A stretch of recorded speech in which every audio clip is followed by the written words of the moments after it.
But no, I'm Stacy Rost, and I'm here with Mike Salk, and we are getting you covered for the remaining Seahawks draft picks. Seahawks with 5 picks left. We'll probably carry you through most of the 5th round. Seahawks with the second to last pick in the 4th, and then we'll hand you over to Curtis Rogers, Maura Dooley, and Mike Lefko. Mike, how's it going? Happy Saturday. Well, it's interesting. We knew we were the B team. We knew that, Yes. They were throwing the B team. We didn't get to hang out Thursday with all the cool kids. We knew we were holding the clipboard. Right. You know what I mean? We weren't going to take this job. But having the Bob Stelton at the VMAC intro, I think really that was a stab in the back. Yeah. That's a shot. Like, we know we're at the kids' table. Yeah. But I think we thought of ourselves as teenagers at least. I think so. Like, hey, we're close. We have our driver's permit. Yeah. I literally am able to legally drive. And so this offends me. Instead, you get the not even our names, just like it's Bob. Like, oh man, like that's just a kick in the teeth. Make, here's what bothers me. What really grinds my gears. I have opinions too about this draft. Do you know really? what I mean? I got some opinions about this draft. What are they? Well, we're going to go over them for the next 3 hours, so don't worry. We've got you covered, but I feel like our own athletic careers and accomplishments are being ignored. Typical. And that's what really upsets me. Like, sure, Brock was a very famous quarterback, whatever. Bump was a 5-star, 4.5-star recruit. And Wyman played in the NFL for 10 years. That doesn't impress me. I was team captain in high school, and I won a brown ribbon. Yeah. I know that you also are a ball knower and ball player. Yes. Oh, I'm a 3-sport varsity athlete. I'll have you know. Varsity athlete. I'll have you know. I'm pretty into the draft. I'm really into I got to tell you, I'm pretty into John Schneider's draft. I've been as critical of where John's been going here for a while, but I can nitpick, obviously. Sure. I don't know if it's a perfect draft, and I got a question or two about, I'd love to hear some of the reasoning.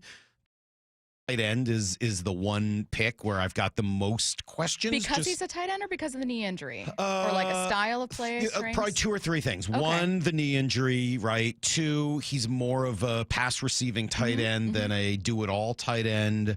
And 3, I don't know, I think that would have been an opportunity to maybe take another offensive lineman there. So I got a couple of questions. Sure. I'm not all in, but I could certainly hear answers where I'd be like, oh, yeah, okay, that makes sense.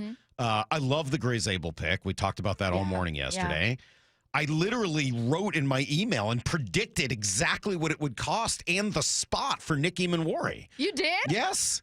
You should be getting more credit for this. I just emailed the night before. I did talk about it on the air yesterday and said, hey, if you trade whatever it was, 32 and 52? Yeah, the second. I think it was or 38 and 50, whatever the numbers were. I was like, or 52 and 90, whatever the 2 numbers were. I don't remember anymore. You would get number 35 from Houston. Or from Tennessee. And that's exactly what they did. And they traded up and made that pick. I said you could do it and get Nick Emanwari. And so I don't know if that's going to work. I don't know if he's going to be a great player, but I sure like the brash to see, let's do it, man. Let's go after it. And I'm fascinated by Jalen Milroe. I'm all in. Oh, my God. I think he's going to be so fun. Okay, what did you make? So I do want to talk about Zabel. I want to talk about Emanwari, but obviously we got to bring up the fact you draft a quarterback. That's ultimately going to be who we're going to talk about right here. I really, really liked the pick. I never, ever, ever would have liked Jalen Milroe were he drafted with a single pick sooner than that. And I don't mean one before when Seattle took him. I mean with one of the picks that they used on their first 3 players. I would have thought that's way too early for that. I really, really like him where they drafted him. Not only that, but I thought he'd go a little earlier in round 2 because I thought Shedeur would be off the board. I thought that we'd see, the Steelers, the Raiders, the Browns get a little more involved in the race for a quarterback earlier in the 2nd round. That being said, the athletic upside is crazy high with Milroe, and selfishly, I've never covered a real quarterback controversy here in Seattle. Oh, it's fun. I'm a little jealous. Well, and if you go back and kind of remember how it all went down in 2012, the Seahawks, had let Hasselbeck go the year earlier. They had spent some time with Tavares Jackson, who I think we knew was probably going to return. And then they signed Matt Flynn. And I remember everybody, they've got their quarterback. They've signed him long term. This is the guy. And I remember thinking, did they? it's like 1 year guaranteed. Like there's not a lot of like, hey, commitment here to Matt Flynn. We talked about it like this might be the guy, but Tavares is still out there and they could still draft someone. And then Brock and I spent a lot of time still, even after that, talking about Russell Wilson specifically, but some other guys in that draft. Then they draft Russ in the 3rd round. I mean, you can't help but come up with the comps here, right? Drew Lock returns to play the Tavares Jackson role. Obviously, Sam Darnold is squarely in the Matt Flynn role here where, yeah, it's a big deal, but it's really only 1 season guaranteed. Yep. And then you draft a guy in the 3rd round who can run, who's accurate, who can throw the deep ball. Like, man, that's like Russ 2.0, except he's a better runner. I will say a better runner than Russ. Obviously, a really prolific athlete. SEC background, so you're looking at really good competition there.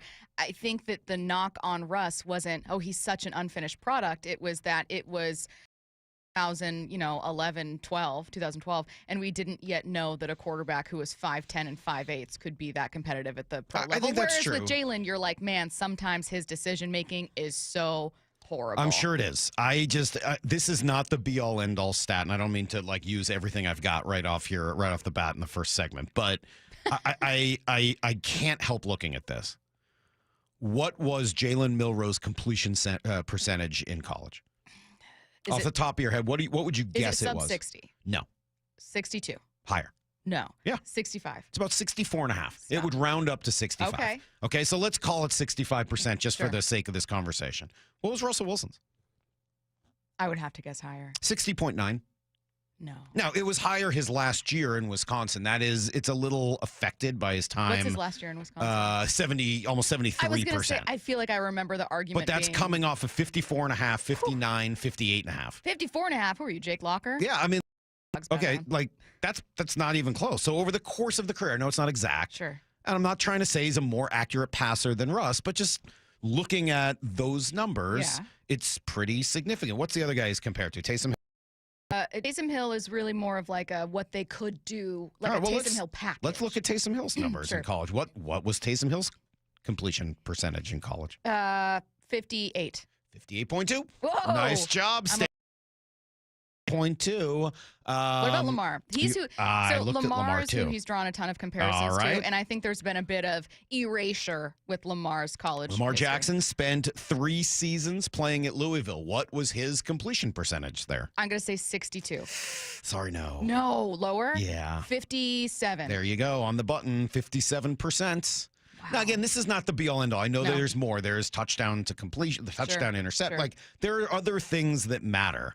But before you just write him off, at least let's be clear that he did have some numbers that are kind of awesome, right? Like, he's a runner, a legitimate runner. He's not just a legitimate runner. He's like arguably the best runner we've seen since Lamar, yes. right? I mean, like maybe even a better runner How many, than 21 rushing touchdowns? No.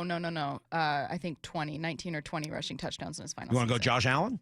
Josh Allen is like Josh Allen, I know, MVP. Is 55% college. He's actually he's 56. Let's give the man his props. 56.2%. That's a D-. He was a 56.2% passer at Wyoming, by the way. Yeah. Right? I mean, he drew a ton of not at Alabama Walker. against SEC defenses, at Wyoming against Mountain West defense, or whatever the heck they're in. Like, the guy can do, as far as I can tell, 3 things really well. And the 3 things he does well are the same 3 things Russell Wilson does well. He can run, he can throw the deep ball, and he's accurate on short passes. Like, that sounds like Russell Wilson. That, and he wants to take a belt to anybody who didn't pick him in the draft. Quote. What a quote. Do you want to hear what the GM, John Schneider, had to say about Milroe? Okay, that's coming your guys' way next. Don't go anywhere. This is Seattle Sports. Progressive knows there are some surprisingly expensive things in life, like frames. Because you found a classic 70s concert poster. But when you went to get it framed, you realized a frame will cost about 4 times the amount of the poster. Which is actually absurd because no one will be looking at the frame, and if they are, then you severely overestimated how cool this poster is. But then you remember by switching your home and auto to Progressive, you could save hundreds and put it towards a classic 70s concert poster in an absurdly overpriced frame. Progressive Casualty Insurance Company, affiliates, and other insurers. Not available in all states. Hey, Green Gobbler here. So you've got a clogged drain in your bathroom. Water in the sink's overstaying its welcome. You're spitting today's toothpaste on top of yesterday's toothpaste. You hoped it'd go away. Yeah, clogs don't just go away. I make them go away. I'm Green Gobbler, the only clog dissolver you need. I'm bleach-free, safe for your pipes, and I work. Guaranteed or your money back. Because I never met a clog that was gonna unclog itself. Green Gobbler. Let the gobbler get it. Getting engaged? At Shane Company, dream engagement rings are our specialty. We have the most beautiful natural and lab-grown diamonds, hand-picked in every price range, ready to compare side by side. Shop online at shaneco.com or in store. Shane Company, your friend and jeweler. Can you take the power of your home internet almost anywhere? Well, with Xfinity, you can. Do more of what you love in the places you go the most with internet and mobile together. Xfinity built a network that's 99.99% reliable. Plus, Xfinity Mobile, well, they have Wi-Fi Power Boost, giving you ultra-fast Wi-Fi at home and out on the go. So get the same reliable network in the places you need it the most. Maybe the coffee shop, the grocery store, or at the game. Whatever you're into, you'll love how fast you can do it with Xfinity Internet and mobile. And now through April 21st, get 300 megabit Xfinity Internet and one unlimited mobile line together for $25 a month for a year with no contract. And save $1,000 in your first year over Verizon and AT&T Plus. Ask how to get a free premium 5G phone. Visit Xfinity.com, call 1-800-XFINITY or visit a store today. Requires paperless billing and auto pay with store bank account. Restrictions apply. Equipment, taxes, and fees extra after promo. Regular rates apply. Actual speeds vary. Savings compared to Verizon 5G, Internet Plus One Unlimited Welcome Line, and AT&T Internet 300 Plus One Unlimited Starter SL line. Xfinity Internet required. Reduced speeds after 30 gigabits of usage per line. Data thresholds and actual savings vary. Friends of Waterfront Park is announcing the Meet Me at Waterfront Park 5K on May 31st. Kick off a season of celebrations leading up to the grand opening of Waterfront Park with this all-abilities race. Experience Seattle's reimagined waterfront and be a part of history with this first ever 5K at Waterfront Park. Presented by Brooks Running, Seattle's new Waterfront Park is being built for you. Come and enjoy it. 5K registration and full schedule of events at waterfrontparkseattle.org. Brought to you by Friends of Waterfront Park. My wife and I have been married for over 15 years, and I've never had any complaints about my performance in the bedroom. But after I turned 40, things started feeling different. I was gaining weight, losing muscle, and I just wasn't interested in sex anymore. My wife told me her friend's husband went through the same thing, and it turns out he had low testosterone. So we booked a free T-check at Revive Health, and that's when I learned that my testosterone levels were low too. We worked with a provider to create a custom treatment plan, and today, my wife and I are having more fun than we did on our honeymoon. My only regret is not reaching out sooner. If you're ready to book your free T-check, visit ReviveMen'sHealth.com or call 206-529-1111. Again, that's 206-529-1111. Right now, have beautiful, ultra-efficient, clean technology windows installed and pay $0 down, 0 interest, and 0 payments for 18 months. Only from Lake Washington Windows and Doors. And they'll even pay your sales tax. Visit LakeWashingtonWindows.com. The 2025 NFL Draft on Seattle Sports. Broadcasting live from the VMAC in Renton. Streaming on YouTube, the app, and your smart speaker. Stick with Jalen Milroe. Yes, we will get to Gray Zabel. We will get to the other two picks from yesterday. Nick Manwari, a really popular one. Seahawks fans calling for him on night one. Seattle ends up with him early day two with a massive trade. Let's stick with Milroe, though. Mike Salk in with me. I'm Stacy Rost, and we are running you through the next couple rounds of the draft here. Seahawks are on the board. What time does the draft start here? So it starts at 9 a.m. Okay. Round 4 starts at 9 a.m. The Seahawks have pick 137. That's the second to last pick. They've already traded up in the draft, a spicy move. Maybe they trade up, but otherwise, you guys will be watching the draft with us, again, beginning round 4 at 9 a.m. And the big story is probably going to be Shedeur Sanders and where he goes. I know that you and I do want to talk about that a little Poor bit. Shedeur. I feel bad for this kid. I do, too. I now feel legitimately bad for Shedeur. I was hearing some, not just spicy takes, but some interesting intel from, I was listening to, Move the Sticks this morning with, Daniel Jeremiah wasn't on it because he's doing draft stuff. Bucky Brooks was, though, with Lynn Zerline. Some really interesting stuff in there, and was also seeing some stuff online, including from Todd McShay, a few folks. I know that some of those guys, like McShay, wasn't especially high on Sanders.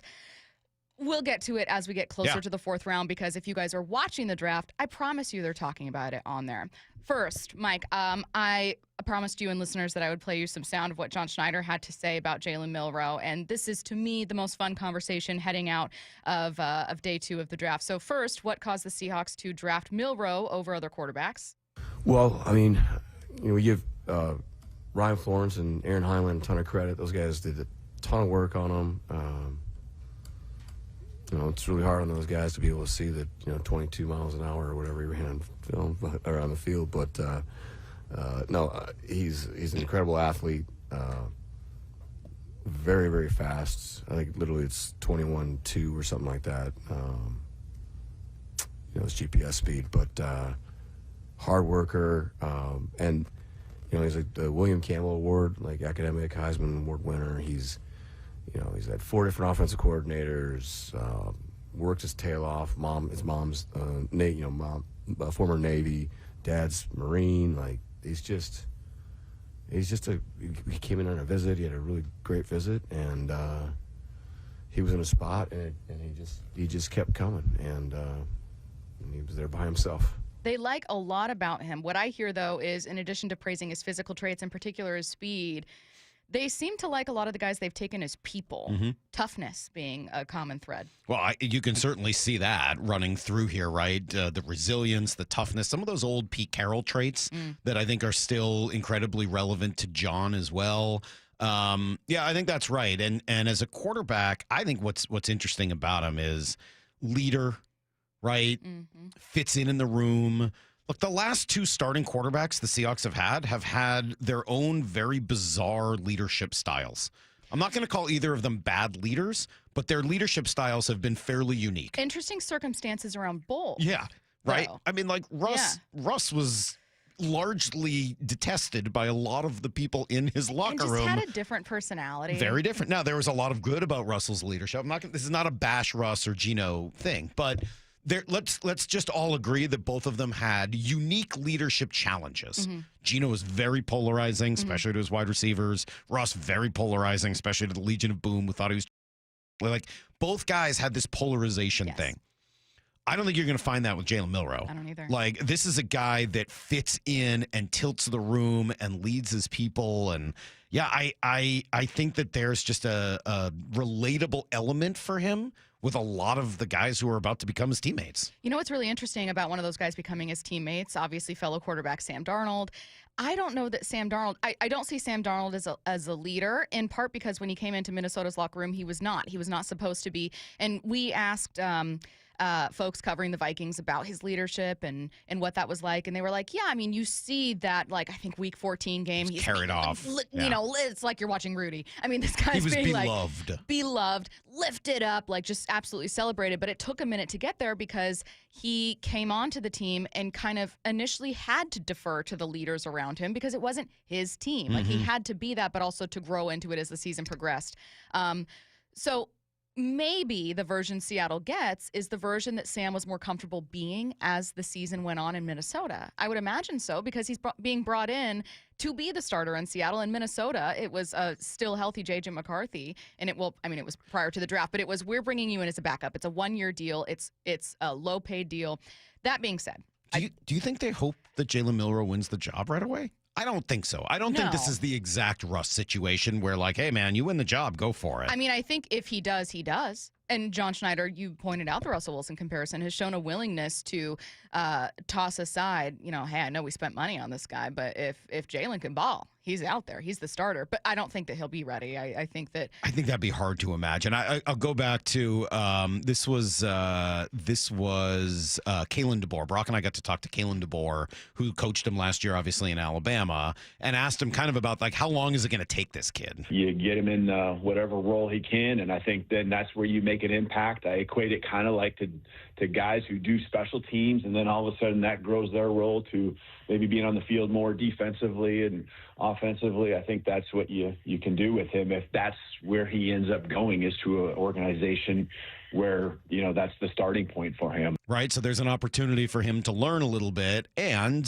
specifically, okay, what happens during that time? What does he need to learn? I think there is growth for him in just, overall pass concepts, reads, and things like that. But the guy pours everything into it. It's just a matter of being comfortable. And I think, you're going to have that balance once in a while when you have someone that's such a great athlete like him, and figure out how you want that and what your offensive system is going to be.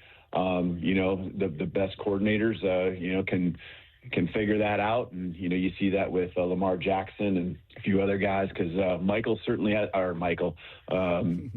has a superpower, and, that's running the football, but he also, I think, has the capability of being a strong passer as well. So I'm a little curious, based on that, how Clint Kubiak will handle this. If you do go back to the Russell Wilson era, you'll remember Darrell Bevell was his offensive coordinator, right? Bevell came in here, and I know Bevell has a bad rap, certainly by me and a lot of other folks, for the way he handled the Super Bowl and some other stuff. But before all of that, Darrell Bevell did one of the most important things and positive things in Seahawks history. He ran read option with Russell Wilson and Marshawn Lynch, despite never having run that concept in his career before coming here. He looked at Russ and said, this guy can run. Let's take advantage of his strengths rather than trying to jam a square peg into a round hole and make him run my offense. Let me adapt to him. And if Clint Kubiak can do that with Jalen Milroe, why can't he be successful? I would also urge people, and this is not me advocating for Sam Darnold, as if I'm Team Sam. I'm team who wins this battle. I'm going to watch both guys. Sam is also a pretty solid fit for Kubiak's offense. I think that for what it is currently, yes. For what it is currently, and I think we have this habit as NFL fans to go, oh, Jalen is mobile. Sam, he must be a pocket passer. No, Sam's a pretty solid fit for. He's not like mobile, but he can run what Kubiak wants to do here. To me, the interesting blend is one of Kubiak and what Mike McDonald did in Baltimore. Obviously, he was a defensive coordinator there, but it feels like shades of Baltimore with this draft. Baltimore, coincidentally, having a very good draft as well. Go figure. Yeah. Like always. Right. Just great players falling to them. And the Eagles, God. But that's not what we're talking about now.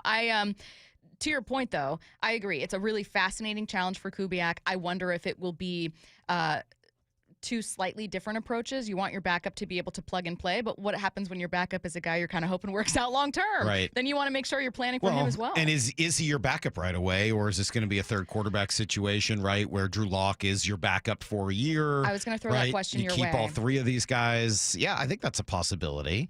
It doesn't sound like they have any interest in using him in a Cordell Stewart / role where, he comes in and plays wide receiver, tight end right away. Could they use him in spurts? Yes, I think so. Could they use him in short yardage or some stuff like that? Yeah, I would be surprised if they didn't. It would be foolish not to put that kind of speed out there just because he's so gifted as a runner. Like, get him on the field, find a way.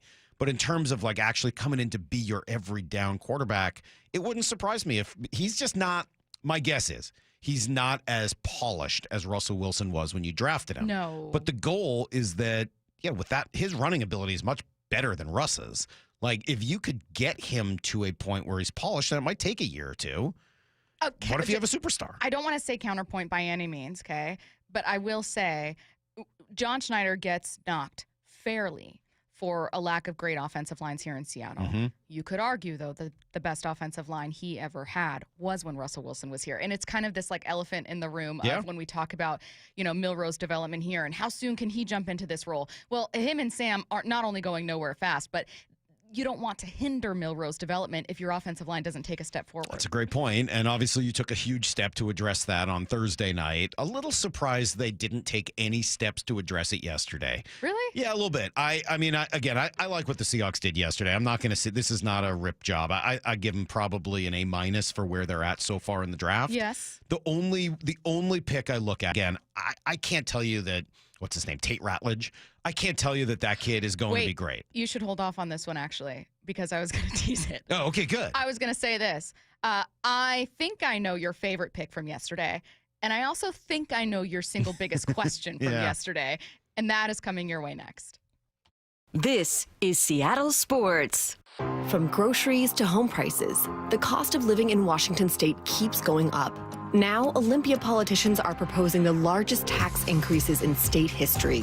Don't be fooled. If taxes go up, we'll all pay even more. Washington needs lower costs, not higher taxes. Tell the politicians no by visiting www.affordablewashington.org. Paid for by the people for an affordable Washington. Top 5 contributors are Washington Alliance for Competitive Economy, Microsoft, Madrona, T-Mobile, and Amazon. We've all been there. Sleepless nights, mind racing, wondering if your business's security service is really protecting what matters. At Bay Alarm, we can put your security insecurities to bed. Video security, burglar alarms, fire alarms, access control, 24/7 monitoring, and more. Our advanced technology and personalized support ensure you can rest easy, knowing we're here for you, your people, and your business. Visit bayalarm.com to talk to a local security expert. Bay Alarm, we got you. Imagine finding your dream home and moving in right away. No waiting to sell your old place first. Sounds perfect, right? That's exactly what Orchard's Move First, Sell Later program lets you do. Buy your new home now and sell the old one later. Here's how it works. Orchard gives you cash so you can buy and move into your new home first, on your timeline. No waiting, no showings, no double moves. Then the Orchard experts take it from there. They handle repairs on your old home for you so you attract the right buyers. Once they're done, a local Orchard agent lists and sells your home for top dollar.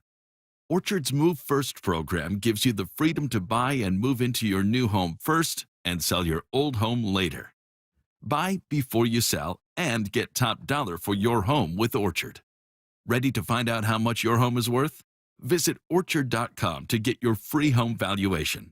That's Orchard.com. Well, I'm here with my good buddy, Dr. Dan Nelson from Eastside Pain and Regenerative Medicine. And you've heard from Dr. Dan's patients over the years how a simple stem cell procedure has successfully conquered their pain. Well, folks, now it's my turn. After years of dealing with knee pain from all the football abuse, I can say my knee pain now is almost 100% gone. How'd you do it, Dr. Dan? Well, Brock, personally, I'm very happy that you did so well. And your story is like so many of our other patients who come in, former athletes and non-athletes as well, who have come in with chronic knee pain, and they are looking for alternatives besides knee replacement surgery. And we're happy to provide this service. It's been truly a game changer for so many folks. It's just been a pleasure to be part of this. Consider Dr. Nelson, the only doctor with over 30 years of experience in pain medicine techniques, including stem cell therapy. I was in and out with a couple of follow-ups. It's a non-surgical solution to pain using your own stem cells. Consider stem cell therapy with Dr. Daniel Nelson, MD at 425-823-4000 or visit DanielNelsonMD.com. That's DanielNelsonMD.com.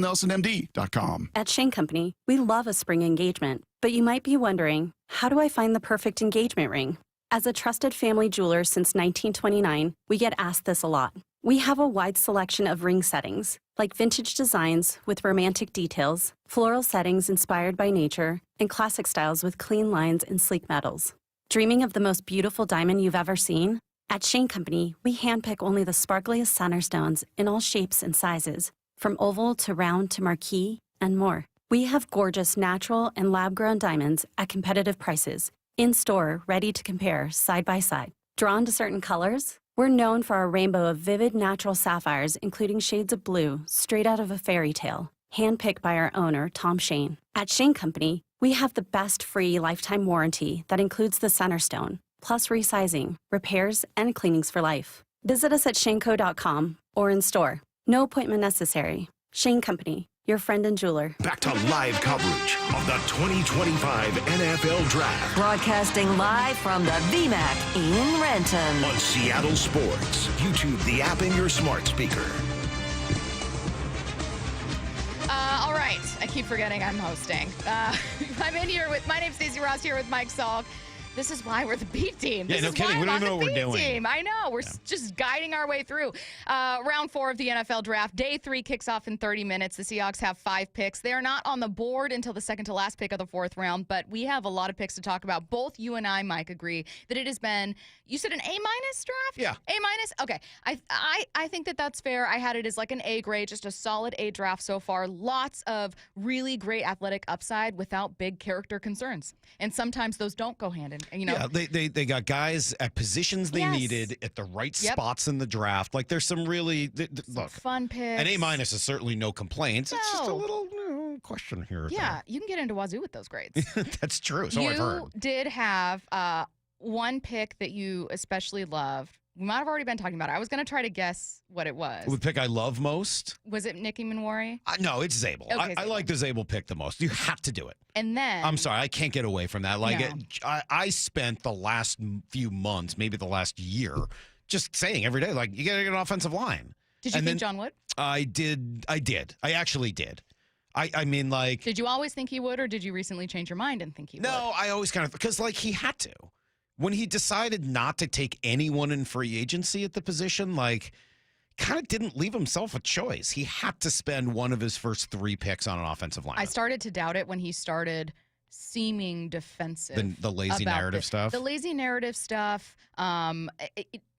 There was a separate John Schneider show where he was talking about answering a good question from Bob about, hey, what do you make of the knock-on evaluation? And immediately had 2 stats ready about, we've drafted the 2nd most offensive linemen in the last 10 years, and the offensive linemen that have left our organization have gotten like the 3rd most contracts.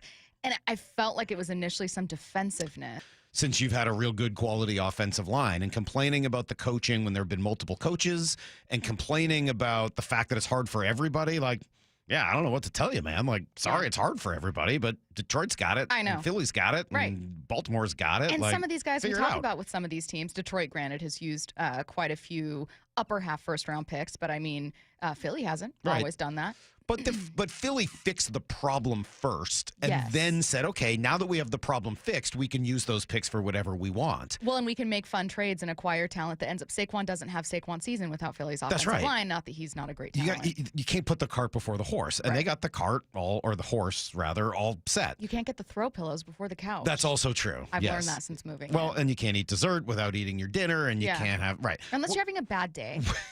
Did you tell me, can I ask you a legitimate question about something you told me? Because I think you told me off the air, and I don't know if I should ask this or not, but it's been kind of, we're going to get back to Milroe and these other guys in a moment. Did you stop on your way home from work? Did you tell me, I want to make sure I heard you right, that you were driving home from work, you stopped at Red Robin by yourself and got French fries? Yes. Stacy. Why is that so funny? That is, that's psychotic. What? You stopped at a sit-down restaurant. Yes. Went in on your way home from work and there at were what, too like many kids. 3:30, 4 o'clock? I walked in like, what is this, a family restaurant? What? Get out of my way. You stopped at a family restaurant that's a sit-down place. Yeah. In the I had middle of the things to do. afternoon. That's right. I wanted French fries. For French fries. I really wanted French fries, and here's the thing. That's psychotic. I had a stressful week. Normally, I would not be stopping in at a family restaurant, bulldozing my way past kids that I am much taller than, and asking, can I get some French fries? Give me the pound. The side pound of French fries. Because they have bottomless fries there. Oh, don't I know it, Salk. Don't I know it? I ordered 4 sauces. But yeah, I did. I love it. It was think that is one of my. I'm sorry, that's been in the back of my mind for the last couple weeks. I ate since you told me fries that for story. 3 hours. That's unbelievable. I ate fries. What did you have anything to drink with it? Yeah, I got a Diet Coke. So you didn't have beers or anything. You just had fries and a Diet Coke? I got it to go. Psychotic behavior. Yeah, I started eating it in my car. I got little like salty fingerprints all over everything. I couldn't love that anymore. I can understand stopping at McDonald's for fries like on the way home, but there's something about the sit down restaurant. I'm not even going to insult McDonald's fries. I would absolutely go through a McDonald's, but sometimes you just want a specific thing, and you're like, I will wait for parking, push past children. Get to the front of the line and say, I'm here to pick up for Stacy. Oh, at least you were picking up, so you didn't sit down. No, I ordered it on my phone like 10 minutes before. That's at least a little better, but anyway. Look, maybe that was a had to for you. Maybe you had to do it. John had to draft Grace. That's the best pick so far. Eamon Warry is interesting to me because it's such a hey, if it works, it's going to be freaking awesome. And if it doesn't, all right, you're going to have to own it because you really traded up for this guy. Yeah. But when we were asking callers on Thursday what they wanted to do Thursday night, the most common answer was draft Eamon Warry at 18. Easy. People love this. And I'm sure it's the Cam thing. The hope is that he's Cam. The fear is that he's Taylor. What was the guy? Oh my gosh, from USC that Pete didn't draft, Taylor Mays. That's the fear, is that he's Taylor Mays. But if he's somewhere in between and it's closer to Cam than Mays, and this is how Mike Macdonald moves him around the chessboard, great. Yeah.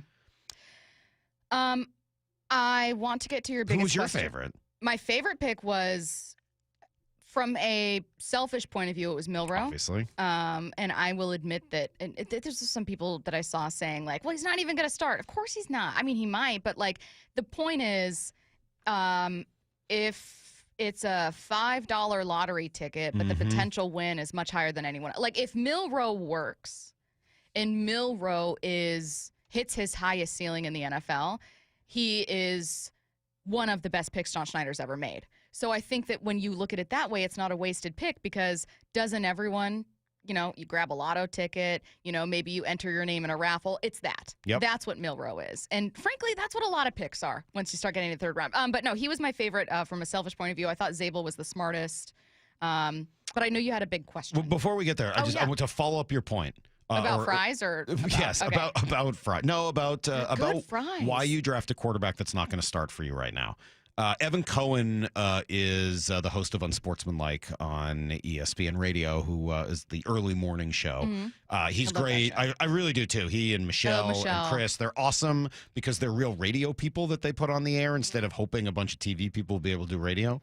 And I've known Evan for a really long time. He's a smart dude. Them and their jawlines. Just like, it turns out being good looking is not necessarily a good. We get it. You guys have great even skin tone. I know. Okay? I could if I wanted to. It's why Brock's been so terrible over the years. If I weren't touching my face with my salty fingers, we asked him. He had like rules for when you take a quarterback, and this one I think fits the Seahawks, and they're Jalen Milroe. Draft a quarterback when you want one, not when you need one. Let's talk about that for a second, okay? Carolina Panthers, just for argument's sake, where former Seattle assistant Dave Canales is, drafted a quarterback in Bryce Young when they needed one, not when they wanted one, right? Salk, you have any disagreement on that one so far? Nope, totally true. Okay, right. And so let's just, again, use Seattle, right? In essence, when you drafted Russell Wilson, you thought you wanted one and didn't need one because you signed Matt Flynn, right? And I look at Geno as the perfect example currently of probably when you should draft a quarterback because you don't need one, you want one. Obviously, that's before Geno was out the door and Darnold was in, but don't you think it still works? Yeah, absolutely. That's when you draft a quarterback. Yep, you have a veteran in here that you kind of know can start for you, who's been able to prove that he can be a solid starter in the NFL, and you bring in someone where you go, we don't need to throw him to the reins of this organization. And when teams get themselves in trouble is when we don't really have anyone to start. We're a bad team. We're choosing number 2 over. Like poor Cam Ward in Tennessee. He's the most likable kid on the planet.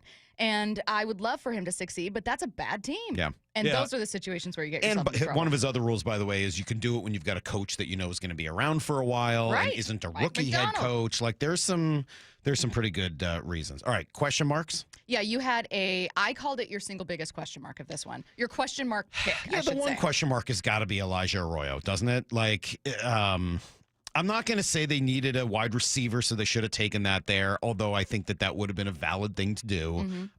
If you want to be a Mike Macdonald team and you want to be a Clint Kubiak offense, tight end is probably more important than wide receiver. And I'm not going to tell you it wasn't a need because you got Noah Fant and they're similar. I mean, I don't know how much they like Noah Fant. I've never been a big Noah Fant fan. I have a point about that in 10 seconds. I think that he's kind of disappointing. He's always like, he didn't break any tackles for a tight end. Like, I'm just never seen it with Noah Fant.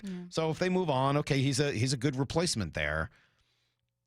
I wouldn't have minded seeing them after the Eamon pick going with another offensive lineman there. Fair. And if Tate Ratledge would have been the guy, Detroit ended up taking him. You mentioned 2 mustaches on that offensive It would have been line. unbelievable. Unreal. Right? I mean, like, if you get 2 bookend guards to go with a couple bookend tackles from a few years ago, yeah, if it was me, and I don't know whether, maybe they don't like Ratledge. Maybe they don't think he's good. Maybe they didn't like any of the guys that were there. Maybe they love some of the 4th and 5th round linemen, and they're going to come back around. But I think your problems on the offensive line were big enough that taking a second offensive lineman at pick 50, probably what I would have preferred compared to Elijah Arroyo. I'm not mad at that at all, and I really like the logic behind it. I've kind of been, not like banging the drum, but like if there was a smaller thing, like a tambourine for a tight end, because I think the fact that Jimmy Graham, who did nothing wrong, that Jimmy Graham in 3 seasons has been the most productive tight end for you in franchise history. is pretty jarring. Granted, Jimmy Graham gets a lot of hate, but was at one point one of the most productive tight ends. So it's not weird that someone who was, a multi-time Pro Bowler with the Saints and in a big dispute because he was used like a wide receiver ended up getting a 900-yard season with you. Like, that's what he did. Yeah, it's what he did. I'm not necessarily going to expect that from Will Dissly, but the Seahawks have quietly decided to pay tight ends and then not get that production. If they were not paying tight ends, I wouldn't be complaining about it. Guess who's got the second highest cap hit on this team right now? That's correct. A tight end, Noah Fant. Sheesh. And Will Dissly quietly had one of the higher cap hits before obviously the team moved on from him before last season. So the fact that they're paying tight ends and then not getting the production is what's been It's interesting to have to be quiet about your cap hit. Yeah. Hey, I'm not going to tell anybody, but I'm a pretty big cap hit. I don't want anybody to know. Keep this under wraps. I'm telling you, I think it's because no one pays as much attention to tight ends that aren't superstars. Yeah. And then also, Will Dissly was so beloved here, which makes sense. But it was a that people didn't critique it. ridiculous contract. It was a bad contract. It was a bad contract they Will gave him, Dissly. and it didn't work out. It was just a bad idea. No, I'm with you. Tight ends are going to be important in this offense, and I think they like what they got from Barner last year. I don't think they really love what they have with Fant, and so if he becomes your Fant replacement, fine. Maybe you can trade Noah. Maybe you end up cutting him. I don't know what that looks like. Maybe he plays for a year and then see you later. I don't know, but I get that that's a position you needed to replace. I still think that, and I'm not mad at it. Disappointed. No, I'm not even disappointed. Like, I hope that Tate Ratledge doesn't go on to, he'll be a guy I look and make sure that he doesn't go on to become one of those dudes that you passed on for a need position and then say, I don't know where you can find these offensive linemen. That's what I did with Creed Humphreys, and thankfully that didn't work out for Kansas City. Right. Stick it to him. You mentioned that you would give this draft so far an A-, which is actually a fantastic grade. What would you give the draft as a whole, depending on what the Seahawks did today? Moves that you want to see today, you could give me names, you could give me positions, a type of draft that you want to see, an approach in day 3 to maybe move that to an A+. That's coming up next. This is Seattle Sports. Welcome to Staples. Hi, I hear Staples prints it all. Oh, you bet. Posters, banners. Can you print it all for Mother's Day? Oh, of course. Photo gifts like canvas prints, photo puzzles. Can you print it all for graduation? Sure can. Custom cards and invites. Can you print a huge banner with the grad's picture? Oh, definitely. Even an embarrassing baby picture? Oh, those are the best kind. I know, right? Print it all for moms and grads at Staples. And right now, get 40% off custom cards, invites, and photo gifts. N75 exclusions apply. Visit staples.com/print for details. This is a story of the one. As a maintenance specialist for university housing, he knows college students can major in wear and tear. Plus, housing so many students doesn't leave a lot of room to house all the supplies he needs. That's where Grainger comes in. With over 1 million industrial-grade products and fast, dependable delivery, Grainger carries the quality products he needs so he doesn't have to. From a new door hinge to a whole new faucet. Call, click Grainger.com, or just stop by. Grainger, for the ones who get it done. This is a story of the one. As a maintenance specialist for university housing, he knows college students can major in wear and tear. Plus, housing so many students doesn't leave a lot of room to house all the supplies he needs.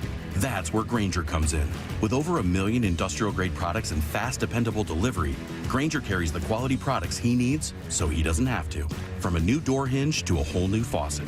Call, click Grainger.com, or just stop by. Grainger, for the ones who get it done.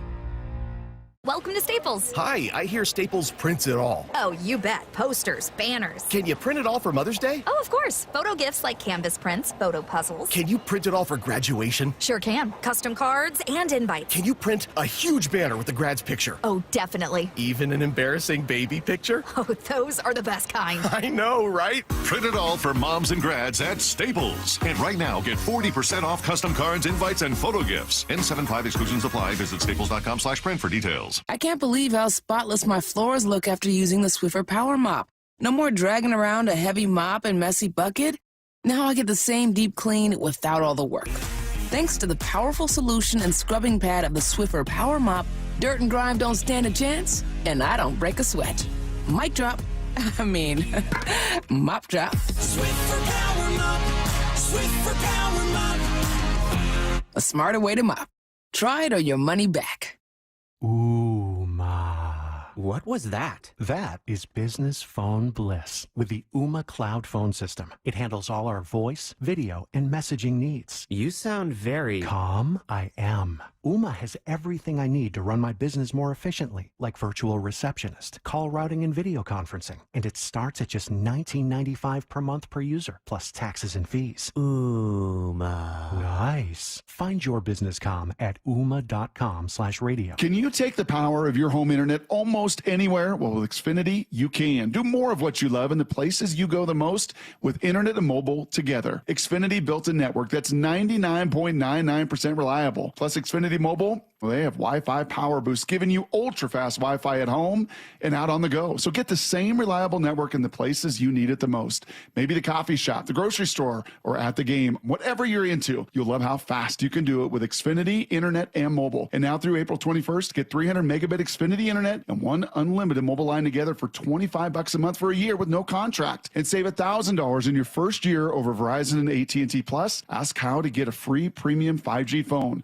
Visit Xfinity.com, call 1-800-XFINITY, or visit a store today. Requires paperless billing and auto pay with store bank account. Restrictions apply. Equipment, taxes, and fees extra after promo. Regular rates apply. Actual speeds vary. Savings compared to Verizon 5G, Internet Plus One Unlimited Welcome Line, and AT&T Internet 300 Plus One Unlimited Starter SL Line. Xfinity Internet required. Reduced speeds after 30 gigabits of usage per line. Data thresholds and actual savings vary. The 2025 NFL Draft on Seattle Sports. Broadcasting live from the VMAC in Renton. Streaming on YouTube, the app, and your smart speaker.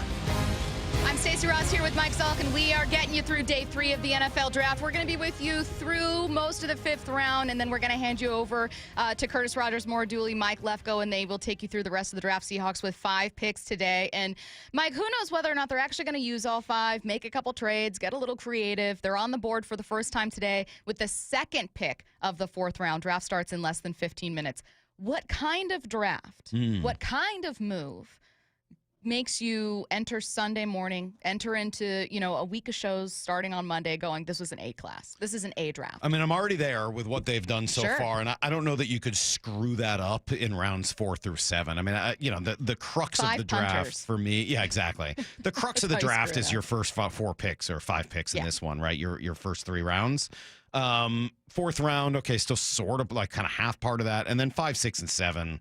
In my mind, like you're just kind of hoping on those, and if they work out, great. So what do I want to see him do in round 4? Honestly, I'd still like to see one more offensive lineman. There's a couple names I know Brock has brought up. The name Jonah Monheim is probably tops there. He's an interior guy from USC who has a really good first step quickness. And, again, I'm not going to tell you I've watched him play and let me tell you from the scouting perspective. That's why we're the B team. I don't do that. You can't say this publicly. No, I say it all the time. People are going to know. Get out of here. Anybody who tells you they know what they're looking at when they're scouting, who didn't play the game at a high level or scout the game at a high level, is talking out of their rear end. Particularly the offensive line. Yeah, that's ridiculous. I don't watch a lot of college football. You think I've seen Gray Zabel play? Are you crazy? You think I'm watching North Dakota State football games? I go with what people tell me. And then I make my decisions based on value and what you could have done versus what you did do and what your team has. I've never seen Nick Minwari play, nor do I want to. I don't like college football. But now that he's going to be a pro, all right, can you take those traits and turn them into... I do appreciate the honesty, because what I don't like is people trying to make other people feel small. Watching these things can only confuse you. Watching these guys will only confuse you. It'll only mess with your head. Don't let it mess with your head. Blink scouting is what DJ called it. That's what blink scout. Watch him once and be like, gonna be great. Yeah. Gonna be terrible. Yeah. Especially with quarterbacks. And so, what's left? Okay, Jonah Monheim would be fun, but I'm sure there's other offensive linemen that fit. Drew Kendall's another name as a center. That's Pete Kendall's kid, went to BC. That's a good place to draft a center. Good genes there, so I'd be interested in that. Yeah. A couple running backs are out there that are fascinating. Cam Scadaboo, certainly. Jaden Blue from Texas's name has come up as kind of a home run threat. Alvin Kamara type. That's intriguing to me. This is still a good time for I do think you need a wide receiver. I do too. So if that's an option here in the 4th, you still have a lot of places you can go. Linebacker would be another need. I'm a little surprised, if they had both 3rd-round picks, I think maybe they would have gone corner. But look, the upside of Jalen Milroe kind of beats that. So that may be a position you're going to have to go out in free agency still and find another corner on this team. But the other option is, can you trade either of the two big trade candidates you have now? Will anybody take Sam Howell off your hands for a 5th rounder, a 6th rounder, 7th rounder? Again, I don't think so. I think they're going to release Sam Howell. Did you hear Brady on this one? No. Brady, this was prior to day one. Yeah. He is well connected. Maybe intel has changed. Thought that Sam Howell could be traded somewhat soon. I don't buy it. I just don't. I love Brady. I'm not knocking the reporting. Yeah. He may have gotten different reports now. This was 2 days ago, Brady Henderson. The moment a player like Sam Howell becomes public that they are going to be traded, they don't get traded. They get cut because everyone knows that you're eventually just going to cut them. Why would they give anything up for them? Like, I don't believe they're going to be able to do that. But okay, you could try. And unfortunately, I think the same is true for Noah Fant. Like, you could try to trade him, but the time to do that was before everybody knew that you needed to trade him. Right. Now you kind of need to trade him. Right. So I don't think either of those guys will get dealt, but maybe you could add another day 3 pick today. That'd be cool. I don't want to be an echo chamber. I feel the same way about a lot of these positions. I think that the wide receiver room is much less settled than, I don't want to say than people think. I've seen so many questions about it on the Mac and Jack's text line over the last several weeks from listeners. So I know there are many, many people that go, oh, I really want to see a wide receiver. But I see the solutions they have this year as being incredibly short term, to the point that, like, I don't know.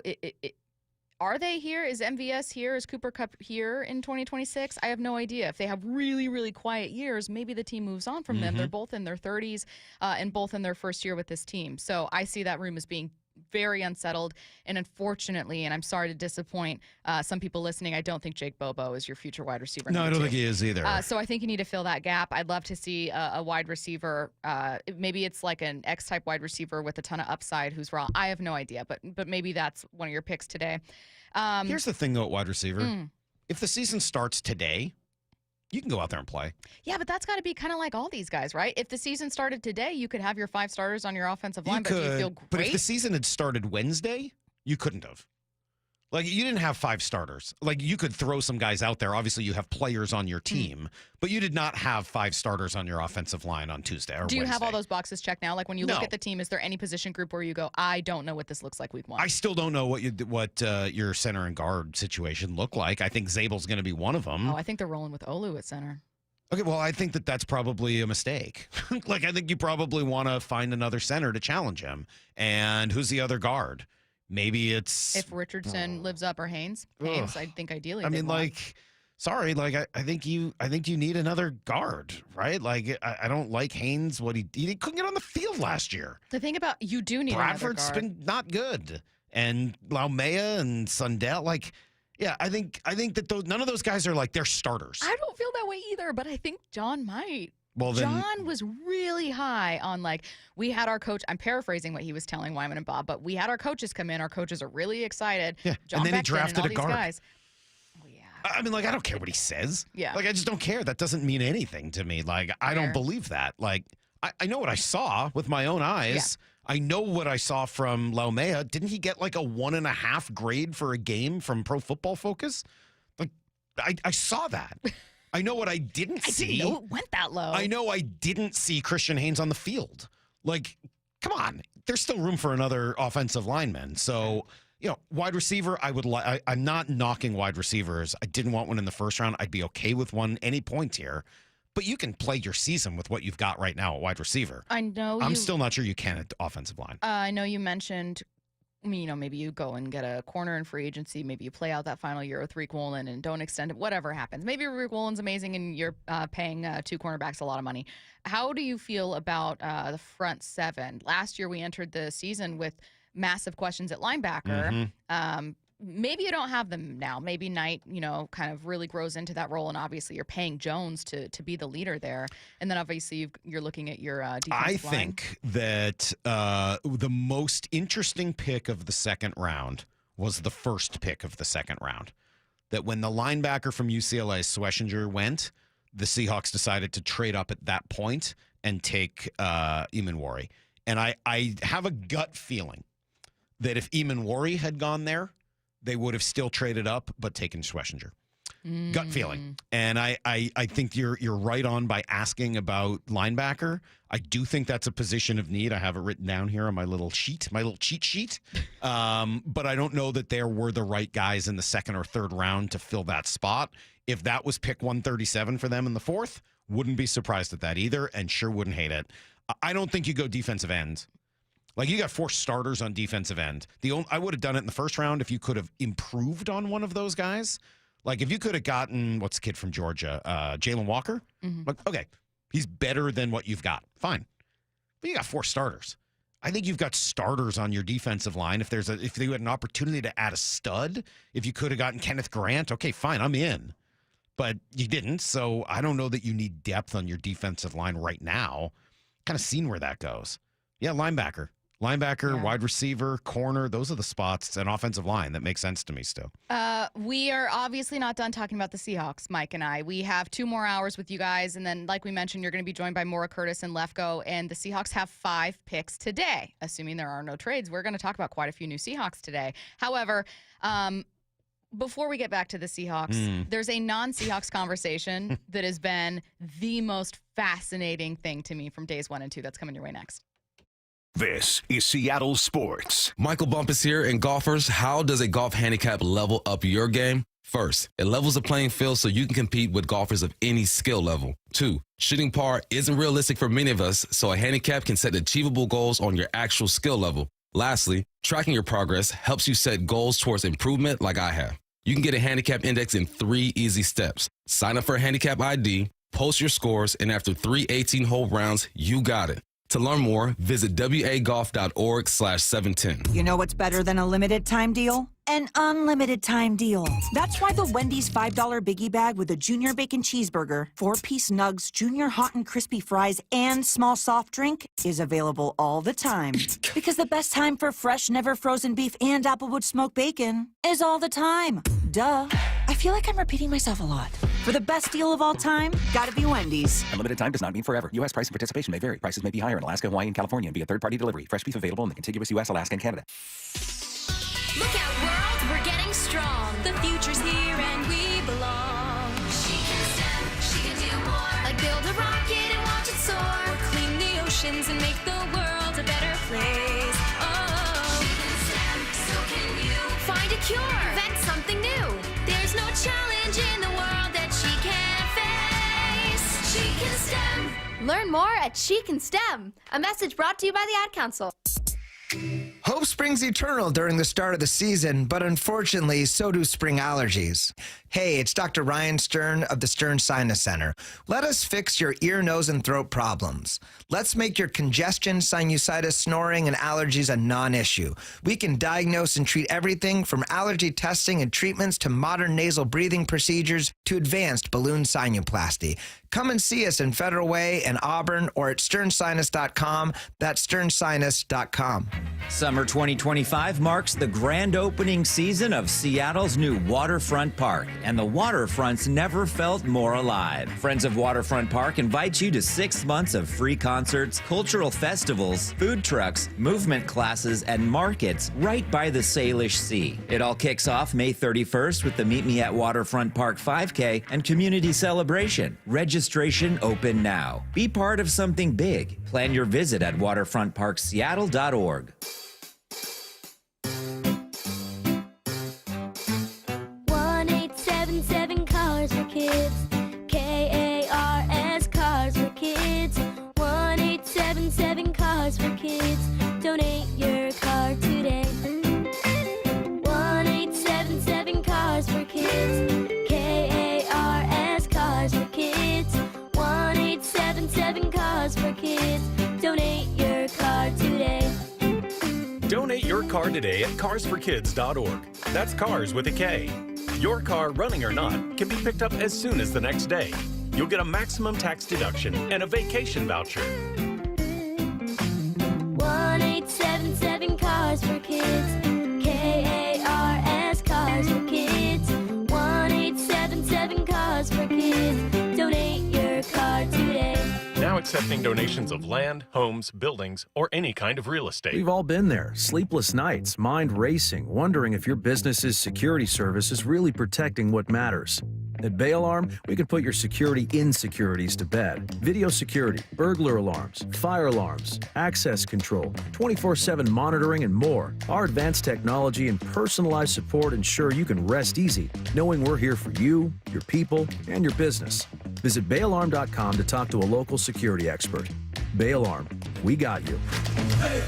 The 2025 NFL Draft on Seattle Sports. 710 KIRO AM Seattle and KIRO FM HD2 Tacoma. Your home for the Seahawks and the 2025 NFL Draft.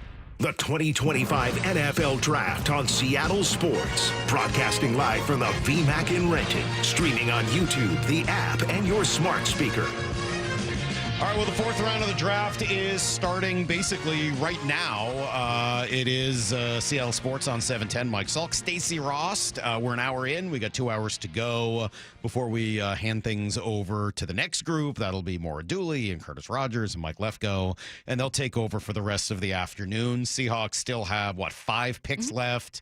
One here in the fourth. It's not till the end of the fourth, so it's going to be a little while. And then 2 in the fifth, 2 in the seventh. I don't know if we'll make it to the seventh, Stacy, but should be here for at least pick 137 and maybe 172 and 175.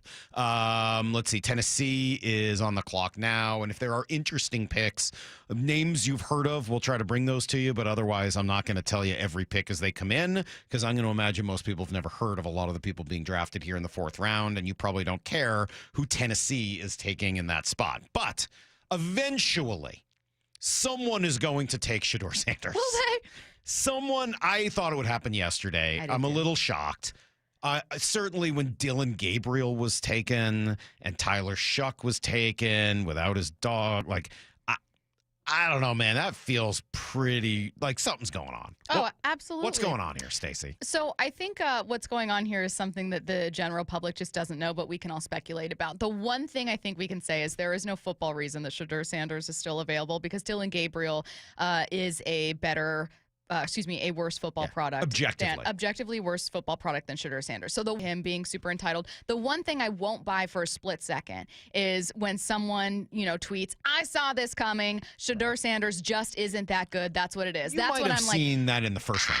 You saw quite a bit of that. I'm still seeing quite a bit of that. I believe that. He wasn't a first round prospect. No, he's not. But we thought that he might be in a bad quarterback class. Second round prospect, maybe. You're telling me he wasn't even a third round prospect? That doesn't make any sense. That's what I'm saying. You're telling me that you're seeing the Saints, who have one-arm Derek Carr that's going to be presumably starting for them. I mean, granted, they found an answer later. Obviously, we know that they have Shuck now.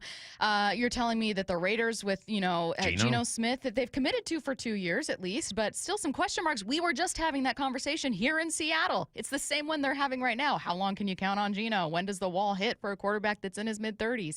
And then obviously you've got the Steelers, who, I don't know, maybe Aaron Rodgers told them, "Yeah, guys, I'll be there. Just don't worry about it." I think, though, that what's clearly happening with Shedeur Sanders is a non-football related reason that he is slipping and falling down the board. And that reason is not public, but only speculated about. So if you're claiming to be he's just not a good player, I think you're fundamentally wrong. Do you think it's his dad? So these are the interesting conversations. I mean, I think that's part of it. Do you think it's his dad? I think that the bigger thing is, so this is my theory, and my theory is shaped in part by things that I'm hearing. I was listening to Move the Sticks this morning. I was listening to the NFL's daily podcast with Greg Rosenthal. So this is influenced by other people watching this draft who have had these opinions. I think that there is a bigger conversation that a lot of NFL teams are having about personality types and how that's influenced by NIL money, and how that there is a newer generation of athletes that maybe they seem more entitled. They don't need the NFL as much. They've already got money, and with that, some power and some influence when they come into the league, and that's not seen as much from quarterbacks. I regret to inform you guys that Shedeur is not the first Nepo baby we've seen come through the NFL. Far from the first. In fact, usually that's something that's praised, right? Is we talk about great lineage. I already said genetics. that once with Pete Kendall's kid, Drew Kendall, who could get selected today in the later rounds. I mean, look at the influence that Archie Manning had over Eli, and where he was or wasn't drafted, and where he eventually went once he was drafted. Eli Manning straight up refused to play for the team. Yes, and again, so did John Elway. It's not like that wasn't controversial for either of them. It's not like they weren't criticized for those decisions, but I think that there is what people seem to be talking about maybe a different level of entitlement, maybe one that's a bit more obvious with Shedeur Sanders. And then you have reports coming out about like, oh, he was horrible in this interview. Tom Pelissero talking about some bad interviews. Another report that I'm blanking on talking about taking FaceTime during one interview. So maybe it's just horrible interview etiquette. But whatever it is, all we can do is speculate about it. No one truly knows. I don't know. You don't know. Like, no one sitting at home watching this draft knows the exact reason. I would be fascinated to see what all of this has done to him. I mean, was he entitled? Probably. For him and really kept him from having to deal with a lot of failure and pumped him up.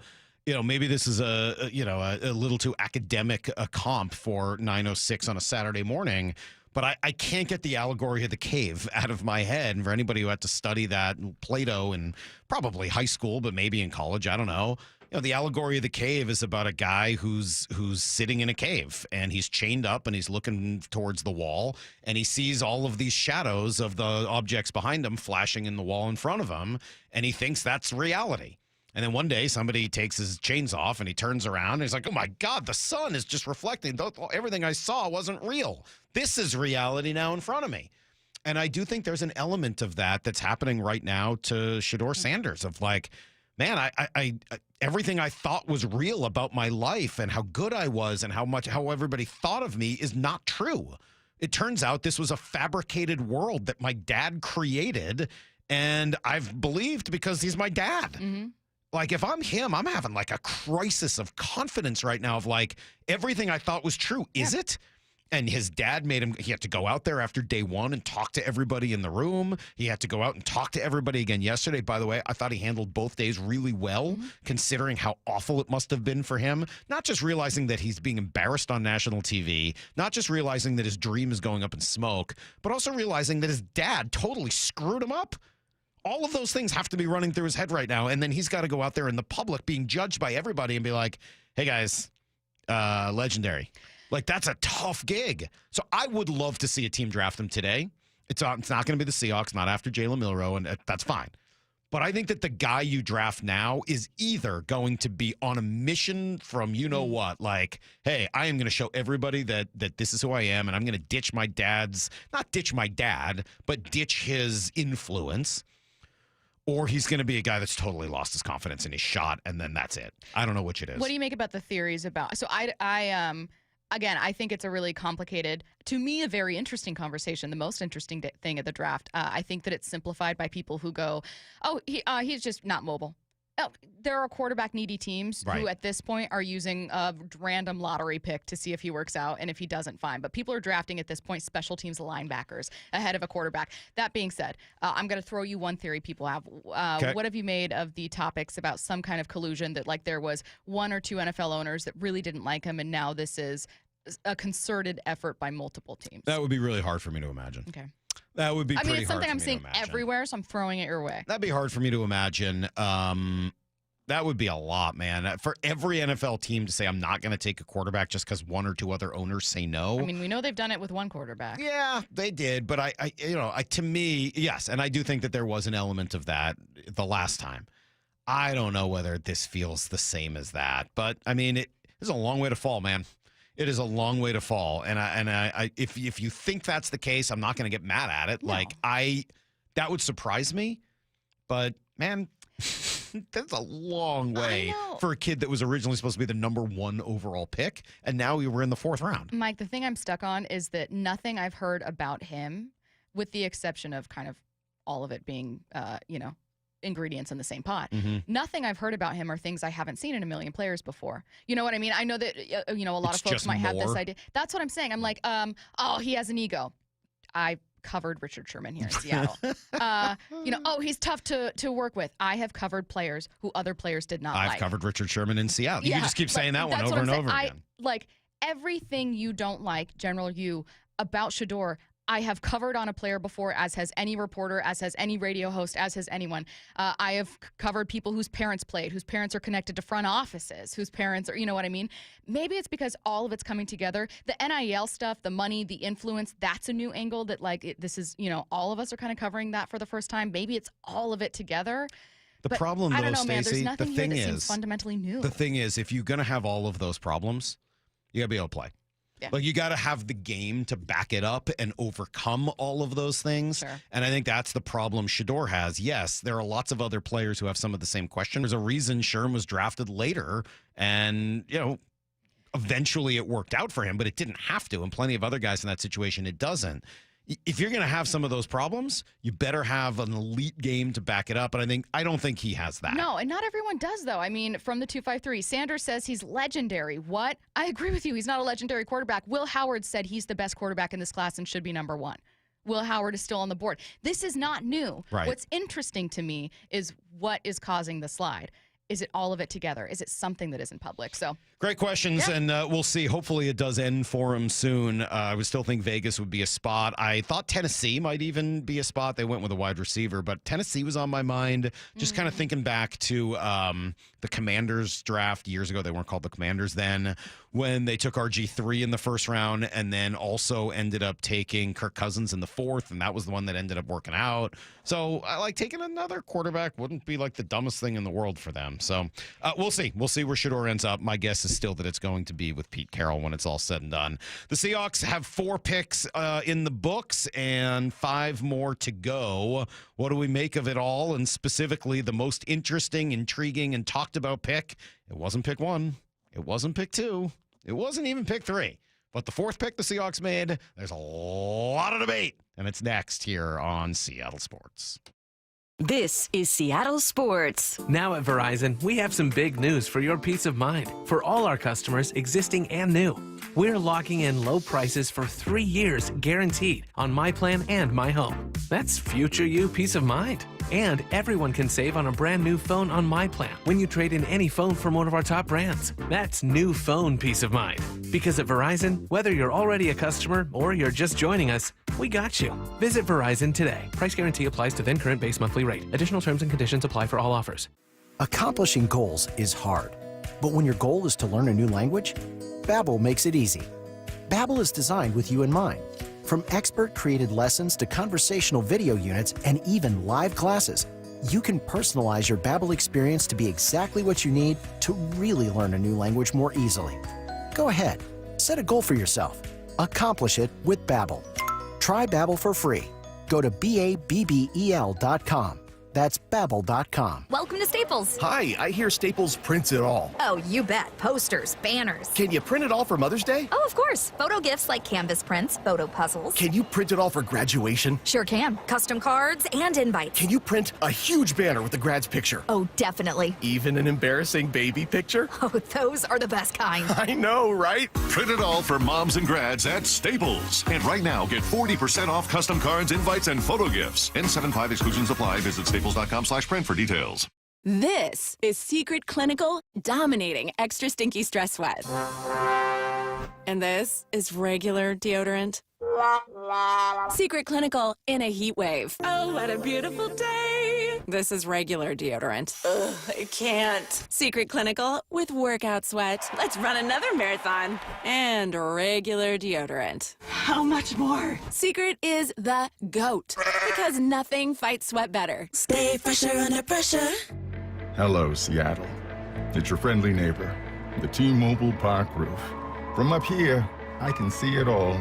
Folks pouring in from the street, the sun setting over the sound, the roar of the crowd as Luis Castillo pumps his fist, and the joy of the J-Rod squad as Julio snares a deep fly ball at the wall. He reaches up with a leap and he makes the catch! And all the faces smiling with every perfectly grilled hot dog and swirl of soft serve. When the final out's made, I'll be right up here, lighting the W and soaking it all in. Mariners baseball. Trident South. Don't miss this week's homestand at T-Mobile Park. The fun continues against the Marlins with tonight's Moose Shoulder Plush giveaway at 6:40 and tomorrow's Little League Day Mariner poster giveaway at 1:10. Plus, score value game seats for just $10 Tuesday and Wednesday against the Angels. Get your tickets at mariners.com. From groceries to home prices, the cost of living in Washington state keeps going up. Now, Olympia politicians are proposing the largest tax increases in state history. Don't be fooled. If taxes go up, we'll all pay even more. Washington needs lower costs, not higher taxes. Tell the politicians no by visiting www.affordablewashington.org. Paid for by the people for an affordable Washington. Top 5 contributors are Washington Alliance for a Competitive Economy, Microsoft, Moderna, T-Mobile, and Amazon. As America's leading business lender, Bank of America is on your corner and in your corner, right here in Seattle. With $215 billion in business loans and over 3,700 business specialists across the nation, we help businesses thrive so communities prosper. What would you like the power to do? Learn more at bankofamerica.com/local business. Bank of America, official bank of FIFA Club World Cup 2025. Copyright 2025 Bank of America Corporation, all rights reserved. The 2025 NFL Draft on Seattle Sports. Broadcasting live from the VMAC in Renton. Streaming on YouTube, the app, and your smart speaker. Mike Salk, Stacy Rost, 4th round underway. Seahawks still have a ways to go, like 30 picks or so before they're going to actually select. That's how I feel driving to see my parents who live in Vancouver, Washington, and sometimes I'll get to Tacoma, which for me is a long way, and I'll be like, let's do this. I am a quarter of the way into this trip. Well, that's sort of where we're at, waiting for the Seahawks today, but we'll keep our eyes on it, and as they make selections, we will chat about them, tell you guys about it. Yesterday, of course, they drafted 3 players after Zabel on Thursday. They take Nick Eamon-Warry, trade up for him at pick 35, then Elijah Arroyo, tight end from Miami at 50. Jalen Milroe is the guy we'll talk about here. Quarterback from Alabama goes pick number 92 to the Seahawks. I love it. I'm not going to lie. I really am excited about the Jalen Milroe pick for a whole bunch of reasons. I feel like you would love reality TV. Like this energy from you right now. Oh, really? Being like, I kind of love it. It's a bit of a messy pick. I don't love reality TV. You aren't trying hard enough. Really? You think so? Please tell me why you love the Milroe pick. Because I think he might end up being really good. Like, I think he might be awesome. I think he might be really good. Okay, what have you seen from I know it sounds like such a dumb question, but I'd love to explore it more. The things that you've seen that make you think that, and then why you think some people didn't like the pick.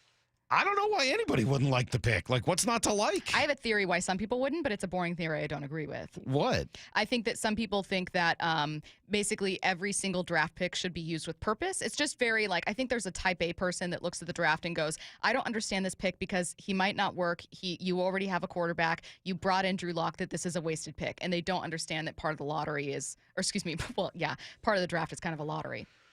Yeah, I love it. I mean, It's I don't great. understand that. If you had drafted him in the first round, it's a reach. If you had drafted him in the second round, it's a reach. Drafted him in the third round. Perfect. I mean, and not even the beginning of the third round. Like, Russell Wilson was picked 75.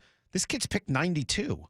I mean, you're not going all in on Jalen Milroe, but you're giving yourself an opportunity for Jalen Milroe to be the guy down the road. By the way, Cam Skattebo gone. He goes to the Giants. So the Cam Skattebo dream is done. Sorry to our friend Lyle and everybody else who was hoping that Cam would be here. That's not going to happen. Down. He goes to the Giants. But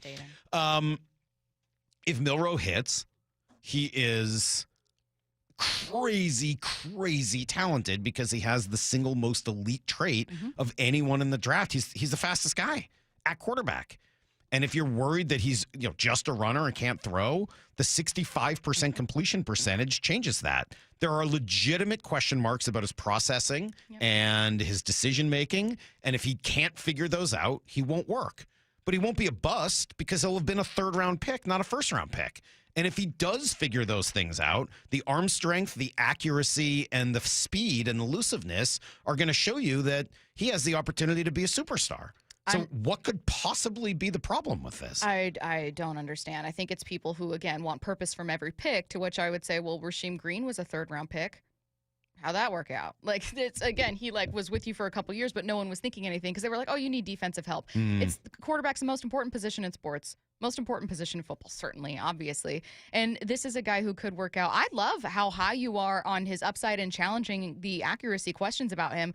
I think I also am just really high on his personality. I think that he seems so fun. Yeah. Did you get some of that sound? I've got a little of it here. Here it. is what the wait was like for him before he was drafted. Yeah, for sure. I know going into this process, my ultimate goal was hear my name called, and I was able to hear that today. So it's definitely a dream come true. The best thing about it, I would gather with family throughout this whole process. It's definitely a unique journey for sure, not knowing where you can go, but it's all about that right spot. And I know I'm in the right spot moving forward. Yeah, I mean, like he said all the right things, as you would assume, yesterday. What made him think the Seahawks were into him? Number one, words of affirmation. Number His two, love language. Just the belief system of everyone there. That's all it takes. You walk differently, you play differently when you have an army behind you, and that's what I have. And so I'm super excited about it. Just knowing that I'm going into a culture that's wanting to win, that's want to achieve great things, and I'm going to bring that as a rookie and throughout my whole time being in Seattle. All right. Mike, I'll say this. I think that quarterbacks simultaneously are critiqued for being boring, but also have to be. And so when you're kind of that like middle manager, you don't get to have fun with, your friends all the time because you're under a spotlight that is very rewarding when you play well and you get credit for sometimes things that aren't entirely your responsibility. And you also get blamed for things that aren't. So I could never blame, even though it wasn't fun to cover, Russell Wilson for being very boring. I could never blame Geno for not being the biggest personality. That being said, through the entirety of my time, I'm speaking only selfishly now, through the entirety of my time, I've covered one NFL team. I've never covered a quarterback with this personality, who is a little more authentic, who's a little more open. A little edgy. A little edgier. And I am interested in seeing, and Grant, I don't know that quarterback could have existed in 2012 and 13 and 14. And I think that he would have been knocked more heavily for his mobility, and people would have called him. I already know he would have been he's playing backyard football, but can he process? Like, these questions would have been the ones people were having about Russell Wilson. They were the ones people were having about Russell Wilson and RG3 and a number of these quarterbacks where it was, okay, they're athletes, but can they be quarterbacks? Man, if they put that to bed, right? Exactly. I mean, those guys, and It's so certainly different. what's happened in the last few years with Lamar and a few others. Completely different atmosphere now. And I think wait to this cover kid can him. throw. Like, I mean, I know he did not perform well at the Senior Bowl. It's funny, he's the opposite of Gray Zabel, who really made his draft stock at the Super Bowl, and this kid had all sorts of problems at the Senior Bowl. But he was asked about throwing a lot. So my second passing touchdown against West Kentucky, I went through a full progression, and we scored a passing touchdown. So I've done it before, and I will continue to do it. There's nothing I can't do in the football field. The things I can improve on, absolutely. But it's nothing I can't do on the football field. I've thrown every type of touchdown, stepping up in the pocket, throwing on the run. I'm going through my progressions. I've thrown a check down and they scored. I've used my legs. So, when looking at it, pick and choose what you want on the field. I can do it. So I say that humbly, not over arrogant. It's just more just knowing what I bring to the table and knowing that I just a different dynamic when it comes to being on the football field that I know I'm going to utilize in that field. Anthony Richardson was drafted in the top 5. Yeah, it was 4. He was drafted number 4 overall with a lot of the same questions and concerns. Anthony Richardson was a 54.7% passer. Milroe was a 64+% passer in college. Anthony Richardson was drafted number 4 overall. And when it doesn't work out for him, he's a bust. Jalen Milroe was drafted 88 spots later in a draft that, if it does work out, and right now I think there's a better chance it works out for him than it does for Anthony Richardson, who I like, by the way. I'm not like a Richardson killer, but Anthony Richardson was a 54.7% passer. This kid's more accurate, has played a lot more football, is just as good a runner in a different way, but maybe a more sustainable way, and was picked 88 spots later. Cannot overstate. I love this. I absolutely freaking love the Jalen Milroe pick. I also want to add that the worst case is that you've got a freak athlete who just isn't a good quarterback. The worst case for your team is you've got Taysom Hill. It's funny, 425 just texted the exact same thing. Worst case is he's Taysom Hill. Yes. That's exactly what it is. And I will add on quickly, I don't have the sound in front of me, but I will add on that because I saw this question on Twitter and it was what a lot of people were thinking. I know that Brock Heward tweeted about this, obviously, saying hey, do you have a Taysom Hill situation? I think it's Clint Kubiak's ties to the Saints, and Clint Kubiak, this is long before the draft, ahead of free agency, just unprompted mentioned how much he loved Taysom Hill and how great a weapon he was. And so people already know that he values that. But I know that Mike McDonald was asked about this yesterday and said, Milroe's a quarterback through and through. The priority for the Seahawks is, can he be the face of our franchise? Can he be that great starting quarterback? Not can he be Taysom Hill? Taysom Hill is the backup plan. I think that's right. By the way, he's a much better passer than Taysom Hill was in college. He's faster than Taysom Hill. If the worst thing is that he ends up being a gadget guy in Taysom Hill, like a super fun weapon. that would be worthwhile in the third round, especially given that the potential upside is that he turns into someone like a Lamar Jackson type. Maybe not quite as good, but close. And if it doesn't work out that way, you haven't spent that much on it. Yeah. I'm stalling here a little bit. I know we got to take a quick break, but the Raiders pick is in. Their fourth round pick at 108. I'm curious if it's going to be Shedeur, and so I'm holding on here for a moment, because if it's not Shedeur here, man, I don't know how much farther this can go. I have always felt like Pete Carroll is the right person because Pete always wanted Johnny Manziel, and oh my God, they take a wide receiver, not Donta Thornton Jr. So I don't know, man. I legitimately thought Pete was going to take Shedeur with pick number 6. Is it dumb at me at this point to ask you if you think he goes undrafted? I don't know. I don't know. There's 6 desperately quarterback needy teams, and all of them have passed on him at least twice. It's unbelievable. All right, let's come right back. We've got a ton more to go. They are right now on pick, 108. Seahawks draft at 137, so we got a little while before they get there. If Jalen Milroe was the most exciting, well, one of these other picks was the most obvious, and that's next here at Stacy Rost, Mike Salk, Seattle Sports on 710 seattlesports.com. This is Seattle Sports. Can you take the power of your home internet almost anywhere? Well, with Xfinity, you can. Do more of what you love in the places you go the most with internet and mobile together. Xfinity built a network that's 99.99% reliable. Plus, Xfinity Mobile, well, they have Wi-Fi power boost, giving you ultra-fast Wi-Fi at home and out on the go. So get the same reliable network in the places you need it the most. Maybe the coffee shop, the grocery store, or at the game. Whatever you're into, you'll love how fast you can do it with Xfinity Internet and mobile. And now through April 21st, get 300 megabit Xfinity Internet and one unlimited mobile line together for $25 a month for a year with no contract. And save $1,000 in your first year over Verizon and AT&T Plus. Ask how to get a free premium 5G phone. Visit Xfinity.com, call 1-800-XFINITY, or visit a store today. Requires paperless billing and auto pay with stored bank account. Restrictions apply. Equipment, taxes, and fees extra after promo. Regular rates apply. Actual speeds vary. Savings compared to Verizon 5G, Internet plus one unlimited welcome line, and AT&T Internet 300 plus one unlimited starter SL line. Xfinity Internet required. Reduced speeds after 30 gigabits of usage per line. Data thresholds and actual savings vary. Bull riding. The perfect fusion of strength, skill, and pure willpower. Professional bull riders aren't just athletes. They're daredevils with cowboy souls. Come experience the true modern West, where 8 seconds of glory will create a lifetime of memories. It's the PBR Tacoma at Tacoma Dome, Saturday, April 26th and Sunday, April 27th. Tickets available at Ticketmaster and PBR.com. Hold on tight. The ride of your life is about to begin. I've always been a super athletic guy, but after I turned 40, I noticed I was slowing down. Instead of hitting the gym after work, I spent my evenings on the couch with a bag of chips. I was gaining weight, losing muscle, and when I did try to work out, I ran out of energy right away. One of my buddies suggested I book a free testosterone check at Revive Health, and that's when I learned that low T doesn't just impact how guys perform in the bedroom.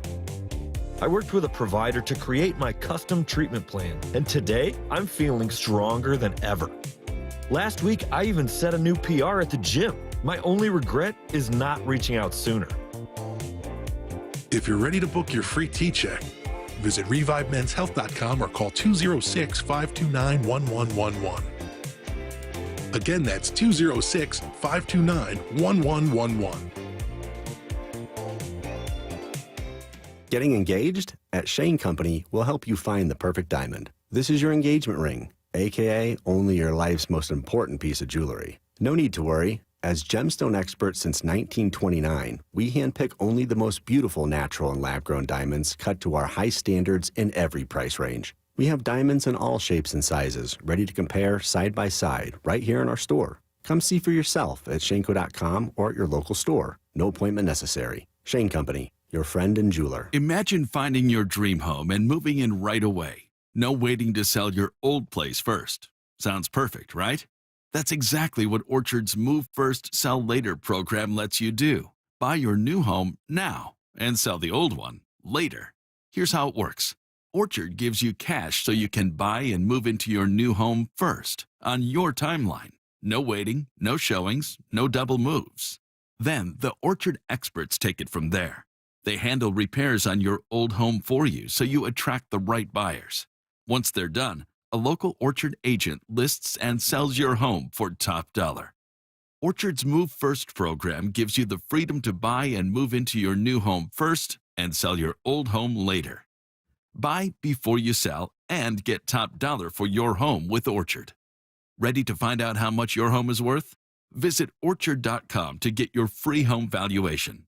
That's Orchard.com. Back to live coverage of the 2025 NFL Draft. Broadcasting live from the VMAC in Renton. On Seattle Sports. YouTube the app in your smart speaker. Love the Milroe pick.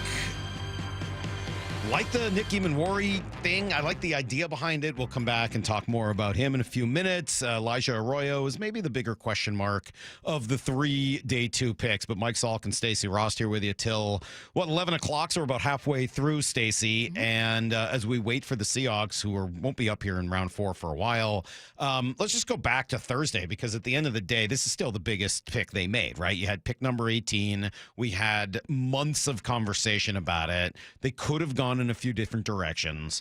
When it got to 18, given how the whole draft had played out, what did you think was going to happen? I thought that they would trade back.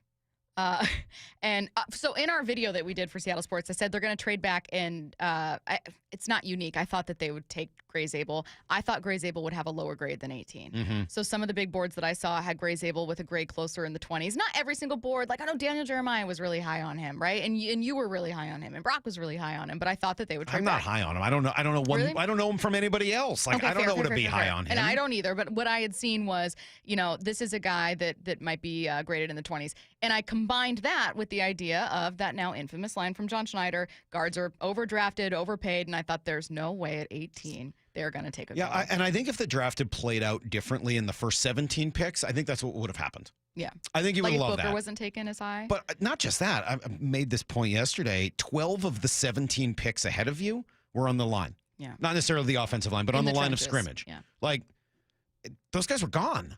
Like, if you didn't take him, you were really taking a major risk that you weren't going to get a guy you really liked to play a position that you absolutely had to have.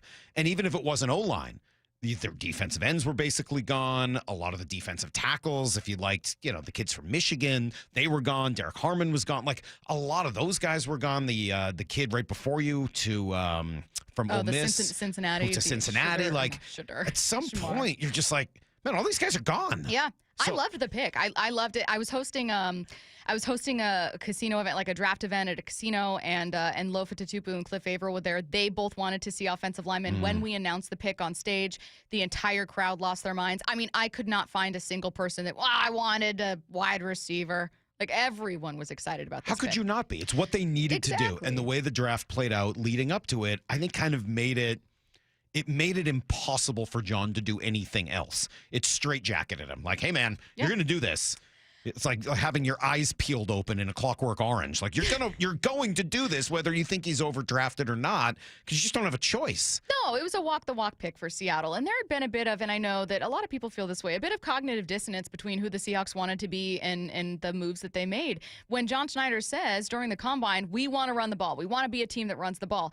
And then you hear him say, well, I think it's kind of a lazy narrative that we don't draft and develop the offensive line. You're thinking, well, wait a minute, John, wait a minute. I know one way you guys could run the ball better, and that would be to have a better offensive line. And Lofa, who was at this event, intentionally pointed out that Arizona game where he said, look, the conversation from this game became, oh my God, should Charbonnet be playing instead of Ken Walker? Should he be the starter? The conversation instead should have been, man, think of what Ken Walker could have done behind the offensive line that day. The difference wasn't Charbonnet or Ken Walker. The difference was that was one of the best called games for the offensive line and just performance-based games for the offensive line, and they didn't build on it. But that's what it looks like when you're doing things right. Right? Now we're getting a chance to meet the kid, right? So, first you take the pick. I like it because of where he plays and what he does. Sure. I can't tell you Gray Zabel's going to be better than Tyler Booker. I don't know. I don't think anybody really knows, but at least other people are more qualified to guess than I am. I can't tell you whether Gray Zabel's going to be better than Donovan Jackson. I don't know. But they believe that he is. That's the bet they made. And okay, fine. Like years will decide whether or not that's true. I'm only going to look at the position he plays and kind of what he projects to be, et cetera. And the thing that I find maybe most intriguing about him is 6'6", 312. I think he can get bigger. I think he can be bigger than he is now. He might need to be if he's going to play guard. And I think he can get bigger.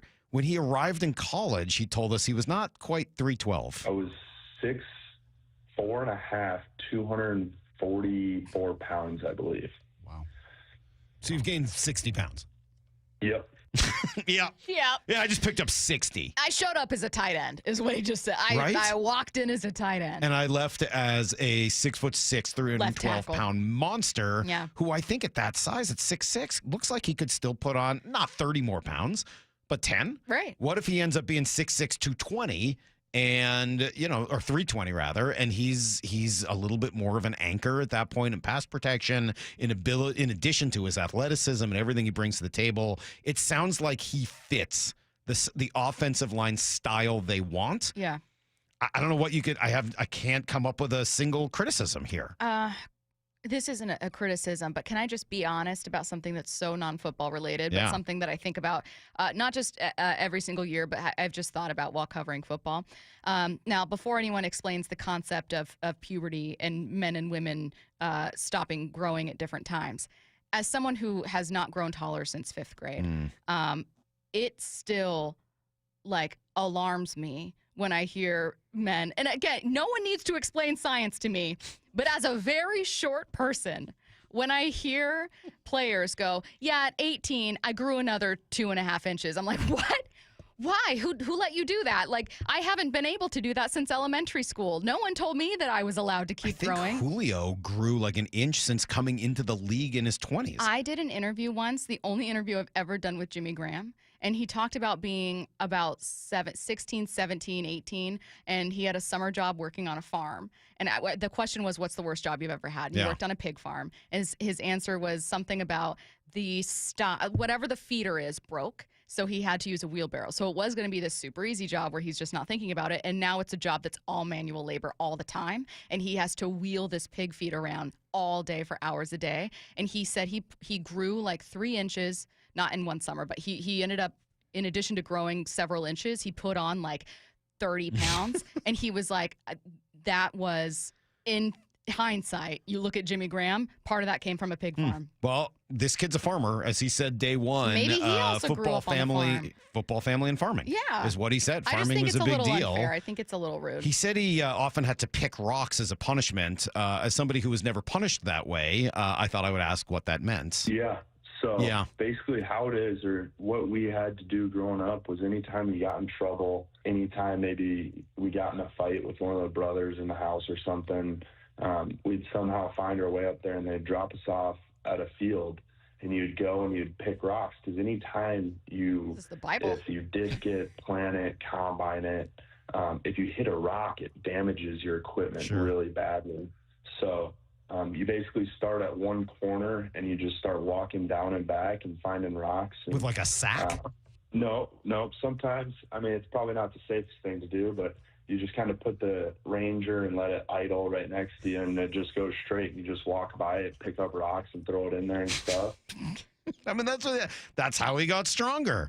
And you will be surprised to know, Stacy, that he likes both hunting and fishing. You hunt and fish. Yeah. Which do you enjoy more? I'm going to go hunting more. For sure. Quail? What are we doing? Quail? Pheasants, ducks, geese, deer. Yep. Do you like to use a bow?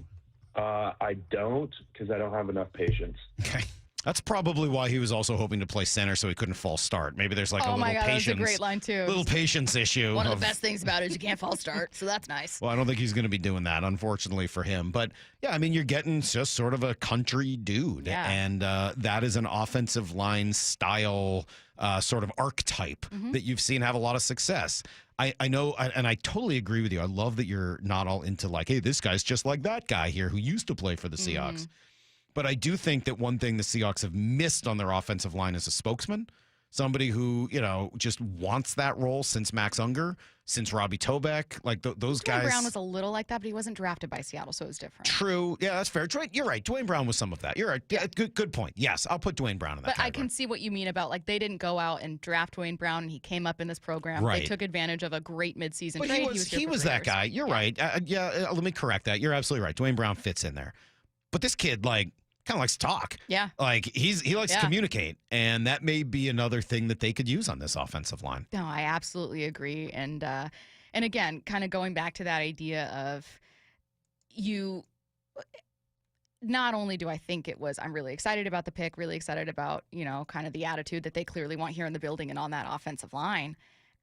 I'm just, not to repeat myself, happy that John Schneider is walking the walk, talking the talk. Like, you cannot continue to say, this is who we want to be, and then not draft, develop, trade for that team. This is different. Yeah.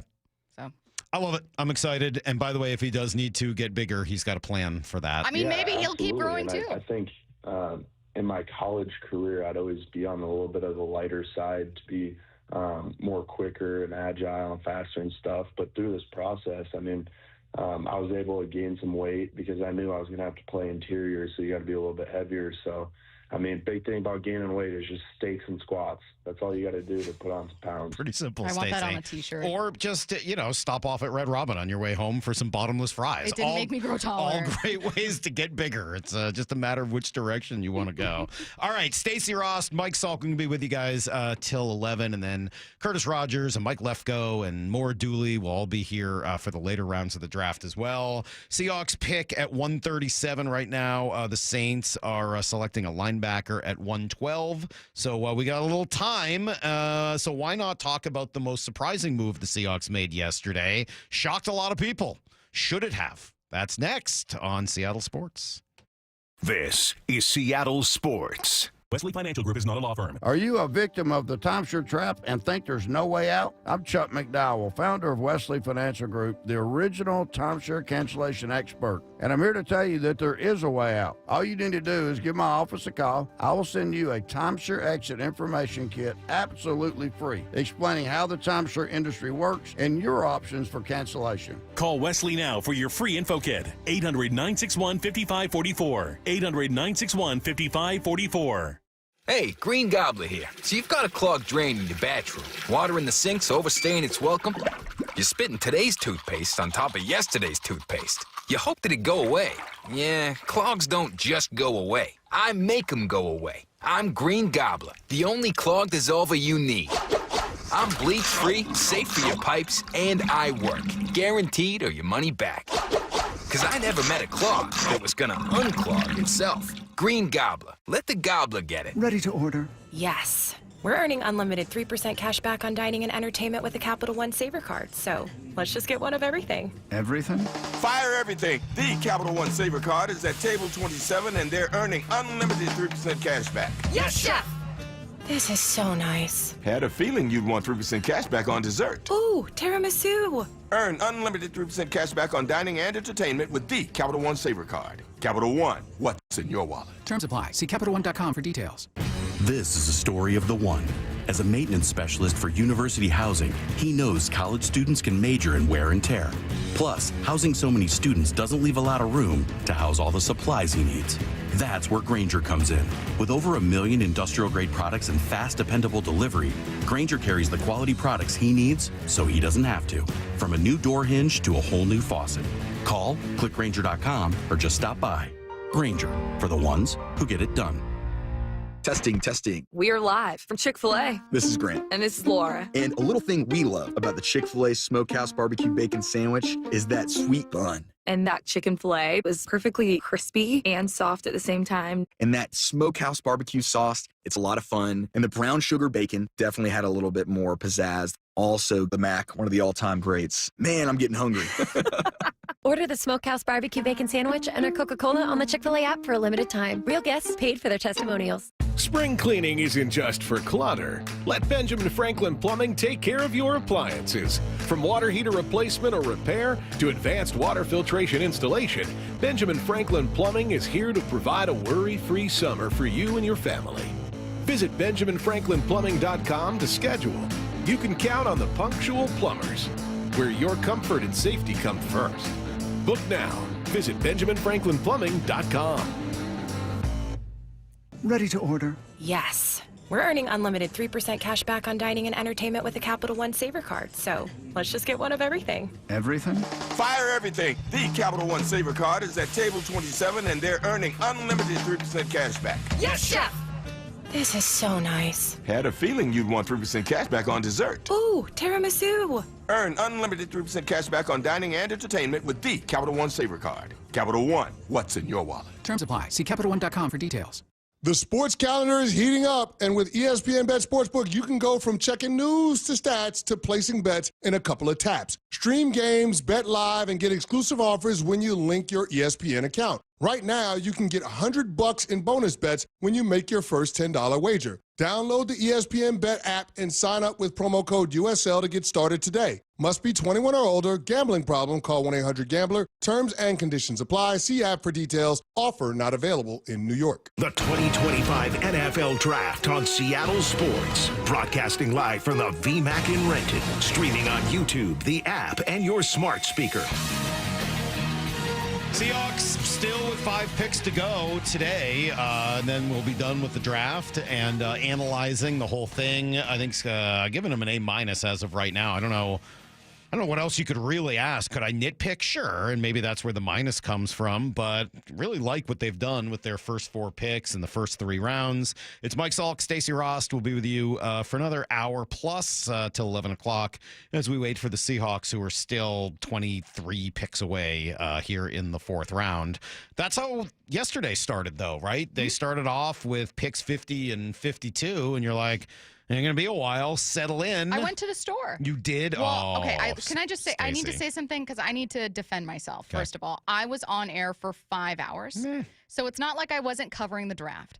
The only time I had to go to the store was at the very beginning of the draft. I had just gotten home and I was like, okay, they're at 50. Like I can just go across the street really fast. Huge mistake. When I walked back, I'm telling you, it was a 15-minute trip. They had a new safety. Yeah, so I will say, I can show you. This is from my email that I had sent to Maura and Brock and Lyle the night before. Stop! That's literally what I wrote. That is from my email. Salkstradamus. Now what? 52 and 82 equals 34 if you want to trade up. Eamon Worry? Now, I spelled Eamon Worry wrong, but I think that was an autocorrect issue. How's it feel being an NFL insider? Pretty good. Did they trade? They traded for 35, so I was off by 1 pick. I'm sorry about that. I just missed. They traded for 35 instead of 34. But other than that, they gave up 52 and 82, and that's exactly the right number just on the draft chart. And I was curious if they would say, look, this kid is such a physical freak and fits what Mike Macdonald wants to do so much that it's worth it to us. I had 3 goals for the Seahawks coming into the draft. 3 goals for the Seahawks. Number 1, fix your freaking problem with the offensive line. Right. It is not like a little issue. It's a fatal flaw. It is keeping you from success. And you will not succeed until you do it, period. And they did. And they at least made an effort to do that in round 1. Goal number 2, get elite on defense. Right? Which is why for me, and these goals were in no order, could have been in any of the 3 orders, but I would have been fine with Kenneth Grant in the first round. Out of Michigan, I would have been fine trading up for somebody like Jalen Walker. Like I would have been fine with that because you're trying to make your defense unbelievably elite, and Eamon Worry may help that. 3, make this Mike Macdonald's team, and that's where again I think Eamon Worry fits in here. Is he perfect? No.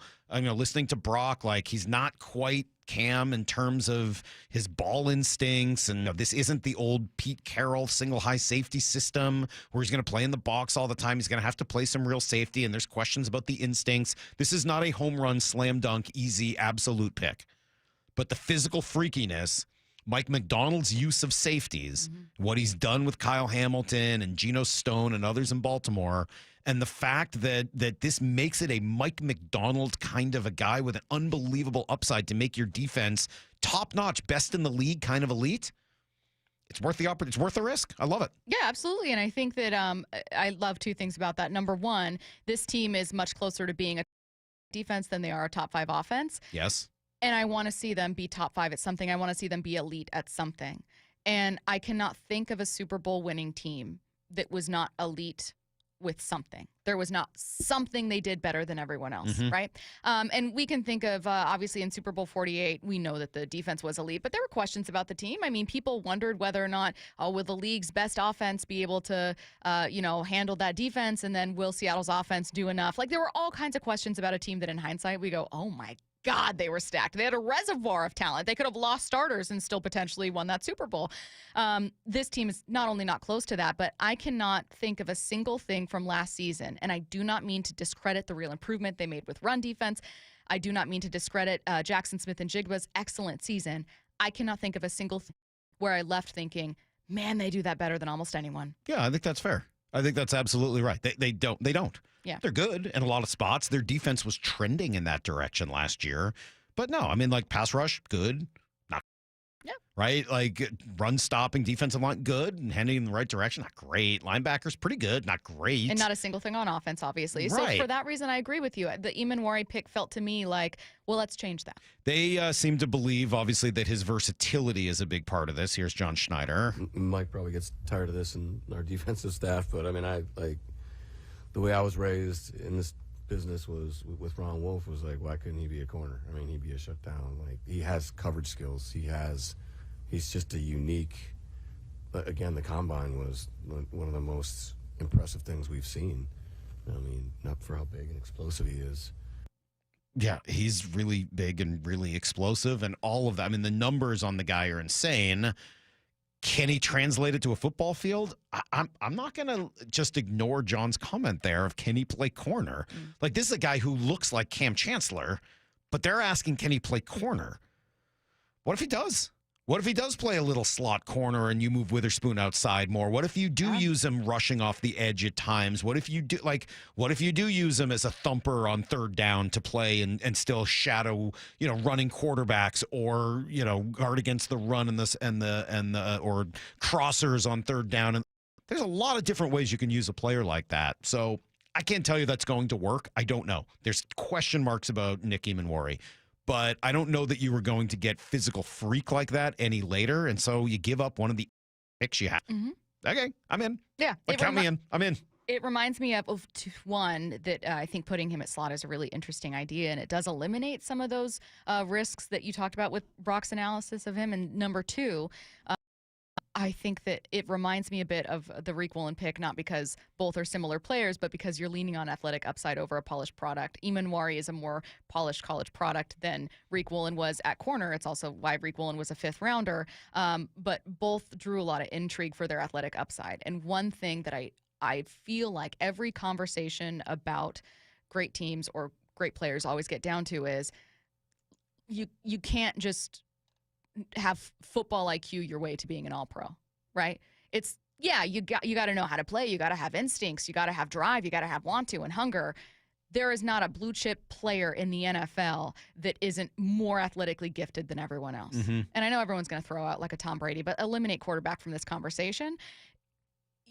There is not Aaron Donald by that version. You can apply that to Nick Eamon. You can apply that to, obviously the Jalen Milroe pick. That the idea of this year's Seahawks draft and what John Schneider is doing is leaning really heavily into that athletic upside and going, well, hey, if we can polish products, you can't teach this 40 times. Yeah, I would say if there is a through line between Zabel, Eamon, Arroyo, the tight end from Miami, and then defensive lineman, certainly more so than Booker. Like, that's his calling card, is his athleticism more than anything else, his quickness. Eamon, for that position, I mean, probably about as quick as you're going to find for anybody of that size, freak athlete.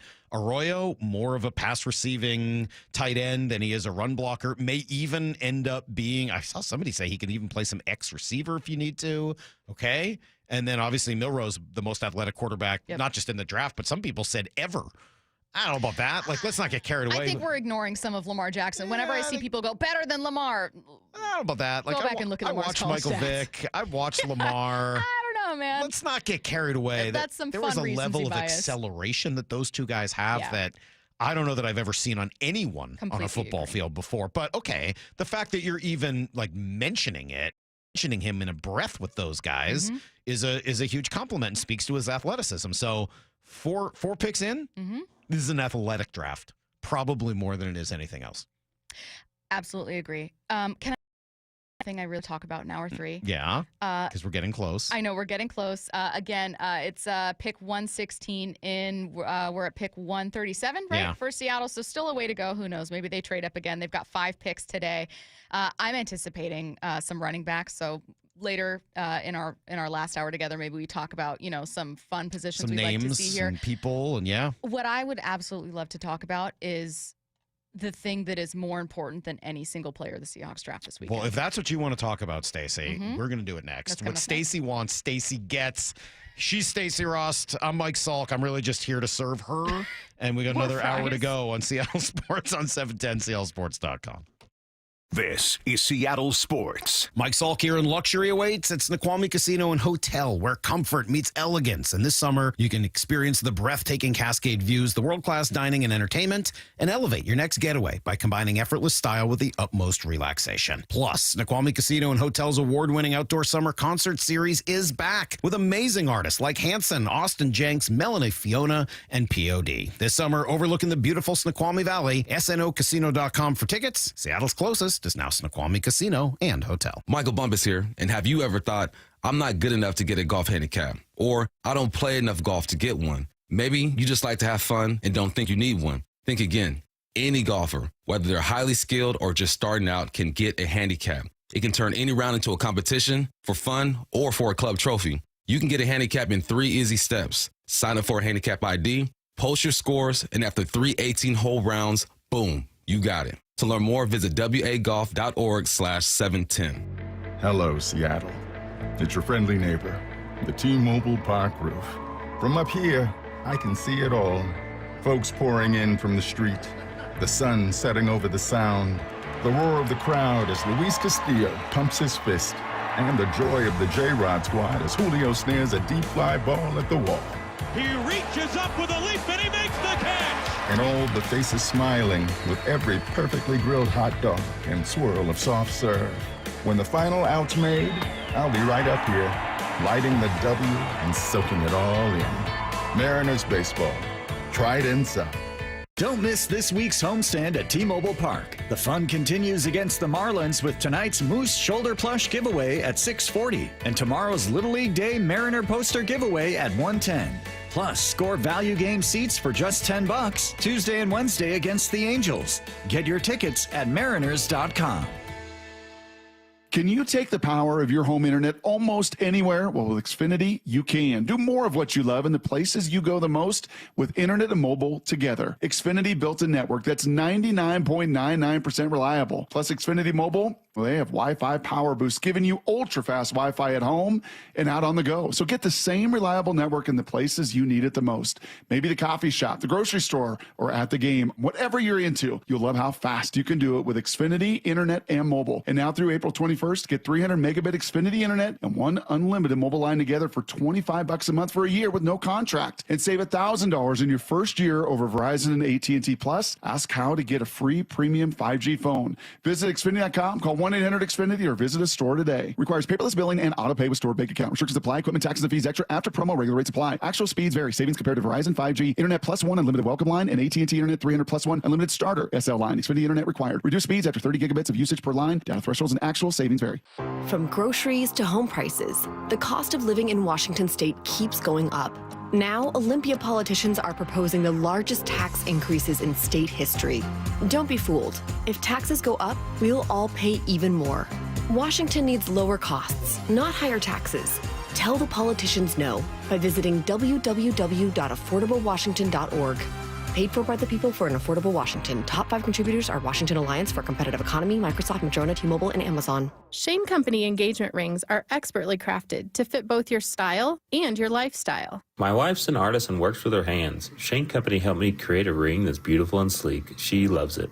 Shane Company rings are crafted with care using high-quality materials, and we set each center stone by hand in our jeweler's workshop right here in our store. We also protect your ring, including the center stone, with our unmatched free lifetime warranty. Let us help you find your perfect ring, in-store and at shaneco.com. Shane Company, your friend and jeweler. The 2025 NFL Draft on Seattle Sports. 710 KIRO AM Seattle and KIRO FM HD2 Tacoma. Your home for the Seahawks and the 2025 NFL Draft. Welcome to the NFL Draft. This is Seattle's sports presentation of the NFL Draft. Streaming on YouTube, the app, and your smart speaker. Mike Salk, Stacy Rost, we are getting you ready. Day 3 coverage of the NFL Draft. Seahawks on the board at 137 overall. Still a ways away. It's going to be the second to last pick today. Mike, we have talked about the newest Seahawks so far, but I want to have a conversation about something I feel is more important than any single player Seattle is going to draft this year. So I mentioned being at this casino event with Cliff Averill and Lofa Tatupu, and my job was just to ask them a ton of questions. And one of the things I asked them was like, hey, what kind of Seahawks draft would get this team closer to being a Super Bowl team? And Cliff Averill, and I'm paraphrasing, but it was a funny response, was like, respectfully, I don't even call a rookie by his name until year 2. Fair. And the reason, and it got laughs, and everyone kind of liked the conversation about rookie contributions, but what that conversation eventually became is one I want to have with you right now. What both Cliff and later Lofa were talking about is, the draft is fun. You know what I mean? Like, you see these names, and it's all about potential, and it's really exciting. You see big trades, big storylines. Like, if you're a football fan, you typically do just love talking about the new players on your team. But once training camp hits, once week 1 hits, you cannot look to those players to close the gap, and you cannot look to those players to help you. So the conversation I wanted to have with you is, well, who do we look at? If we're not looking at Gray Zabel to turn the Seahawks from a 10-win team into a 13-win, and I don't think we should. I don't think that's fair at all. I don't think we should be looking at any one of the rookies whose names we've already heard, nor rookies whose names we're about to hear over the next couple hours, as closing the gap for Seattle this year. Yeah, short term, right? Yeah, They're more about their long term. I agree with that. Yeah, you know what I mean? These are building blocks that we're adding. You know, when we're getting that foundation built back up for the Seahawks, these are all names that I hope we're talking about in a year and 2 and 3. But That's then a who are good we question. talking about? Well, I mean, I think the answer is fairly obvious. It's Sam Darnold, right? I mean, like, he's a Really? new quarterback. No one said that one. What? Yeah. I'll tell you the answer. Have they watched football before? You tell me why Sam Darnold is your choice, and Because then he's the quarterback. I know, but I'm going to tell you. What? I'm going to tell you why. No, the answer is Sam Darnold. Why Brady and Curtis had different answers. Brady and Curtis are wrong. I don't know what to tell you. Like, the answer is Sam Darnold. Who's going to be the maker if it happens? The new quarterback's most important position in all of sports. And he's not Geno Smith, who's been here for the last 3 years. I also He's have a not theory Russell as to Wilson, who was here for a why. decade before that. Yeah. He's new. Yeah, I mean, like, that all eyes on Sam Darnold. Everything else is secondary. Like, hey, I'm excited to see what some of the other new additions will do on the outside, and Cooper Kupp, and that's cool. I'm excited to see if any of these guys will take the next step on defense. Byron Murphy's going to be pretty high on that list. Can he turn himself into the game wrecker they picked, where they did a year ago? Can Boye Mafe in his walk year and, where there's a lot of money to be made, truly become an elite defensive end linebacker? Or is he, like, all those are fun conversations. Yeah. Mike McDonald taking over the team in year 2. And obviously Clint Kubiak is a big storyline. Like, those are all huge storylines. But they get a new quarterback. Like, this is the easiest answer of all time. Okay, I think you're right.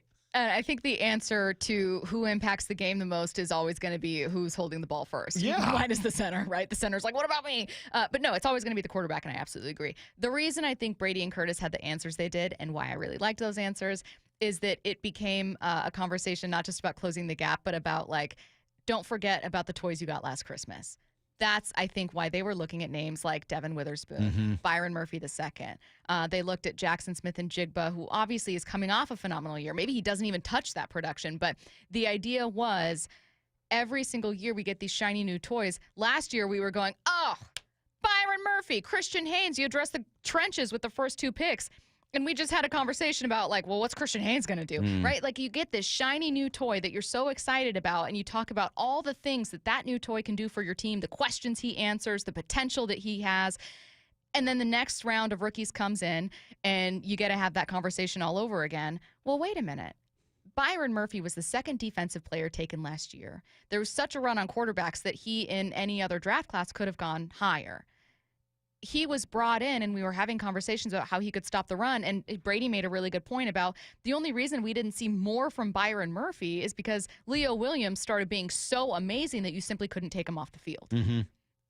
Maybe we start seeing a Byron Murphy. That'd be we were great. talking about Aaron Darnold comparisons. That would be felt unbelievable. unfair. It's not going to matter as much as if, Sam Darnold is unbelievable. It certainly will not. But I thought that you would be intrigued by the idea of. I do like all those ideas. You know what I mean? I think you're right. God, we get so excited about these rookies and we kind of forget about all the people we were excited about 2 years ago. I think that can be a great point without it being more important than quarterback. So let's take quarterback off the board. Let's do that. Because sometimes you have to. Sometimes you have to be like, all right, other than the quarterback, because that's too obvious. Yes.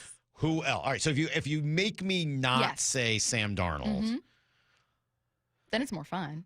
It is. It's harder. I know. I will not say Devin Witherspoon. I think I know who he is. Now I've got to be careful because I said that about Cal Raleigh and then he hit like 9 home runs in 9 days. So maybe he's on pace for like 6. I know. And I was like, I think I know what Cal is. He's a 30 home run guy. He's going to be high slugging, low batting average. Wrong. He's Barry Bonds. Maybe. We'll see. Something tells me when it's all said and done, he'll be in the 30 to 35 home run range. We'll see. Maybe it's a little higher this year. That'd be awesome. But I'm going to guess 40, not 60. Just a guess. Yeah. I think I know who Devin Witherspoon is. Okay. Maybe there's still more, but I think I know who he is. I think I know who JSN is. Yep. Maybe there's still a little bit more, but I think I know who JSN is. I hate to say that I'm like out on Christian Haynes. It's not because like it's only been a year. It's because he got passed by so many people last season. And that just really, like, it's one thing to not get it right away as a rookie. It's another thing to watch the 7th rounder and the undrafted guy and, the dude off the street all get reps ahead of you. That makes me real concerned about Christian Haynes. Before Christian Haynes. Sorry, I don't know about that. That is a very worried. Like, he didn't even get a chance. That's not a great sign. Yeah, I'm with you. I'll go Byron Murphy. I think that's probably the best answer. With a nod towards the 2 defensive ends or outside linebackers, whatever you want to call them, in Hall and Mafe. And I know we've seen them now each for a few years. The jump that just for fun, I'll go with Hall. Okay. I'll go with Hall. That'll be my answer. pick. Derek Hall will be my answer because the jump from year 1 to year 2 is huge. The physical attributes are still insane. If he can make a similar jump in year 3, then I think you're looking at a legitimate starter game wrecker on the outside. And he maybe even makes Boye Mafe expendable the next year. You don't have to re-sign him. We'll see. I'll try to, since I know you're looking for something different. That's a something different kind of answer. I was a little bit looking for something different. It took me a while to get there, but there you go. I just love conversations about, hey, what's the story we're not having, right?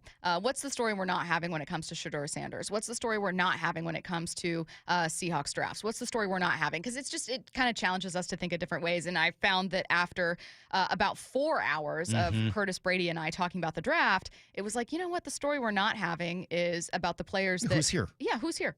You know what I mean? Like, and as someone who was your answer? I ended up saying, I think I did say Byron, and on a separate conversation I had, I think I said Christian Haynes, but it was because of the importance of his position and less because of my actual belief in him. But, I mean, when you think about draft value, he was a 3rd rounder, but the 2nd pick in that draft. You think about Hall, he was a 2nd rounder, right? Derek Hall's 2nd rounder. Derek Hall's a 2nd rounder. So was Boye. Both of your running backs are 2nd rounders. I mean, these are not low-level picks. Yeah, there's another answer to be made there. Like, I kind of wanted to go defense after quarterback being the obvious number 1. I think there is a case to be made that Zach Charbonnet should be in that conversation. I think he's going to be your starting running back this year. Gut feeling, I thought he should have been given. Ken Walker gets traded? No, not necessarily. Okay. I just think that last year Charbonnet was better. I thought he deserved the chance to really compete for it a year ago, and they didn't really offer that to him, or at least it seemed that way. I was always surprised. I thought that should have been an open competition. They're both 2nd rounders. I don't think Ken Walker's done anything to deserve that job being just handed to him. I was surprised they didn't give Charbonnet more of a shot in training camp. And then when they both had opportunities last year, he was better. Yeah. He's just flat better. Like, he may not be as explosive and may not have the big quick hitter thing, but he's just better. And I think he's even a better fit for what they want to do with the outside zone and all of that. So kind of fits some of that Olandis Gary, Terrell Davis stuff that worked in Denver all those years ago. So I'll throw his name out there. If he can stay healthy and kind of start to live up to where he was drafted, 2nd round for running backs, pretty high. Yeah. Like, I think that's another one that could be on this list. That's what I'm saying. I mean, look, it's similar to, not similar, but the conversation we had about tight ends where it's like, but you paid these guys. It's kind of how I feel about we're all talking about a running back. I'm so excited to see if they take a running back today. They have 2 second-round running backs in the backfield. They have another running back who is a late day 3 guy, but like one that people would like to see more of. Like you have a lot of second and third rounders on your team that you are waiting to see more from. And other guys, JSN can't give you 2,000 yards. Like JSN, if JSN gives you exactly what he gave you last year, then you're going to need more from other people. By the way, I just can't believe it. The Steelers just had pick number 123 in the 4th round.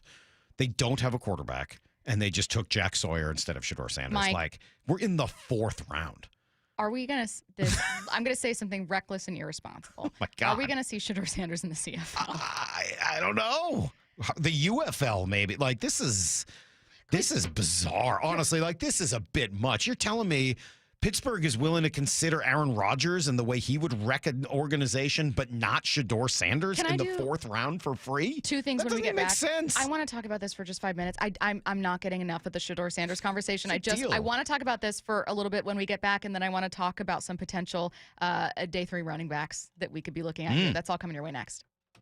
This is Seattle Sports. Can you take the power of your home internet almost anywhere? Well, with Xfinity, you can. Do more of what you love in the places you go the most with internet and mobile together. Xfinity built a network that's 99.99% reliable. Plus, Xfinity Mobile, well, they have Wi-Fi power boost, giving you ultra-fast Wi-Fi at home and out on the go. So get the same reliable network in the places you need it the most.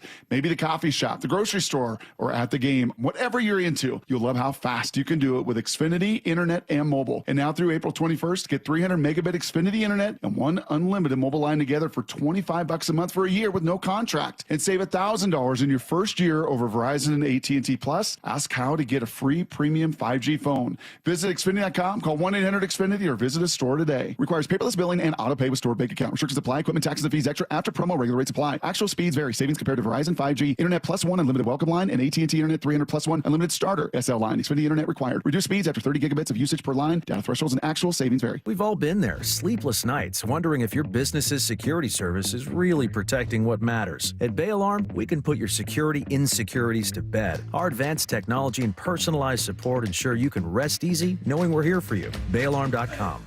This is a story of the one. As a maintenance specialist for university housing, he knows college students can major in wear and tear. Plus, housing so many students doesn't leave a lot of room to house all the supplies he needs. That's where Grainger comes in. With over 1 million industrial-grade products and fast, dependable delivery, Grainger carries the quality products he needs so he doesn't have to. From a new door hinge to a whole new faucet. Call, click Grainger.com, or just stop by. Grainger, for the ones who get it done.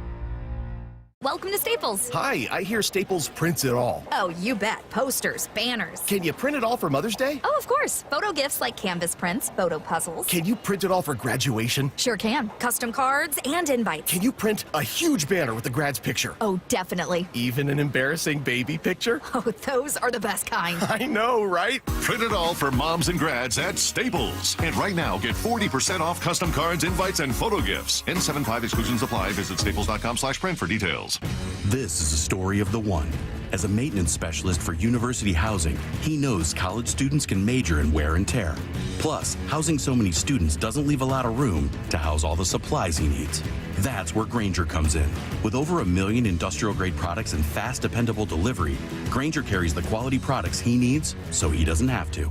From a new door hinge to a whole new faucet. Call, click Grainger.com, or just stop by. Grainger, for the ones who get it done. Wesley Financial Group is not a law firm. Are you a victim of the timeshare trap and think there's no way out? I'm Chuck McDowell, founder of Wesley Financial Group, the original timeshare cancellation expert. And I'm here to tell you that there is a way out. All you need to do is give my office a call. I will send you a timeshare exit information kit absolutely free, explaining how the timeshare industry works and your options for cancellation. Call Wesley now for your free info kit. 800-961-5544. 800-961-5544. Mike Salk here, and luxury awaits at Snoqualmie Casino and Hotel, where comfort meets elegance. And this summer, you can experience the breathtaking Cascade views, the world-class dining and entertainment, and elevate your next getaway by combining effortless style with the utmost relaxation. Plus, Snoqualmie Casino and Hotel's award-winning outdoor summer concert series is back with amazing artists like Hanson, Austin Jenks, Melanie Fiona, and POD. This summer, overlooking the beautiful Snoqualmie Valley, snocasino.com for tickets. Seattle's closest is now Snoqualmie Casino and Hotel. Guys, Thinking about testosterone replacement therapy? Revive Men's Health can help you get started if you're ready to book your free T-check. Visit ReviveMen'sHealth.com. That's Revive, REVIBE, menshealth.com. Back to live coverage of the 2025 NFL Draft on Seattle Sports. YouTube the app in your smart speaker. Stacy Rost and Mike Salk with you for day 3 of the NFL Draft. Seahawks are on the board at 137. We are watching Green Bay put in round 4 pick 124. So again, second to last pick for Seattle. They've got 5 total today. At the end of our show, we're going to talk about some potential names we'd like to see, if not some positions we'd love to see addressed on day 3. And then we're going to hand you over to Curtis Rogers, Maura Dooley, Mike Lefko, and they will take you through what's probably going to be 4 of the 5 picks remaining for the Seattle Seahawks. So a lot of moves still to come. They may have all 5 of those picks. They might I don't know whether the Seahawks are going to draft picks in the next 45 minutes. I don't know. See. If they trade back, we're just going to be in They're here for... They're going slow, man. Today's been slow. Yeah, it is. One story that has been continuing throughout today, and I know it doesn't necessarily have anything to do with the Seahawks, but it is the biggest story of the draft, and that is Shedeur Sanders. I wanted to talk about 2 things here, Mike. One, what you think might be happening, new things you might be seeing, continued teams passing that might shock you, and then I have a culture question. Well, that sounds dangerous. Mm-hmm. I will start by saying I disagree with you, maybe for the first time this morning. How dare you? I do think it has something to do with the Seahawks. The Seahawks drafted a quarterback in the 3rd round that was not Shedeur Sanders. Yeah. Like, Shedeur Sanders is Mel Kiper's 20-something best player on his draft board. I know he's digging. He's really digging himself in on this one. He's dying on this hill. This has sort of like John Clayton on Russell Wilson won't be traded or vibes. DirecTV. Yes, I mean like well, God rest his soul. This is not the the goons at att.net or anything, but like this guy's supposed to be a 1st-round pick, and it's the 3rd round quarterback, and that's I think relevant. And like, if by some miracle Shedeur does end up getting drafted at some point and does end up living up to the potential and all of that, yeah, I think you'll go back and be like, geez, why didn't you just take Shedeur Sanders, do the obvious thing in the 3rd round? So yeah, I think it's a little relevant for the Seahawks. I'm sorry. I know there's people who are enjoying this. I'm not. I think it's sad. I really do. I think he is going through what has to be a complete crisis of confidence. His entire world is shattering around him, and it's a world that he didn't build for himself. His dad built this world. From everything we can tell, his dad has controlled every single element he's ever had, every environment he's ever been in. And now that's broken. That has to be like watching your entire personality shatter in front of you, your whole world. And then, by the way, it's being filmed, and everyone's making fun of you nationally. It's the biggest story in the country for a little while. It'll go away because that's the society we live in. Your dream to play in the NFL is looking like it went from like an automatic to being completely ripped away from you, something that was already a given in your life. And I think you're probably finding out that your dad did you a disservice. And so not only are you having to deal with like learning to live in your new reality, but the person you've probably trusted to be your confidant on almost everything turns out to have been the guy who got this all wrong. Can you trust your dad to talk to him about it now? I doubt it. Look, my dad is one of my, I don't know how everyone, I know not everyone has the same relationship with their parents. My parents, I love my parents. I talk to them almost every day, and I'm almost in my late 40s. On Monday, I'm going to be 47. We don't need to talk about that. Birthday. Thank you, Stacy. A couple days away. For now, I'm still in my mid 40s though. But I talk to my parents almost every day. My dad is my closest confidant. If I found out that every bit of advice, everything my dad had ever done for me was all wrong, and it was happening in front of the entire world, and I now needed help trying to fix it, I don't know who the heck I would ask. Like, my number one confidant was the guy who gave me all the wrong info. What do I do? Who do I lean on? So I feel terrible for this kid. I'm not saying that he doesn't deserve some of it. I'm not saying that the league is screwing him. I'm not saying that like this is wrong and I just feel bad. Yeah. That's all I'm saying. And I'm trying to put myself in his shoes, and I don't know how you deal with it. I think his world is erupting in front of him. I think it's a really good point, the 425. Well, he controlled his interviews, and you're right. And we haven't heard, again, it's all reports. None of us were at those interviews. We haven't heard great things about the interviews. I'm not saying he did a great job. No, but what you're saying is, and I think it's a great point, the version of Shedeur we're seeing right now that walked into those interviews was shaped in large part by the man who raised him. Yeah, and you're wondering not only what role Deion has had in this, but how Shedeur might be feeling as a human right now. And it's an element that's his completely whole being life lost. he was told he was the best. Yeah. You are the chosen one. This is what's going to happen. Oops. Like, no, it's not. Like, that's all ripped away. Yeah, he blew his interviews. I'm not defending him. This is not I can't believe somebody hasn't drafted Shedeur yet. If they haven't, fine. I get it.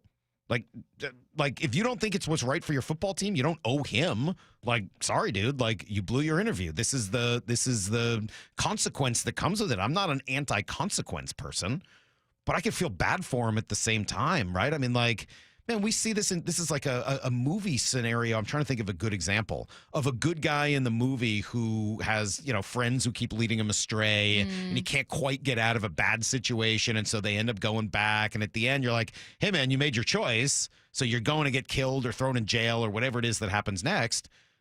But you still feel bad for them. It's any, like, not just an anti-hero movie, and by no means am I calling Shedeur that, but I think that we always want, you want a perfect protagonist or someone that you can easily hate.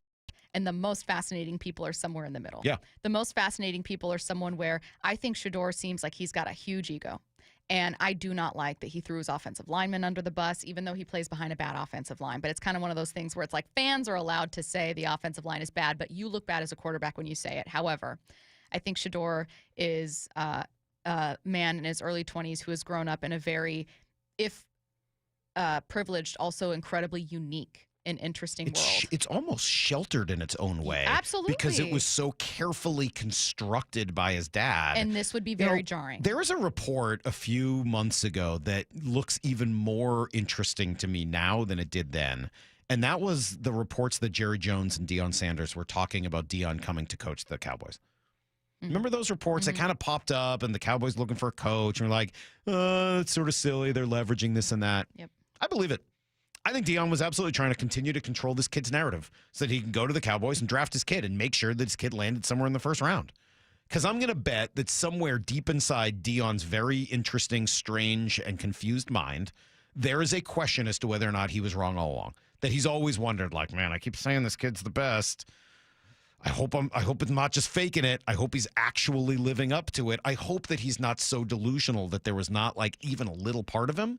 And I wonder if that's why he wanted to go coach the Cowboys so that he didn't have to worry about that little part of him and could make sure that this kid gets an opportunity to continue to live this weird sort of like Truman Show life that he like designed for him. It's kind of freaky in its own way. Yeah. Someone said it was a beautiful, compassionate way to tell that story. Oh, thank you. I think it's a unique angle. It's an interesting way to talk about it. I think the really boring thing and the boring way to talk about this that I'm quickly turned off by is the idea of he's just not talented enough. We know that that's not true. So why is he still sliding? I mean, he's talented. He wasn't talented enough to get, I guess, to be a first, maybe even second rounder. No. But you can't tell me he's not talented enough to be a third or fourth round pick. Nope. Not like buying that it. just doesn't work for me. Not when a 28-year-old Tyler Shuck or a Gabriel.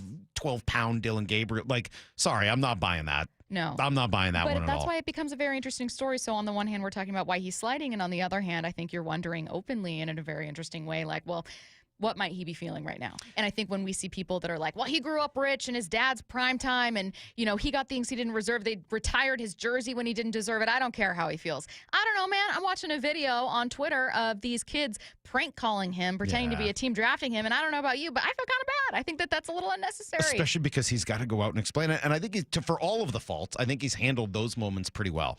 I hope a team that has a young quarterback drafts him to be a second choice, to be a backup plan, to be their Kirk Cousins in Washington all those years ago to RG3. And ultimately it did work out for Kirk Cousins, much more so than RG3 injuries played a big role in that. But, if you are Tennessee and you just drafted, number 1 overall.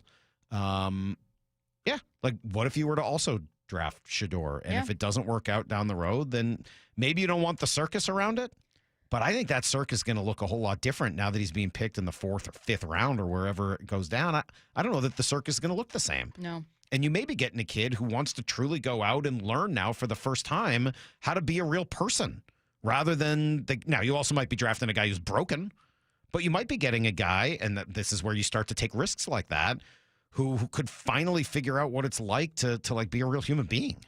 Oh, it sounds interesting to me. I wanted to also have a conversation about culture and the perception of change with some of these prospects. And this has to do with not Shedeur Sanders and not any day 3 pick, but one of the top 5 picks from day 1. That's coming up next. This is Seattle Sports. You're free now. Free to stream beyond your wildest dreams. Rom-coms, slasher-coms, space operas. Free to fill your feed with impossibly chonky chonkers. Cats, corgis, babies on demand.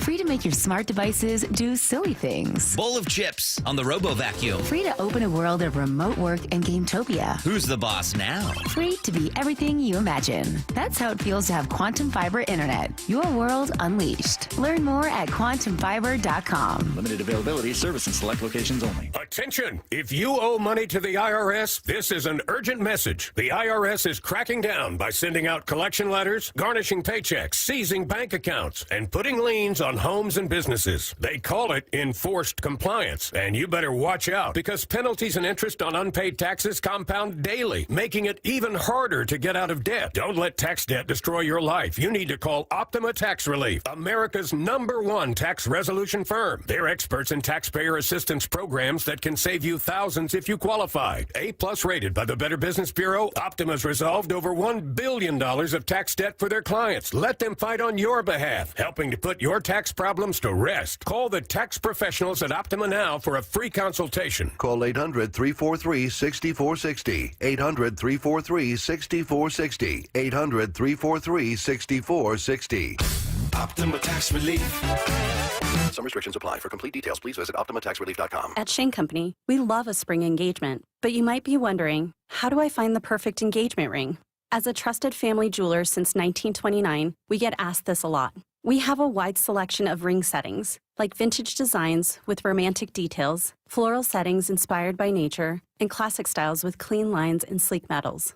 Dreaming of the most beautiful diamond you've ever seen? At Shane Company, we handpick only the sparkliest center stones in all shapes and sizes, from oval to round to marquise, and more. We have gorgeous natural and lab-grown diamonds at competitive prices, in-store, ready to compare side by side. Drawn to certain colors? We're known for our rainbow of vivid natural sapphires, including shades of blue, straight out of a fairy tale, handpicked by our owner, Tom Shane. At Shane Company, we have the best free lifetime warranty that includes the center stone, plus resizing, repairs, and cleanings for life. Visit us at shaneco.com or in store. No appointment necessary. Shane Company, your friend and jeweler. This is a story of the one. As a maintenance specialist for university housing, he knows college students can major in wear and tear. Plus, housing so many students doesn't leave a lot of room to house all the supplies he needs. That's where Grainger comes in. With over 1 million industrial-grade products and fast, dependable delivery, Grainger carries the quality products he needs so he doesn't have to. From a new door hinge to a whole new faucet. Call, click Grainger.com, or just stop by. Grainger, for the ones who get it done.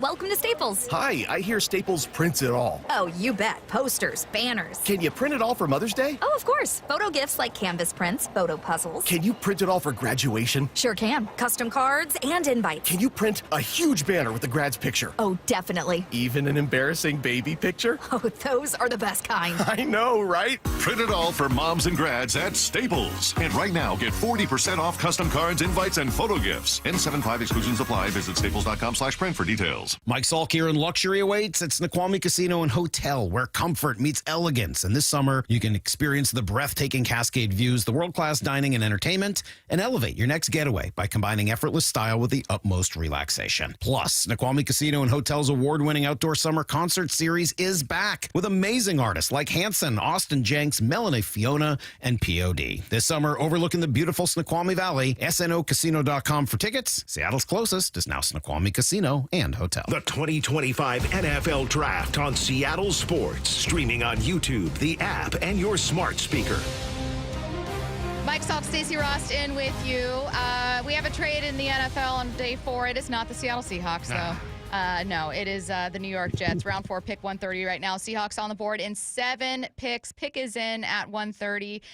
We've had a couple conversations so far about Shedeur Sanders, and I'm transitioning to a conversation about culture, the kind of guys coming into the NFL. It's a topic that I've seen a ton of over the last 2 days, and I personally have enjoyed some of the energy. Like on night 1, you saw every guy walk up to the stage, walk through the tunnel, and just have a confidence about him that I find appealing, and I find to be like Ashton Genty was dancing, and I was like, this guy is awesome. I like it. I think that you kind of have to be confident in almost Bump has a good word for it that I can't remember, but a delusional way is what he said. You kind of have to be delusional to be great. But what I have seen a lot of is this idea that maybe with the introduction of NIL deals and a ton of money in college football, that there is a new kind of arrogance that comes along with this. And making waves, I mentioned a top 5 pick, Abdul Carter, said that he wants to wear LT's number.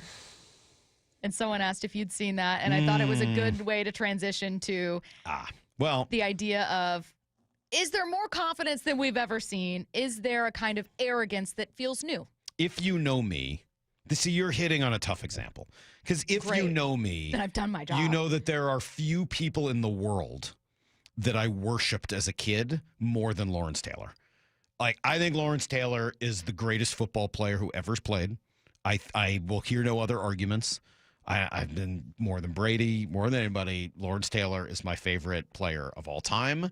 He was my favorite player as a kid. I'm not going to tell you that I appreciate too much of his off-field stuff, but Lawrence Taylor, the 9-10-year-old version of Mike Salk, is still not over.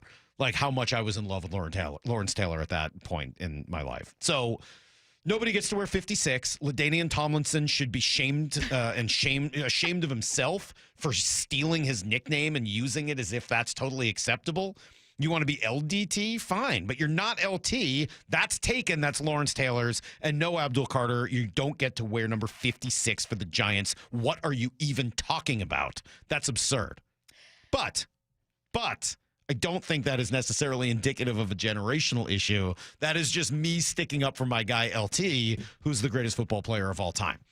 All that being said, I think this is becoming a harder thing for the NFL to walk.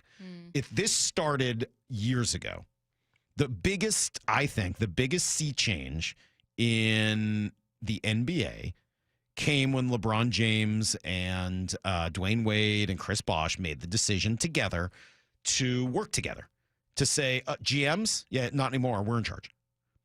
You can love it or hate it, but that's what they did. And from that moment on, the players have ruled the NBA. I don't like the NBA very much. It started before that. It has to do with the product more than it has to do with the empowerment of the players. But say what you will, the players now run that league. The baseball players run their league. Not quite the same way with deciding all of where they want to go, but they have the strongest union in all of sports. And in many ways, with their guaranteed contracts, the players run that league. And I think the last decade or so of Moneyball and analytics has been a way for front offices to try to take back some of that power from the players and their guaranteed contracts and say, hey, if we're going to guarantee contracts to people, we better damn well be right. The NFL has always had a differentiator from the other sports because the contracts are all not guaranteed. And the coaches and the GMs and the teams have always been in charge. It has always been the most top-down league. And my personal opinion is that it has to be because of the way this game is played. You are told what to do, and when everyone does exactly what they're told to do on the field, it works. It doesn't really work when the players get to decide. It can work that way in baseball. It can work that way in basketball. It can't work that way in hockey and especially in the NFL. So I think there is some danger to the players having too much power in the NFL specifically because of the way the league works. But that is antithetical to the way culture is going. And obviously what's happening in the college ranks with the NIL money is going to change this. we'll see how the NFL fights back. But for those who are in the conspiracy theory that that's why Shedeur hasn't been drafted yet, that would be the best argument I would hear for it. I don't think that's what's happening. But if you want to make the argument that it is, I think that's the way you would have to structure it. Do you think there's an argument to be made that there has always been a level of arrogance for young people, that if social media and draft coverage existed in the way it did when LT was coming into the league? I don't think so. Really? I do think that there was a time. I just wonder if social media showing it makes it different. I think there's a culture shift, but I think it's what I'm saying is we haven't gone from A to Z. We've gone from like F to Z. Yeah, I think there was a time when most players were terrified. When most players came in going, man, I just want to get picked. I just hope it works out. I'm terrified. I'm going to be a rookie. This league is going to be bigger and better, and I'm not ready for it. I do think there was a time when, not every player, but most players felt that way. I don't think they feel that way now. And, maybe that's not the last 5 years. That might be the last 25 years. But I do think it's different than when I was a kid, just based on the amount of money they're about to be receiving, the amount of success they've seen in front of them, the popularity of sports and the leagues. I mean, if you really want to go back well before I was born, I mean, like, those guys still had to keep jobs in the offseason. I mean, like, they didn't come in arrogant. They came in like, all right, well, I'm going to work as a painter in the offseason, and then when I get to football season, like, I'll do my thing. Like, they didn't have a chance to be arrogant because they weren't going to make any money. Yeah, I do think it's changed. I'm not sitting here ripping the kids for it because I think that's an old man get off my lawn problem, and I do think that there are some cultural and perhaps other issues that get wrapped up into that. Has it changed? Yes. Has it necessarily changed for the worse? I don't know. It's just changed. That's what I was going to ask you. Is like, I think it's just changed. Yeah, I think that some people hate change no matter what, and I think that you can look at there being selfishness as a trait is one that we all fundamentally don't like. And so if you see a changing culture in sports that embraces selfishness in different ways or has different definitions for what constitutes selfishness, well, then I start to be like, no, that's not a change for the good. However, But in their view, like, so I'm a Gen Xer. We're probably in this argument closer to the boomers and the folks that were older than us than we are. We as the Gen Xers. I know you're not there. I think the millennials and Gen Z are probably in a closer. Oh, they think we're so washed. Well, it's just a little like it's a different view. I think I'll take the younger person argument though and say that in their view, the players, it's not about entitlement. It's about taking the power back and not being told what to do all the time. And I will say, who was talking about this the other day? A Bump, I think, was on their draft show. Mm-hmm. It's a weird thing to be told where you're going to play. Like, for everyone else in the world, you get done with college or high school, wherever it is that you go to take a job, and you choose what job you want, where you want to take it. And, you have to get a job, but you can choose what city you want to live in. This is all told to you. The draft is completely necessary for leagues to exist, but they're incredibly the opposite of capitalism and incredibly unfair to the worker. Oh, you're going to go here. Mm-hmm. What do you mean I'm going to go there? Go to where I want to go. Oh, no, you're not. Ask any kid who's about to be a 7th-round pick. They'd rather be an undrafted free agent so that they can choose where they want to go. Yeah. 5th and above, okay, fine. Like, you're in a good spot. 6th, especially 7th-round picks, be undrafted free agents. They don't want to get picked there. They want to choose the best situation for them. So there is like an element of like, hey, these kids for years have been sort of stripped of their own, control. I don't blame them for wanting to take that back. I just don't think that the NFL can function appropriately that way, which is one of the reasons I don't think it'll ever truly happen. But if it means you want to wear a fancy chain or you want to like get up in the pink suit like Travis Hunter did or whatever, have a brand, like I understand it. You just got to find a way to still be able to put that aside when you're on the football field and not let it affect you. Well, I don't think those things have to be mutually exclusive. Like one thing that I think we hear a lot of is the idea that if you are that person and you're aware of those things, that you can't also be an elite player. You know who's very aware of his brand? Bobby Wagner. Mm-hmm. You know who's super aware of his brand? Richard Sherman. Both were elite players here in Seattle. Like it is possible to be have an ego, have an arrogance, feel like you deserve things in a way that older generations maybe didn't feel, and also know when to really turn it on. Yeah. But yeah, just some conflicting opinions on the text line, Mac and Jack's text line. Someone saying, of course, in older generation, we weren't given participation trophies. We didn't grow up being told we were the greatest. And then you have someone else saying, young men in their 20s have always been arrogant.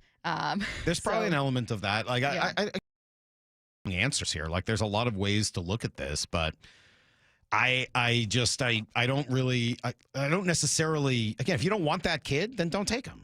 Yeah. If you don't think that that's the best way to build your football team, then, draft someone else. But I think most GMs have kind of reached a point where they kind of know what they're getting with the kids. And if they want the talent, they have to figure out how to coach some of that other stuff. And it makes coaching hard. But I'm not that surprised that players are looking for a little bit more power in a world that has told them they don't really get much. Hey, Kansas City's on the clock. I don't think they're going to take Shedeur Sanders here. But do you think that would be kind of an interesting spot for him to go? Yes. That would be a facet like, hey, dude, you're not going to play. We got Patrick Mahomes. But we're going to develop you for the next couple of years and figure out like who you are and have you be a backup during that time. I would be fascinated if Kansas City took Shedeur Sanders. I think that'd be an awesome pick. No, because they're not going to. It would shock me. But don't you think that would be a cool spot for Shedeur? Go to Kansas City. Like, dude, you're not the story here. It's Travis Kelce, by the way, speaking of brands. It's Patrick Mahomes, by the way, speaking of brands. Like, they're the story. These guys win championships. Yeah. But you want to develop? You want to turn yourself into a pretty good quarterback? Got a pretty good path for you to do that here. Yeah, I think that'd be a really interesting team to take Shedeur Sanders. All right, we are going to get back and talk about who we want to see the Seahawks take on day 3 coming your way next. This is Seattle Sports. From groceries to home prices, the cost of living in Washington state keeps going up. Now, Olympia politicians are proposing the largest tax increases in state history. Don't be fooled. If taxes go up, we'll all pay even more. Washington needs lower costs, not higher taxes. Tell the politicians no by visiting www.affordablewashington.org. Paid for by the people for an affordable Washington. Top 5 contributors are Washington Alliance for a Competitive Economy, Microsoft, Madrona, T-Mobile, and Amazon. Can you take the power of your home internet almost anywhere? Well, with Xfinity, you can. Do more of what you love in the places you go the most with internet and mobile together. Xfinity built a network that's 99.99% reliable. Plus, Xfinity Mobile, well, they have Wi-Fi power boost, giving you ultra-fast Wi-Fi at home and out on the go. So get the same reliable network in the places you need it the most. Maybe the coffee shop, the grocery store, or at the game. Whatever you're into, you'll love how fast you can do it with Xfinity Internet and mobile. And now through April 21st, get 300 megabit Xfinity Internet and one unlimited mobile line together for $25 a month for a year with no contract. And save $1,000 in your first year over Verizon and AT&T Plus. Ask how to get a free premium 5G phone. Visit Xfinity.com, call 1-800-XFINITY, or visit a store today. Requires paperless billing and auto pay with store bank account. Restrictions apply. Equipment, taxes, and fees extra after promo. Regular rates apply. Actual speeds vary. Savings compared to Verizon 5G, Internet Plus 1 unlimited welcome line, and AT&T Internet 300 Plus 1 unlimited starter SL line. Xfinity Internet required. Reduced speeds after 30 gigabits of usage per line. Data thresholds and actual savings vary. We've all been there. Sleepless nights, wondering if your business's security service is really protecting what matters. At Bay Alarm, we can put your security insecurities to bed. Our advanced technology and personalized support ensure you can rest easy knowing we're here for you. BayAlarm.com. Imagine finding your dream home and moving in right away. No waiting to sell your old place first. Sounds perfect, right? That's exactly what Orchard's Move First, Sell Later program lets you do. Buy your new home now and sell the old one later. Here's how it works. Orchard gives you cash so you can buy and move into your new home first on your timeline. No waiting, no showings, no double moves. Then the Orchard experts take it from there. They handle repairs on your old home for you so you attract the right buyers. Once they're done, a local Orchard agent lists and sells your home for top dollar. Orchard's Move First program gives you the freedom to buy and move into your new home first and sell your old home later. Buy before you sell and get top dollar for your home with Orchard. Ready to find out how much your home is worth? Visit Orchard.com to get your free home valuation. That's orchard.com. Friends of Waterfront Park is announcing the Meet Me at Waterfront Park 5K on May 31st. Kick off a season of celebrations leading up to the grand opening of Waterfront Park with this all-abilities race. Experience Seattle's reimagined waterfront and be a part of history with this first ever 5K at Waterfront Park. Presented by Brooks Running. Seattle's new Waterfront Park is being built for you. Come and enjoy it. 5K registration and full schedule of events at waterfrontparkseattle.org. Brought to you by Friends of Waterfront Park. Mike Rowe here with a quick question. Have you noticed mold, mildew, bowing walls, or water in your basement? I hope not, but if you have, your basement is losing the war against groundwater. That's where Groundworks comes in. They can honestly assess your situation and create a plan to waterproof your basement and stabilize your walls. Schedule your free inspection at groundworks.com/row. And while you're there, check out my latest dirty job. It's a good one. Licensed in all states where work is performed. See website for details. Getting engaged? At Shane Company, dream engagement rings are our specialty. We have the most beautiful natural and lab-grown diamonds, hand-picked in every price range, ready to compare side by side. Shop online at shaneco.com or in store. Shane Company, your friend and jeweler. Back to live coverage of the 2025 NFL Draft on Seattle Sports. YouTube the app in your smart speaker. Someone said, can we talk about Mike Salk, the empathetic human being on in the weekend? This is incredible, says the 503. I'm empathetic all the time. Yeah. What are you talking about? I'm the same Wow. person. What's the matter with you guys? I need to decide, though, that my weekend brand, if I'm ever on air on the weekend, has to be fundamentally different than Monday Oh, through really? Friday. Like you just turned into a different human? Yeah, I'm not sure what that human would be yet. I got to take some time to think about it.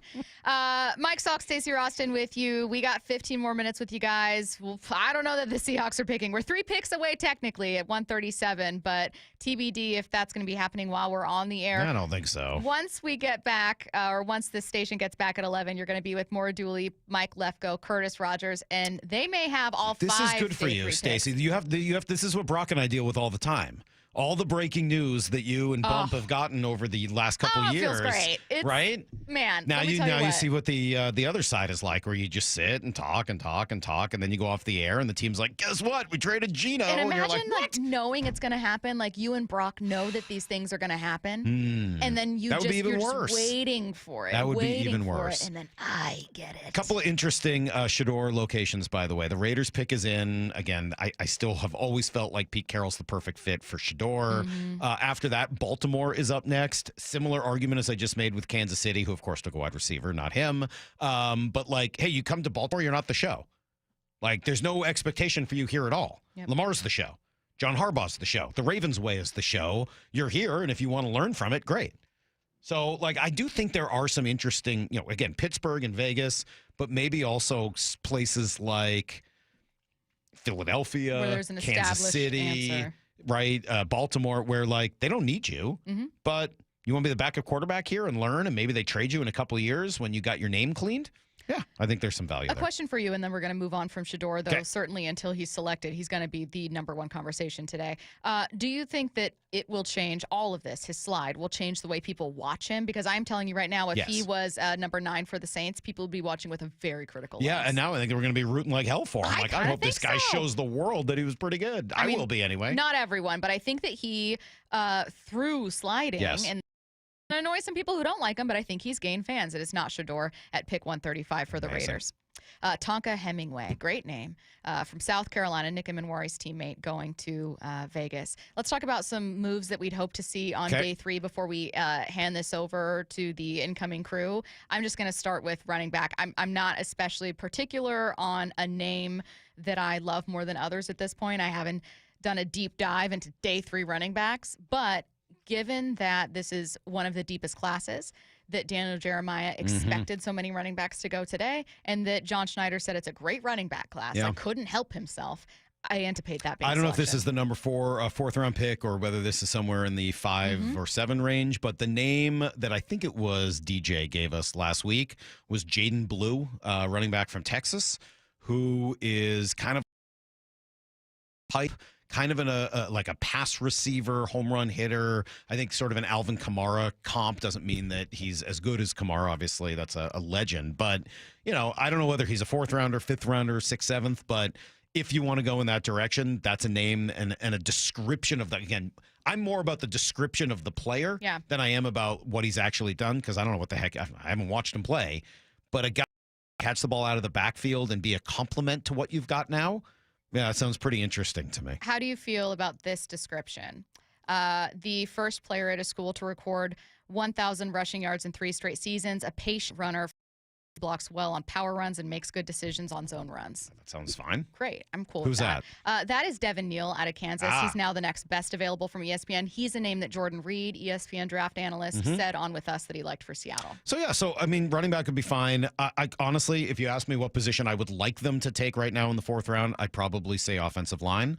I'd like them to hit that again and bring in another player. I think at this point you're not getting a guaranteed start, but you're getting another player to throw into the mix with Sundell and Haynes and Bradford and Laumea. Maybe you want to try to do that through the veteran free agent world or waiting for somebody to get cut. But again, like even at center, like Drew Kendall, that would be interesting to me. That's Pete Kendall's kid, center from Boston College. Brock's mentioned the name Jonah Monheim from USC because of his first step quickness. He's a lineman, maybe a center. What's the guy's name? Mbow. That would be another interesting one from Purdue. Just big, physical, mauler, nasty interior offensive lineman. So it would be fine. That would be another. Like, there's a lot. You could do almost anything now. Yeah. Linebacker would be another position Is there of a type great of need. player like, hey, I want to lean more into crazy athletic upside. I want to lean into, the background. It depends on pro position, system. right? Like, if you want to go to center, I want to lean into smarts. Right? Your center got to be smart. Drew Kendall, Jonah Monheim have both played that position. Kendall's intriguing to me just because of his dad. Like, I don't know anything more about him other than that, like, his dad was a really good center. Monheim is supposed to sort of be the same kind of guy. If it's running back, speed, right? Like, I think Charbonnet's got power. I think you got power covered. But how about breakaway speed, right? If it's wide receiver, yeah, probably, it may be size at wide receiver, given sort of the smaller stature of some of the guys you have now. So, like, it kind of depends on position. Mike, we finally did it. We have 4.5 more minutes. Oh, my gosh. And the Seahawks are on the clock. They are. There's a chance that we break the Seahawks first pick of day 3 and then immediately go, see you guys. That'll be exciting. Have Oh, yeah, fun Tennessee analyzing just that took one. a wide receiver out Yeah, of so Stanford. the Seahawks are on the clock right now at pick 137 in the 4th round. It's going to be their first pick of day 3. We will see if they decide to. Should we be just like the national networks and go to break, knowing that the Seahawks are on the clock? Isn't that what all the TV Can we fake stations break do? and then come back? Like, okay, we're going to go to break. Just kidding. We're on with you guys. We're not going I mean, anywhere. if they're on the clock, we should probably stay at least a couple minutes, right? I don't want to. I don't want to. We've got 3 more minutes. I don't want to make it hard on poor Maura and Curtis and Lefko and give them less time. Here's the thing: do we announce it? Oh, So we're going till 56. Okay. It's 50-47.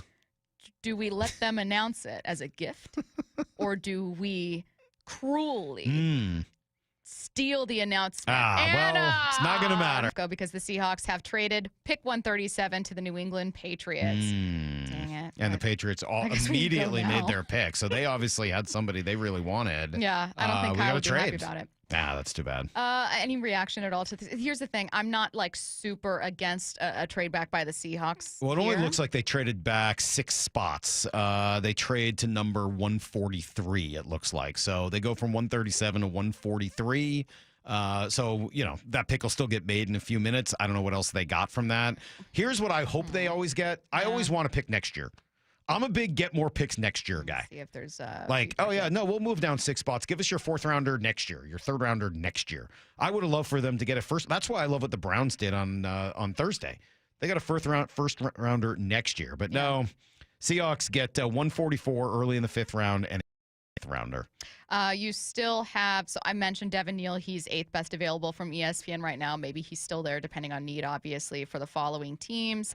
You've got Shedeur Sanders, best available from Colorado. Don't know that he's going to be the pick here. Probably not. And then you've got quite a few offensive linemen that are right here. Yeah, that Mbow name is still pretty interesting to me.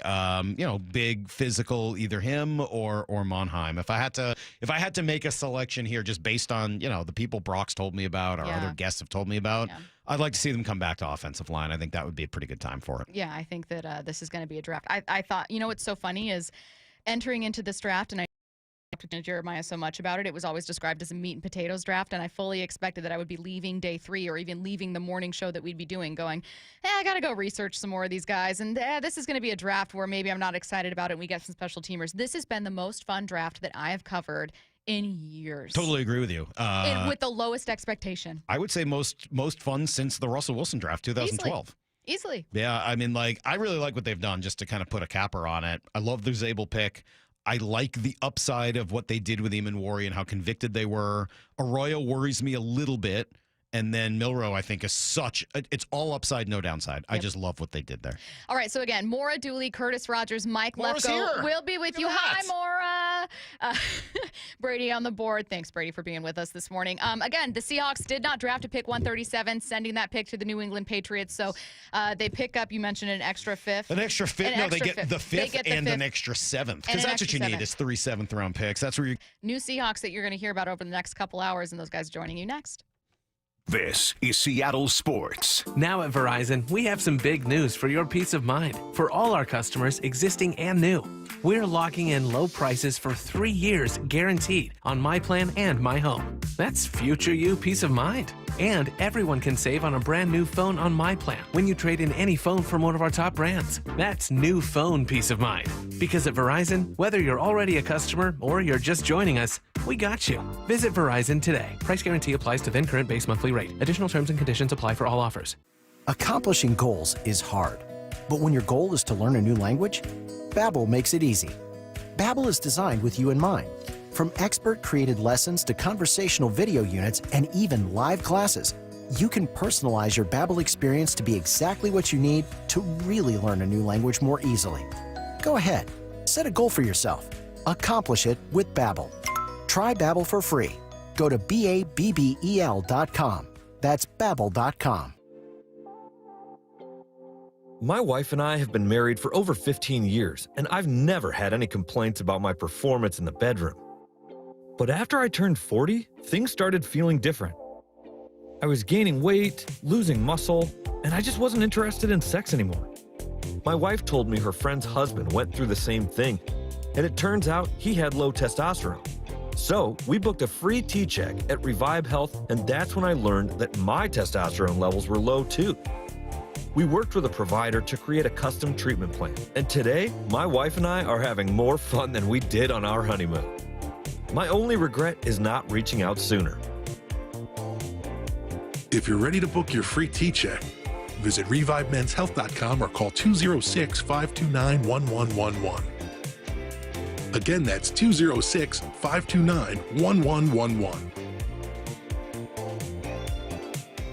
The future is here, so why is your internet stuck in the past? With Quantum Fiber Internet, you can get next-level multi-gig speed on a reliable fiber network. Fair and honest pricing with no annual contracts or bundling required. And whole home 360 Wi-Fi to make sure your devices are ready to take you where you want to go. So you can stream, post, game, surf, like, and love to your heart's content. You do you. Let Quantum Fiber Internet take care of the rest. Learn more at quantumfiber.com. Limited availability, service, and speed in select locations only. Now is your time to get into a new D.R. Horton home by taking advantage of their National Red Tag Sales Event, now extended through April 27th. Stop by any of their participating communities and find select Red Tag homes at incredible pricing. So whether you're buying your first home or looking for an upgrade, you don't want to miss the Red Tag Sales Event, extended through April 27th. Discover the D.R. Horton difference at drhorton.com. drhorton.com. D.R. Horton, America's builder and equal housing opportunity builder. Looking for the perfect engagement ring? At Shane Company, we know this is an exciting time.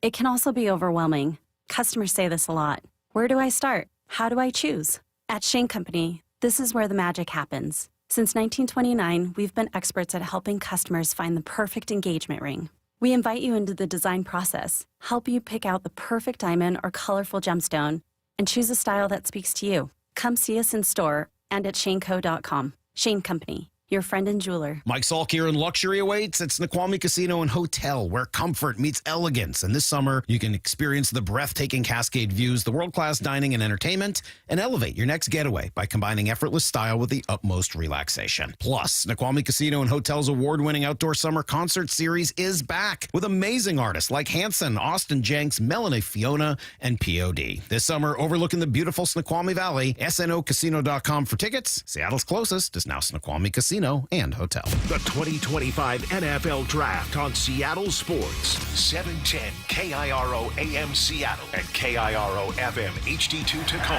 Your home for the Seahawks and the 2025 NFL Draft. Good evening and welcome to the NFL Draft. This is Seattle's sports presentation of the NFL Draft. Streaming on YouTube, the app, and your smart speaker. Come on, man!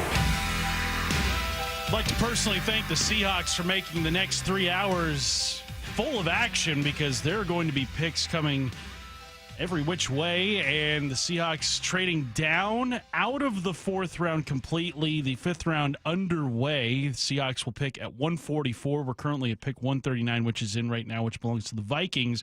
We're 5 picks away from the Seahawks, and we're going to have plenty more to react to over the course of the next 3 hours. When I say we, I mean Maura Dooley, who is on my left, Mike Lefko, who's even further on my left. I'm Curtis Rogers. Guys, big ups to the Seahawks for thinking of us today. They did not last year. No. So they did this year. They brought it all back around. I believe last year there was like a 2-hour stretch where we did not have a single pick to react to, which is not quite as tough as what Salk and Stacy had to do this morning. But you know what? We trudge on, we march on. I'm excited for these next 3 hours because we're going to have a lot to talk about. Yeah, I mean, I'm excited for... I was looking through X this morning, Twitter, whatever you still want to call it, and it's pretty hard to find anything that everyone agrees on, but I see all love for this draft. It seems like it's pretty unanimous. I haven't seen a single bad grade. Mike, I mean, you guys were there in the heat of all the picks the last 2 days. What's been the consensus that you've seen and heard from everybody? You know, everyone raving about Eamon Worry. Not just, I think, everyone in the room, but pretty much all the projections that we've been reading, you know, The Athletic and Yahoo, NFL.com, anywhere you want to go get analysis from, that was the move. That was the pick of the second round, and maybe one of the best value picks of the draft so far. And I think you see that when the Seahawks traded up 17 picks. I mean, that's a definitive, we have a guy, we're going to go get him right now. So they trade up, they go grab a guy who could have gone late first round. I know John Schneider alluded to that. There was some concern that maybe he would go in the back half of the first round, and he kind of joked that, you know, we were maybe considering trading back up at the very end. So to get him right there, sure, yeah, you can have some concerns about potential fit and where he's actually going to play and what he might do, but he wouldn't have lasted into the 50s, so the Seahawks go and they get one of the best players in this draft, especially for their defense. That's a great pick. And then I know we all have intrigue and curiosity about Jalen Milroe and his role on this team. Absolutely. I think the Milroe pick is one that, I mean, we had all kind of talked about it in the weeks leading up to the draft. We saw that he was coming in a top 30 visit, but we've also seen other quarterbacks come to Seattle on top 30 visits. We've seen the Seahawks go to pro days of other quarterbacks, and it makes me kind of wonder, like, what stands out to the Seahawks about Milroe that they chose to select him over just the legions of quarterbacks that they've passed on over the years. Now, I think back to like the 23 draft, or no, it was last year, the 24 draft, where you had, 6 quarterbacks get taken before you were picking at pick 16. You didn't have any chance at any of those guys. But the year prior, you went on to every pro day imaginable looking for a quarterback. Selfies with Anthony Richardson. Exactly. Selfies with C.J. Stroud, Will Levis. I mean, the selfie tour was incredible. But now you have made an investment in a quarterback. Not a significant one, like he wasn't a first or second round pick, but also third rounders. I think you expect to see those guys hit the field at some point. It's interesting because you look at the Seahawks quarterback room, you've got 5 guys now in that quarterback room. It's a little crowded. I think you got to make room. You can't probably keep Sam Howell. I don't think that's going to be something you see once we get to training camp. And I kind of wonder about Jaron Hall, but I mean, 5 quarterbacks in that room, one being a rookie, one being a guy you gave a pretty significant amount of money to. It's an interesting direction that the Seahawks have taken in that spot. I wonder how many people can actually fit in that room. They're not necessarily the biggest position rooms. Seriously, there are some small position rooms. You know, you've seen some Hard Knocks, and we've been in I think one you're of just the thinking that position because rooms. you've been in that closet that we call a studio there the last couple of days. That is a very No, small. five's a little crowded. So, hey, you want to? We were just talking about Sam Howell. Yeah. Adam Schefter with okay. a trade. The Seahawks are sending Sam Howell to the Vikings. Couldn't have timed that any better. Wow. Look at this. I know. Us with the timing today. I wonder if Sam trade. Okay, so Swapping Sams. Do you think Aaron Rodgers is watching that one? Seahawks have traded down again. Oh. It looks like. Ian Rappaport says the Vikings are trading for Sam Howell as the Seahawks in Minnesota swap picks 142 and 172. Okay. So they got 142. Oh, so they got an okay. extra pick. They're then. getting up then. So their first pick now is going to be 144 because the trade with the Patriots, they had traded 137 to the Patriots for 144, which is coming up here in the 5th round. The 5th round's about to begin. So it looks like they got an additional 5th round pick here. So it looks like we're going to be having bang. A couple of Seahawks picks in rapid succession. Yes, it's Seattle's so it's coming up next. I believe Game on, so. guys. All right. Yeah, wow. We're gonna. I love this. Let's get right into I it. love Yeah. this. We were sitting here for 2 hours with nothing last year. We don't even know what to do with ourselves. While we wait for the Seahawks to pick here in a couple of picks, hindsight being what it is, what do we make of the Sam Howell trade? What do we make of the Sam Howell here in Seattle? Because I think the expectations for him probably a little bit more than what ended up being just half of a game and really not much else. It was, I don't know, Maura. To me, that's one of those trades where you kind of flush it. Yeah, I was excited when they first brought him in because I felt like the Commanders put way too much on him, and you know he did have the most passing yards that year. He did fairly well for the position that he was put in. I thought definitely needed some more development, but I was excited to see what he can do. And then to give up a fourth round pick isn't nothing. They did give up something for him, and to see him in training camp was a little bit startling. It was not quite what I expected. Mm-hmm. And then there just didn't seem to be much development. They didn't really help him out when they put him into that game and decided to throw the ball every down. They were also because trailing they were struggling. significantly. It was rough. Game. So I think it was a bit of a failed experiment. But I love that one thing I've seen throughout this Mike Macdonald, John Schneider era is that they are quick to move on when things don't. I've been watching John Schneider here, and I mean ever since the Russell Wilson pick, and go after a quarterback. I like that you bring up their sort of quick trigger in moving on from experiments that they haven't necessarily gotten. Often felt like Pete would continue with the same guys over and over and over again. He was patient. Right, to where maybe that might have been a little bit of a downfall of his time here in Seattle, of just having too much patience for guys.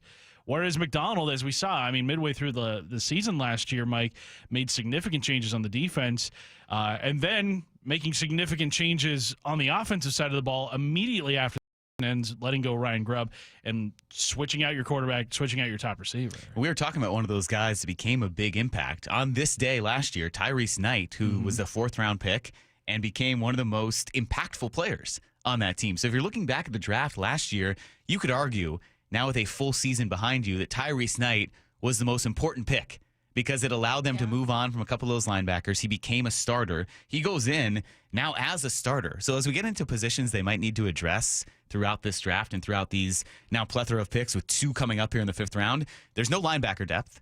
We know they need some more cornerbacks. So I would say, here's the adjustment. You get rid of a quarterback who is a redundancy. You know, Curtis, you and Maura were just talking about what you think about the Sam Howell move. You salvaged it as best as you could right now. Right. I think to get a 5th round pick and an early 5th round pick here where the Seahawks all of a sudden, they trade out of the 4th. They have back-to-back picks essentially, 2 within 3 picks of each other early on in the 5th round. You can start to address positions where it felt like we were kind of all theorizing, especially where our guy Elick at wide receiver went to the Titans 1 pick before the Seahawks, that They maybe wanted a receiver there, so they're trading back. Now you can load up again. Okay, get another receiver, perhaps a cornerback. I don't know if they're going to go linebacker here because there are more pressing areas of need. We haven't talked about the looming O-line question because Gray Zabel dominated the conversation on day one, but you could use an offensive lineman as well. So I think these two picks coming up will be huge for the Seahawks. And yeah, with Sam Howell, he wasn't going to see the field. There was no future here for him to get onto the field. So sure, you traded away a fourth and a sixth, or a third and a fifth eventually originally to get him, but you got some of that back. We've got our eyes on the NFL Network draft coverage. Pick is in for the Seahawks, round 5 pick 142. We will stay with you until that pick gets announced. Where do we think they're going to go? You mentioned wide receiver as a possibility. They have yet to take a wide receiver, Maura. It feels like they're going to have to address that position at some point today, right? Because you just haven't had any movement in that spot since the signing of Cooper Kupp. Yes, that definitely feels like a need. You know, a lot of draft experts had them taking someone as early as the first round, and we kind of saw that run that Daniel Jeremiah predicted with Brock and Salk in round 2 yesterday, where quite a few of them were taken. I think that there's still definitely some talent out there, but I don't know that we've gotten to this point. Yeah. So the Athletic does a great job of kind of live updating their best available. Dane Brugler kind of is our guru, right? Our go-to here. And he has 2 wide receivers kind of projected around this round. Tory Horton out of Colorado State and Tez Johnson from Oregon. So we'll see if that's maybe the pick here. And I'm Ted Jeffries, the quarterback for the Rhine Fire. And we're coming to you live from Dusseldorf, Germany. As the Seattle, we're here to announce the Seahawks' next pick for the 12s everywhere. And with the 142nd pick in the 2025 draft, the Seattle Seahawks select Rylie Mills, defensive end from Notre Dame. Defensive end. Not either of the positions we were talking about. Not at all. Or defensive tackle. 6'5", 291 defensive tackle from Notre Dame. Defensive line is an area that the Seahawks have, I think, needed to fortify in this draft as well. You look at the ages of some of their biggest contributors, Jaron Reed, Leonard Williams, DeMarcus Lawrence. It's a group that is getting older, and you're going to need the future of it. Byron Murphy, a big investment made last year. I think a pick like this is going to be very important to get younger on that defense. Pick 142, Rylie Mills, defensive tackle from the national runners-up Notre Dame. Mike, what do you make of this selection by Seattle? Well, we're talking about the Athletic, and they have a great comprehensive breakdown. 2-time alum of Bruce Feldman's Freaks List. So this man is strong, 445-pound bench, 580-pound squat. When you come out of good programs, I think you kind of know what you're going to expect. You're going to get a polished player, a guy who comes out of Notre Dame, or, that's why Michigan and Ohio State have churned out guys. And yeah, you were mentioning, Curtis, that there isn't as much depth as you'd think on the interior of that defensive line, especially for how the Seahawks want to play and for what Mike Macdonald wants to do with this group. And it does feel like that, yeah, we overreact to a Super Bowl winner of what teams need to do to build their units. But with what the Seahawks have done to improve their back end of the defense, now the Eagles formula, their blueprint of having waves of defensive linemen to come in, that their second tier, I forget who it was that came onto our station and just said, the backup four of the Eagles defensive line are better than most teams starting for. So if the Eagles have that blueprint, they won the Super Bowl, the Seahawks are trying to build that way on their defensive line up front as well. Rylie Mills to the Seahawks, pick 142 of round 5, a pick they acquired in a trade for Sam Howell. Maura, this defensive line is one of the, I think, jewels that Mike Macdonald just wants to make a very special unit. What do you make of them addressing the D-line here to start off round 5? I like it. I think that we can look to the Eagles as a model for a team that one of the things that has gotten them where they are is that they're always adding in the trenches. There's never enough. I think you definitely need that depth. And I think Byron Murphy will hopefully take a huge step this year. It's a position that has a bit of a learning curve compared to some others. And so just adding some depth there that they can rotate in, I like. And I mean, hearing that he's a physical freak guy doesn't hurt. I'm looking at Lance Zierlein's right up of him, and he says He lacks explosive, twitchy movements as a rusher, but makes good use of heavy hands to carve open edges and get into the pocket. So it sounds like he's just a hard worker. Efficient with his. By the way, while we were breaking down Rylie Mills, the Seahawks have traded out of pick 144 with Cleveland. We'll get the details on that trade when we return. Seahawks just taking Rylie Mills out of Notre Dame. This is Saturday draft coverage. He's Mike Lefko. She's Maura Dooley. I'm Curtis Rogers. You're listening to Seattle Sports and the Seattle Sports app. This is Seattle Sports. This is a story of the one. As a maintenance specialist for university housing, he knows college students can major in wear and tear. Plus, housing so many students doesn't leave a lot of room to house all the supplies he needs. That's where Grainger comes in. With over 1 million industrial-grade products and fast, dependable delivery, Grainger carries the quality products he needs so he doesn't have to. From a new door hinge to a whole new faucet. Call, click Grainger.com, or just stop by. Grainger, for the ones who get it done. Welcome to Staples. Hi, I hear Staples prints it all. Oh, you bet. Posters, banners. Can you print it all for Mother's Day? Oh, of course. Photo gifts like canvas prints, photo puzzles. Can you print it all for graduation? Sure can. Custom cards and invites. Can you print a huge banner with the grad's picture? Oh, definitely. Even an embarrassing baby picture? Oh, those are the best kind. I know, right? Print it all for moms and grads at Staples. And right now, get 40% off custom cards, invites, and photo gifts. N75 exclusions apply. Visit staples.com/print for details. Can you take the power of your home internet almost anywhere? Well, with Xfinity, you can. Do more of what you love in the places you go the most with internet and mobile together. Xfinity built a network that's 99.99% reliable. Plus, Xfinity Mobile, well, they have Wi-Fi power boost, giving you ultra-fast Wi-Fi at home and out on the go. So get the same reliable network in the places you need it the most. Maybe the coffee shop, the grocery store, or at the game. Whatever you're into, you'll love how fast you can do it with Xfinity Internet and mobile. And now through April 21st, get 300 megabit Xfinity Internet and one unlimited mobile line together for $25 a month for a year with no contract. And save $1,000 in your first year over Verizon and AT&T Plus. Ask how to get a free premium 5G phone. Visit Xfinity.com, call 1-800-XFINITY or visit a store today. Requires paperless billing and auto pay with store bank account. Restrictions apply. Equipment, taxes, and fees extra after promo. Regular rates apply. Actual speeds vary. Savings compared to Verizon 5G, Internet Plus One unlimited welcome line, and AT&T Internet 300 Plus One unlimited starter SL line. Xfinity Internet required. Reduced speeds after 30 gigabits of usage per line. Data thresholds and actual savings vary. Did you know your skin is the largest organ of your body? Huh? That's why you should shower with Old Spice Super Hydration Body Wash instead of plain old bar soap. Love your skin by super hydrating it with vitamin B3 and glorious notes of vanilla and shea. Did you know that my super hydrated skin is the second largest organ of my body? The first is my heart. Old Spice. Men have skin too. Old Spice Super Hydration Body Wash. 24/7 renewing moisture. With daily use. Confidence is knowing you're ready to handle whatever comes your way.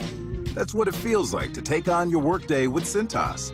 They make sure your AEDs are up to date, your fire extinguishers are tested and inspected, your floor mats are cleaned and delivered, and your workwear looks good, feels good, and is freshly laundered with the Cintas Apparel Plus program. So are you ready to take on today? Visit Cintas.com. Oh, I'm ready! And get ready for the workday.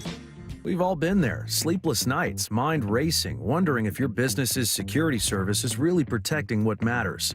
At Bay Alarm, we can put your security insecurities to bed. Video security, burglar alarms, fire alarms, access control, 24/7 monitoring, and more. Our advanced technology and personalized support ensure you can rest easy, knowing we're here for you, your people, and your business. Visit bayalarm.com to talk to a local security expert. Bay Alarm, we got you. From groceries to home prices, the cost of living in Washington state keeps going up. Now, Olympia politicians are proposing the largest tax increases in state history. Don't be fooled. If taxes go up, we'll all pay even more. Washington needs lower costs, not higher taxes. Tell the politicians no by visiting www.affordablewashington.org. Paid for by the people for an affordable Washington. Top 5 contributors are Washington Alliance for a Competitive Economy, Microsoft, Madrona, T-Mobile, and Amazon. The 2025 NFL Draft on Seattle Sports. Streaming on YouTube, the app, and your smart speaker. So some housekeeping for the Seahawks. They have taken Rylie Mills, defensive tackle out of Notre Dame, with their first pick of the 5th round, pick 142. They had pick 144, which they received in a trade from the Patriots. They have sent that pick to the Cleveland Browns, picking up a 6th rounder, pick 192, and an extra 5th at 175. And the Browns, that pick is in, and your long national nightmare is over. Shedeur Sanders gets taken by the Cleveland Browns, round 5, pick 144. Wow. First off, let's talk about his slide. It's over. We can finally no longer ask the question of where does he get picked. Will he get picked? He gets picked. He goes to Cleveland. I think the stunning part to me is how far he has fallen. I did not see him sliding out of maybe the 2nd round, going all the way to the 5th. That's insane to me. Maura, when you think of just kind of the talk around Shedeur Sanders, why do you think he's here in round 5 getting taken by the Cleveland Browns? It's difficult because I do know that there are some things that get leaked around draft time that are from anonymous sources that I don't know how trustworthy all of it is, but it seems like there's consistent enough stories coming out that if he didn't maybe think your team was important to him when he went on the interview, he was checked out. I think one of the quotes that I saw from Tom Pelissero was a team official said that they felt small in the room with him. That's not how you want to make the people that might be picking you feel. There was a story that he was on FaceTime with someone during one of his interviews on a personal call. Yeah, Rick Neuheisel had that story. To me, if you have the talent of, one of the quarterbacks that's great in a class that was already not the strongest quarterback class. And so when you add those things in, teams are, but this went way further than I thought it would. I thought he might slip to the 2nd.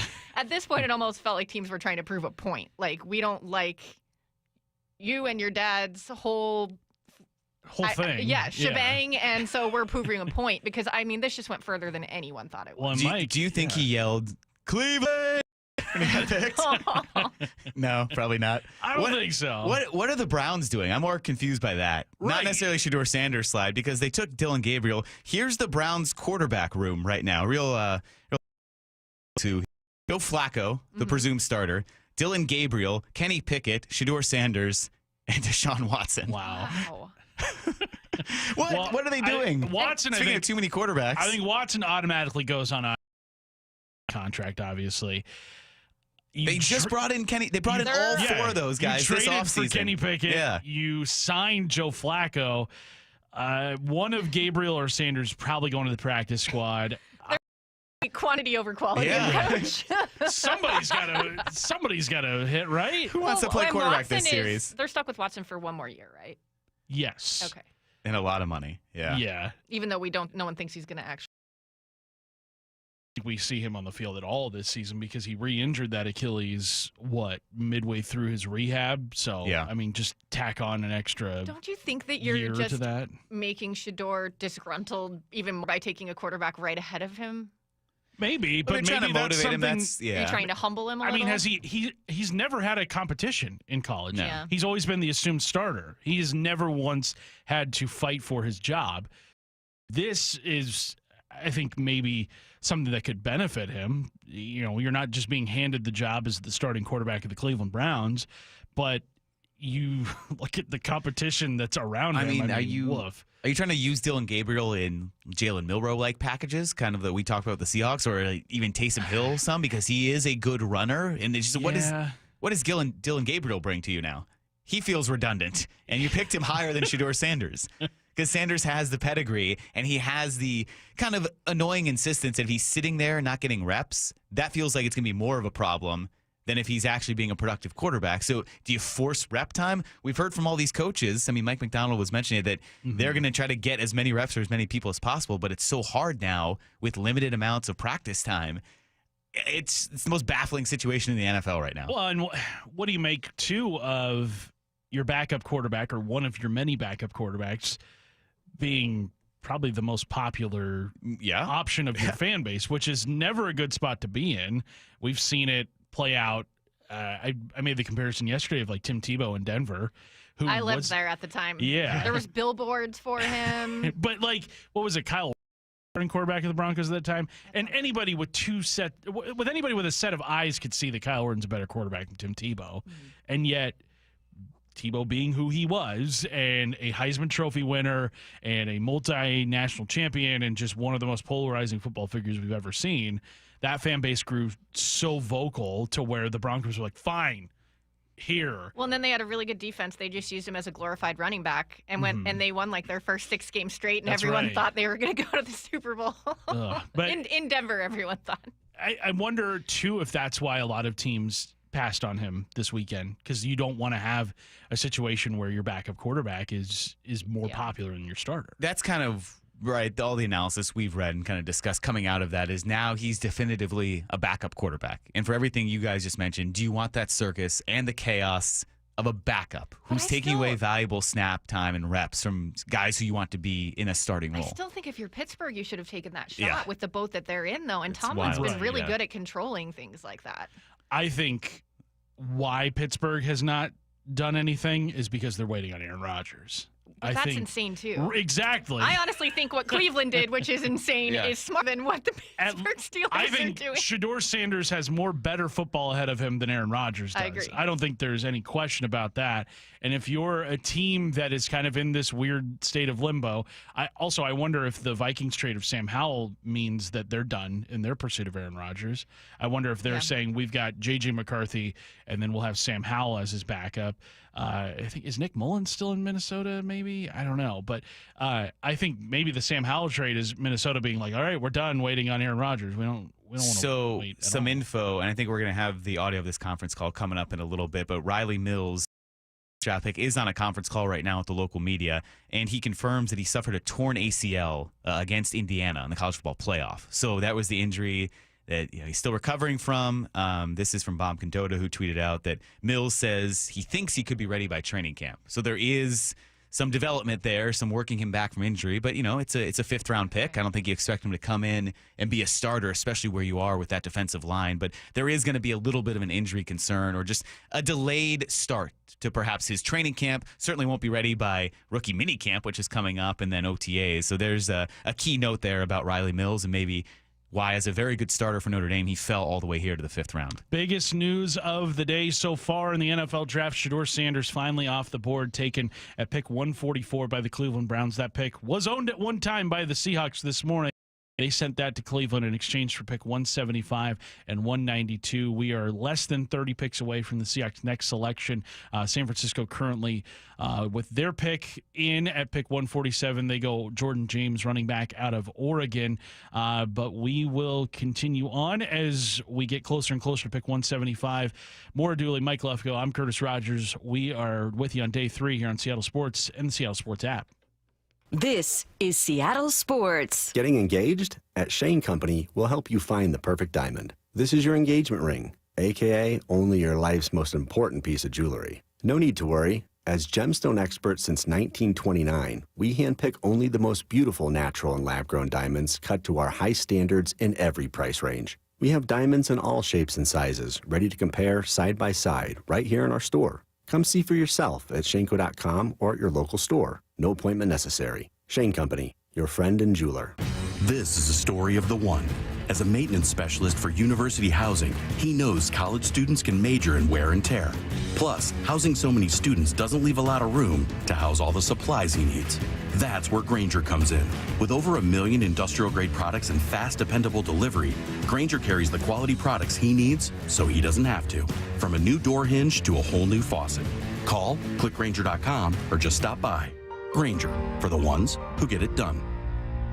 Wesley Financial Group is not a law firm. Are you a victim of the timeshare trap and think there's no way out? I'm Chuck McDowell, founder of Wesley Financial Group, the original timeshare cancellation expert. And I'm here to tell you that there is a way out. All you need to do is give my office a call. I will send you a timeshare exit information kit absolutely free, explaining how the timeshare industry works and your options for cancellation. Call Wesley now for your free info kit. 800-961-5544. 800-961-5544. Now is your time to get into a new D.R. Horton home by taking advantage of their National Red Tag Sales event, now extended through April 27th. Stop by any of their participating communities and find select Red Tag homes at incredible pricing. So whether you're buying your first home or looking for an upgrade, you don't want to miss the Red Tag Sales event, extended through April 27th. Discover the D.R. Horton difference at drhorton.com. drhorton.com. D.R. Horton, America's builder and equal housing opportunity builder. So what are you reading? I'm checking out the ratings on the new TVs, and it looks like Samsung, LG, and Sony got the best scores. Just like last year. What about those new high dynamic range TVs? They got the highest scores of all, but their prices are really high. Did you check online? Yeah, their prices were about the same. Well, there's one place where we can get a hot deal on those top-rated models. Where? At Video Only. Check out the ratings on TV stores. I see. Video Only scored better than the others. So, if you want the best deal on the best TVs, then we should take our TV ratings and head over to top-rated Video Only. At Video Only, you won't find huge stores with refrigerators or microwaves, but you will find the best deals on top-rated TVs, soundbars, and monitors. Shop around. Just make sure you visit Video Only, because if you don't, you'll be sorry. In South Center, Bellevue, Linwood, Federal Way, and Tacoma, Video Only. Hey, Green Gobbler here. So you've got a clogged drain in your bathroom. Water in the sink's overstaying its welcome. You're spitting today's toothpaste on top of yesterday's toothpaste. You hope that it go away. Yeah, clogs don't just go away. I make them go away. I'm Green Gobbler, the only clog dissolver you need. I'm bleach-free, safe for your pipes, and I work. Guaranteed or your money back. Because I never met a clog that was gonna unclog itself. Green Gobbler. Let the gobbler get it. Spring cleaning isn't just for clutter. Let Benjamin Franklin Plumbing take care of your appliances. From water heater replacement or repair to advanced water filtration installation, Benjamin Franklin Plumbing is here to provide a worry-free summer for you and your family. Visit BenjaminFranklinPlumbing.com to schedule. You can count on the punctual plumbers, where your comfort and safety come first. Book now. Visit BenjaminFranklinPlumbing.com. Back to live coverage of the 2025 NFL Draft on Seattle Sports. YouTube the app in your smart speaker.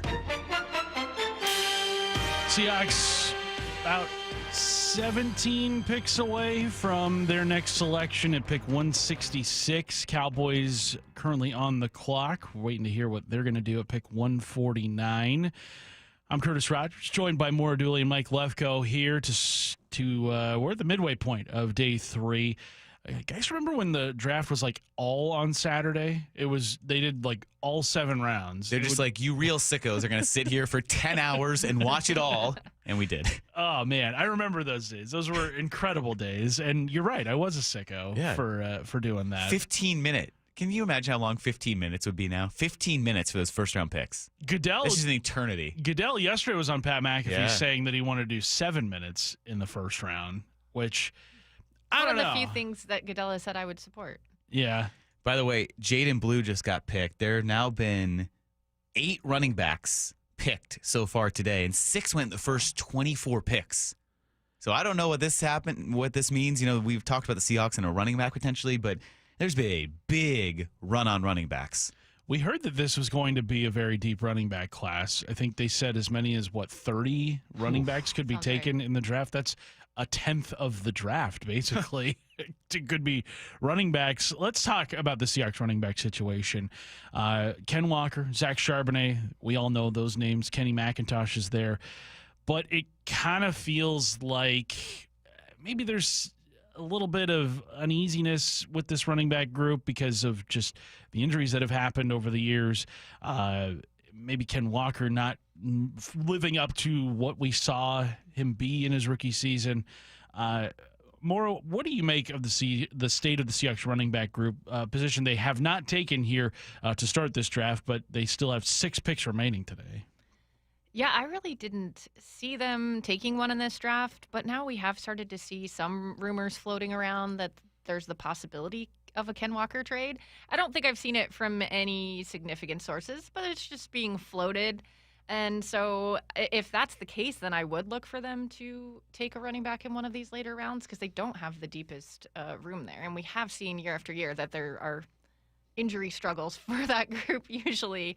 But I think Zach Charbonnet really solidified his spot last year to where, there should be a little bit of a battle for that lead back role. So what's interesting is that at some point, I think the utility of taking an offensive lineman becomes moot because even though we all think the offensive line needs more work, we've heard the internal praise that the Seahawks have had for their offensive line and the hope that the development of guys like Christian Haynes and maybe Satoa Lamea, who we were talking about last year at this very time, a 6th-round pick, is probably better than anyone else out there.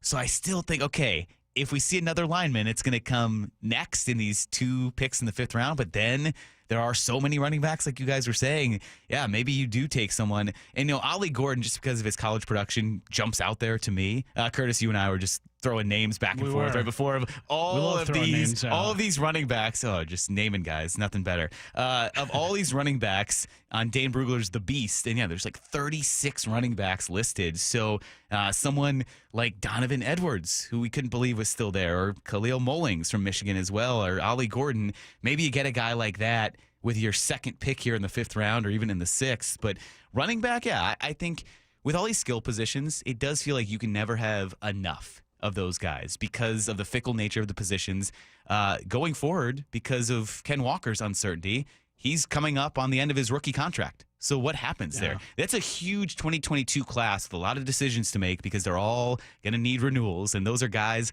like Reek Woolen and Ken Walker and Abe Lucas. And we assume Charles Cross is going to get that 5th-year option, although John Schneider kind of parried that away and said, we'll answer that at a later date. So working under that assumption. They aren't. So I wonder if they do start to kind of figure out, okay, let's start sliding in some skill position guys as some of these guys from 2022 might not be back. I wonder if those extensions are going to take place over the summer. Guys like Boye Mafe, Charles Cross. Although they got to make a decision on Cross coming up May 1st is when you have to have your decision that's made. In a couple days. Yeah, it's next week. So we will know what basically Charles Cross's contract situation will look like heading into the 2025 season. But getting back to the running backs, another name familiar to people, former Pac-12 fans, Damien Martinez, who went to Miami this last season, had a great career at Oregon State before that. He's a name that is still on the board. A couple of names that Jordan Reed of ESPN told Bump and Stacy this last week that are available, sitting atop of ESPN.com's best available at the running backs.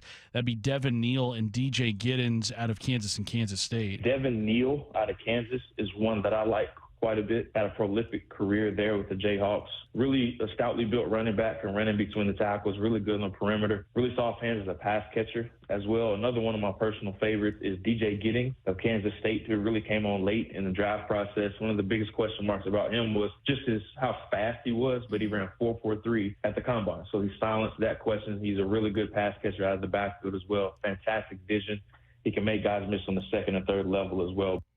And I don't think it's within John Schneider's personality to go an entire draft without at least taking one running back. It just feels like that is something he has to make sure happens because, I mean, that's one of those positions you can never have enough depth in.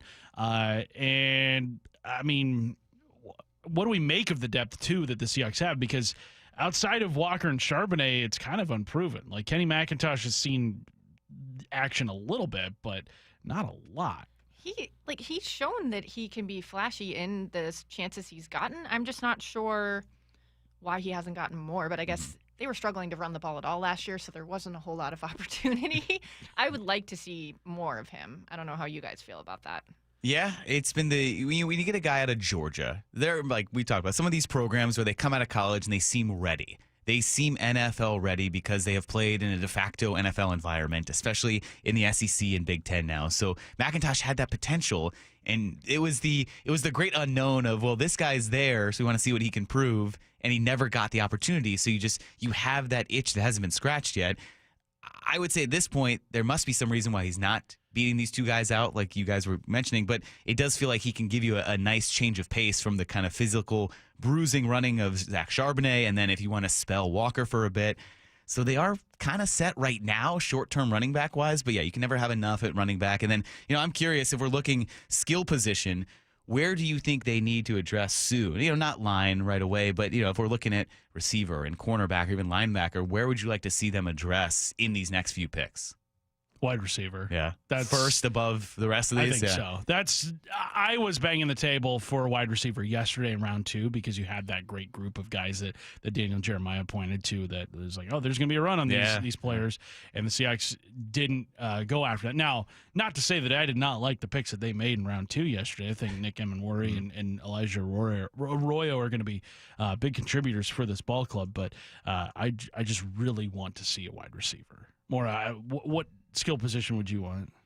I think I'm with you on that. As much as I know they want to run the ball, and I think that they should probably take a running back at some point, I feel like you're going to be able to find a gem there later than you are a receiver. And, as much as I love Jake Bobo and I love Derek Young, I feel like you need someone, hopefully, that can go out there with Cooper Kupp and Marquez Valdez-Scantling and the guys that you have now, and Jackson Smith and Jigba, of course, and hopefully compete a little bit more. I mean, Bobo comes up huge in moments, but I just don't think he's that guy. Just a couple of the recent picks made. One of those running backs that we talked about, DJ Giddens, just going off the board to Indianapolis at pick 151 of the 5th round. Seahawks next up at 166. And before we go to break, by the way, a picture of Rylie Mills making the rounds on social media,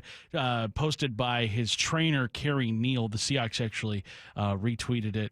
It's Rylie Neal in a cutoff T-shirt that says "I hate QBs" on it. I love it. Dave Lyman's favorite player now. You gotta cheer for something like that. That's a great Rylie pick there. Mills. Yeah. I think the Seahawks. Quickly here. I think the Seahawks have the all kind of attitude team right now, because with Gray Zabel, just no nonsense, down to earth, hard Bush Lights. Yeah, and then Jalen Milroe, belt to backside. Belt to backside. It's the attitude that I think people have cherished and kind of appreciate about this draft. And how Elijah Arroyo said to his tight end coach, "Send me the playbook now." That's true. Yeah, we have that. We'll get to that too, I'm sure.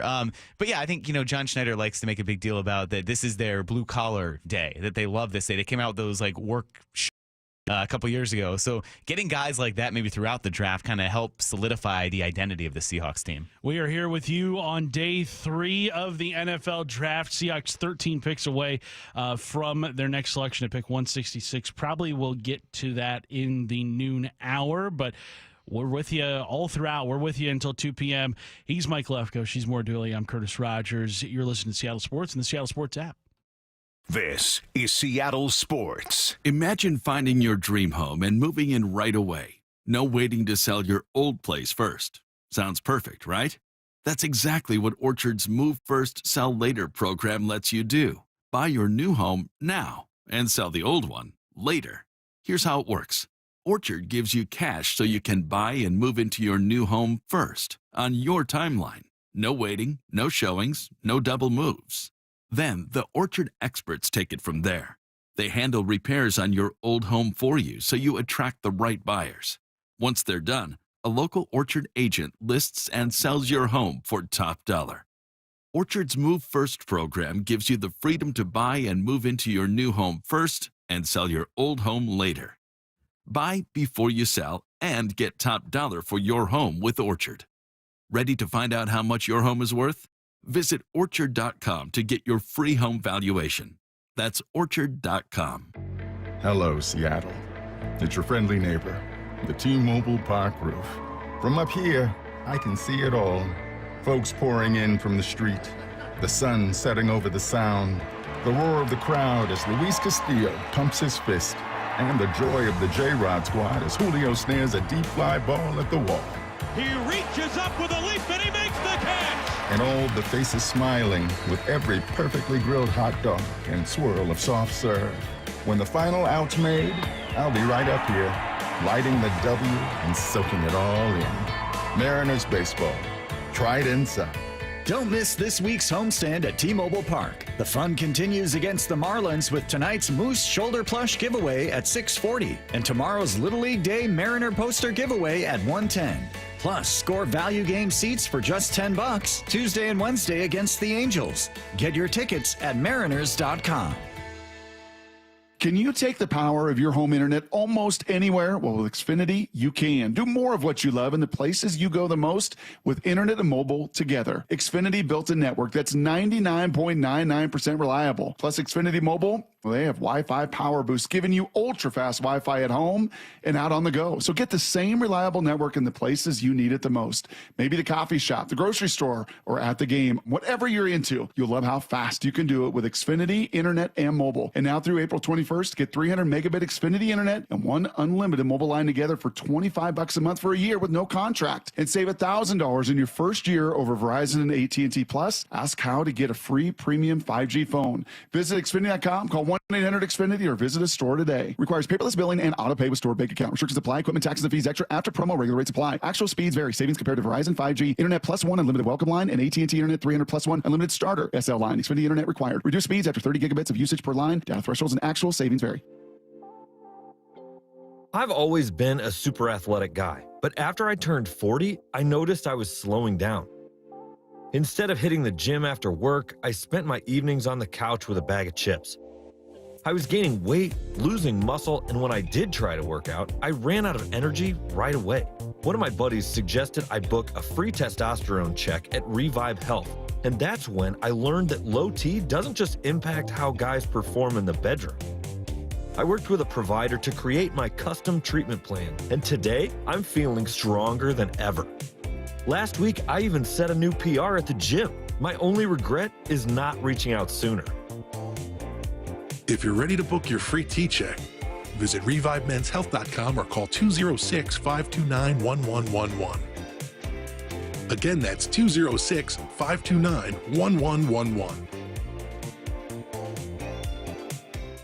The 2025 NFL Draft on Seattle Sports. Streaming on YouTube, the app, and your smart speaker. Day 3 of the NFL Draft. We're at pick 155, 11 selections away from the Seahawks at 166. They also hold pick 175, which they received in a trade with Cleveland earlier in this round. Pick 192. They added a 6th rounder, so we've got picks in all 3 rounds remaining for the Seahawks. Yeah, that's what we like. Yeah, that 6th round was looking very desolate. 6th round desert before when we started. I was like, that's going to be where we're going to be playing a lot of conference calls. Well, this is where the real ball knowers shine, Curtis. So right. And that's why the 3 of us are here to break down all these picks today. Exactly. Sure, that's why we're here. Yeah, Salk and Stacy were complaining that they were like the B squad, and I was like, what does that make Lefko and Curtis? Yeah, that's true. We can hear you guys talking, okay?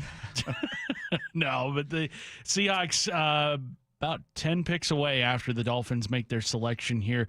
Let's look at the Seahawks picks that they have made so far. Which pick to you guys has been the one you're most excited about? Is it kind of redundant to get excited about an offensive lineman? Because, it's exactly what you needed. We've talked about it now for a few days. But, yeah, with this team and with the glaring weakness that was holding them back, Worry excited me for the fact that he was projected as a first-round pick to late first round. And the fact that the Seahawks actually swooped in to get him, I think that's exciting because they saw something definitively in him. But, yeah, I would default to Gray Zabel and the fact that if this guy can anchor your offensive line – we know Sam Darnold thrived when he had protection, when he had weapons. So you brought in some weapons. You're solidifying that offensive line.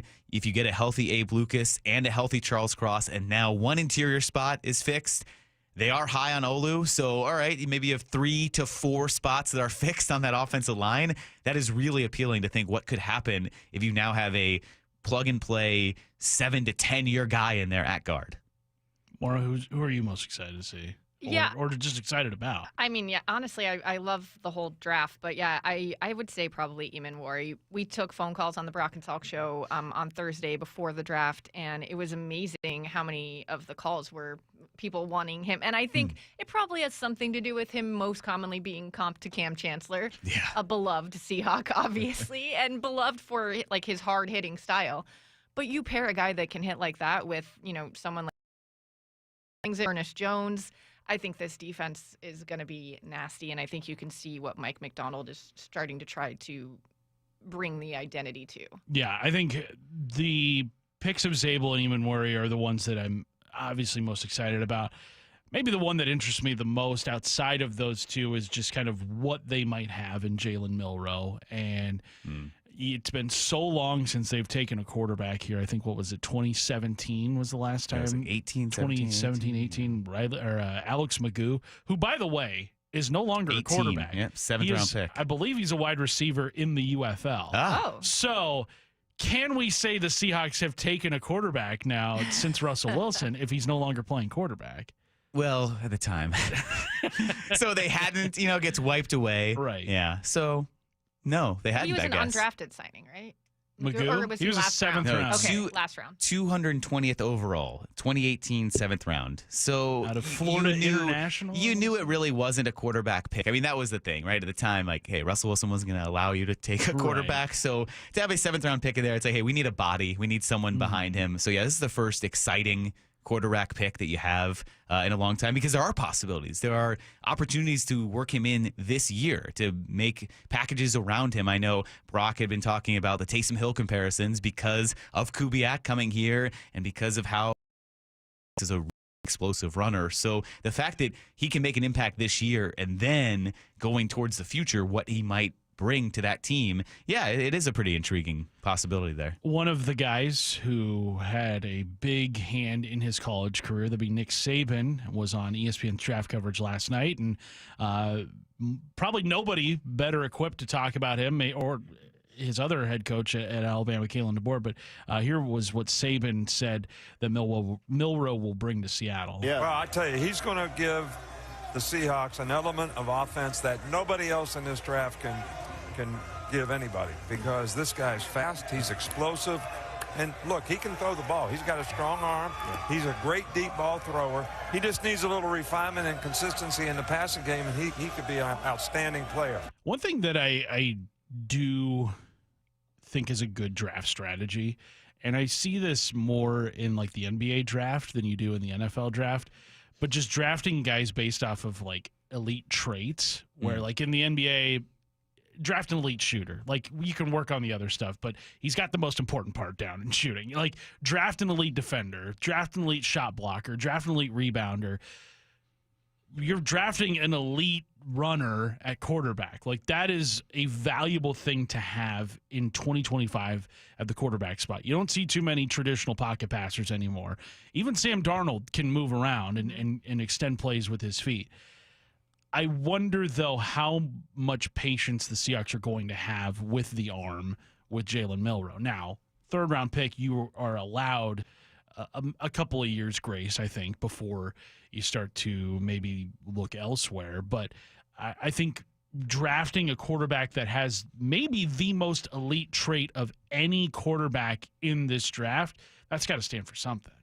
I think Mike Macdonald described it really well last night, where he said, Jalen Milroe, you might have everything defended, and he was describing still the course of one play, but he said you might have the first play defended, but he can make things happen where then the second read or that second look, you can't defend it because everything's perfectly covered. He'll scramble, he'll find something else. We saw that at times in college. There were some bad performances from Jalen Milroe, but you don't need that right away. There is no downside to this pick. It's a 3rd-round pick where you don't have to have him come in and play quarterback for 2 to 3 years. I mean, if Sam Darnold doesn't work out, but Sam Darnold, you have a flexible contract with him. He is under contract for 3 seasons. So you have those opportunities to let Milroe grow and develop while not taking away the traits that make him good. And hey, if Nick Saban is giving a resounding endorsement about what he could do, we'll trust one of the greatest college coaches of all time.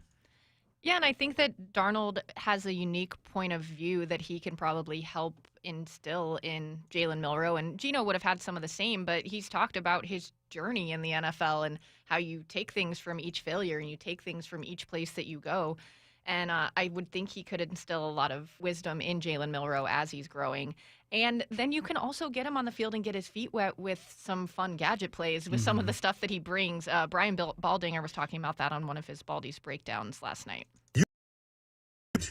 Right now with Sam Darnold and Jalen Milroe in Seattle going, let's put a package in there. I mean, Mike Macdonald did come from Baltimore where he saw Lamar do this stuff to him every day in practice. This stuff, you can package this kind of stuff and get him on the field. Does he make some mistakes? Does he kind of clean up his footwork? Does he have to work on fundamentals? All those things. But everybody needs to be coached. But the talent is there. Yeah, love to hear that. Love to hear that. Absolutely. You're right. When we're talking about all of our, hey, what's the most intriguing pick? What's been the most fun pick so far? Maybe because there are no names that have been selected, but I think all three of those guys, and not to dismiss Elijah Arroyo, it's just name-wise, he wasn't the biggest name compared to like a Jalen Milroe, who has a quarterback for Alabama you hear a ton about, or a Gray Zabel acted for so long to go to the Seahawks, that all of these guys you can kind of attach to and say, yes, this is where I have some affinity for, watching them in college or something I've read or something I like, and now they're Seahawks, and you can see how those develop. And Arroyo actually might be one of the most versatile because McDonald described his traits and how they want to use him as well. So, we have a few more hours. We can kind of get into that. But if he's the most unknown and the rest of these guys are the known quantities, yeah, it's an exciting draft so far. And then not to mention what they could get as a solid backup in Rylie Mills, who they drafted in this round earlier. Yeah, I think it's hard to really measure the success of a tight end if they're not like a Travis Kelce or George Kittle, because everybody looks at them as like, well, those guys get 1,500 yards receiving. Like, why can't my guy do that? And it's like, well,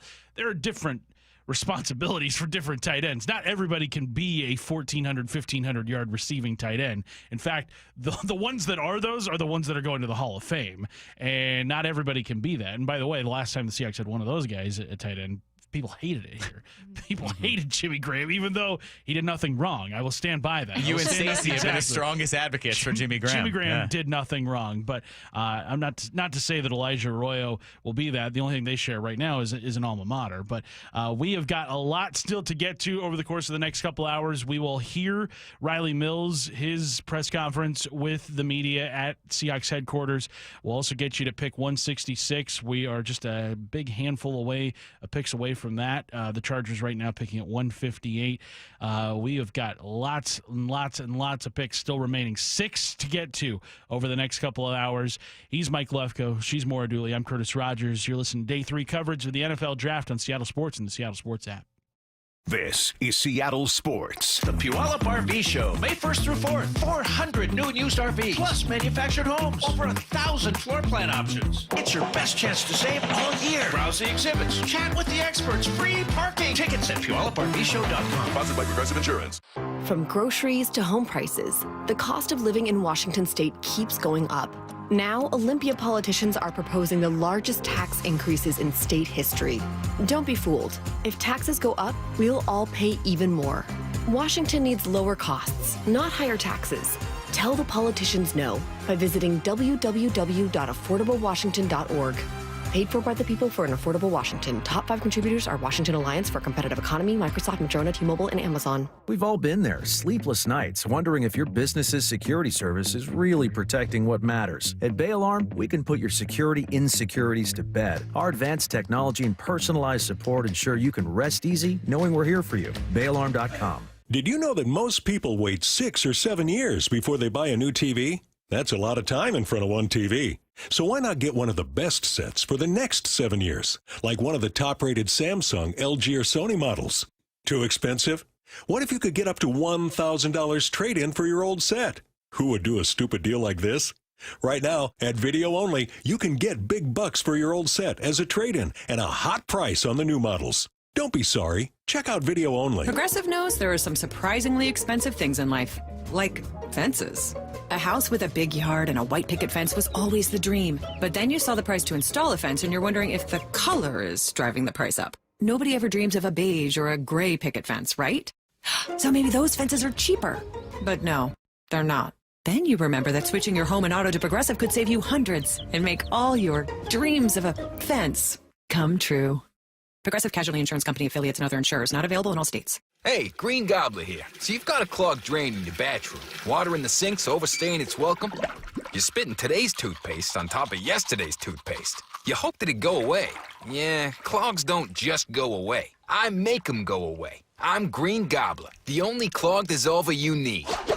I'm bleach-free, safe for your pipes, and I work. Guaranteed or your money back. Because I never met a clog that was gonna unclog itself. Green Gobbler. Let the gobbler get it. Progressive knows when you own a boat or RV, it's like you're automatically on vacation. Even if you're actually a marriage counselor in the middle of couples therapy. But in your mind, you're camping in Acadia. Puttering around Frenchman Bay. Your boat and RV are both protected. You're lobster drenched in butter and... Uh-oh. Did your clients just notice you weren't listening? Quick, do the thing where you just repeat back exactly what they said, but as a question. They bought it. Now back to Maine, earning an automatic discount bundling your boat or RV with your home or auto. Progressive Casualty Insurance Company affiliates and other insurers. Not available in all states or situations. Hey, Green Gobbler here. So you've got a clogged drain in your bathroom. Water in the sink's overstaying its welcome. You're spitting today's toothpaste on top of yesterday's toothpaste. You hope that it go away. Yeah, clogs don't just go away. I make them go away. I'm Green Gobbler, the only clog dissolver you need. I'm bleach-free, safe for your pipes, and I work. Guaranteed or your money back. Because I never met a clog that was gonna unclog itself. Green Gobbler. Let the gobbler get it. At Shane Company, we know getting engaged is a big decision. But once you know, you know. That's the way our customers feel when they choose a Shane Company engagement ring. They walk into a warm welcome and walk out with their dream ring, knowing they got it right. For almost 100 years, we've been offering personalized shopping experiences. And we're in it way past the honeymoon, with a free lifetime warranty that includes the center stone, cleanings, repairs, and resizing for life. Shop with us at shaneco.com or at your neighborhood store. Shane Company, your friend and jeweler. The 2025 NFL Draft on Seattle Sports. 710 KIRO AM Seattle and KIRO FM HD2 Tacoma. Your home for the Seahawks and the 2025 NFL Draft. Good evening and welcome to the NFL Draft. This is Seattle's sports presentation of the NFL Draft. Streaming on YouTube, the app, and your smart speaker. Come on, man! Welcome back to day 3 of NFL Draft coverage here on Seattle Sports. I'm Maura Dooley here with Curtis Rogers and Mike Lefko. To update you, so far the most recent pick for the Seahawks was Rylie Mills, defensive tackle out of Notre Dame. And Shedeur Sanders finally came off the board to the Cleveland Browns. 2 picks after that. The Seahawks are 6 picks away right now from their next selection, which is pick 166. Guys, do you want to make any predictions before this happens? So good with predictions. Position-wise, obviously, at this point, I don't think we know the players that they're going to be selecting. I'm going to go DB. I think cornerback is what they go next. You're going off your receiver? I am. Push? Well, after all that? That's what I want. That's not what he thinks they're going to do. John Schneider obviously has us, going over the loudspeaker in the war room right now. And I think he's got a vendetta against me for whatever reason. No. Okay. But I think they go cornerback here in round 5. Are they giving up on guards? I don't know. At some point, you think they'd have to draft another lineman? I think they do. They have guys they like. We keep hearing they have guys they like. Haynes. They have Anthony Bradford in the kind of swing role of one of those guys was the starter. Satoa Lamea, who now might be a backup. So, you have some guys. You did lose Laken Tomlinson. You've only drafted 1 offensive lineman. If it's not cornerback, I'm going to say an offensive lineman somewhere because it's getting past the point where you might have utility. I think at some point, what do you expect out of 7th-round offensive linemen? Those late-round picks really haven't. Dylan Forsythe had to play a lot. He was a 7th-round pick, but that was kind of by necessity. You did have a couple guys last year. Michael Jarrell, who was that very late-round pick in the 6th. He had to pop in, and he had a good game. Maybe you can get someone in the 6th, but it's getting towards that time where we're winding down, 166, 175? I think offensive linemen, probably. So I'd go with that. It's my prediction here. All right, I'm going to stick with my prediction of a wide receiver, like my want, and I'm going to say that that's what they're going to do. Maybe I can channel it. I want to see a wide receiver. You're allowed to draft your wants, too. That's okay. But right now, we heard from defensive tackle Rylie Mills, the Seahawks selection at pick 142, and we're going to let you take a listen to that before we get you to pick 166. Congratulations. What were your first reactions, first impressions when you got the call from John? It was just, like, me and my family were sitting there and just getting the call. I mean, it was like, it's a dream come true. I've had, since I was a little kid, I've been dreaming of being a professional athlete and playing at this level. And, I think Seattle was just where I felt like I was meant to be, and I knew it was a great fit. So I got that call. I was pumped up, man. I was excited. Rylie, did you have communication with the Seahawks during the pre-draft process? How much did you speak with them? Yeah, I went on my 30 visit with them, and that's, and I had my formal at the combine with them. And I just felt like every interaction I had with them was positive, and their plan for me, their vision, and what they saw me doing was exactly what I kind of saw myself doing in the NFL. So I feel like it was like there was no better spot. What's their plan? Vision? Their plan is just use my versatility. Like, I'm a big defensive tackle, but I can play a little bit end, so I can play all over. I'll do whatever I have to do, and they just want to go out and play like I played at Notre Dame and stick to my strengths. So I'm ready to do that. How much did you play end in college? I played for about a year and a half. I played D end, and then I switched back to D tackle. And how's your knee? And what was exactly the injury? Yeah, I tore my ACL in the playoff, but honestly, my knee is really ahead of schedule. I know I talked to their doctor out there, and my knee is doing awesome. Like, I'm walking around really well, and I'm starting to run, and they said I'm way ahead of where a lot of guys would be. So I think that was something that definitely helped out. Was just my persistence and the things I was doing in rehab to help me out really paid off. When do you expect to be on the field or doing football things? Hopefully by before training camp. Rylie, your sack production went up quite a bit last year. How do you see yourself evolving as a pass rusher? Yeah, for me, I knew I had a good plan, and I knew I could rush the passer, but it was just about finishing the rush. And, I had an opportunity to leave last year, and I decided that, I didn't want to leave without having that confidence and being a complete player. So that's why this year the biggest thing I focused on was my mobility and, finishing my rushes, because I knew I was a high sack number guy, but I just had to put it out there on film. So I was able to do that this year, and, I'm excited to do it in the NFL. Have you had any conversations with your new teammates? I'm thinking specifically maybe Julian Love. I have not yet, but I'm hoping to soon. How's the shoulder doing? I saw that was also an issue for you. Yeah, it was just a little cleanup. It'll take a couple months, so that'll be ready way before the knee. So that's it's not even a worry.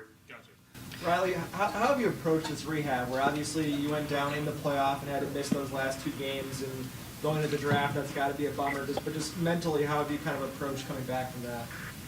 Yeah, I treat it like, hey, look, you got to be professional. And my thing was that a lot of guys may take this and be down on themselves and frustrated and not be with the team. But for me, it was like, hey, how can I be a coach to my teammates? How can I help them out as they're going this playoff journey? And then in terms of rehab, it was just, it was no stone was left unturned. Like, I'm out there, whatever they say I had to do, I'm like, look, I'm going to do it to the fullest extent. Like, I'm walking 6 miles a day, just trying to get the strength back in my knees. So anything I can do to make myself better in terms of sleep, nutrition, I take that all as serious as I can. Hey, Rylie, can you talk about, the difference between the combine visit you had with the Seahawks and the 30 visit? What did you guys cover? Yeah, the combine was just a little bit of my film, just a little bit to get to know me, and then really just kind of went over my film, my sacks, my plays, and, the scheme of our defense. And then the 30 was kind of everything. It was getting to know me, how do I lead others on the team, what are some things I've improved at, and, really kind of going how I learned. So I got to learn about, their defense and how they would see me in it, and, I think I'm just excited. Rylie, speaking about your versatility, who are a few players that you try to model your game after? Yeah, obviously, being from the Midwest, I love watching J.J. Watt when I was growing up. But it's really, changed, throughout the years, kind of guys that do similar jobs to me. So I really like, Zach Allen's the guy that stood out to me, DeForest Buckner, those kind of guys, Chris Jones, that can just play all over the field and be, dominant is who I've watched. Where are you talking to us from? Pardon? Where are you talking to us from right now? I'm in Fort Lauderdale. That's your home? Yeah, my parents live in St. Petersburg, and my brother lives in Fort Lauderdale. Rylie, what kind of player are the Seahawks getting?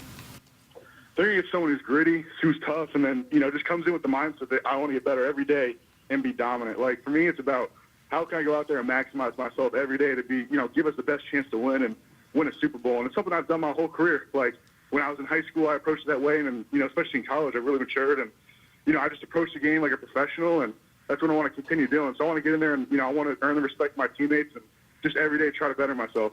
Was your trip out here the first time you'd been to Seattle? Yeah, it was. And what did you think? It was cool. I love this. I didn't realize it was so green. And then we were driving up we were in the city, and there was like a road that was like literally going straight up, and there was like 4 stoplights. So I was like, I know they know what's going on here. So, I'm excited for it. I might stay away from that road, but other than that, it looks good. There's a reason it's so green. You realize that, right? Why's that? It rains like every other day. Hey, I'm coming from South Bend. You can't even talk to me about weather. I'm ready to go. Hey, if it's not snowing, I'm ready to go. What are you going to do to celebrate? I'm just going to be with my family. Like, all the people that supported me my entire career and my life here and everyone that's important to me. So I just want to be around them and hang out and try to catch a tan. And other than that, it'll be good. No bush lights? No, I'm trying to be. I'm still rehabbing, so I can't be going too crazy. Fair enough. That was Seahawks defensive tackle Rylie Mills, drafted out of Notre Dame with the 142nd pick. A guy that's we heard in that interview, he's coming off of an ACL injury in the playoffs. He sounds hopeful. He has been already doing some rehab that he will be ready by the start of the season, but we'll have to see how that plays out. Everything that I read sounds like he's maybe not one of these freakish athletic guys like Worry, but he's a grinder. He's tough to defeat in blocks. And their AGM, Nolan Teasley from the Seahawks, said Rylie Mills, one of the metrics that we looked at was his ability to get off at the snap, get off the ball. I think it was 92nd percentile for us, so really high-level stuff. That's a post I saw from Curtis Crabtree. Yeah. They need depth. Remember, we've talked about this interior defensive line depth. It's good up front. You can never have too many guys down there in the trenches. Yeah. Got to build that D-line up. Always good to have depth down there. So we step aside. Yes, everyone catch their breath. The Seahawks are up here in pick. just a couple of picks, so we're going to take a quick break and come right back with that for you. You're listening to at the NFL Draft Day 3 on Seattle Sports and the Seattle Sports. This is Seattle Sports. Confidence is knowing you're ready to handle whatever comes your way. That's what it feels like to take on your workday with Cintas. They make sure your AEDs are up to date, your fire extinguishers are tested and inspected, your floor mats are cleaned and delivered, and your workwear looks good, feels good, and is freshly laundered with the Cintas Apparel Plus program. So are you ready to take on today? Visit Cintas.com. Oh, I'm ready! And get ready for the workday. You know what's better than a limited time deal? An unlimited time deal. That's why the Wendy's $5 Biggie Bag with a Junior Bacon Cheeseburger, 4-piece nugs, Junior Hot and Crispy Fries, and small soft drink is available all the time. Because the best time for fresh, never frozen beef and Applewood smoked bacon is all the time. Duh. I feel like I'm repeating myself a lot. For the best deal of all time, gotta be Wendy's. Unlimited time does not mean forever. U.S. price and participation may vary. Prices may be higher in Alaska, Hawaii, and California and via third-party delivery. Fresh beef available in the contiguous U.S., Alaska, and Canada. This is a story of the one. As a maintenance specialist for University Housing, he knows college students can major in wear and tear. Plus, housing so many students doesn't leave a lot of room to house all the supplies he needs. That's where Grainger comes in. With over 1 million industrial-grade products and fast, dependable delivery, Grainger carries the quality products he needs so he doesn't have to. From a new door hinge to a whole new faucet. Call, click Grainger.com, or just stop by. Grainger, for the ones who get it done. Welcome to Staples. Hi, I hear Staples prints it all. Oh, you bet. Posters, banners. Can you print it all for Mother's Day? Oh, of course. Photo gifts like canvas prints, photo puzzles. Can you print it all for graduation? Sure can. Custom cards and invites. Can you print a huge banner with the grad's picture? Oh, definitely. Even an embarrassing baby picture? Oh, those are the best kind. I know, right? Print it all for moms and grads at Staples. And right now, get 40% off custom cards, invites, and photo gifts. N75 exclusions apply. Visit staples.com/print for details. So, how's your research going? Surprising. After I figured out the top-rated TVs in our price range, I went shopping for deals. And who's the best? It wasn't the internet, and it wasn't the warehouse club. But? It was video only. They had better deals on the Samsung, LG, and the Sony TVs that got the highest scores. Better than online and at the club? I know! Video only beat them all. And now we can afford an even better model for the same price. My research really paid off. If we buy it video only. Exactly. Otherwise, we'll be sorry. At Video Only, you won't find huge stores with refrigerators or microwaves, but you will find the best deals on top-rated TVs, soundbars, and monitors. Shop around. Just make sure you visit Video Only, because if you don't, you'll be sorry. In South Center, Bellevue, Linwood, Federal Way, and Tacoma, Video Only.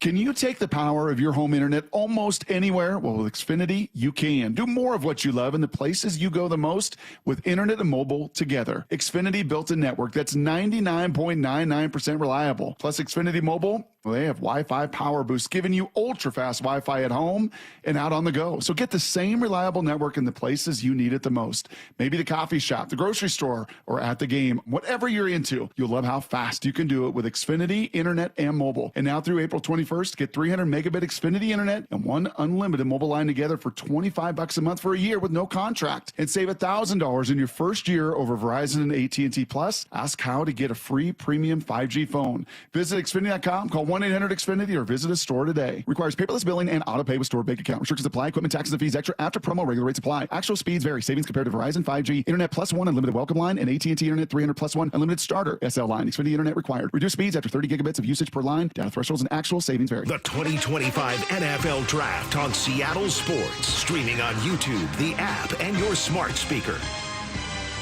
All right, we are still waiting on that Seahawks pick. The Chargers pick is in, and we're waiting for their announcement. The Seahawks will be next at pick 166.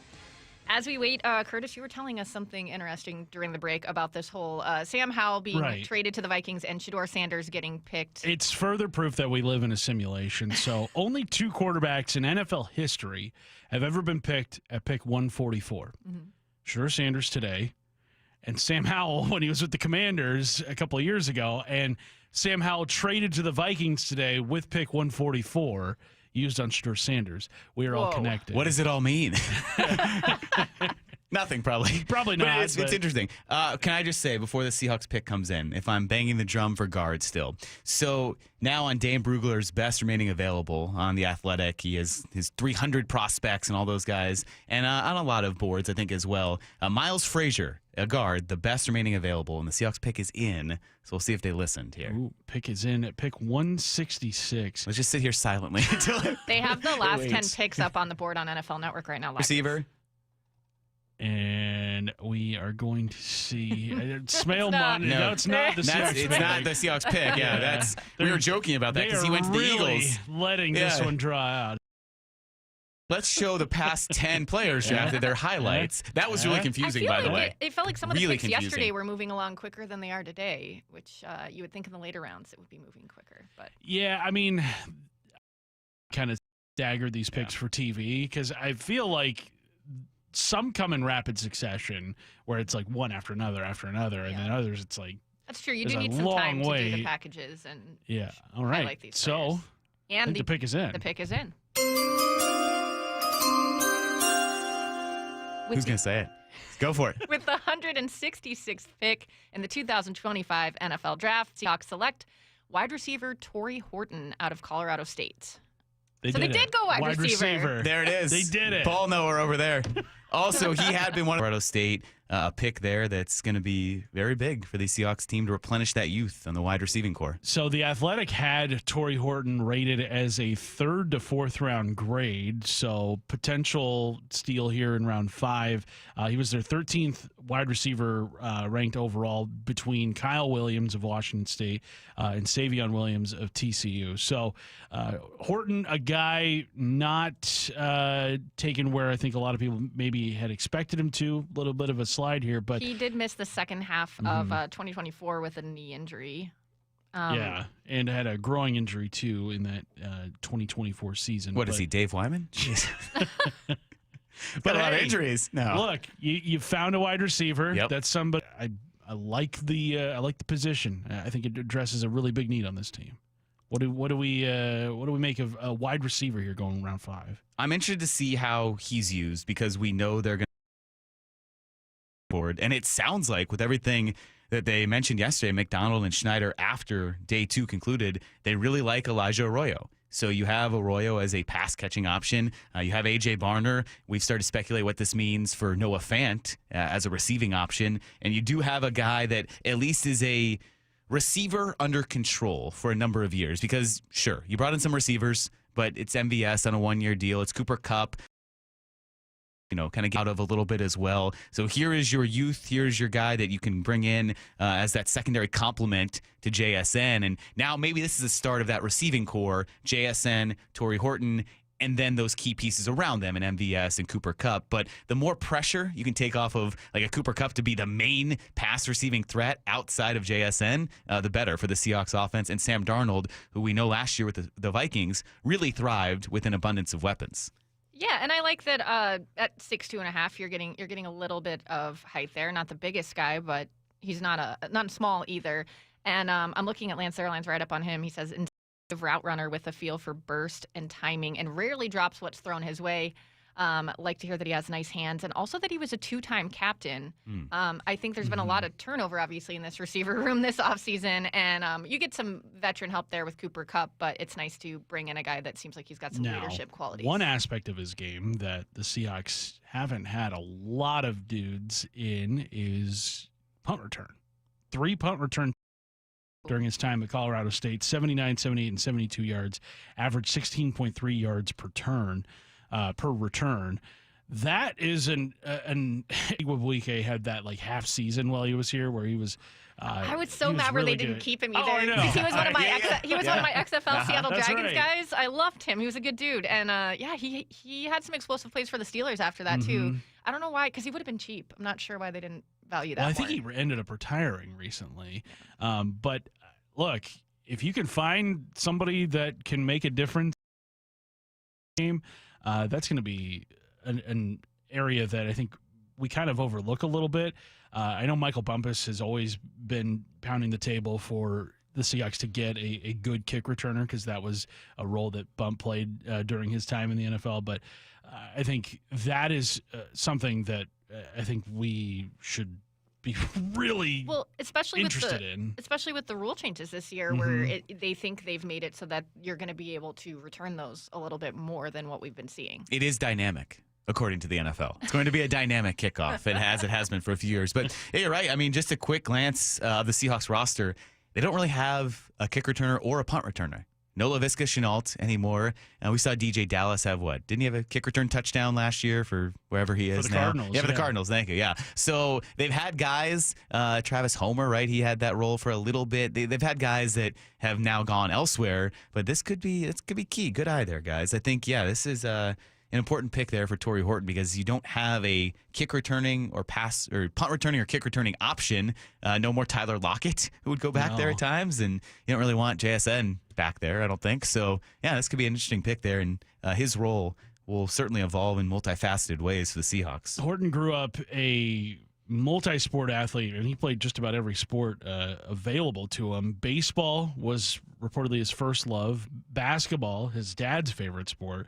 Football and soccer. So they love those multi-sport athletes. And I think that is something that it should be emphasized too with all these draft picks. Like, you are going to get a much more well-rounded athletic experience as a high school or as a youth if you're in multiple disciplines, not just strictly football, not just strictly whatever sport it is. So I really like that the Seahawks continue. That was one of the Pete Carroll philosophies. He really loved guys that played multiple sports, and so good to see Tory Horton. I know Gray Zabel was a very accomplished pitcher.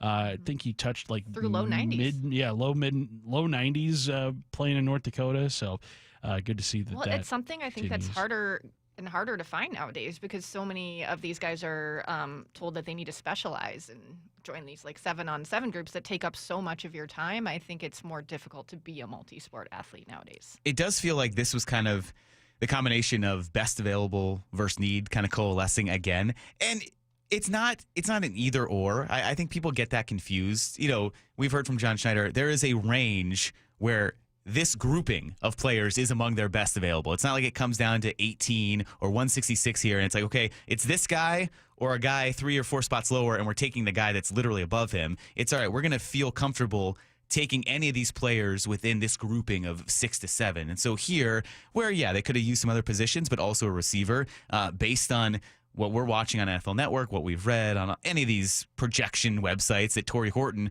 probably one of the best remaining players out there right now, worked out well for the Seahawks, and it feels like they've kind of picked the best available at each position that they also need as they get further and further, where safety wasn't the most pressing need. You could still improve on it. They clearly got the best available, trading up for Eamon Worry. Guard and Gray Zabel being good kind of came together right there. And then tight end, maybe not the biggest need, but a need, and then certainly a good talent there in Arroyo. So it's all kind of coming together with a pretty good draft so far. Now I'm curious about where they go, because there are the holes. There are feel a little uneasy about the lack of depth on the O-line. Could use another cornerback as well, but this is why they have the picks. And what do they have still? They have 175, 192, and then 3 in the 7th round. So going to be a lot of players still continuing to be Seahawks as we wind our coverage all the way to the end, guys. We're going all the way to the end. Well, not us. Shawn Walli's coming in to take you towards the end here at 2 o'clock. But, yeah, I mean, it's going to be a very intriguing draft. And when the Seahawks have had big classes recently, like 2023 or 2022, they really overall have had pretty solid drafts. So it seems like this one's shaping up to be like that. I think you had a really good point there about how this feels like a solid marriage between needs and best available. And I think the volume probably does have something to do with that. You maybe feel a little bit forced to nail it and get it right, and like we have to take the best available and don't mess this up when you have fewer picks. But yeah, I think this draft feels like they are addressing needs, but they're not going best available to the point where it's like, why did you do that? That isn't something that fits here. So they're getting good players, but also addressing their needs. Yeah, they have 11 total picks now in the draft, which is an abundance compared to some years. I know last year they didn't even have a second-round pick because they used that in the Leonard Williams trade. Remember the Stone Forsythe DS 2021. What, 3 players? Who was Trey Brown. Yeah. That was the best, quote, best of that, which he was. He was really good, and he was such a good interview, so we all loved him, but then it just kind of fizzled out for Trey Brown. Right. So that's a tough draft. Kind of got the yips. Yeah, you can see why I think GMs like having a lot of picks, because you can maneuver, you can leverage all these, you can figure out the best talent versus need when you have these options. When you have 3, you kind of have to get guys you need, right. And I think that's why John Schneider was a little uneasy about only having 3 picks that year. That is so nuts that they had only 3 picks that year. Like, how did you let that happen? Yeah, who's responsible for this? And none until the 2nd round. So you sat there until pick 54 and waited and waited and waited and took D. Eskridge, where, by the way, we were all impressed with 56. We were all impressed with Bump, who predicted it. I remember he came on the morning show and predicted. He came on Clayton's show with us. It sounds like, I feel like it's going to be D. Eskridge. Nailed that all the way at 56. So we knew Bump was a good ball knower there in terms of who they'd pick. It did not work out at all with that pick. So hopefully this receiver in Horton works out a little bit better for the Seahawks. Yes, hopefully this works out much better. So the Seahawks picking Tory Horton with the 166th pick out of Colorado State. They will be back on the board for pick 175 in round 5. And we're going to take a quick break now. You're listening to our coverage of the 2025 NFL Draft on Seattle Sports and the Seattle Sports app. This is Seattle Sports. Looking for Mother's Day weekend plans? Well, take Mom out to T-Mobile Park for an unforgettable day of Mariners baseball. The team is squaring off in a 3-game series Friday, May 9th through Sunday, May 11th. And on Mother's Day, the first 10,000 moms will head home with a brand new clear structured purse, thanks to Muckleshoot Casino Resort. A Mariners game is the perfect place to celebrate with Mom and the whole family. Lock in your seats today at mariners.com/tickets. From groceries to home prices, the cost of living in Washington state keeps going up. Now, Olympia politicians are proposing the largest tax increases in state history. Don't be fooled. If taxes go up, we'll all pay even more. Washington needs lower costs, not higher taxes. Tell the politicians no by visiting www.affordablewashington.org. Paid for by the people for an affordable Washington. Top 5 contributors are Washington Alliance for Competitive Economy, Microsoft, Madrona, T-Mobile, and Amazon. My wife and I have been married for over 15 years, and I've never had any complaints about my performance in the bedroom. But after I turned 40, things started feeling different. I was gaining weight, losing muscle, and I just wasn't interested in sex anymore. My wife told me her friend's husband went through the same thing, and it turns out he had low testosterone. So we booked a free T-check at Revive Health, and that's when I learned that my testosterone levels were low too. We worked with a provider to create a custom treatment plan, and today, my wife and I are having more fun than we did on our honeymoon. My only regret is not reaching out sooner. If you're ready to book your free T-check, visit ReviveMen'sHealth.com or call 206-529-1111. Again, that's 206-529-1111. This is a story of the one. As a maintenance specialist for university housing, he knows college students can major in wear and tear. Plus, housing so many students doesn't leave a lot of room to house all the supplies he needs. That's where Grainger comes in. With over 1 million industrial-grade products and fast, dependable delivery, Grainger carries the quality products he needs so he doesn't have to. From a new door hinge to a whole new faucet. Call, click Grainger.com, or just stop by. Grainger, for the ones who get it done.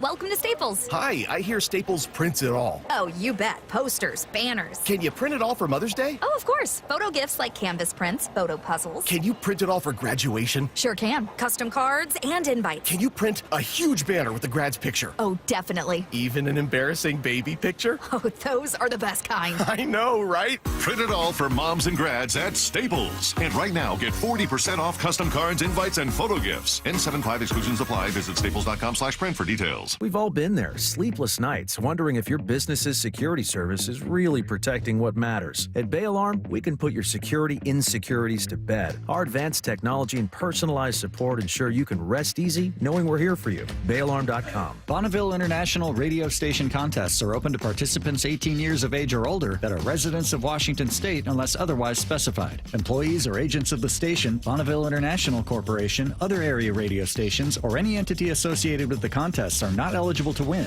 unless the station otherwise specifies at its own discretion. Persons who have won in the last 60 days from a station contest or event may not be eligible. Full general contest rules are available on seattlesports.com or in person at the station during regular business hours.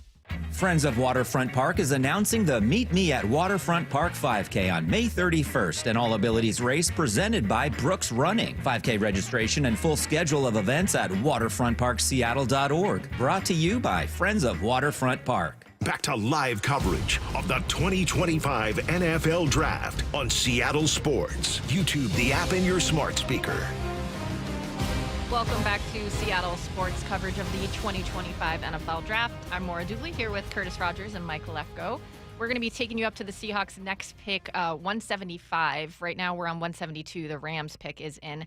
But before that, we're all just a little bit excited that the Seahawks actually drafted a quarterback yesterday with Alabama quarterback Jalen Milroe going at pick 92.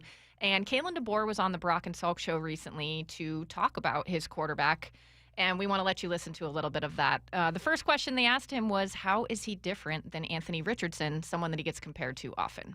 Yeah, I'll apologize. Like I know who Anthony Richardson is, of course, but from studying his film and knowing every detail about him, I can't say I do. But I do know, Jalen. I mean, when it comes off his hand, it comes off with some spin. It comes off hot. It comes up, he can throw the ball down the field.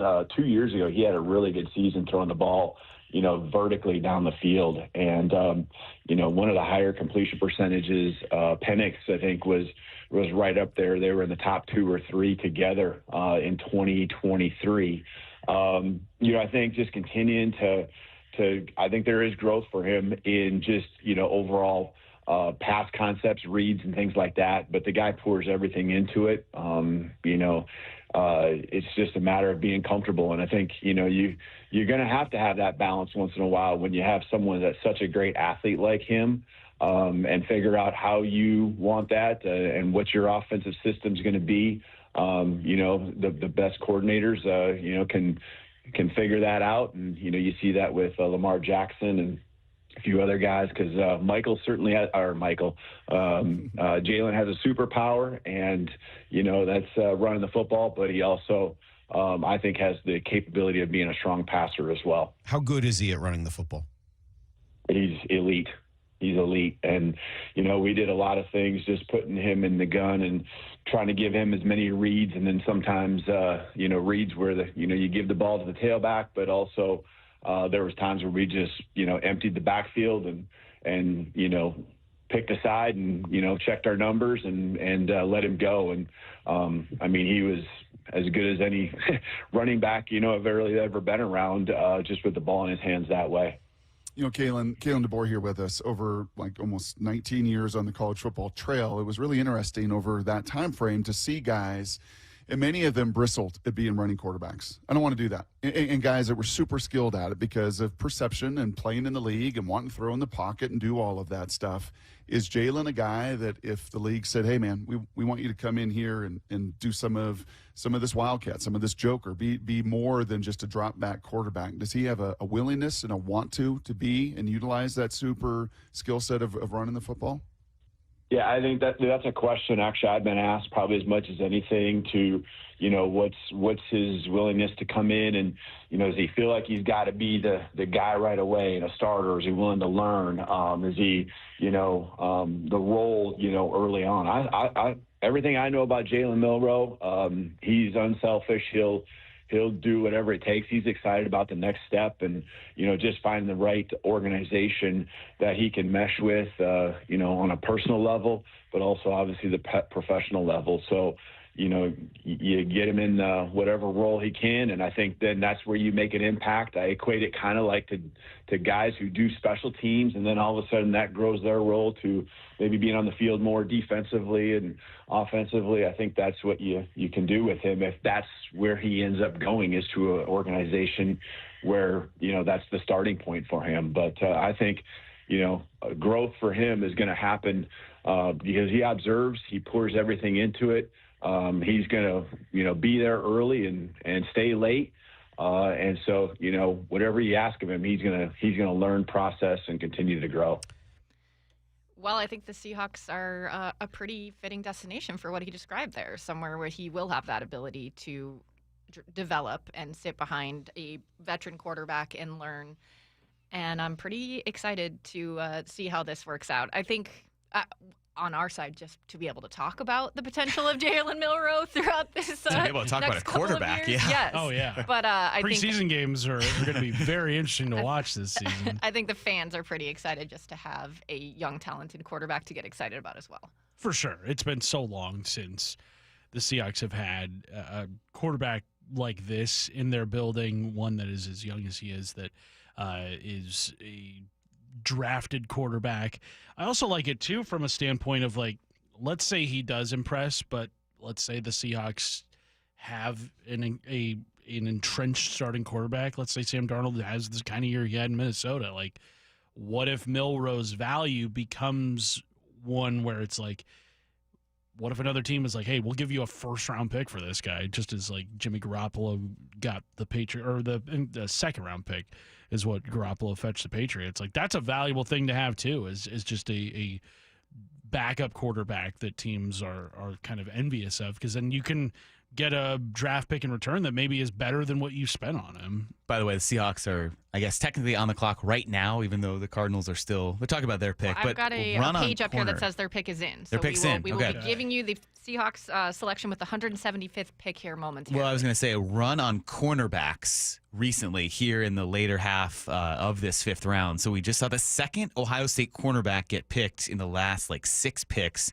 Jordan Hancock earlier, and then Denzel Burke just went to the Cardinals. Zoff Frazier from UTSA went right before that. There have been, at least 6 cornerbacks picked in this fifth round. So if we think, hey, maybe they do want a cornerback, it might be the time as well. I think, the draft started, and round 4 was a ton of running backs. There were 6 in the top 24. Then you were seeing all the receivers go off the board, and now the cornerbacks starting to go. So positional need has never dictated what the Seahawks are going to do to an extent. But if we're figuring out what they might do we throw our predictions in again? We're going to make picks? I think Curtis nailed the last one. So, all right. Well, where are they going? Which position? I said cornerback last time, even though I wanted receiver. That's true. I gave you credit for want. I'll flip it back here. We're going corner again. Yeah, did I give you false credit for that? Yeah, I think you might have. Oh, okay. It's okay. We're on the honor system. Maura, who do you think they're going with? Position, yeah. I'm going to go linebacker here. Linebacker? I think Mike McDonald isn't going to be able to help himself. He went long enough. Do I just give up on guard? I'm still over here all the way in the corner. You've made it this offensive far. Lineman. What are we at? 175? This is the offensive lineman. I think. Are you trying to stall until they announce it? Yeah. Pick is in. It's definitely Yeah. Maura, you know how much I like to win at things. So I was going to wait until like I saw it out of the corner of my eye. I was like, yeah, offensive lineman. Yeah. All right. A lot of anticipation here. Eventually, we will see this answer? pick come in. Oh, offensive lineman. Okay. I mean, it's still interior, so I think a guard still at this point. But I'm really just killing time since we're in that in between where I don't want to talk over the pick Well, you announcement. brought up the cornerback situation and whether you think they need one. I feel like, does anyone else feel like this is kind of a prove-it year for Riq Woolen? Yeah, absolutely. Yeah. Last year was rookie deal, so cornerback. It doesn't maybe? seem like they Yeah. were the happiest with him last year. So And you really don't have another corner either. No offense to Josh Jobe. I mean, he was not a starter coming into the season. Another one of those kind of mid-season replacements and fixes, and he managed to do well. But you got rid of Trey Brown, so there's not a lot of depth there, and no proven starter on the other side of Riq I Woolen. think you're pretty happy with what you have at safety, although you can always add some depth. But yeah, I think cornerback is kind of a need. Yes, I 1,000% believe that cornerback is a need. That's also another position that you can never kind of leave a draft without taking somebody in, just because you're going to have so many, guys come in and out of the lineup. It's going to be whoever is your starting secondary right now. At some point, you're going to have count on your backups to make some starts here or there. So depth is of the utmost importance in your secondary as well. I'm pretty sure the pick is not being announced right now because they are in commercial. What about so here's another name that Dane Brugler's been pretty good on because he kind of nailed the range of Horton going last pick. Center Seth McLaughlin, Ohio State. We talked about all these Ohio State guys. He's sitting there as one of the best players left. They like Olu, but we know you can never have enough guys on the interior of both lines. So that's an intriguing one to kind of think about if we're talking interior offensive line. Well, I know the answer now. Would you guys like to know? Oh, you know the answer. Okay. All right, build up. Here we go. Should we play the sound effect? The 175th pick in the 2025 NFL Draft, the Seahawks select Robbie Ouzts, tight end, Alabama.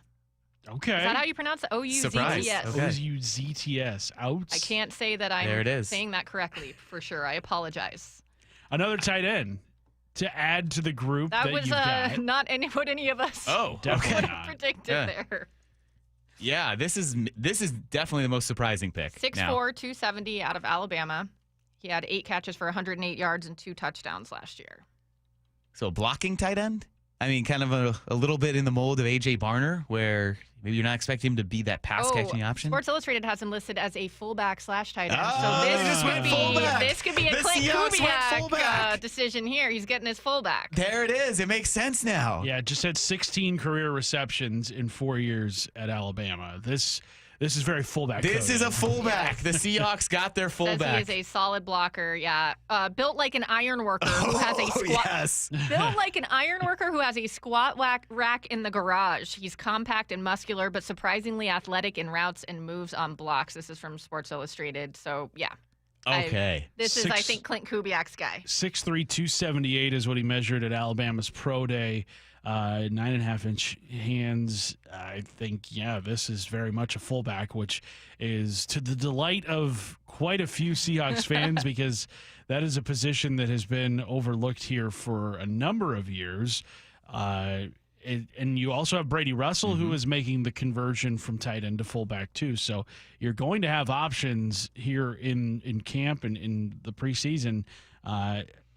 Like you said, Maura, this is a pick made with Clint Kubiak in mind. Can we talk about this kind of burgeoning Alabama to Seattle pipeline?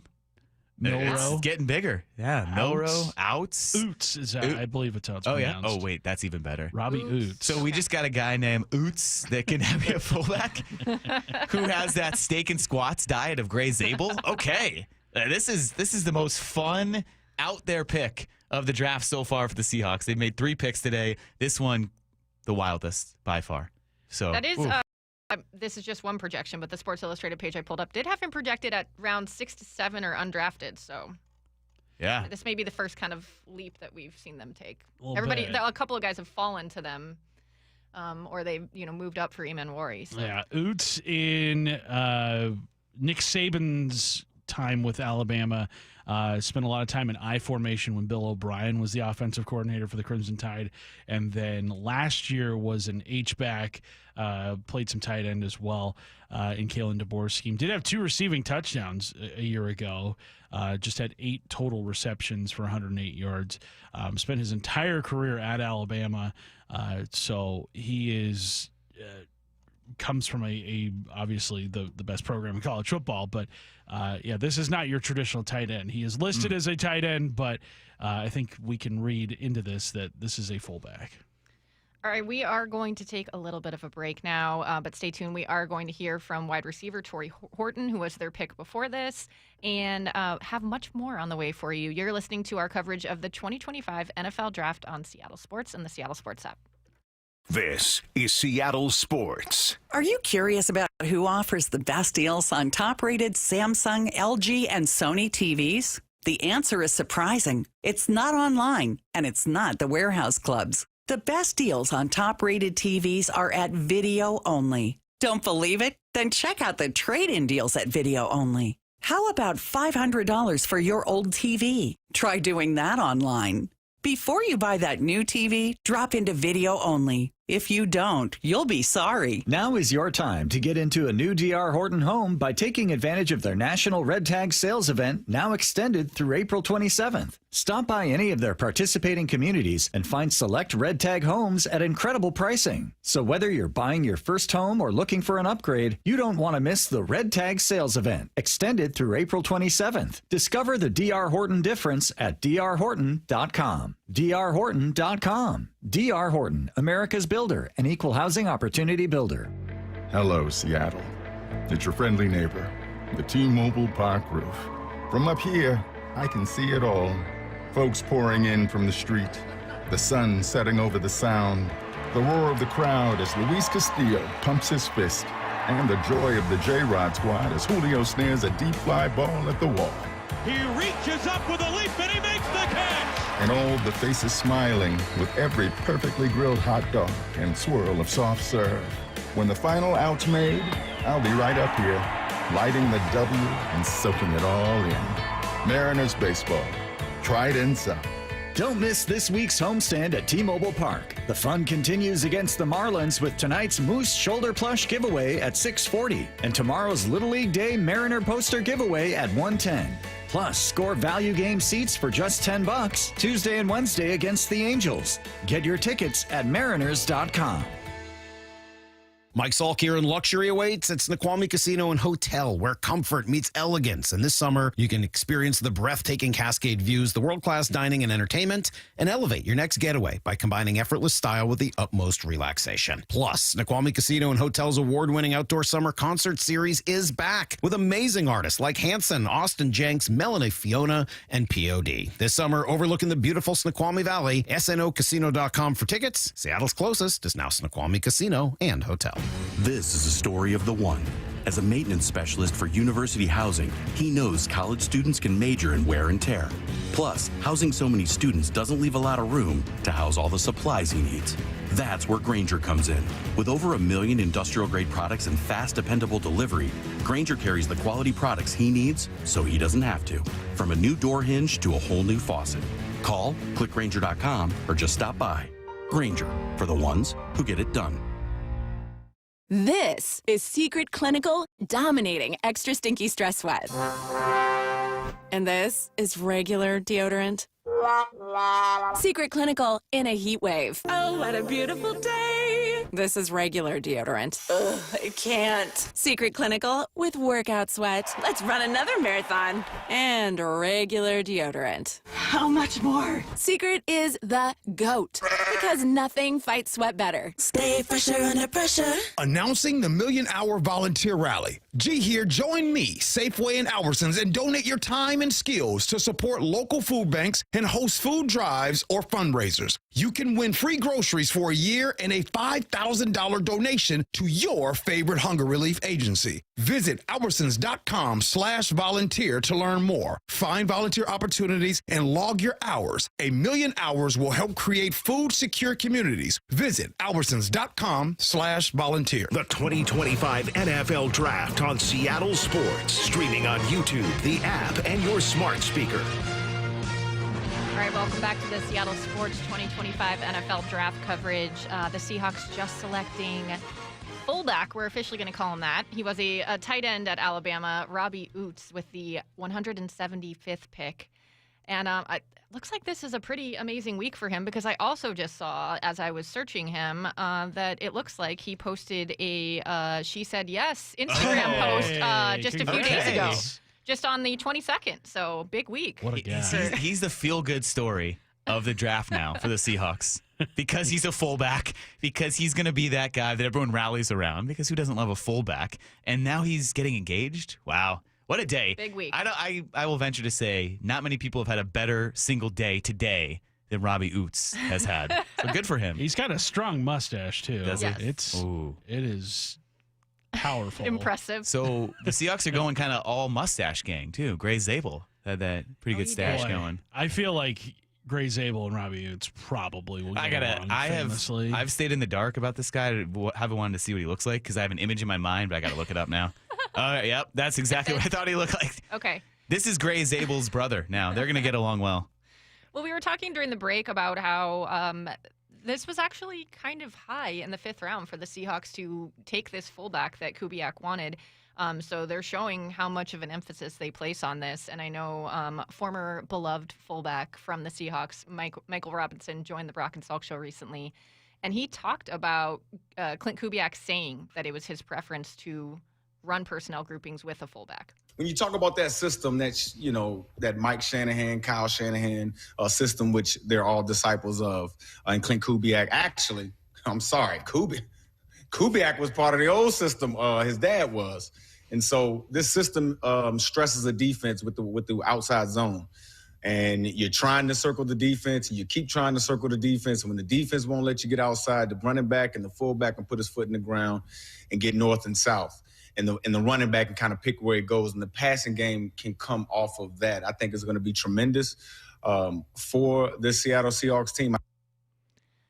I love it because they're addressing what they want to do. There's been times in the past where we've been told that they want to do something, but they don't seem to have the personnel to do the thing they told us they wanted to do. It doesn't align with the vision that they have for themselves. We've heard year and year. Especially defensively for a while. Right. And offensively, too, Pete. When Pete was still here, he wanted to get back to being a run-first team. And it was like, okay, what are you doing to make that happen in terms of personnel?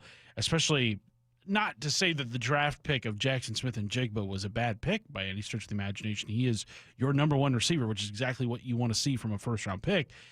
But, like, becoming this power run team, you continued to take draft picks, like, in skill positions, but, like, stuff on the outside. You never built up that offensive line. You never really got like a ace running back or anything like that, but you take a guard in round 1, you take a fullback in round 5, like a tight end too. Like you are making commitments to getting back to being this kind of power running team. And as we know, Baltimore has always had a fullback. What was it? Patrick Ricard has been there for a number of years and has played very well. So yeah, I think the way the Seahawks have gone about the offensive side of the ball today and also Friday and Thursday, like this is what you would want to see a team do if that is the vision that you have for yourself. Yeah, you're building from the inside out. And it is kind of, Curtis, when you said that, I go, yeah, this is the mold of the Ravens, which it's apt to make the comparison because that's where Mike Macdonald just came from. Mm-hmm. And the comparison to Eamon outside of Cam Chancellor was then made to Kyle Hamilton. So there's those natural parallels you draw from almost all these picks. Jalen Milroe, someone tried to even make that example to, hey, is this kind of like Lamar Jackson, what you were envisioning? So all of that in Macdonald's mold and the mold of building from the inside out.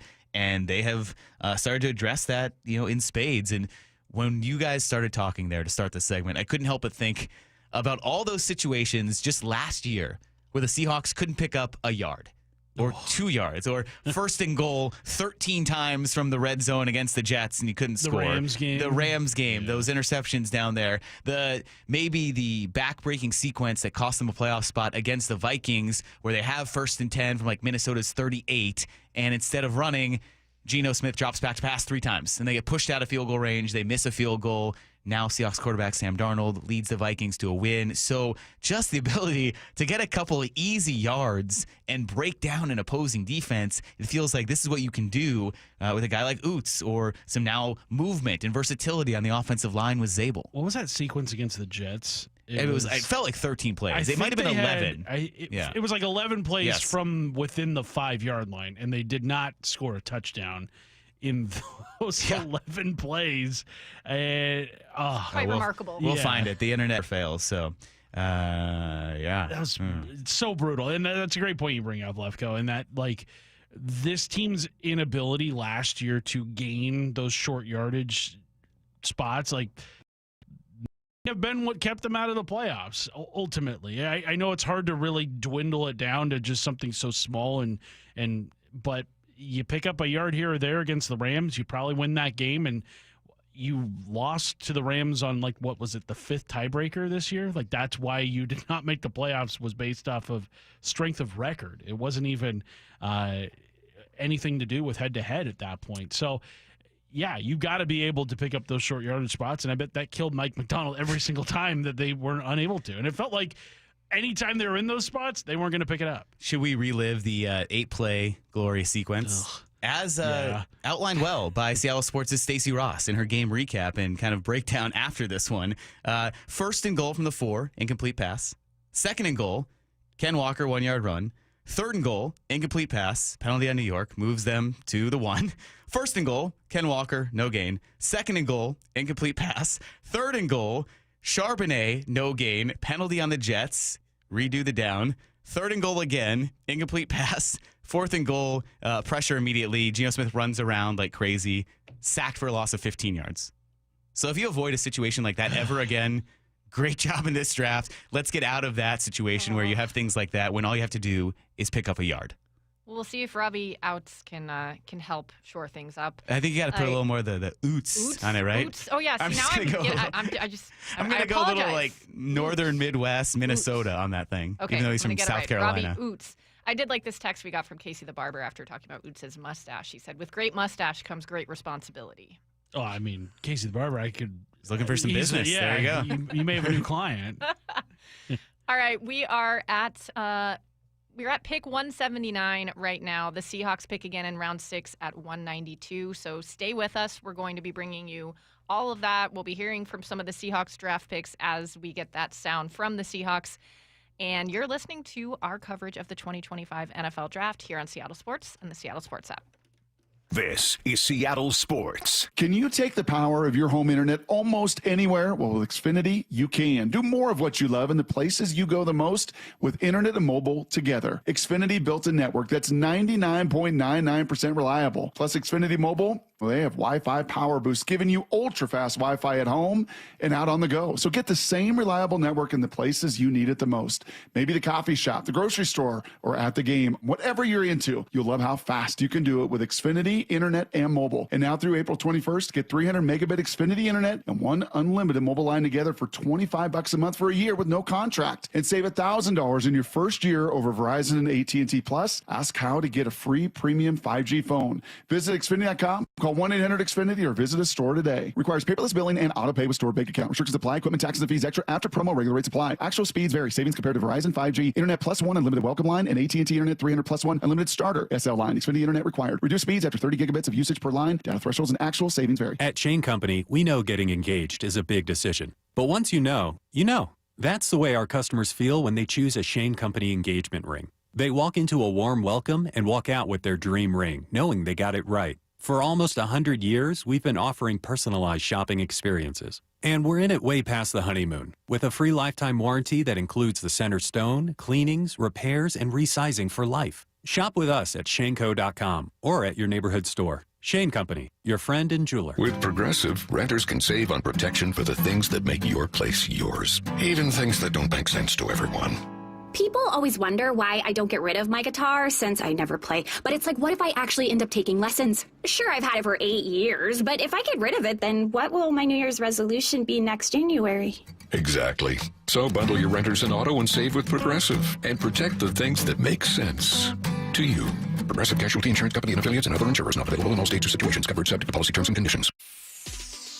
Look out, world, we're getting strong. The future's here and we belong. She can STEM, she can do more. Like build a rocket and watch it soar. Or clean the oceans and make the world a better place. Oh, she can STEM, so can you. Find a cure, invent something new. There's no challenge in the world that she can't face. She can STEM. Learn more at She Can STEM. A message brought to you by the Ad Council. 1-877 Cars for Kids. KARS Cars for Kids. 1-877 Cars for Kids. Donate your car today. Donate today at carsforkids.org. That's cars with a K. Your car can be picked up as soon as the next day. Receive a tax deduction and vacation voucher. 1-877 Cars for Kids. Donate your car today. Now accepting donations of land, homes, buildings, or any kind of real estate. This is a story of the one. As a maintenance specialist for university housing, he knows college students can major in wear and tear. Plus, housing so many students doesn't leave a lot of room to house all the supplies he needs. That's where Grainger comes in. With over 1 million industrial-grade products and fast, dependable delivery, Grainger carries the quality products he needs so he doesn't have to. From a new door hinge to a whole new faucet.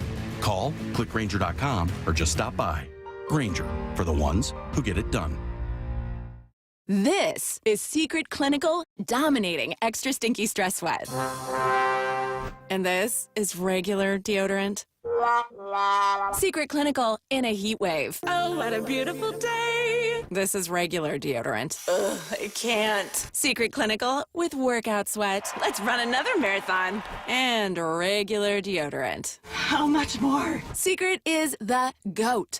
Because nothing fights sweat better. Stay fresher under pressure. The 2025 NFL Draft on Seattle Sports. 710 KIRO AM Seattle and KIRO FM HD2 Tacoma. Your home for the Seahawks and the 2025 NFL Draft.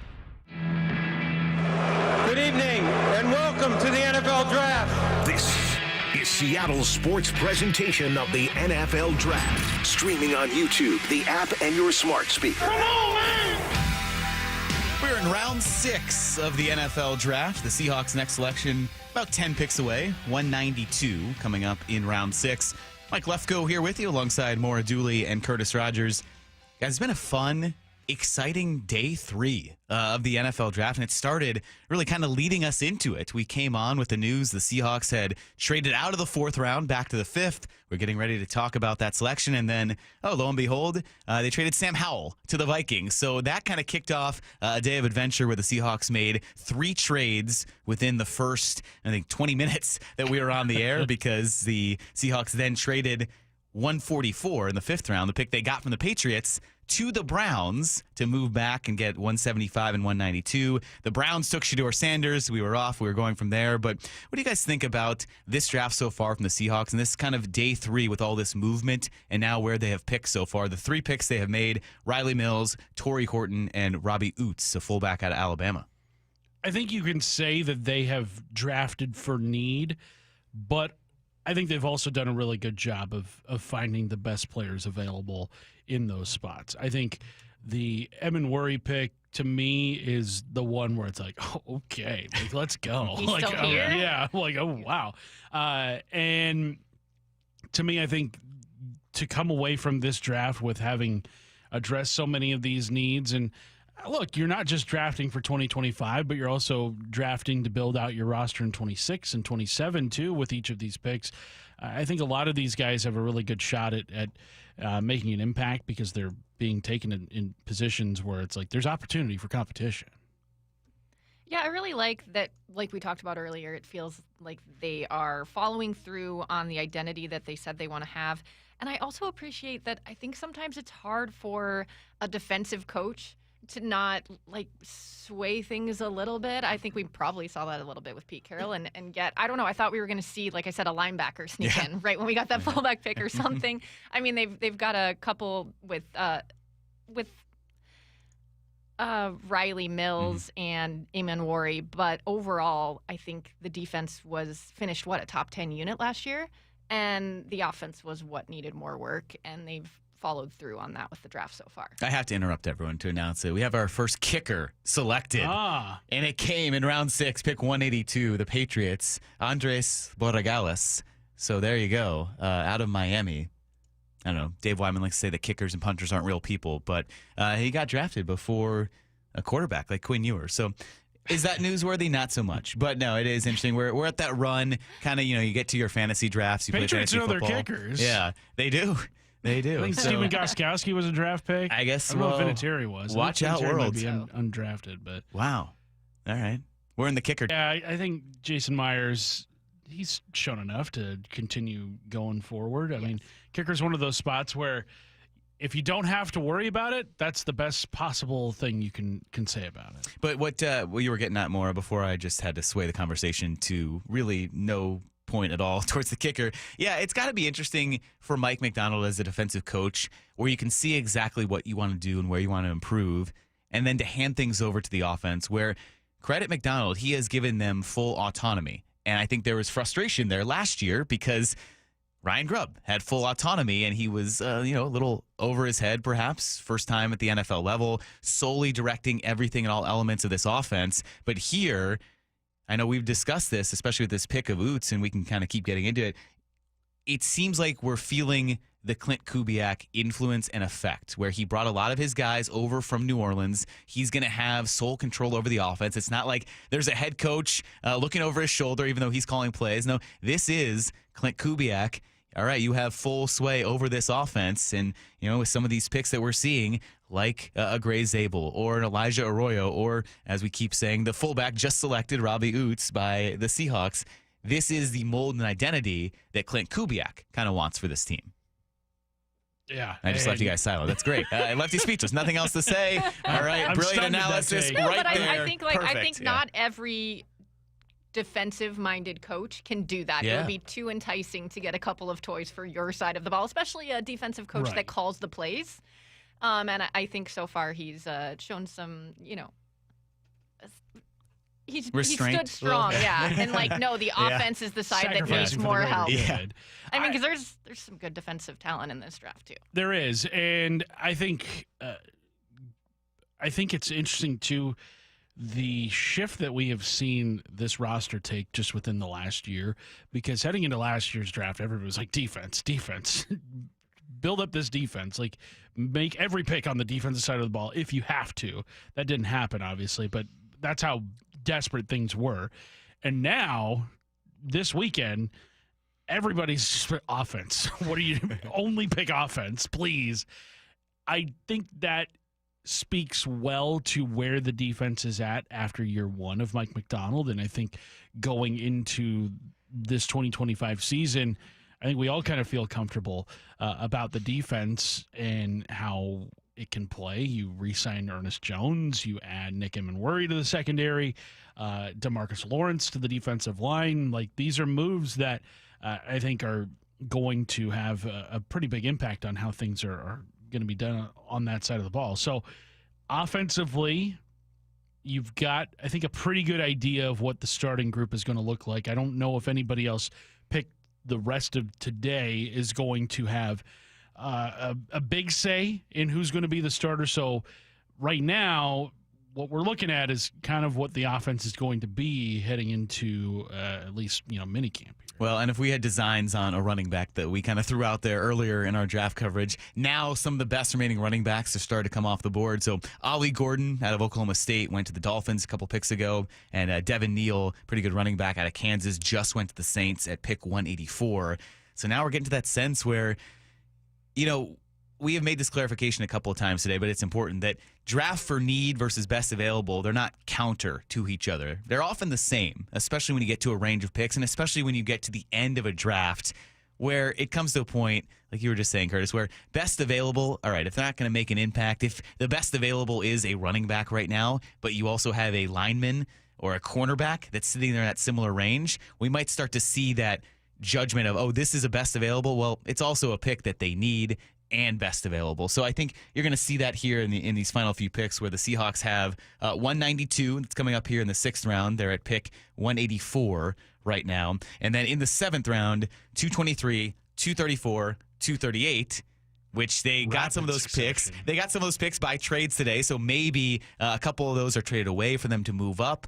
But as we keep throwing out our predictions now, you kind of look at the areas of the roster, and are there areas of the roster that you would like them to address just from depth reasons and from a competition perspective of, well, hey, I'm solid and I'm confident at this starter or this position, but you might like to see someone else there in case, an injury happens or some other things play out. So morally, if there's an area right now, it just kind of jumps out to you that, hey, this is deficient right now, or this I'd like to see improve on for you going forward.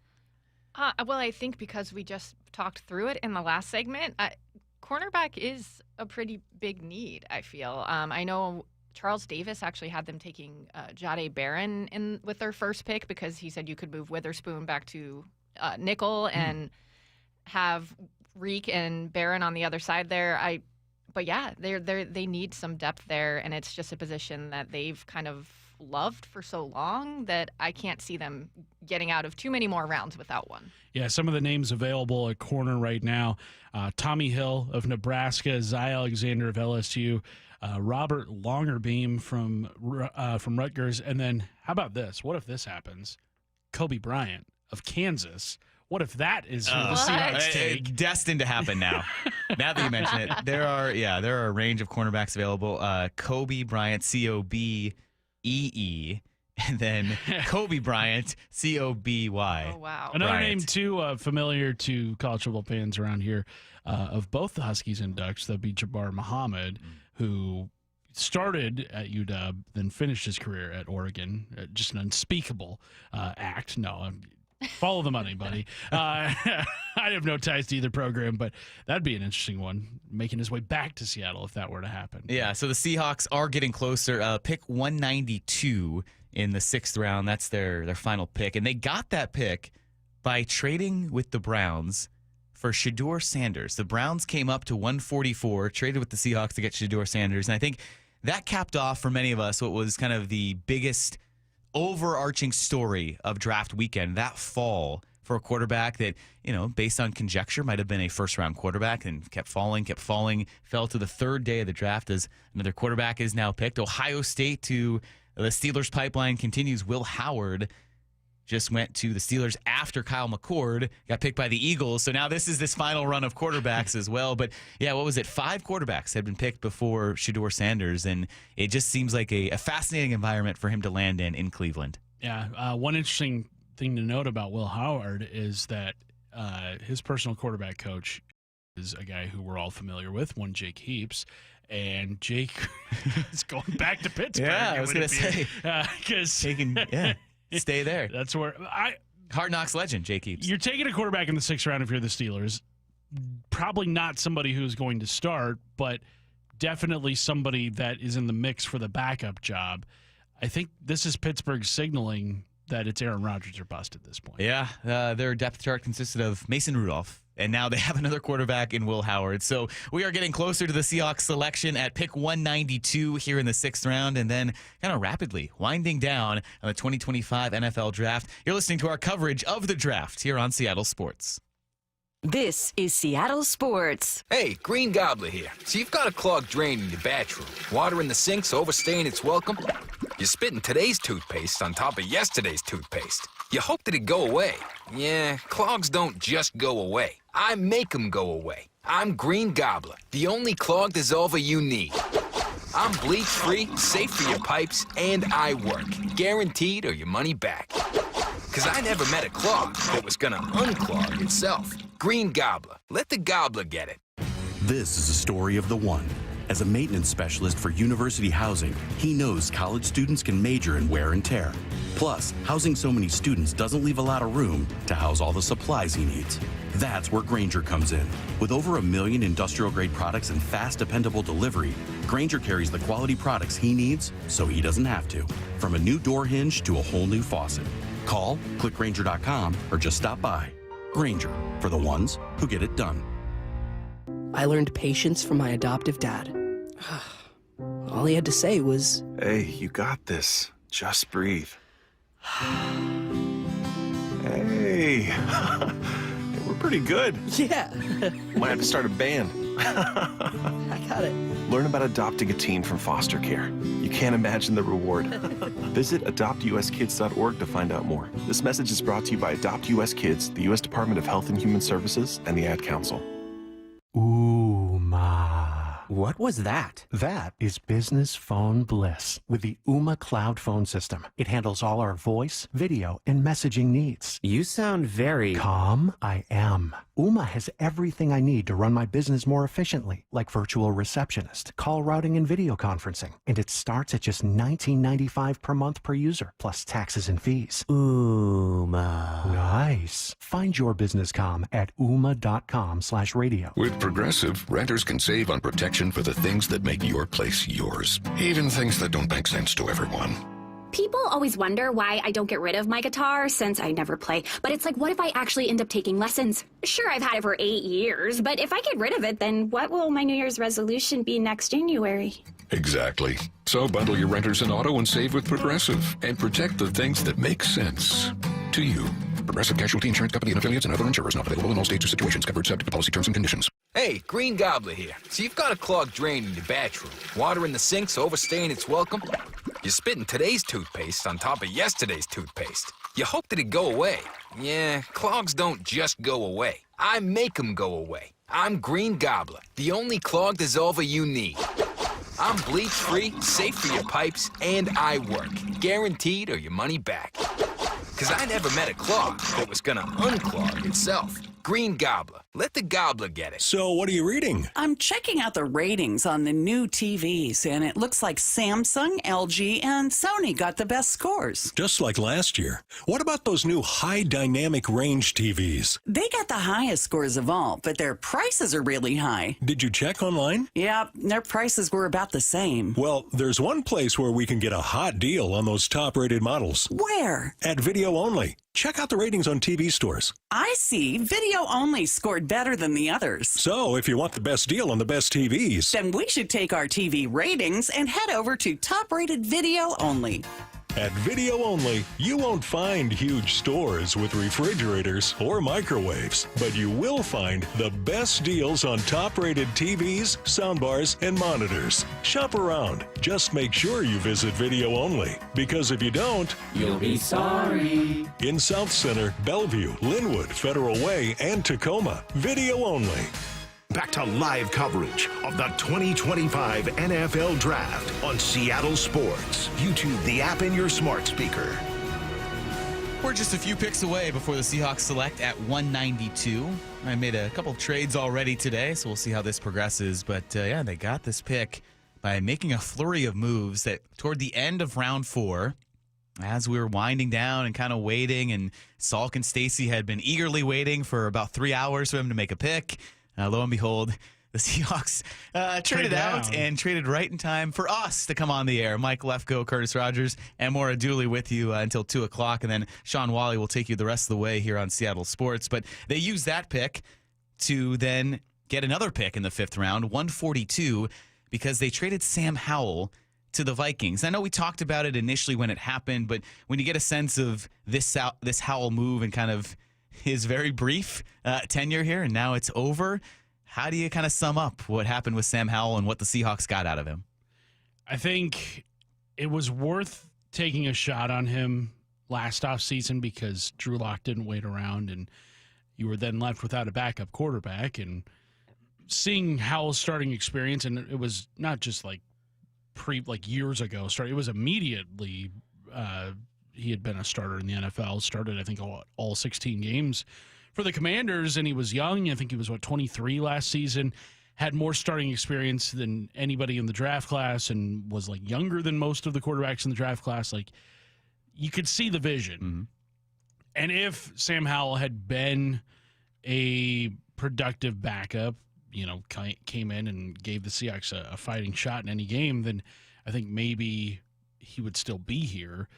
But it never felt like there was a fit between Howell and the Seahawks for whatever reason it was. And I think the Seahawks did the best that they could considering the situation, getting a draft pick back. And I mean, look, when you're debating did we give up too much in a 4th-round pick and getting a 5th back? It's like, how much difference is there really between a 4th and a 5th pick? Like, not to say that, what the Seahawks gave up wasn't, it was chopped liver, but, like, when you're getting to that portion of the draft, all the guys kind of fall into the same pool, right? Like, so I'm not disappointed really in the Sam Howell era. It's just kind of like, oh, well, at least the Seahawks did what they could do. Yeah, it was slightly disappointing because you could tell when they brought him in, the way they talked about him, they thought maybe they could bring more out. As you said, he had only been in the league a year. There was some potential there. But I think they gave him some opportunity last year. He got a lot more. I felt like he got more reps than Drew Lock did going against Geno Smith in camp, because we kept wondering when we were going to see like the battle they were talking about, unless it was going on when the reporters weren't there. And it did not seem to click, at least not in that offense. So I'm not mad at them for trying it out. And like you said, getting a pick in the round behind that, I don't think it's some huge bungle or anything like that. But I am very happy that they decided to draft a quarterback that we can be excited about his future this year. Yeah, and they did move on from him pretty quickly. We heard, about a week ago that they were exploring trade options, then to trade him the day after they take Jalen Milroe. Really, the morning after was about 12 to 13 hours after drafting Jalen Milroe. So with that trade, they got Rylie Mills, defensive tackle out of Notre Dame. Then the original pick in round 5, 144, became 175, which is still their most recent pick. That was towards the end of the 5th round. And 192, they got both those from the Browns. We are sitting waiting on 192. They're about 3 picks away from that here in the 6th round. So Tory Horton at wide receiver, and then Robbie Ouzts, the fullback from Alabama. By the way, I really hope that we are putting the proper emphasis on that and all of the gutturalness on the Ouzts. So, somebody texted like in, Ouzts potato chips. I forget who it was, but they were like, this guy has tremendous name-chanting potential. Yeah. We got to ask him. If he gets a first down, you just hear Lumen feel, ooh. Yeah. Or like if you want to do it quick too, like Ouzts, Ouzts, Ouzts. Oh, Ouzts. like a reggae. reggae. We can reggae this thing. Think about that. If he bruising first down pickup late in the game, then you just get that going. We have an in-house DJ, right? The Seahawks have a DJ out there, so you just got to get some beats going and a little bit of Ouzts, Ouzts, Ouzts, Ouzts. I went to that Thanksgiving game where they had, was it Steve Aoki, or they had some famous he DJ, and they halftime, had like little glow stick type things for everyone. That'd be perfect. Talk about somebody that did not fit the vibe of that game. Like Steve Aoki, his whole thing is just like club music and everybody's happy and everything. That game was brutal. The running back run continues. Khalil Mullings out of Michigan just went to the Titans. So we've seen some kind of bigger name running backs left out there get picked, sitting at pick 189 of the Colts. That is in right now. The Seahawks are at 192. But, quickly before we get to that, guys, if you look at the total summation of the Seahawks draft so far, how do you feel heading into the season? And have to throw the caveat out there that the season doesn't start today. So they will make some moves, perhaps. We'll see guys develop. But just this picture of now a pretty fully complete offseason with free agency gone and the draft here and almost done. How do you feel about the Seahawks team from an overall perspective when you look at this draft? Who might have the biggest impact and who might be the best long-term pick out of this group so far? My hope for the biggest impact is Gray Zabel, because that means Sam Darnold is upright. That means the run game is moving. But I don't know how a rookie will establish himself on the offensive line. So I'm going to say biggest impact, I'll go Nick Emmanwori. I think that is somebody that could very easily find himself in a playmaker role, could find himself starting at some point this season. So that's who I'm going to say will make the biggest impact this season is Nick Emmanwori. I like it. I feel like Zabel is the obvious answer. So I feel like I'm kind of cheating here. But yeah, I think I'm going to have to say Gray Zabel just because of where the offensive line is at. There was a gaping hole at guard. McDonald's already said that's where they're going to play him. And it just seems like he is at a level where he should make an immediate difference. This was Louis Riddick on him draft night. No doubt, especially with his play on the interior, center, and guard. You go back to 20, as you mentioned, and you watch him there where he started those games at left guard. He looked like a Pro Bowler. He looked like a guy who's going to be all rookie immediately, and he's going to challenge for a Pro Bowl spot. The arm length does show up at tackle for him. He doesn't have that kind of physical range to deal with some of the pass rushers he would deal with in the NFL. But at guard, he's plug and play. That's where they're going to have him. So plug and play sounds pretty good to me on an offensive line that desperately needed some help. Yeah, I'm curious where they play him, if it's left or right. Not that that's the biggest deal, but it's something for us to talk about here on day 3 of the draft, and it's a natural kind of intrigue because you just heard Louis Riddick there say left guard, and I know the Seahawks didn't specify yet.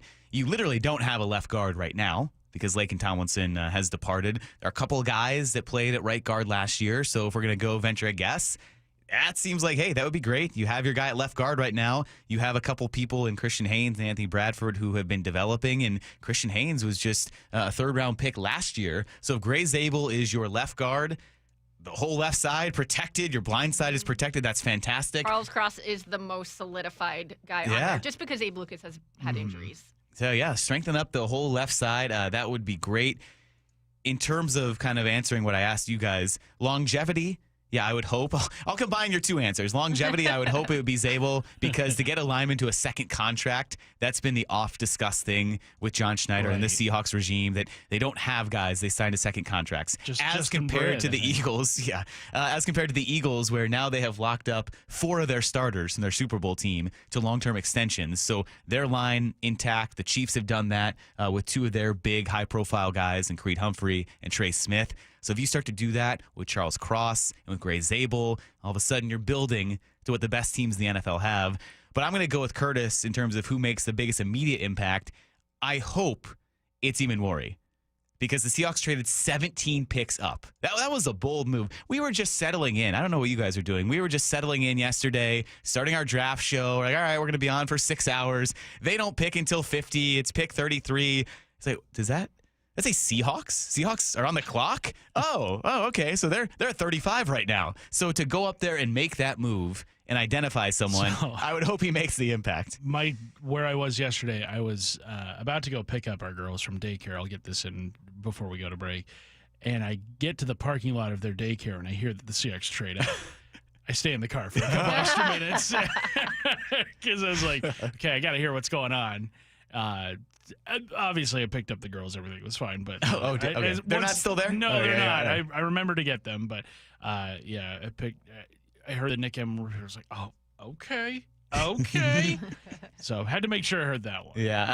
Let's go to break real quick here. We'll come back, and then the Seahawks will have their pick at 192. This is Seattle Sports coverage of the 2025 NFL Draft. This is Seattle Sports. We've all been there, sleepless nights, wondering if your business's security service is really protecting what matters. At Bay Alarm, we can put your security insecurities to bed. Our advanced technology and personalized support ensure you can rest easy knowing we're here for you. BayAlarm.com. From groceries to home prices, the cost of living in Washington state keeps going up. Now, Olympia politicians are proposing the largest tax increases in state history. Don't be fooled. If taxes go up, we'll all pay even more. Washington needs lower costs, not higher taxes. Tell the politicians no by visiting www.affordablewashington.org.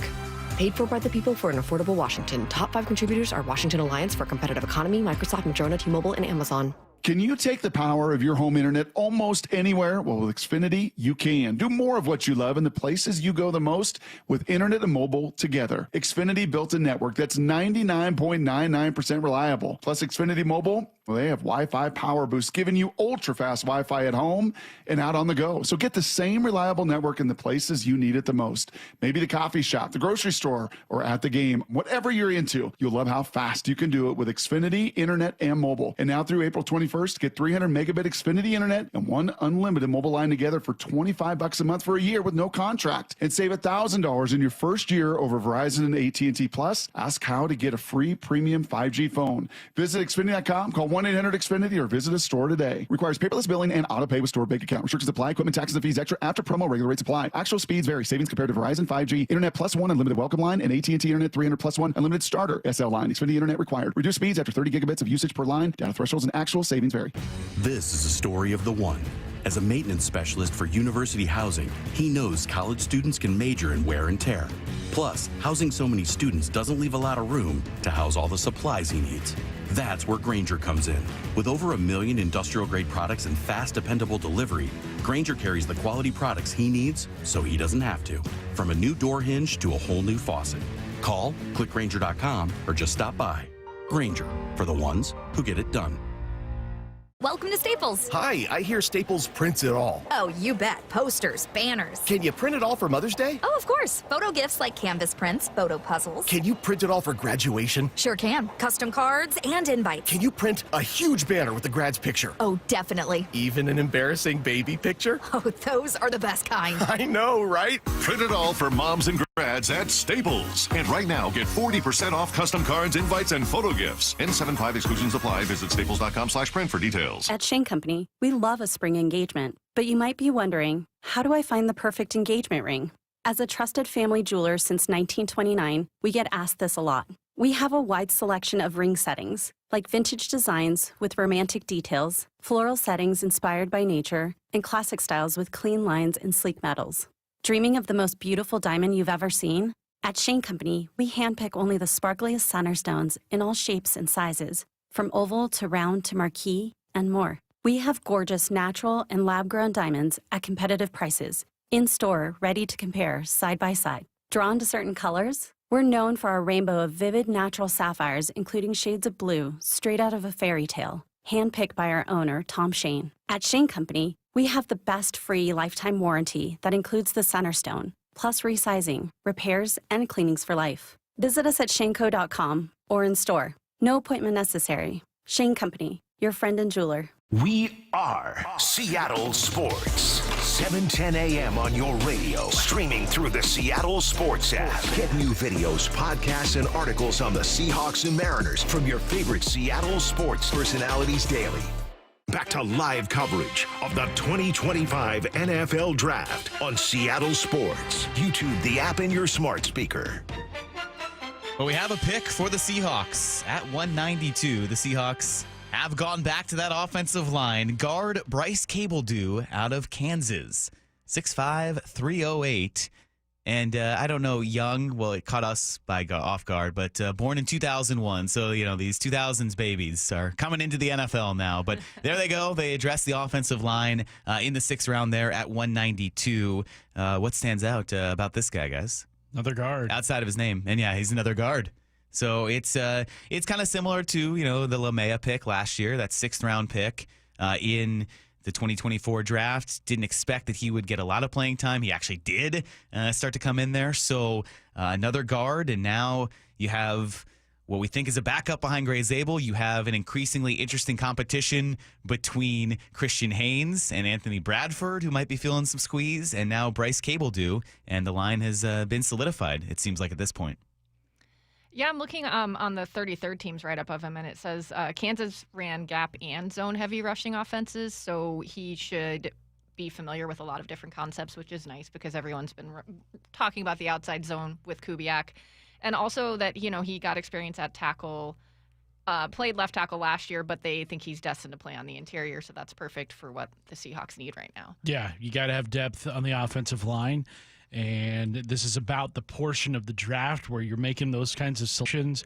Not expecting Cabeldue to have a huge say in what the starting lineup is going to look like on the offensive line, but I think a good move made by the Seahawks here to just get some depth on the offensive line. Yeah, so they are done in the 6th round. The draft itself is kind of rapidly winding down. Round 7, they have 3 picks as of now, 223, 234, and 238. So you don't have much longer because that was pick 16 in the 6th round, and what do you have, 3 to 5 minutes between picks here towards the end. So we will wait until the 7th, but now it seems like the offense has been solidified, and we talked a ton about the emphasis on offense. So you look at this day 3 of the draft and all these selections here, outside of Rylie Mills, you've gone offense now 3. So Tory Horton at wide receiver, their round 5 pick at 166. Robbie Ouzts at fullback, their 175th overall pick in round 5. And Bryce Cabeldue, a guard out of Kansas, not to mention a tight end guard selected in the first 2 days of the draft as well. So a definitive emphasis for the Seahawks to address what overall felt like the deficiency on their team last year around the Seahawks. So often was, all right, if the defense just gets up to league average, what can this team be? For so many years and until last year, now the defense is really good and it's continuing to ascend. It's all right, the offense is in some flux, but what does this team look like if it gets up to league average in terms of pass blocking, run blocking, sacks allowed? What had been kind of towards the bottom of this unit in the NFL. And the offensive line, when you I will group kind of Ouzts in there as well, probably some blocking and the tight ends and all the linemen. It seems like at least the first steps have been taken to move this offense to, at minimum, league average. I think so. I think, is that maybe the goal of this season is just give me an average offense. Give me an average offense. Let the defense improve to being a top 10 unit. Maybe that is what can get the Seahawks back into the playoffs. I mean, I like where the Seahawks offense is headed. I think, especially considering the question marks about everything after the Geno Smith trade, it was like, what direction are they going to go? I think Sam Darnold is a nice pivot. Maybe not the greatest quarterback you could do, but I think you've got that. You've got your offensive line a little more fortified here. The wide receiver room is not a desert. It's not a desert anymore. You've got decent pass catchers. So I think the moves that they've made on the offense are definitely ones that I think people should be agreeing with. Well, yeah, and if they can keep growing this defense, which I think, as you mentioned, if Eman Mori is a contributor right away, and this is the hard-hitting unit that I think it's going to be, then you don't need the offense to be anything that special. You just need them to be more productive and consistent than they were last year. And it seems like they have a clear plan for that. I like the fact that they're just trying to... 7th round in the final 3 picks for the Seahawks. Their 5th round pick, Tory Horton, wide receiver out of Colorado State, just recently completed his media call. And here is Tory Horton introducing himself for the first time to Seattle. Tory, what excites you most about joining the Seahawks? Just the environment and the culture that they got going on over there. You know, being on the phone, just getting that call just means everything to me. You know, me taking that visit, the coaches, you know, they all like me over there. I love the coaches and, you know, just the whole atmosphere and just the program that they got going over there. So, you know, it's very exciting for me to go out there and, you know, show what I could do. Tory, sir, did you have an official visit out here in Seattle? Oh, yes, I did. It was a great visit out there, actually. What'd you think of Seattle? Was that the first time you'd been out here, or had you been here before? Oh, yeah, that was the first time I've been out there. You know, it's not too far from home. I feel like it's a great area. The facility is super nice. You know, it's just everything that, you know, you could really dream of. You know, it's very nice out there. I love it a lot. Looks like you're healthy from the knee issue, given what you were able to do at the combine. Mm-hmm. So the knee injury is doing, you know, really good. I went out there and, you know, ran the 40. Felt pretty confident. The knee is just only getting better. So you know, I feel great where I'm at right now, and, you know, I feel no setback. I'm just ready to go forward. Tory, you know, you've been a pretty competitive blocker as a receiver as well, and it's a big part of Clint Kubiak's offense for receivers. Can you talk about other parts of the game as a receiver? Yeah, you know, just you know, my awareness on the field, you know, my route running ability to find, you know, open holes, or, you know, just soft coverages and zones, and then just my, you know, versatility to, you know, make the first man miss, you know, just make something out of nothing, you know, just always having that capability of, you know, just, you know, taking those wheel yards, or, you know, just those big hit gainers, and just, you know, just having that whole complete set. Who's a wide receiver that you've enjoyed watching or maybe patterning your game after? Yeah, I like to watch a lot of Devontae Adams. I feel like, you know, he played with a chip on his shoulder. He's been doing it for, you know, a real long time. Him, you know, come out of Fresno State, just kind of had that inspiration on me. So, you know, I watch quite a bit of him. So, you know, they're trying to follow some of the greats. Is chip on your shoulders a way that you would describe yourself and what motivates you? Yeah, just having that, people just having that down on me, just always growing up. I feel like I was never highly looked at, and, I always just, carry myself in a standard where, just always being, the best that I could be. So, I just try to carry that with me, and that's just that chip I got of, going out there and showing people what I could do. Tory, what do you feel your best skill is as a receiver? I'd probably say my vertical threat, and then just my run after catch. I feel like I can make a lot of people miss when I got the ball in my hands, and then I feel like my hands is something that I take pride in, and I try to just go out there and catch every single ball thrown my way. What was the knee injury? You said what? I'm sorry. What was the knee injury in October? There's a LCL and hamstring. Kind of just came off the bone. Had the surgery done.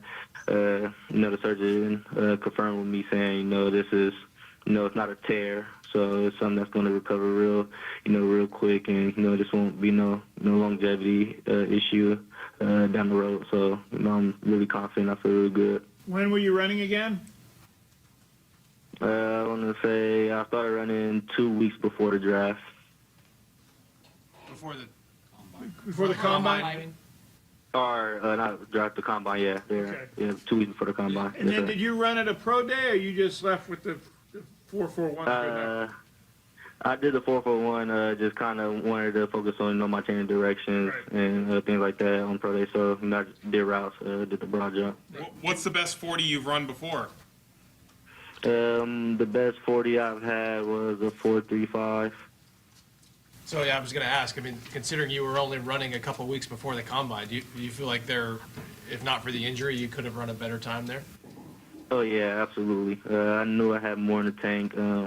Unfortunately, that's just where I was at during that time, and just that competitive mindset in me was, is to go out there and compete. So, me going out there competing, I just feel like that was just installed in me. So, I knew I could have got a better time, but I'm happy with what I got, and I'm happy I ran out there. When did you run the 4.35? What year? I ran it during my during the training, that week before I flew out to Indianapolis. So post-surgery, you ran a 4.35? Yeah, it was after. Before surgery, I was hitting 4.37. Did the Seahawks mention that whether you could factor into being a returner at all? I know you did some of that in college. Yeah, we had some talks about that, and that's something that we'll for sure look into. We had some great meets about if I want to return at the next level. So it's all in there and open to it. Yes, sir. You do both punts and kickoffs, or? I was just punt return. I'm open to both, but yeah, mainly just punt return. Tory, you had a 37.5-inch vertical, and you're 6'2", and you've been a great contested catcher. Can you talk a little bit about how long has that been something you've always been good at, or something that you learned along the way? Yeah, I kind of always been good. Just being sure with my hands and just having that athletic ability to jump. I just feel like that was kind of just in my genes. Just working at it even more. I just feel like it's just only got better and better. So it's just something that's kind of I've always had, and just trying to perfect. Tory, you said that you enjoyed your conversations with the coaches when you were here for your 30. How did that process go for you, particularly talking to the offensive coaches and where you fit in as far as the scheme here? It was great. They all have a passion for the game, and when they were talking to me, they kind of they have that culture that everybody is on that same page, and everybody's there for one goal, and that's the main thing of being on the team, and they looked at my game and saw a lot of good things that they could use and that I could bring to the team to help contribute. So all the talks and just the meet with the coaches, they all went great. Tory, if someone wanted to see your best game you played in college, where would you point them to watch it? Which game? You'd probably say the Colorado 2023. That's a pretty good game. It was televised. I had a lot of people watching, so that's pretty good. What did you like about that performance for yourself? Just being that underdog, just having that, no-name mentality. I was never the flashy guy who wanted to be out there. I always stayed under the in the back way of the shadows, being that, just kind of that overlooked person, just going out there to dominate, and it's kind of turning heads all over the map. Of people watching that game saying, "Who is this kid?" And that's just something that I always go out and I try to do. I do what I could, the stuff that I could do and control. That's what I try to go out there and do the best of. So just me just being that underdog and having that mentality of just trying to dominate every rep and every play. It just kind of shows. Where are you talking to us from, Tory? Fresno. Thank you, sir. In your childhood home? Yes, sir. I'm back home, yes. There it is. You got to know where Tory Horton was calling in from. The fifth-round pick out of Colorado State for the Seahawks, a wide receiver who it sounds like will have some special teams duties as well. We're going to come back, put the wraps on our portion of this draft coverage, and then we'll turn it over to Shawn Walli, who will take you the rest of the way as the Seahawks get ready for their final 3 picks in the NFL draft. All that continues with our NFL draft coverage here on Seattle Sports. This is Seattle Sports. If you've been in a wreck or a fender bender, you have the right to take your vehicle to any repair facility, not just where your insurance company tells you to go. Accurate Auto Body has been family owned and operated since 1994, and they work for you, not your insurance company. With over 25 years of auto repair work, they'll exceed your expectations. we meet by accident, fixing every last bit. Accurate Auto Body. At Accurate Auto Body, all their work is performed by certified technicians, only using OEM parts to guarantee the safety of you and your family. For the best in auto body collision repair and customer service, give them a call at 425-883-2450 or AccurateAutoBodyWA.com. Your insurance company may not love them, but you will, because we meet by accident, fixing every last bit. Accurate Auto Body. This is a story of the one. As a maintenance specialist for university housing, he knows college students can major in wear and tear. Plus, housing so many students doesn't leave a lot of room to house all the supplies he needs. That's where Grainger comes in. With over 1 million industrial-grade products and fast, dependable delivery, Grainger carries the quality products he needs so he doesn't have to. From a new door hinge to a whole new faucet. Call, click Grainger.com, or just stop by. Grainger, for the ones who get it done. Welcome to Staples. Hi, I hear Staples prints it all. Oh, you bet. Posters, banners. Can you print it all for Mother's Day? Oh, of course. Photo gifts like canvas prints, photo puzzles. Can you print it all for graduation? Sure can. Custom cards and invites. Can you print a huge banner with the grad's picture? Oh, definitely. Even an embarrassing baby picture? Oh, those are the best kind. I know, right? Print it all for moms and grads at Staples. And right now, get 40% off custom cards, invites, and photo gifts. N75 exclusions apply. Visit staples.com/print for details. This is a story of the one. As a maintenance specialist for university housing, he knows college students can major in wear and tear. Plus, housing so many students doesn't leave a lot of room to house all the supplies he needs. That's where Grainger comes in. With over 1 million industrial-grade products and fast, dependable delivery, Grainger carries the quality products he needs so he doesn't have to. From a new door hinge to a whole new faucet. Call, click Grainger.com, or just stop by. Grainger, for the ones who get it done. Wesley Financial Group is not a law firm. Are you a victim of the timeshare trap and think there's no way out? I'm Chuck McDowell, founder of Wesley Financial Group, the original timeshare cancellation expert. And I'm here to tell you that there is a way out. All you need to do is give my office a call. I will send you a timeshare exit information kit absolutely free, explaining how the timeshare industry works and your options for cancellation. Call Wesley now for your free info kit. 800-961-5544. 800-961-5544. Confidence is knowing you're ready to handle whatever comes your way. That's what it feels like to take on your workday with Cintas. They make sure your AEDs are up to date, your fire extinguishers are tested and inspected, your floor mats are cleaned and delivered, and your workwear looks good, feels good, and is freshly laundered with the Cintas Apparel Plus program. So are you ready to take on today? Visit Cintas.com. Oh, I'm ready! And get ready for the workday. Ooh, ma. What was that? That is business phone bliss with the Ooma Cloud Phone System. It handles all our voice, video, and messaging needs. You sound very... Calm? I am. Ooma has everything I need to run my business more efficiently, like virtual receptionist, call routing, and video conferencing. And it starts at just $19.95 per month per user, plus taxes and fees. Ooma. Nice. Find your business comm at ooma.com/radio. The 2025 NFL Draft on Seattle Sports. Streaming on YouTube, the app, and your smart speaker. It's been a fun day 3 of the NFL Draft, and it continues all the way till the end here on Seattle Sports. The Seahawks right now have 3 picks remaining, all in the 7th round, 223, 234, and 238. We'll have Shawn Walli in here starting at 2 to take you the rest of the way. We are about to put the wraps on this one. Mike Lefko, Curtis Rogers, and Maura Dooley with you until then. So with the Seahawks, guys, unless they do something shocking again, not making a pick before we sign off at 2 o'clock. How would you assess kind of this day 3, these picks that we have talked about today for the Seahawks? Checking boxes. I think that's how I would. You get the defensive line help in Rylie Mills, wide receiver help, Tory Horton. You get your fullback, Robbie Ouzts, and then offensive line help in Bryce Cabeldue. It's nothing. It's no pick that's going to wow you, but all very important picks made today.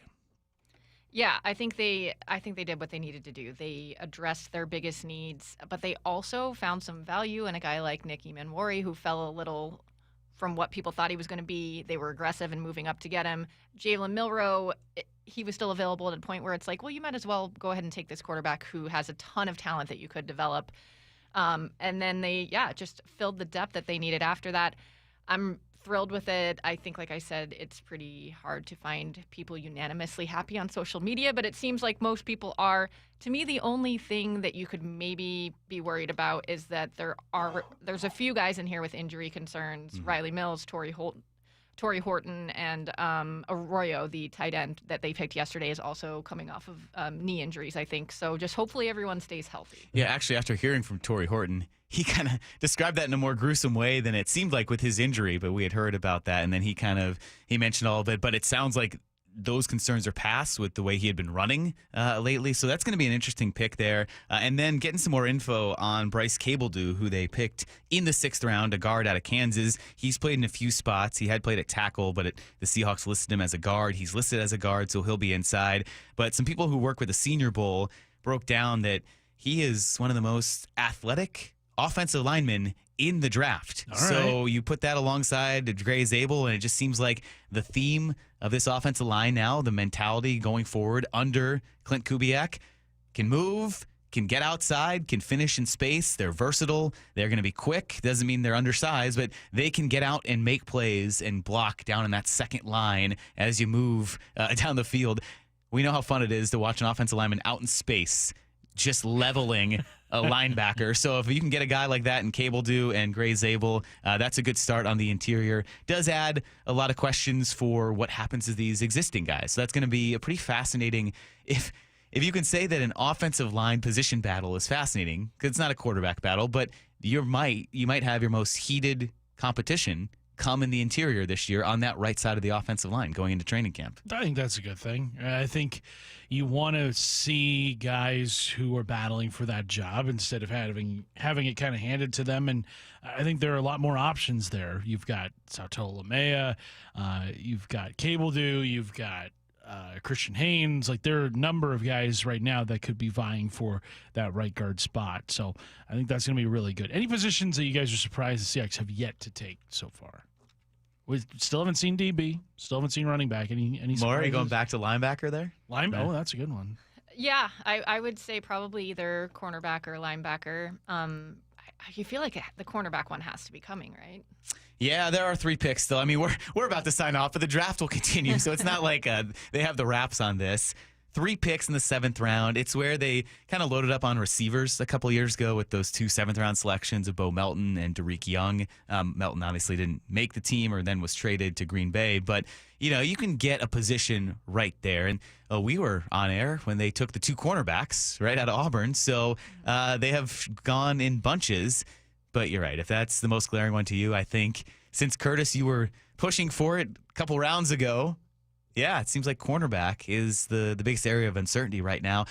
I still would like linebacker help. Maybe Dave Wyman's rubbing off on me, but the linebacker push, I think Jihad Campbell, I got swayed into thinking he would be a terrific pick. Not that I regret Gray Zabel, because Jihad Campbell lasted until 31. Yeah. But just, you can get an impact linebacker. Those are fun.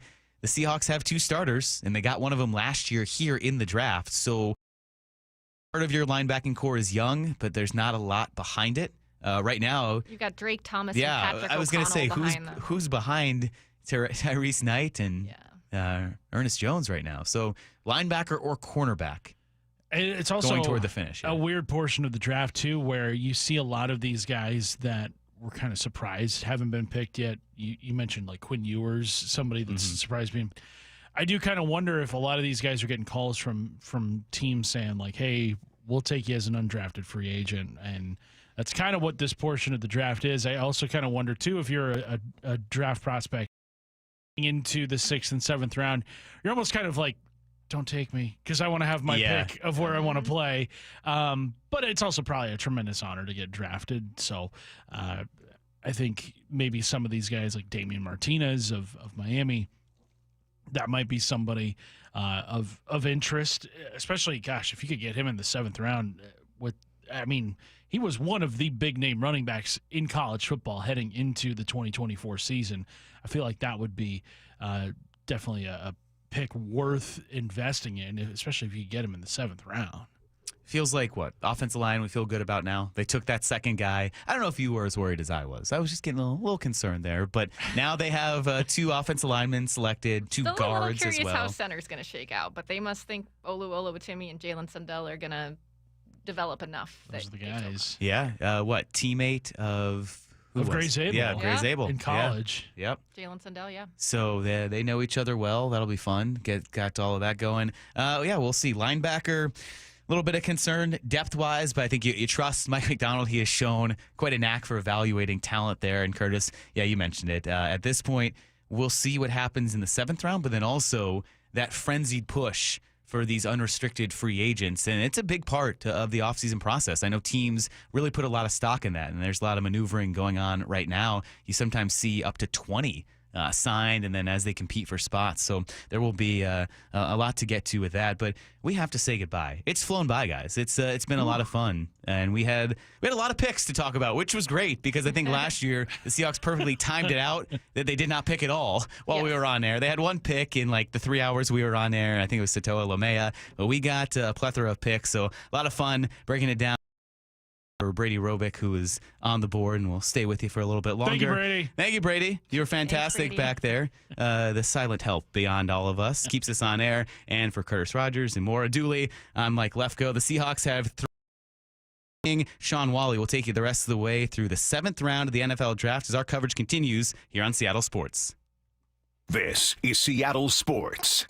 The Mariners are all about giving you more baseball for your buck. With Mariners Value Games, you can score seats starting at $10 on select dates all season long. Plus, be sure to check out the expanded Mariners Value Menu. Available every game and featuring 14 items, all under $5. Enjoy ballpark classics like hot dogs and nachos, new treats like Pocky Sticks and Little Bites mini muffins, and more. Go to mariners.com/value to grab your value game tickets and check out the full slate of value options at T-Mobile Park. Bonneville International radio station contests are open to participants 18 years of age or older that are residents of Washington State unless otherwise specified. Employees or agents of the station, Bonneville International Corporation, other area radio stations, or any entity associated with the contests are not eligible to win unless the station otherwise specifies at its own discretion. Persons who have won in the last 60 days from a station contest or event may not be eligible. Full general contest rules are available on seattlesports.com or in person at the station during regular business hours. Looking for the perfect engagement ring? At Shane Company, we know this is an exciting time. It can also be overwhelming. Customers say this a lot. Where do I start? How do I choose? At Shane Company, this is where the magic happens. Since 1929, we've been experts at helping customers find the perfect engagement ring. We invite you into the design process, help you pick out the perfect diamond or colorful gemstone, and choose a style that speaks to you. Come see us in store and at shaneco.com. Shane Company. your friend and jeweler. Mike Salk here, and luxury awaits at Snoqualmie Casino and Hotel, where comfort meets elegance. And this summer, you can experience the breathtaking Cascade views, the world-class dining and entertainment, and elevate your next getaway by combining effortless style with the utmost relaxation. Plus, Snoqualmie Casino and Hotel's award-winning outdoor summer concert series is back with amazing artists like Hanson, Austin Jenks, Melanie Fiona, and POD. This summer, overlooking the beautiful Snoqualmie Valley, snocasino.com for tickets. Seattle's closest is now Snoqualmie Casino and Hotel. Can you take the power of your home internet almost anywhere? Well, with Xfinity, you can. Do more of what you love in the places you go the most with internet and mobile together. Xfinity built a network that's 99.99% reliable. Plus, Xfinity Mobile, well, they have Wi-Fi Power Boost, giving you ultra-fast Wi-Fi at home and out on the go. So get the same reliable network in the places you need it the most. Maybe the coffee shop, the grocery store, or at the game. Whatever you're into, you'll love how fast you can do it with Xfinity Internet and mobile. And now through April 21st, get 300 megabit Xfinity Internet and one unlimited mobile line together for $25 a month for a year with no contract. And save $1,000 in your first year over Verizon and AT&T Plus. Ask how to get a free premium 5G phone. Visit Xfinity.com, call 1-800-XFINITY, or visit a store today. Requires paperless billing and auto pay with stored bank account. Restrictions apply. Equipment, taxes, and fees extra after promo. Regular rates apply. Actual speeds vary. Savings compared to Verizon 5G, Internet Plus One Unlimited Welcome Line, and AT&T Internet 300 Plus One Unlimited Starter SL Line. Xfinity Internet required. Reduced speeds after 30 gigabits of usage per line. Data thresholds and actual savings vary. We've all been there. Sleepless nights, mind racing, wondering if your business's security service is really protecting what matters. At Bay Alarm, we can put your security insecurities to bed. Video security, burglar alarms, fire alarms, access control, 24/7 monitoring, and more. Our advanced technology and personalized support ensure you can rest easy, knowing we're here for you, your people, and your business. Visit bayalarm.com to talk to a local security expert. Bay Alarm, we got you. From groceries to home prices, the cost of living in Washington state keeps going up. Now, Olympia politicians are proposing the largest tax increases in state history. Don't be fooled. If taxes go up, we'll all pay even more. Washington needs lower costs, not higher taxes. Tell the politicians no by visiting www.affordablewashington.org. Paid for by the people for an affordable Washington. Top 5 contributors are Washington Alliance for Competitive Economy, Microsoft, Madrona, T-Mobile, and Amazon. The 2025 NFL Draft on Seattle Sports. 710 KIRO AM Seattle and KIRO FM HD2 Tacoma. Your home for the Seahawks and the 2025 NFL Draft. Good evening and welcome to the NFL Draft. This is Seattle's sports presentation of the NFL Draft. Streaming on YouTube, the app, and your smart speaker. Come on, man! What's going on, everybody? Good Saturday afternoon. The sun is out, blue skies in Seattle. The NFL Draft in full swing. Just over a round left. What will the Seahawks do? They have 3 picks in the 7th round. Hi, everybody. I'm Shawn Walli. Thank you for joining us on this Saturday afternoon. And let's waste no time. Let's bring in somebody who knows Seattle, who loves the Seahawks, a very funny man. Justin Ruppel, comedian, actor, voice actor extraordinaire. Justin, what's going on, man? Oh, I'm waiting with bated breath to see if we go with speed or just pure violence in the backfield, brother. This is it's going to be a good draft year. Well, overall, how do you think the Seahawks have done so far in this draft? I trust Mikey Mack, man. I trust him. Listen, I think we went big ugly up front. I think we need speed. If we can go back to the era that we had with the Legion of Boom in town and Chancellor in the backfield, if we can get some heavy hitters who run around recklessly in the secondary, I think we got a lot of weapons, man, and I trust Mac, so I think we're looking good. Well, you're talking speed. Quarterback Jalen Milroe out of Alabama. Some say he's one of the fastest quarterbacks ever.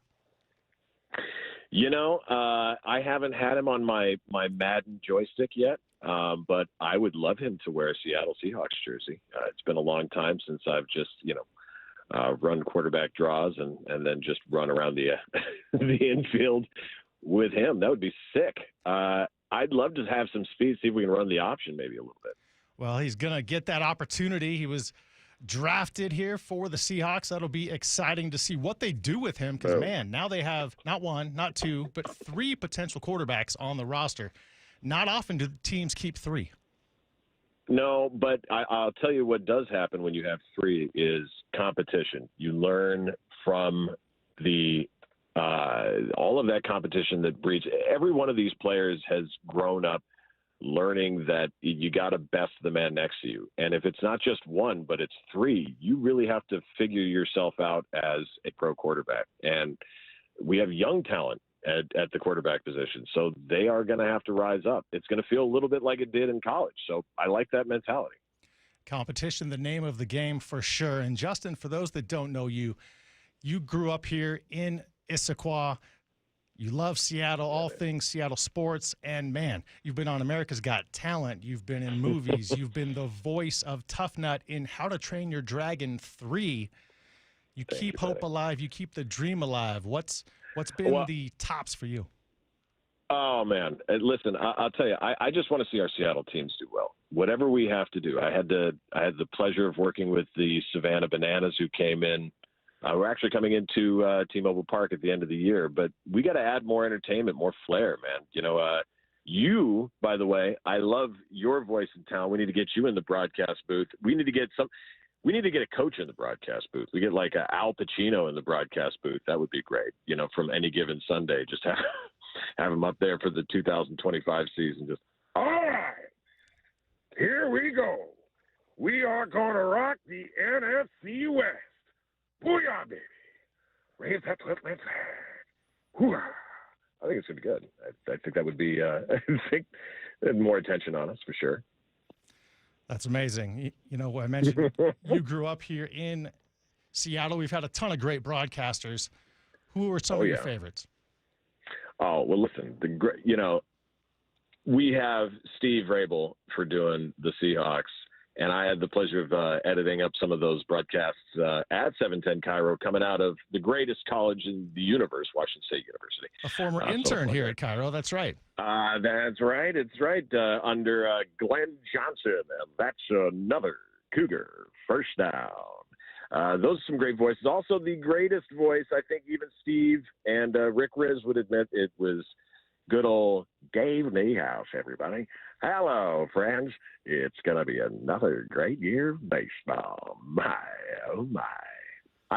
Plus, you're at 710 Cairo. You're the home of the greatest voices in the history of radio. You had Dave Niehaus, Steve Rabel. You had, oh, my God, just every single one of – yep, Kevin Calabro. Rick Riz.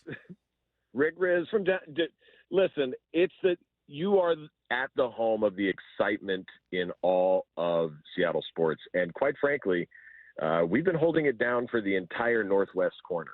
So this is the Mecca. I think this is going to be a year for a Titletown 2, Pete, quite frankly. So, yeah. What's been the key for you to keep your dream alive and continue to pursue it?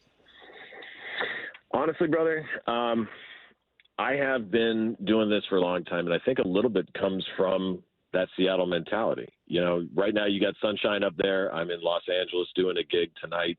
I get to go on the road with the Gen X tour this year. We're actually going to make a stop in Seattle, but the thing is, you have to make it through the rainy days.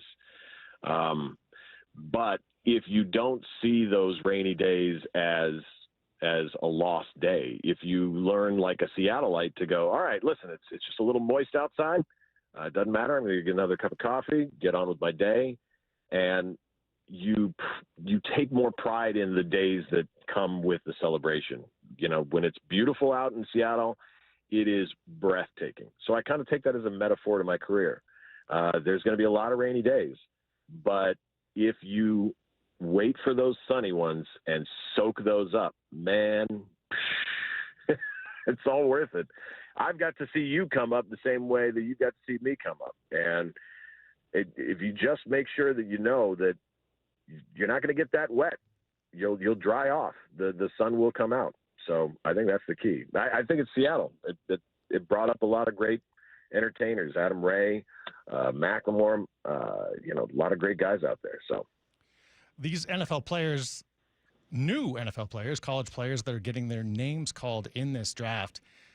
What's it like for you when you've heard your name called to be on stage, to be an actor? What a great question, man. Good God.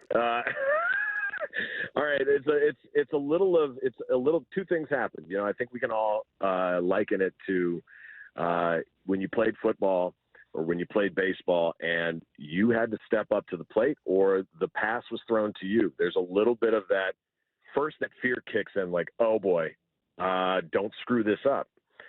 But when you've done the practice enough and you've had that ball thrown to you so many times, eventually what happens is that fear gets replaced with anticipation and excitement. And you go from to, oh boy, here we go. And, you know, getting the name called, you actually said my name right. So many people say my name wrong. They say Rupel, and you just go, someday they'll say it right.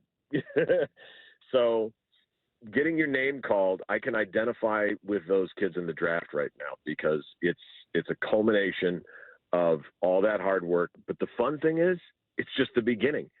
Each little destination is just the beginning of the next thing. They're going to come into this league and prove that they knew what they were talking about all along. It's the most exciting time of the year. And I'm glad we get to experience it together, man. My favorite voice that you do, as you know, is Cat Williams. Yeah, it is. Cat Williams telling people why it's great to be a Seahawk fan. First of all, boo-boo, let me just tell you, if you do not know football, then you are not a fan of the Seattle Seahawks. But if you do know the gridiron, then let me tell you, we are the roughest. We are the toughest. The 12th man doesn't shut up even when they are drinking Chardonnay by the bay. We are the team who is destined to win it all this year. So you can go ahead and tap on your feet and say it's Detroit. Or you can lie to yourself and say that the Eagles are looking good. But, baby, the Seahawks fly. And there aren't even a Seahawk out there. That's how baller we are in Seattle. There's no such thing as a Seahawk. But now a kid from Alabama is a Seahawk. So hoorah. Hoorah, baby, hoorah. So awesome. Justin Ruppel. Follow him on everything social media at The Ruppel. You've got over 500,000, are they followers on TikTok? I call them friends, but brother, whether it's doing the celebrity golf tournaments and doing these announcing voices or getting to go on the road or working with the Bananas, man, they're friends. If I get to meet you in person, it's because we're friends. So follow me on THE, the, and then Ruppel, RUPPLE, across any platform. And follow Shawn, man. I love this man. Appreciate it, Justin. Thanks for the kind words. Appreciate everything you're doing in the world, and keep Seattle fresh and man, continued success in your career, man. Brother, I will be watching from Los Angeles and everywhere I go, man. Hoorah! Go Hawks. There goes Justin Ruppel. Follow him at The Ruppel. Hilarious comedian, impersonator, doing great things in the acting comedic world. This is 710 Seattle sports coverage of the NFL Draft. We'll be back after this with more draft coverage. Seahawks, 3 picks left on this Saturday. This is Seattle Sports. This is a story of the one. As a maintenance specialist for university housing, he knows college students can major in wear and tear. Plus, housing so many students doesn't leave a lot of room to house all the supplies he needs. That's where Grainger comes in. With over 1 million industrial-grade products and fast, dependable delivery, Grainger carries the quality products he needs so he doesn't have to. From a new door hinge to a whole new faucet. Call, click Grainger.com, or just stop by. Grainger, for the ones who get it done.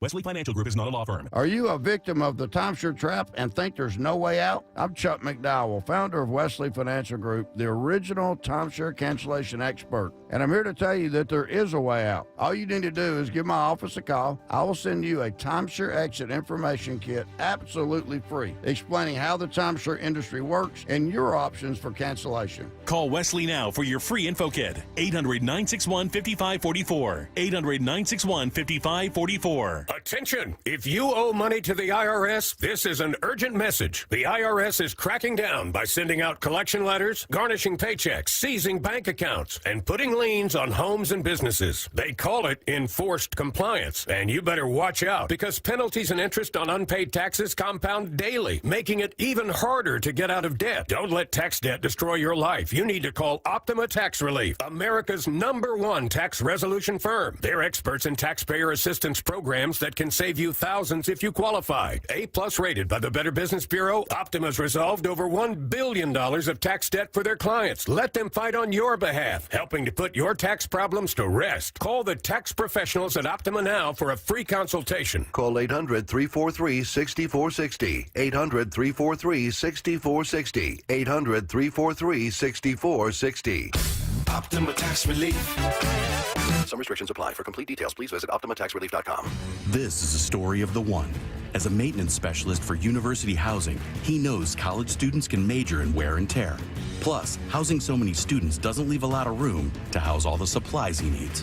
That's where Grainger comes in. With over 1 million industrial-grade products and fast, dependable delivery, Grainger carries the quality products he needs so he doesn't have to. From a new door hinge to a whole new faucet. Call, click Grainger.com, or just stop by. Grainger, for the ones who get it done. Welcome to Staples. Hi, I hear Staples prints it all. Oh, you bet. Posters, banners. Can you print it all for Mother's Day? Oh, of course. Photo gifts like canvas prints, photo puzzles. Can you print it all for graduation? Sure can. Custom cards and invites. Can you print a huge banner with the grad's picture? Oh, definitely. Even an embarrassing baby picture? Oh, those are the best kind. I know, right? Print it all for moms and grads at Staples. And right now, get 40% off custom cards, invites, and photo gifts. N75 exclusions apply. Visit staples.com/print for details. What do you get when you assemble 400 new and used RVs with over 1,000 floor plan options, plus manufactured homes on 20 acres? You get the best chance to save all year. The Puyallup RV Show, May 1st through 4th. Free parking. Get tickets at PuyallupRVShow.com. Sponsored by Progressive Insurance. Getting engaged? At Shane Company, dream engagement rings are our specialty. We have the most beautiful natural and lab-grown diamonds, hand-picked in every price range, ready to compare side by side. Shop online at shaneco.com or in store. Shane Company, your friend and jeweler. Bull riding. The perfect fusion of strength, skill, and pure willpower. Professional bull riders aren't just athletes. They're daredevils with cowboy souls. Come experience the true modern West, where 8 seconds of glory will create a lifetime of memories. It's the PBR Tacoma at Tacoma Dome, Saturday, April 26th and Sunday, April 27th. Tickets available at Ticketmaster and PBR.com. Hold on tight. The ride of your life is about to begin.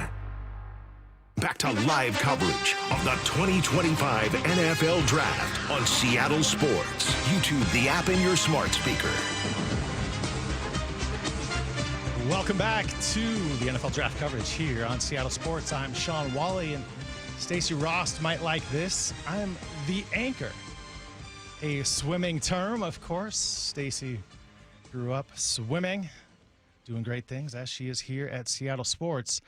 Finishing up a long weekend of draft coverage here on 710 and the Seattle Sports app, seattlesports.com, and video on YouTube. So radio, not exactly television, but with the video element of it. Man, media always expanding. How great is that? The Seahawks in the draft. What do you think? What are your thoughts?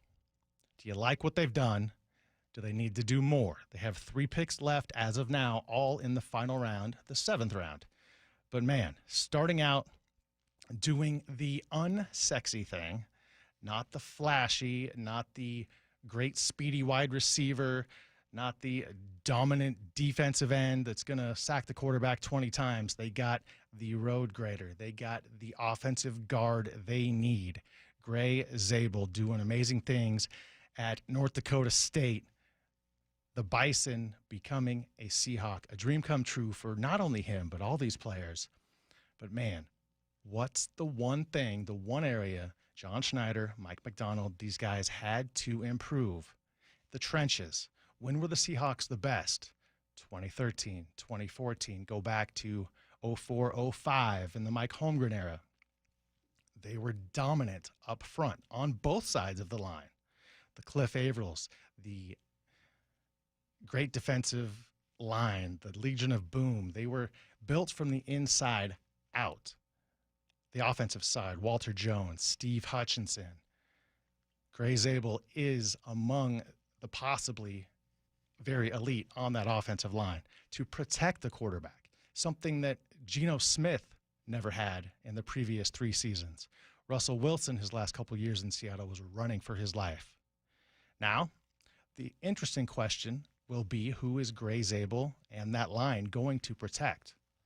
Will it be you think Sam Darnold's going to be the starter, but Drew Lock's not going to go away.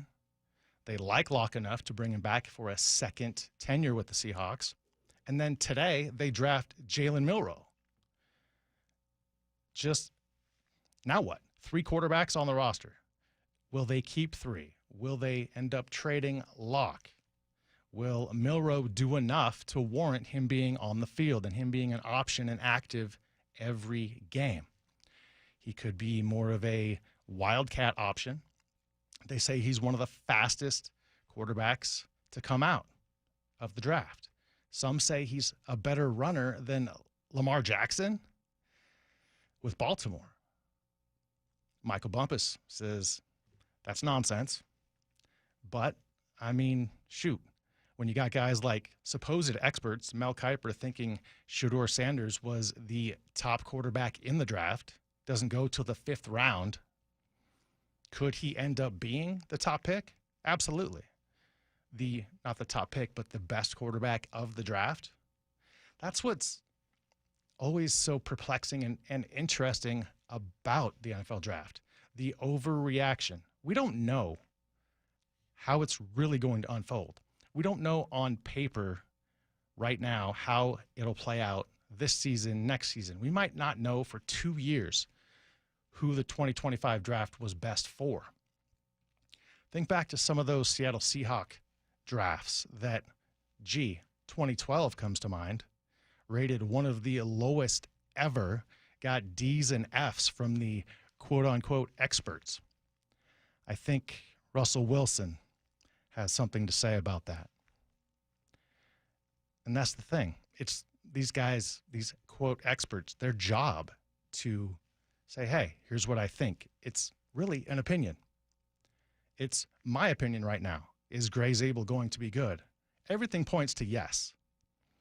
Do we know that for a fact right now? No, because he hasn't played a snap in the NFL.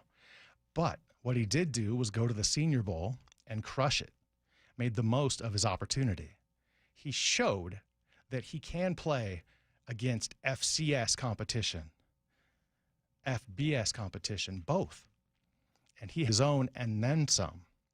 It's not just the fact that first-round pick number 18, Gray Zabel, is a dominant blocker, but it's the extra. It's going a little bit further on the block, finishing the block, what the coaches, what John Schneider, the GM, are looking for.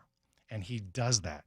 He doesn't hold that block for 2 seconds and let go. He continues it. He wants to pancake the guy. Ray Roberts, very impressed with Gray Zabel.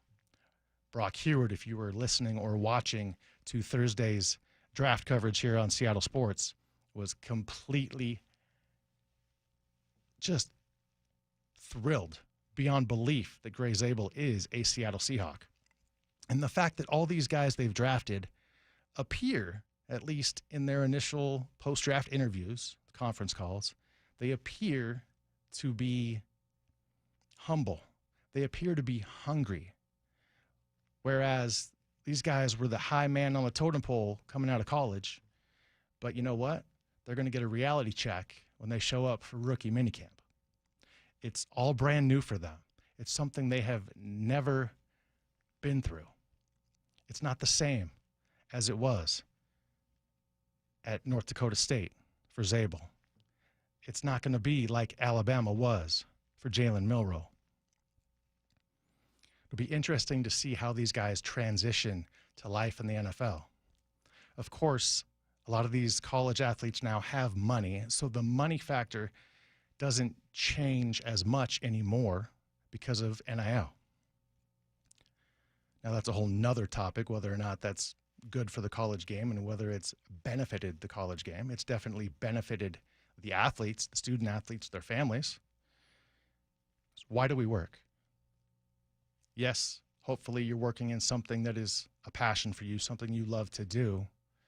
But at the end of the day, we work for the dollar bill to provide a life, have a life, pay for the necessities, food, a roof over our head, a vehicle. And this money they're coming into, very well life-changing for a lot of these guys. But again, not as much as it used to be because of their NIL deals and the amount of money flowing through the college game now here in 2025. Seahawks in round 2 get Nick Emenwari. They traded up, believe it or not. Something John Schneider doesn't do a lot, but they had a lot of picks going into this draft, and Emenwari had a first-round grade by a lot of teams, including the Seahawks, and they snagged him at pick 35 in round 2. A big-hitting, strong safety. Of course, everyone will compare him to Cam Chancellor. Nobody is Cam Chancellor but Cam Chancellor. He's one of one. But it's great to have that as the bar. Cam Chancellor is dominant. You don't see a Cam Chancellor come through very often. There's a reason Cam Chancellor should be a Hall of Famer. There's a reason Cam Chancellor made guys scared to come across the middle. Ask Vernon Davis. Vernon Davis was never the same when he met Cam Chancellor's shoulder. Can Nick Emenwari be close to that? One would hope. Second-round pick, high expectations, but Mike Macdonald now building the Seahawks his way. Yes, we love Pete Carroll, the Pete Carroll era. They always compete. And a part of that doesn't go away because there's still competition. Whether or not always compete is a saying there anymore. But competition should never go away, especially on a football field where it's the most violent game there is. That's why so many people watch. That's why so many people pay lots and lots of money, hundreds upon hundreds of dollars to go to these games, to watch the violence, to see the hits. That's why people love fights at the Kraken games. It's going to be very interesting to now see that Mike Macdonald molding the Seattle Seahawks in his vision. And that defense definitely was on the uptick at the end of the 2024 season, and that should just continue to get better and be more dominant with the draft picks they're adding, with the free agents they've brought in. And it's going to get very interesting after the draft, the undrafted free agents, to see who they bring in. Will there be a Doug Baldwin type that's undrafted that nobody finds? And Seattle has another diamond in the rough.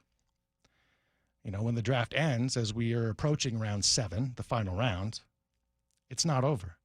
There's still all the teams get to add the undrafted free agents, invite them to camp and see what they can do, show what they can flash.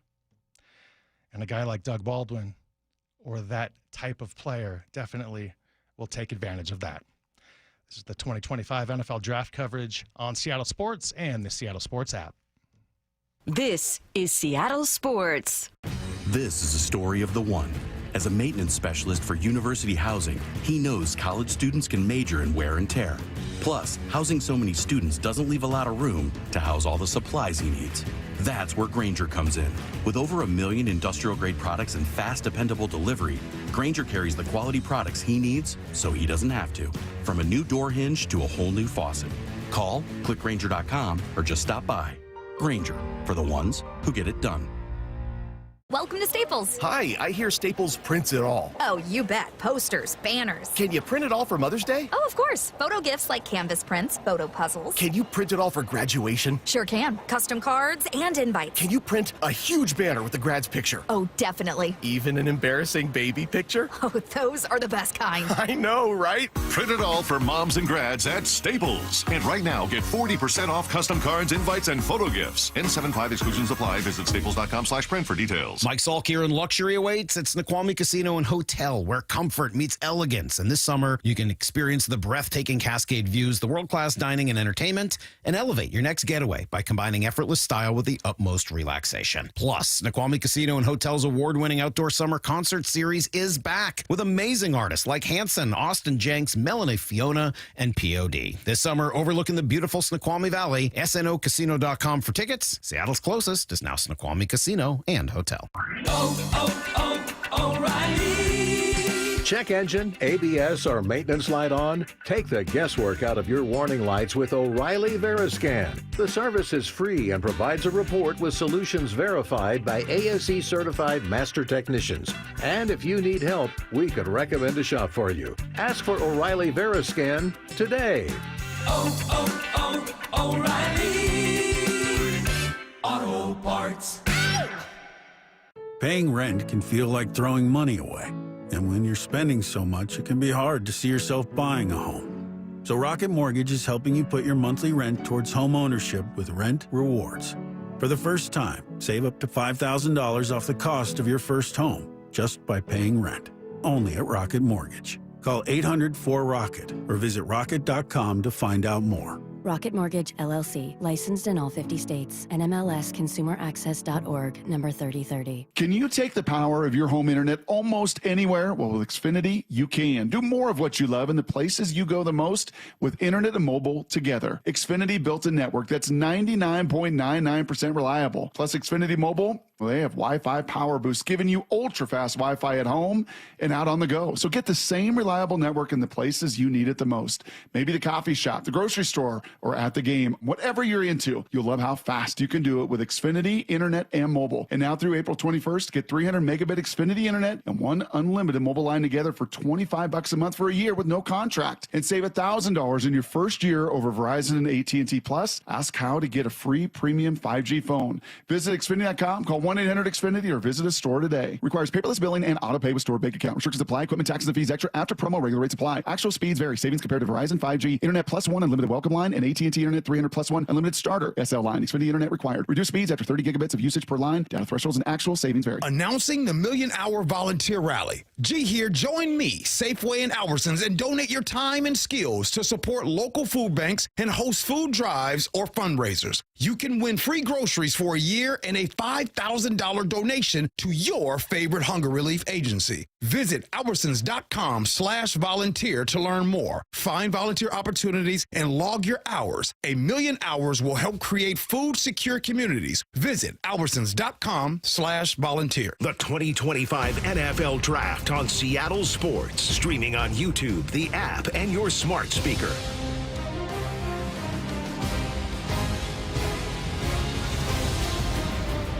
On Seattle Sports, as we bring home the 2025 NFL Draft coverage.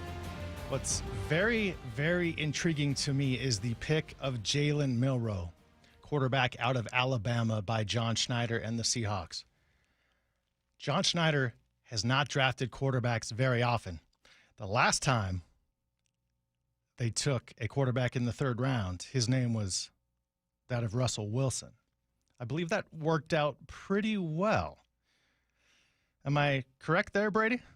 I mean, yeah, as much as the draft experts would hate to say that they were with the draft class of Bruce Irvin, Bobby Wagner, and Russell Wilson giving us an F, and then guess what? Super Bowl ring, and I'm not going to open up any old wounds, but should be 2 rings. Absolutely should be 2 rings. Wouldn't that be nice? Hey, we'll get that too eventually, maybe sooner than later. Brady, how are you still awake? You've been here since 5:30, my man. Yes, on currently like 2 hours of sleep. Couldn't really get to sleep last night, but hey, I'm here for the draft. I hear you. I was jacked and excited for this, and here we are.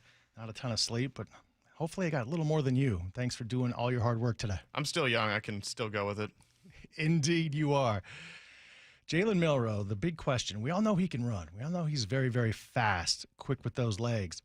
Can he play in a pass-heavy offense? He was asked that question at his conference call. Here's what he had to say. So my second passing touchdown against West Kentucky, I went through a full progression, and we scored a passing touchdown. So I've done it before, and I will continue to do it. There's nothing I can't do in the football field. There's things I can improve on, absolutely. But it's nothing I can't do on the football field.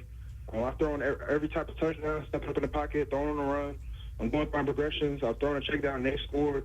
I've used my legs. So, when looking at it, pick and choose what you want on the field. I can do it. So I say that humbly, not over arrogant. It's just more just knowing what I bring to the table and knowing that I just a different dynamic when it comes to being on the football field that I know I'm going to utilize in that field. Jalen Milroe, a different dynamic. Very good way for him to talk about himself because he is. He can do the RPO, the run-pass option. He can just quarterback sneak it. Just call the old straight up the middle, up the gut.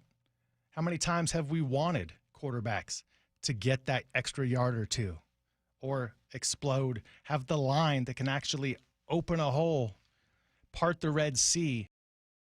Jalen Milroe can get you a 35-yard touchdown. He said not arrogant.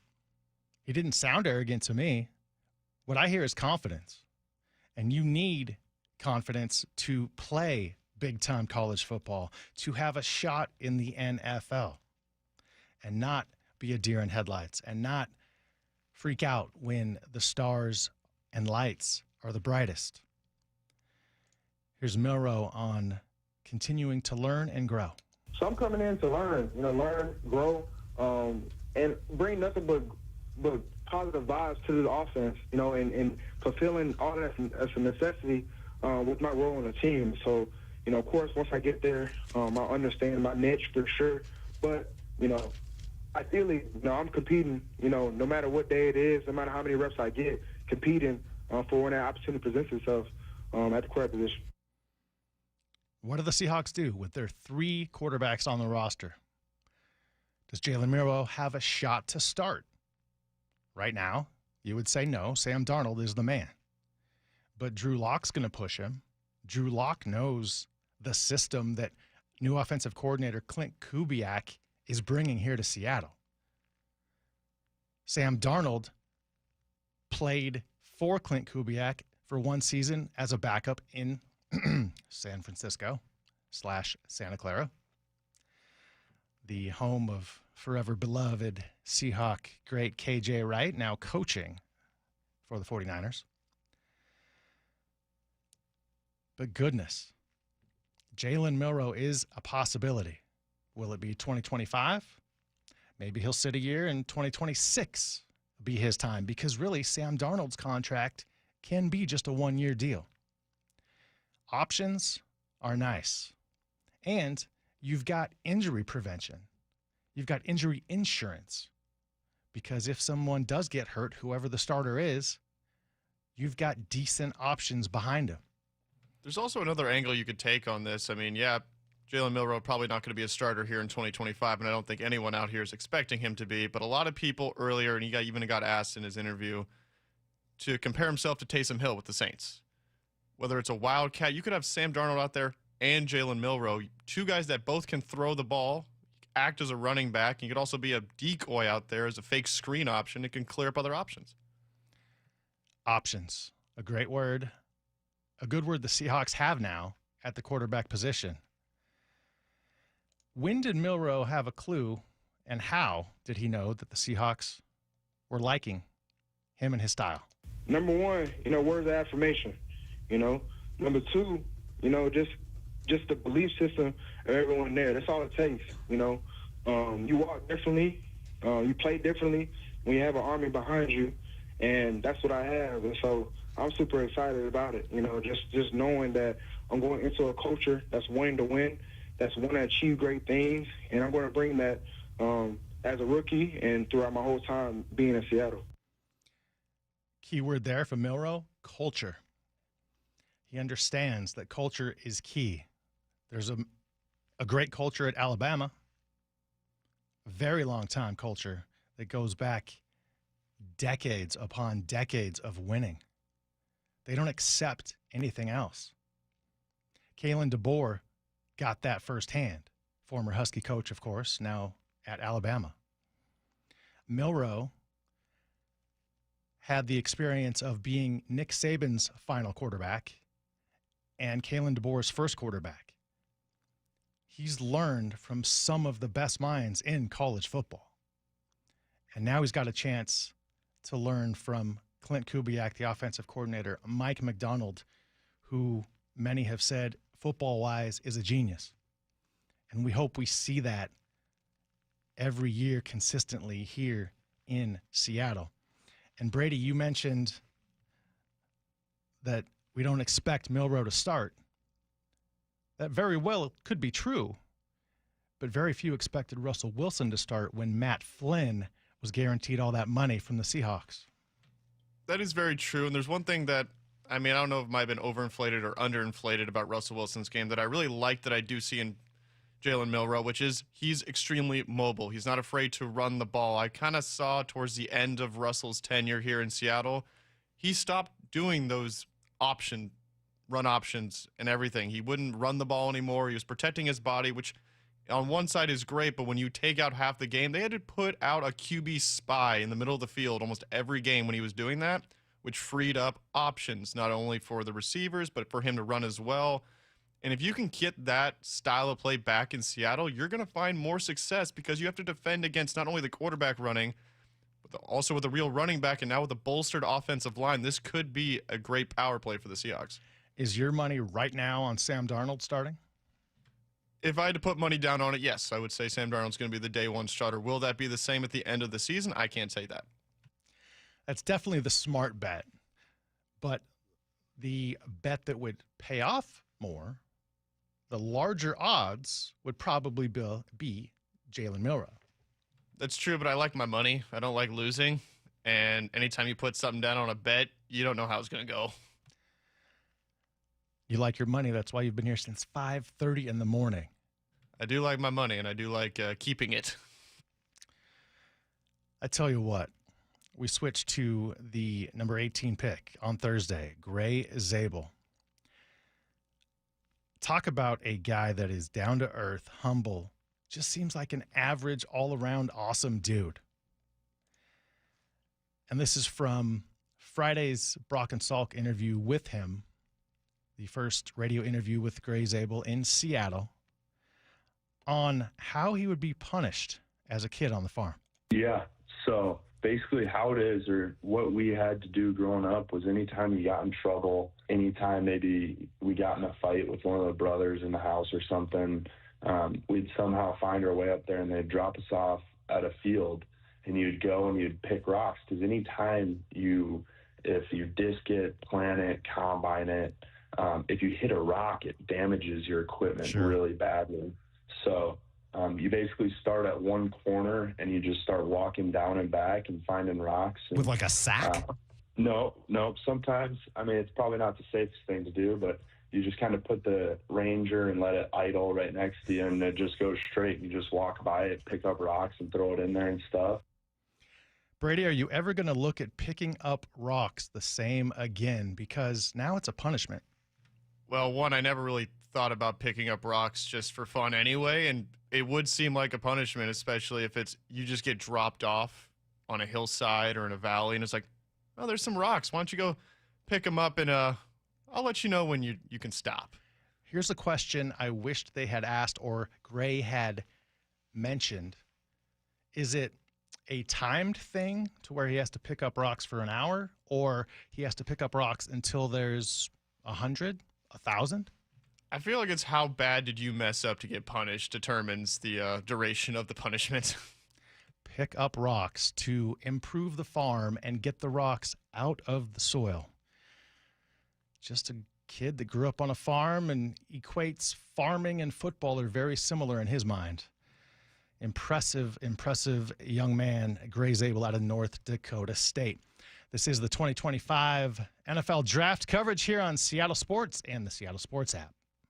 This is Seattle Sports. Getting engaged? At Shane Company, we'll help you find the perfect diamond. This is your engagement ring, a.k.a. only your life's most important piece of jewelry. No need to worry. As gemstone experts since 1929, we handpick only the most beautiful natural and lab-grown diamonds cut to our high standards in every price range. We have diamonds in all shapes and sizes, ready to compare side by side right here in our store. Come see for yourself at Shaneco.com or at your local store. No appointment necessary. Shane Company, your friend and jeweler. From groceries to home prices, the cost of living in Washington state keeps going up. Now, Olympia politicians are proposing the largest tax increases in state history. Don't be fooled. If taxes go up, we'll all pay even more. Washington needs lower costs, not higher taxes. Tell the politicians no by visiting www.affordablewashington.org. Paid for by the people for an affordable Washington. Top 5 contributors are Washington Alliance for Competitive Economy, Microsoft, Madrona, T-Mobile, and Amazon. 1877 Cars for Kids. KARS Cars for Kids. 1877 Cars for Kids. Donate your car today. Donate today at carsforkids.org. That's cars with a K. Your car can be picked up as soon as the next day. Receive a tax deduction and vacation voucher. 1877 Cars for Kids. Donate your car today. Now accepting donations of land, homes, buildings, or any kind of real estate. Well, this week's First Mark Challenge victory goes to Robert. Robert, why did you call First Mark Insurance? I heard an ad, and my wife and I had just got our policy renewals from our previous provider, and everything had gone up quite a bit, 30-40%, so I thought I'd give it a try. It was a pleasant experience, very easy. It only took a couple of days to get the good news back. And were they able to save you money? Yeah, we were able to save well over $1,000. Not only did we save money, our agent found that we had some gaps in coverage, and they were able to not only save money, but improve our coverage. Well, now you can be a good friend, and you can tell everybody about it. Oh, I have. I've, in fact, passed it on to a couple of my good friends, and they're taking the challenge as well. So it's been great. Robert did it. My family did it. Now you got to do it, and it's totally free. Go take the First Mark Challenge today. See how much they can save you and how much better your coverage will get. Maybe you can be our next First Mark Challenge victory. Just go to firstmarkinsurance.com. Firstmarkinsurance.com. Imagine finding your dream home and moving in right away. No waiting to sell your old place first. Sounds perfect, right? That's exactly what Orchard's Move First, Sell Later program lets you do. Buy your new home now and sell the old one later. Here's how it works. Orchard gives you cash so you can buy and move into your new home first on your timeline. No waiting, no showings, no double moves. Then the Orchard experts take it from there. They handle repairs on your old home for you so you attract the right buyers. Once they're done, a local Orchard agent lists and sells your home for top dollar. Orchard's Move First program gives you the freedom to buy and move into your new home first and sell your old home later. Buy before you sell and get top dollar for your home with Orchard. Ready to find out how much your home is worth? Visit Orchard.com to get your free home valuation. That's Orchard.com. Hope springs eternal during the start of the season, but unfortunately, so do spring allergies. Hey, it's Dr. Ryan Stern of the Stern Sinus Center. Let us fix your ear, nose, and throat problems. Let's make your congestion, sinusitis, snoring, and allergies a non-issue. We can diagnose and treat everything from allergy testing and treatments to modern nasal breathing procedures to advanced balloon sinuplasty. Come and see us in Federal Way and Auburn or at sternsinus.com. That's sternsinus.com. Back to live coverage of the 2025 NFL Draft on Seattle Sports. YouTube the app in your smart speaker.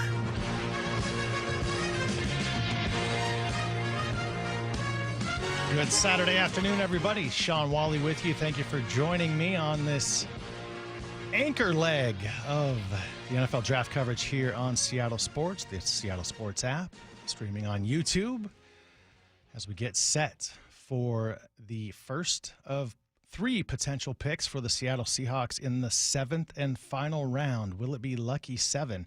Well, it will for whoever they draft here coming up in about 2 picks. The Raiders are up now, and the Seahawks are on deck. So we will see who they take. The Raiders pick is in, so Seattle will be on the clock very shortly.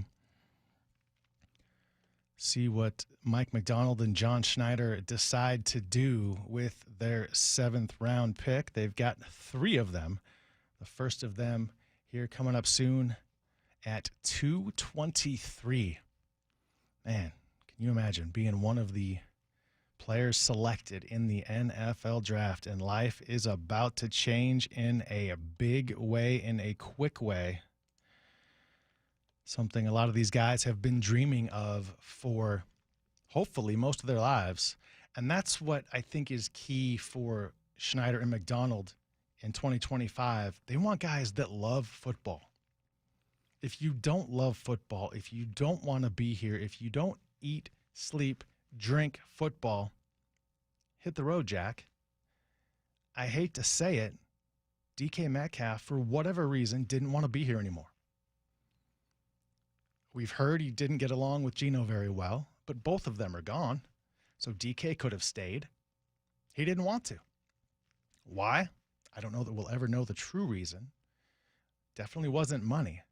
But that's what the Seahawks are looking at now, is guys that love football and guys that want to be here.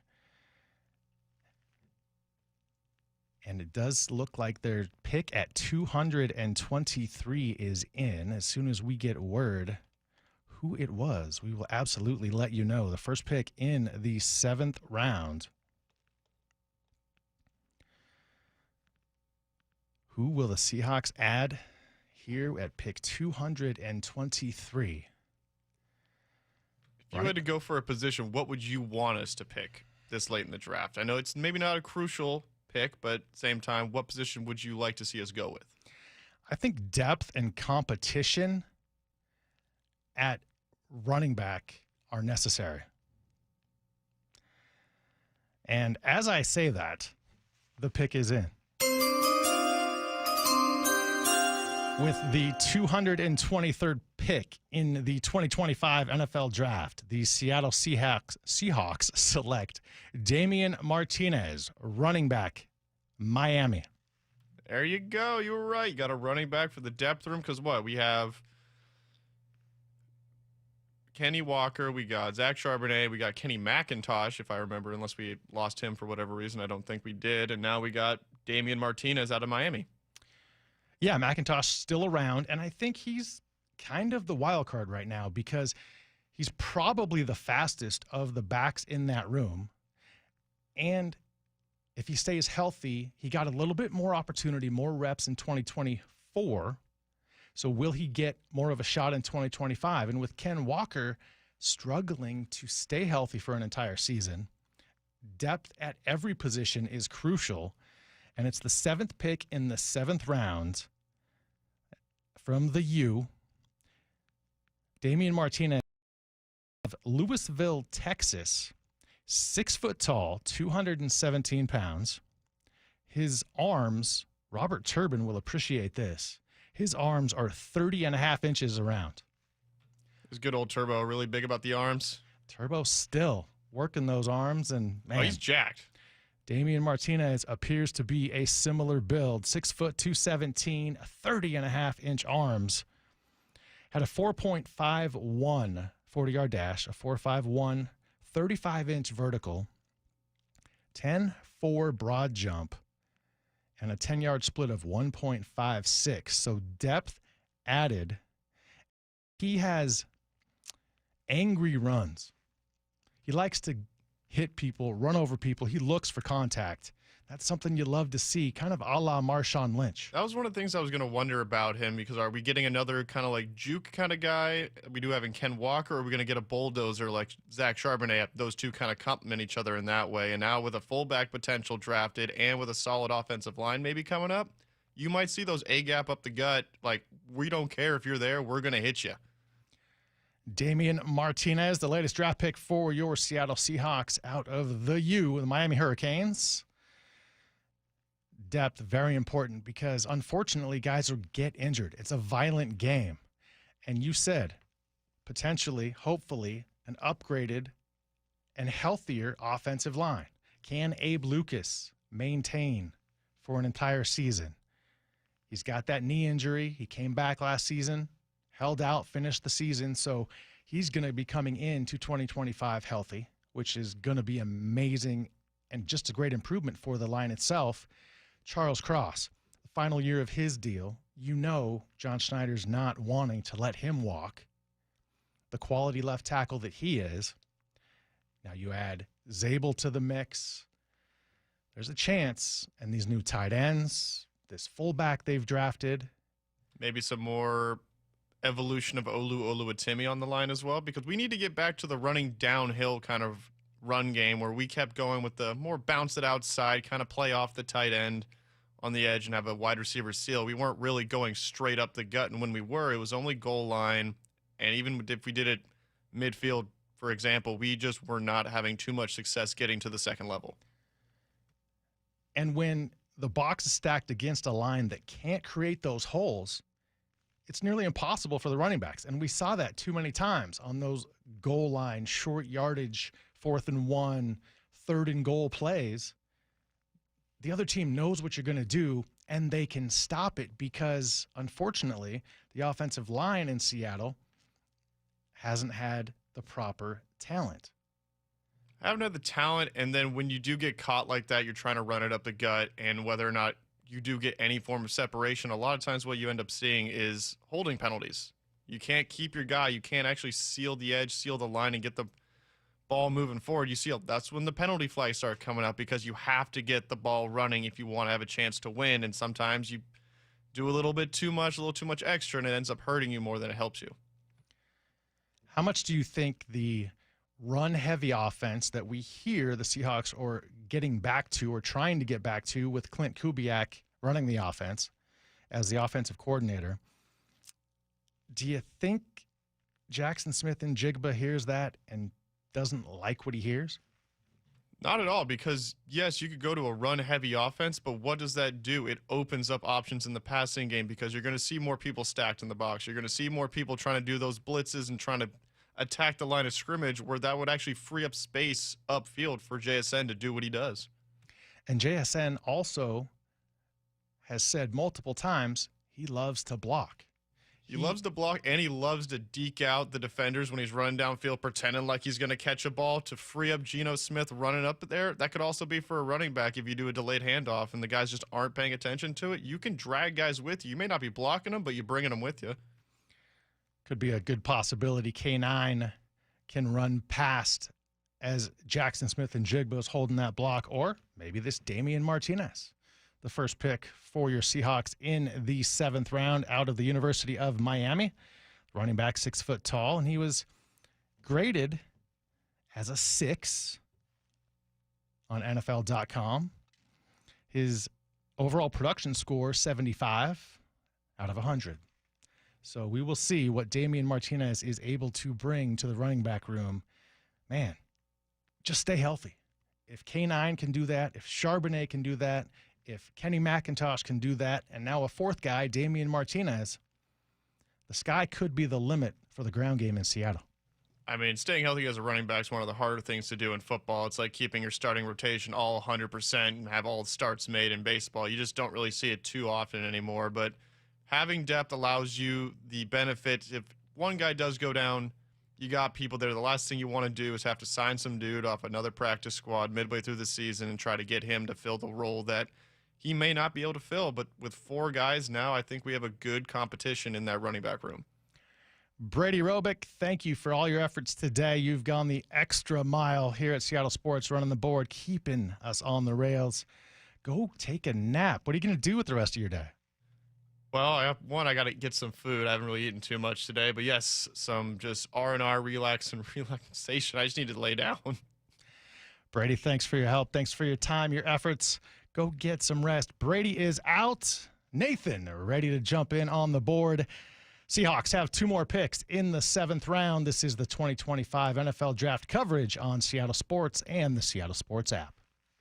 This is Seattle Sports. Mike Salk here, and luxury awaits at Snoqualmie Casino and Hotel, where comfort meets elegance. And this summer, you can experience the breathtaking Cascade views, the world-class dining and entertainment, and elevate your next getaway by combining effortless style with the utmost relaxation. Plus, Snoqualmie Casino and Hotel's award-winning outdoor summer concert series is back with amazing artists like Hanson, Austin Jenks, Melanie Fiona, and POD. This summer, overlooking the beautiful Snoqualmie Valley, snocasino.com for tickets. Seattle's closest is now Snoqualmie Casino and Hotel. We've all been there. Sleepless nights, mind racing, wondering if your business's security service is really protecting what matters. At Bay Alarm, we can put your security insecurities to bed. Video security, burglar alarms, fire alarms, access control, 24/7 monitoring, and more. Our advanced technology and personalized support ensure you can rest easy, knowing we're here for you, your people, and your business. Visit bailalarm.com to talk to a local security expert. Bay Alarm, we got you. Shane Company engagement rings are expertly crafted to fit both your style and your lifestyle. My wife's an artist and works with her hands. Shane Company helped me create a ring that's beautiful and sleek. She loves it. Shane Company rings are crafted with care using high-quality materials, and we set each center stone by hand in our jeweler's workshop right here in our store. We also protect your ring, including the center stone, with our unmatched free lifetime warranty. Let us help you find your perfect ring, in-store and at shaneco.com. Shane Company, your friend and jeweler. Can you take the power of your home internet almost anywhere? Well, with Xfinity, you can. Do more of what you love in the places you go the most with internet and mobile together. Xfinity built a network that's 99.99% reliable. Plus, Xfinity Mobile, well, they have Wi-Fi power boost, giving you ultra-fast Wi-Fi at home and out on the go. So get the same reliable network in the places you need it the most. Maybe the coffee shop, the grocery store, or at the game. Whatever you're into, you'll love how fast you can do it with Xfinity Internet and mobile. And now through April 21st, get 300 megabit Xfinity Internet and one unlimited mobile line together for $25 a month for a year with no contract. And save $1,000 in your first year over Verizon and AT&T Plus. Ask how to get a free premium 5G phone. Visit Xfinity.com, call 1-800-XFINITY, or visit a store today. Requires paperless billing and auto pay with stored bank account. Restrictions apply. Equipment, taxes, and fees extra after promo. Regular rates apply. Actual speeds vary. Savings compared to Verizon 5G, Internet Plus One unlimited welcome line, and AT&T Internet 300 Plus One unlimited starter SL line. Xfinity Internet required. Reduced speeds after 30 gigabits of usage per line. Data thresholds and actual savings vary. I've always been a super athletic guy, but after I turned 40, I noticed I was slowing down. Instead of hitting the gym after work, I spent my evenings on the couch with a bag of chips. I was gaining weight, losing muscle, and when I did try to work out, I ran out of energy right away.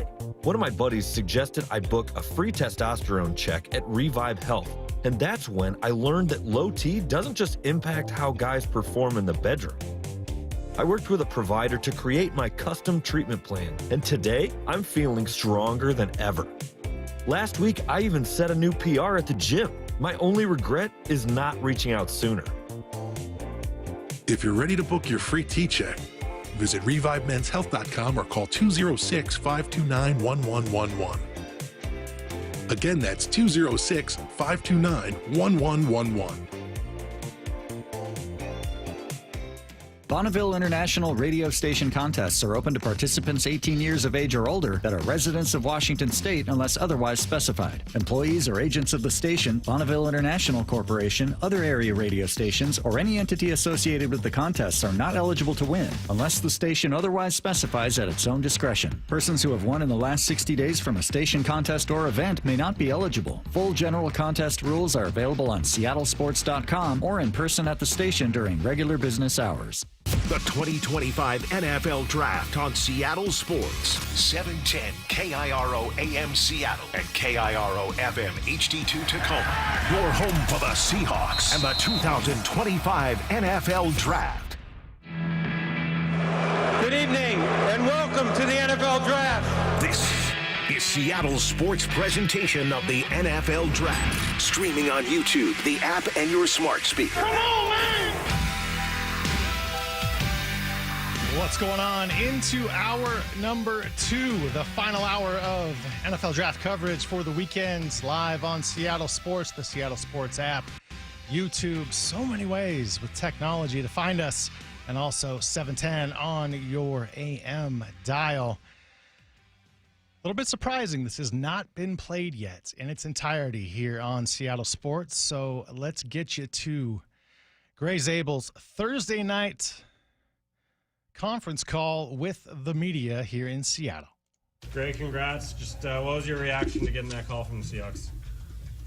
Man, it was a roller coaster of emotion. I mean, it's just so unbelievable to, one, be drafted to an organization like the Seahawks, and two, to get that call with friends and family all around me. And man, it's a lifelong dream to play in the NFL, and I'm super excited to get to work. Great. How exciting is it to now have the chance to play with Jalen Sundell again in Seattle? So cool. I mean, Jalen, he was 2 years older than me. He mentored me at North Dakota State. He's an unbelievable football player. And to have a familiar face in the locker room, in the city, it's going to be awesome. I'm going to lean on him heavily. he's an unbelievable person, unbelievable player. I'm super excited to be reunited with him. Gray, was there any teams ahead of the Seahawks that you were thinking might be calling your name before your name actually got called? Not really. There was a few teams that there was a possibility, but in the moment you're just kind of holding your breath till that phone rings, and unbelievably grateful that it was the Seahawks calling.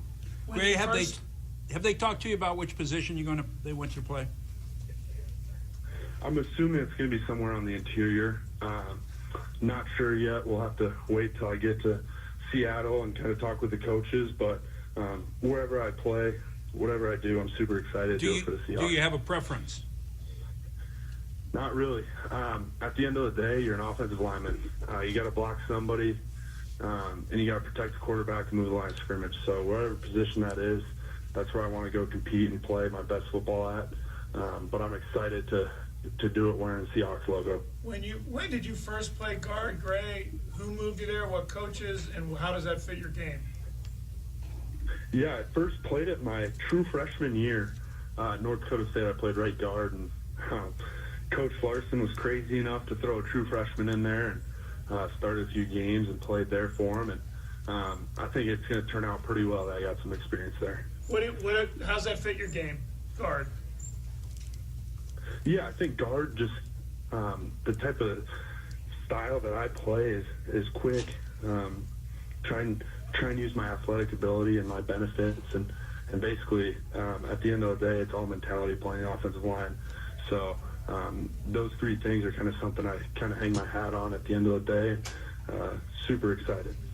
You've been said that football, family, and farming are the best ways to describe you. Can you share a little bit about all those? Yeah. I mean, I should have probably said family, football, and farming, but starting off, I have an unbelievable support system. My family's my rock. They've been in my corner since day one, and the unwavering support. And then football is just a passion that I've had since I've grown up. I mean, if it was living room football with those old plastic football helmets all the way to middle school football into college, football was a true passion of mine. I loved every single second of it. And then farming, man, it's been one of those deals where I just growing up, working at the farm, and kind of understanding that farming and football have a lot in common. I mean, you plant a seed in the dirt in the spring and tend to it and try and give it as much as you can to grow a great crop in the fall. And football is the same exact way. You work all off season to get your body strong, healthy, and then you go reap the benefits in the fall. So those three things are kind of what describes me, and I hold them pretty close to my heart. Gray, do you have any unique workouts that you took from the farming angle to the football field, like, say, pushing hay bales or anything like that? No. I mean, the only one I could possibly think of was picking rocks. I mean, from a young age, whenever we got in trouble or did something stupid in the house or something, we're up at the farm picking rocks, and that's one job I don't wish upon it. My worst enemy is to have to pick rocks. So it's something that kind of toughened us up, and I'm grateful for it, but hopefully I never have to make my kids do that someday. Gray, you played left guard in college, is that right? Yeah, right guard, left guard. Okay, so the first time you played center, was that at the Senior Bowl, or did you also do some of that in college? Yeah, I was our emergency center the first couple of years, so I took snaps in practice, and then I think back in 2021 or 2022, I played a little bit of center. I think this is probably a dozen or so snaps in a game. So other than that, it was just kind of like riding a bike down at the Senior Bowl, having a snap of football. So it was fun, and it was a blast. And going to the Senior Bowl and playing the way you did as an FCS guy, what do you think that did for you? I think it just showed teams the versatility, and just showed teams at the end of the day, you're playing football. Everyone puts on the shoulder pads the same way. Everyone wears a helmet. And so being able to show people that doesn't matter what level you come from, if you're good enough, they're going to find you. And I was super, super excited to go down and get invited to the Senior Bowl to be able to show off my skills. You had some significant offers, it sounded like, to play above at the North Dakota State level last year, right? And you kind of wanted to stay and finish it out there? Absolutely. I'm a firm believer with North Dakota State can take you anywhere you want to go. And I'm true to that word. And I think it's really powerful. In this day and age with guys kind of transferring out or getting bought by NIL, it shows something that if you stay true to who you are and who believes in you and who poured into you, you're going to reap the benefits. Gray, I want you to imagine you're in the huddle or you're at the line and the play comes in, whether it's signaled or the quarterback says it. Right in that exact moment, what is your favorite play that comes in? What do you just say, oh, I can't wait to line up and do this play, and why? A-gap power. A-gap power, okay, all right. Yeah. So walk us through that. Walk us through that. Why do you love that play? It's a mentality play. It's a program, an organization play, and understanding that everyone in the entire stadium knows you're going to try and run in between the guards, and having a kind of the mentality that you got to move the dude from point A to point B is huge. So we have a saying, we do a lot of RPOs up at North Dakota State, and that means we run power often. So not the normal RPO that everyone out there, football gurus, talk about. So definitely a gap power for sure. Is there a story behind your first name? Nope. I think my mom just named me that.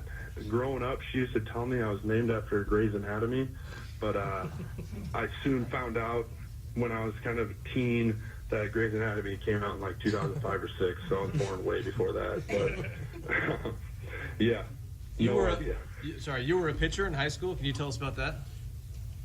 Yep. I used to throw around a baseball out on the diamond a little bit, and I was a little intimidating off the mound, being bigger than most of my guys, but super excited. What kind of velocity are we talking? I was slow enough to where I wasn't getting much love, but I was fast enough to where I was doing all right work on the mound. So I was kind of in that low 90s range, but I throw a baseball left-handed, so it was a little bit of love. Did you were you guys having a draft party tonight, or where were you when the Seahawks called you? Yep, we're in our basement having a draft party with a ton of family and friends, and enjoying the hell out of this one. Gray, is it in Pierre? Yep. Gray, when you were at the Senior Bowl, the rumor was that in 1v1 drills, the defensive players kept calling for you, wanting to go against you, and you took a bunch of snaps at every position. Can you talk about that experience and that circle of all the scouts and coaches watching those 1v1s? Yeah, it was just competition in its truest form in that manner down at the Senior Bowl, and it's one of those deals where my 3 pillars that I talked about is compete, improve, and tough. And if somebody wants to go up against you, you got to go up and compete, and you got to improve every single rep, and you got to be tough. And I think having Coach Paulsek, Coach Larson, and Coach Roll kind of instilling me that throughout my college career really helped me down at Mobile. You were a pretty popular player for people to mock to the Seahawks. Did you have a lot of contact with them through this process, or were you kind of aware of that? Yep. I was. I got the privilege to do an interview with Steve Hutchinson down in Mobile, Alabama, and what an honor it was being able to talk to him. And kind of through that process, it was super cool to experience that. So I interviewed with him at the combine, and I knew this was maybe a possibility, and I was just kind of holding my breath. I'll pick 18. What offers did you turn down, NIL or transfer? They were up there. There were some offers that kind of made me scratch my head, and my head coach always calls me stupid for not taking the money. But at the end of the day, I think it paid off pretty well. We're talking 6 figures? Oh, yeah. Yep. From Power 5 schools? Yep. Gray, you gave a great breakdown of A-gap power and your mentality. The new offensive coordinator here, Clint Kubiak, he's in his past been very fond of outside zone. So now just tell us on the occasions you blocked outside zone, what's your mentality and the thought process on that, and how much experience do you have in that? Yeah, I love outside zone. Get to be a big athlete and go run out in space and really show your athleticism along the line of scrimmage. So we started running a little bit more outside zone at North Dakota State this year with our head coach coming in, and he's an Iowa guy. And we just talked about the importance of understanding the defense and stop beating your head against the wall trying to run A-gap power and their sacks in the box. Let's go get to the edge. Let's use our athleticism, and let's go play ball and let our running backs make us right. So I think outside zone's a really fun scheme to run, and I'm super excited that the Seahawks are kind of diving into that. That was Gray Zabel Thursday evening after the Seahawks selected him with the 18th overall pick. First round of the NFL draft. How do you not like that young man? Farming and football intertwined. He sees how they're similar. Picks up rocks as a punishment. How about that, parents? Going to send your kids out to the field at the park across the street, out in the backyard, out in the flower bed. Hey, go pick up rocks. It's not too big of a thing for Gray Zabel, the Seattle Seahawk, so you can go pick up rocks too. That's a new one. Awesome to see Gray Zabel once he gets to Seattle, and he's excited for the 12s. And the Seattle Seahawks have made their second pick.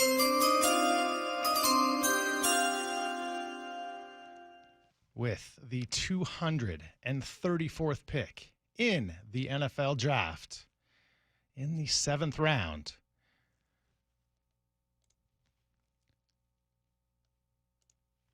Your Seattle Seahawks, drum roll please, still waiting on it to, saw it flash on television for just a second.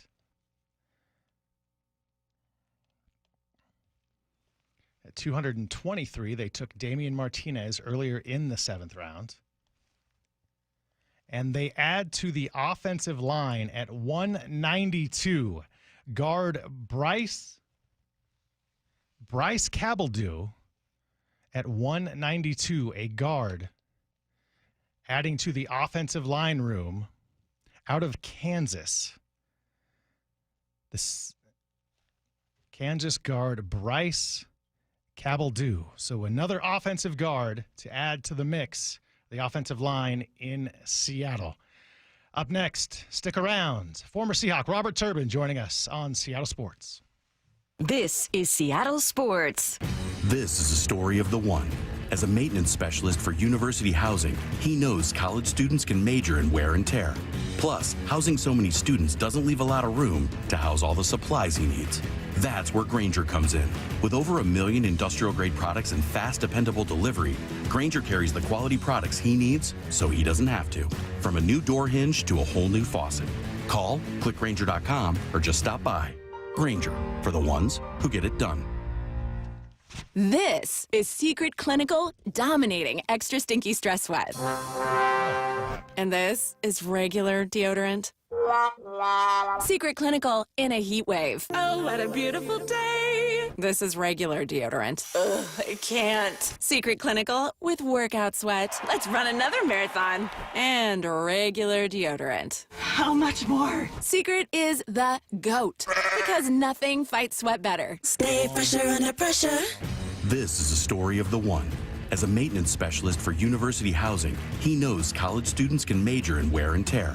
Plus, housing so many students doesn't leave a lot of room to house all the supplies he needs. That's where Grainger comes in. With over 1 million industrial-grade products and fast, dependable delivery, Grainger carries the quality products he needs so he doesn't have to. From a new door hinge to a whole new faucet. Call, click Grainger.com, or just stop by. Grainger, for the ones who get it done.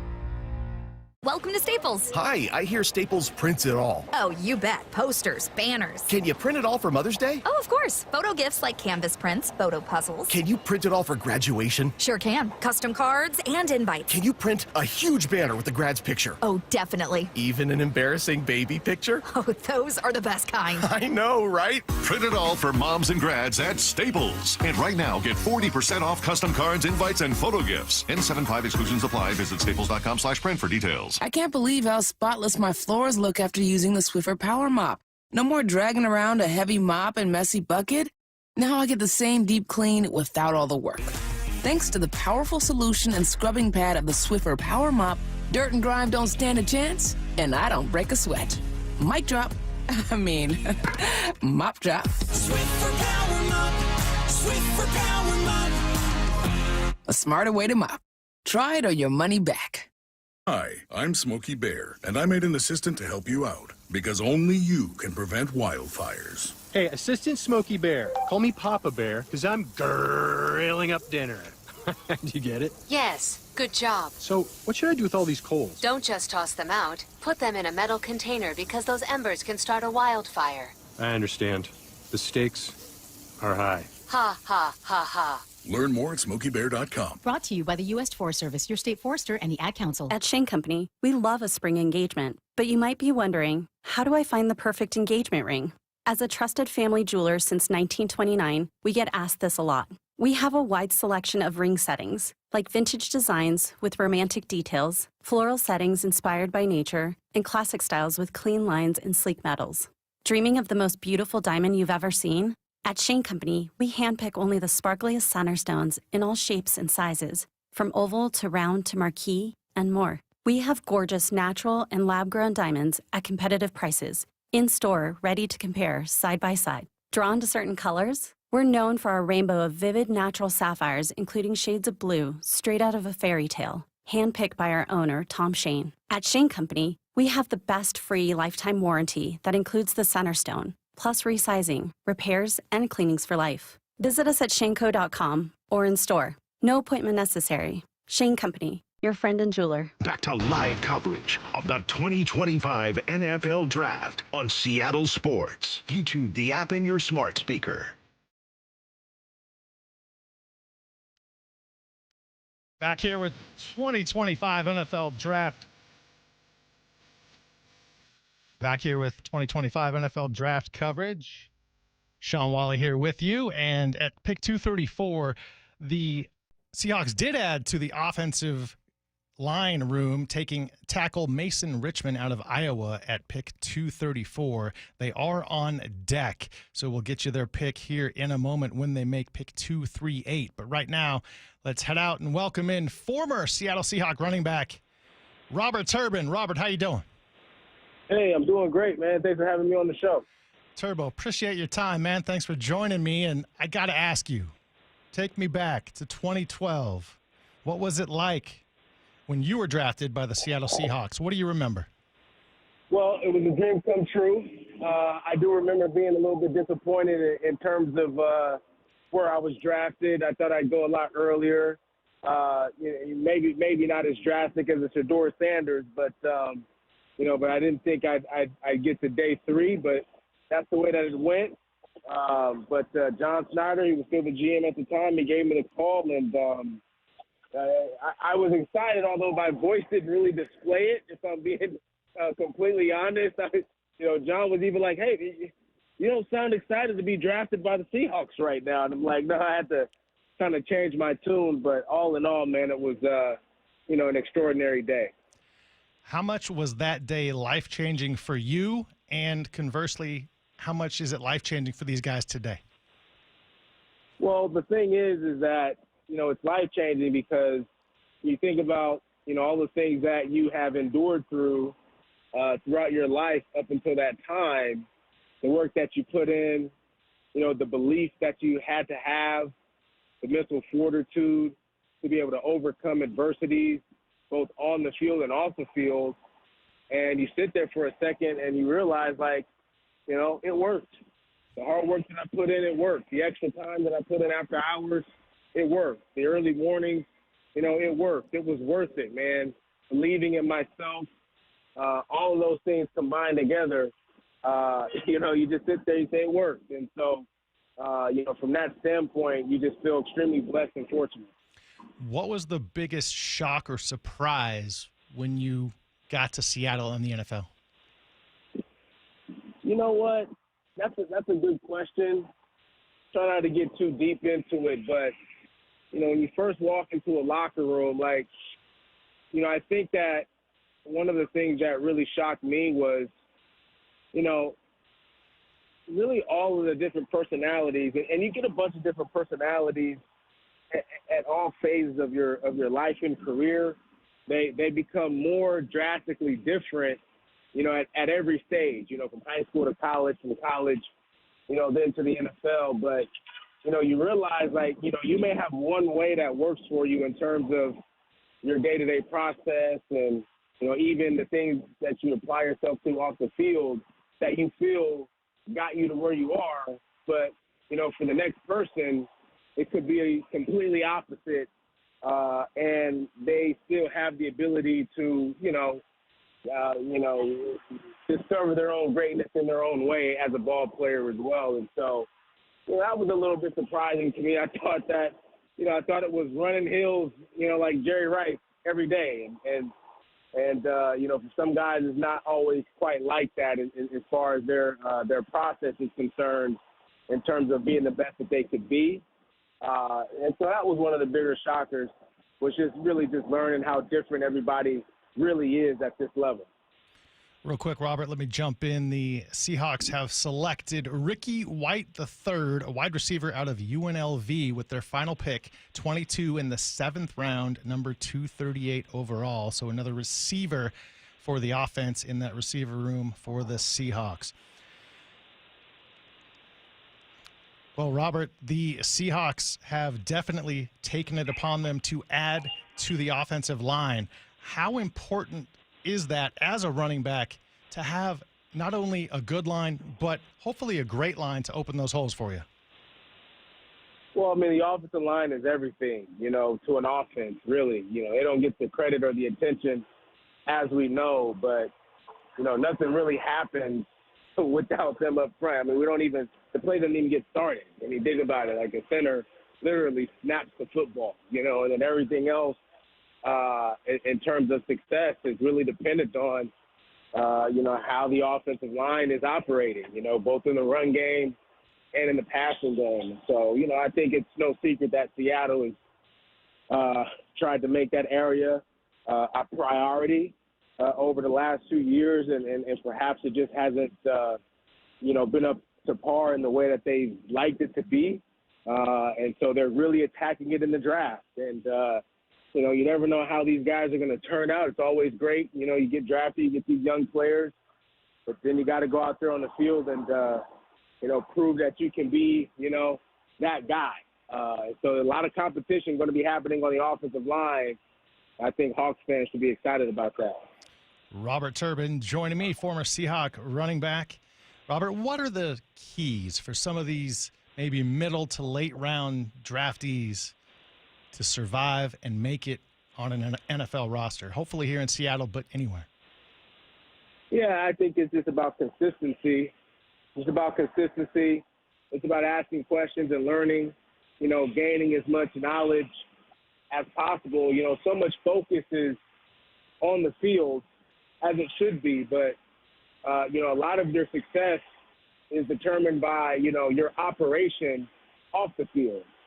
Your training in the off season, where you're training, who you're training with, who are the guys that you're working out with, nutrition and diet and all those things that create longevity, for your career, supplementation and learning about your body and doing blood studies and things of that nature. You can really get detailed on, what's going on inside out as an athlete, as a top tier athlete, in the world. And so you come into the league, you're 22, 23, 24, you feel invincible, nothing ever hurts really. And so you're not thinking about those kinds of things. But the earlier you get to those things, the better. But, you don't really, get an understanding of those, if you're not asking the right questions and you're not surrounding yourself, with the right people. So it's just about consistency in terms of training, and then learning in terms of, building your operation away from the team and off the field. Now, Robert, earlier in the 7th round, the Seahawks took a running back, Damien Martinez, out of Miami. It lists his arms as 30.5 inches. You still got him beat, don't you? I don't think so. Not at 30.5. that's a massive dude right there, man. That's different. Yeah, they say Damien Martinez likes to find a guy to hit, so he'll be looking for some contact here in Seattle. Robert Turbin, I know you just landed at SeaTac. Welcome back to the Pacific Northwest. Looks like you brought some sunshine with you from Cali.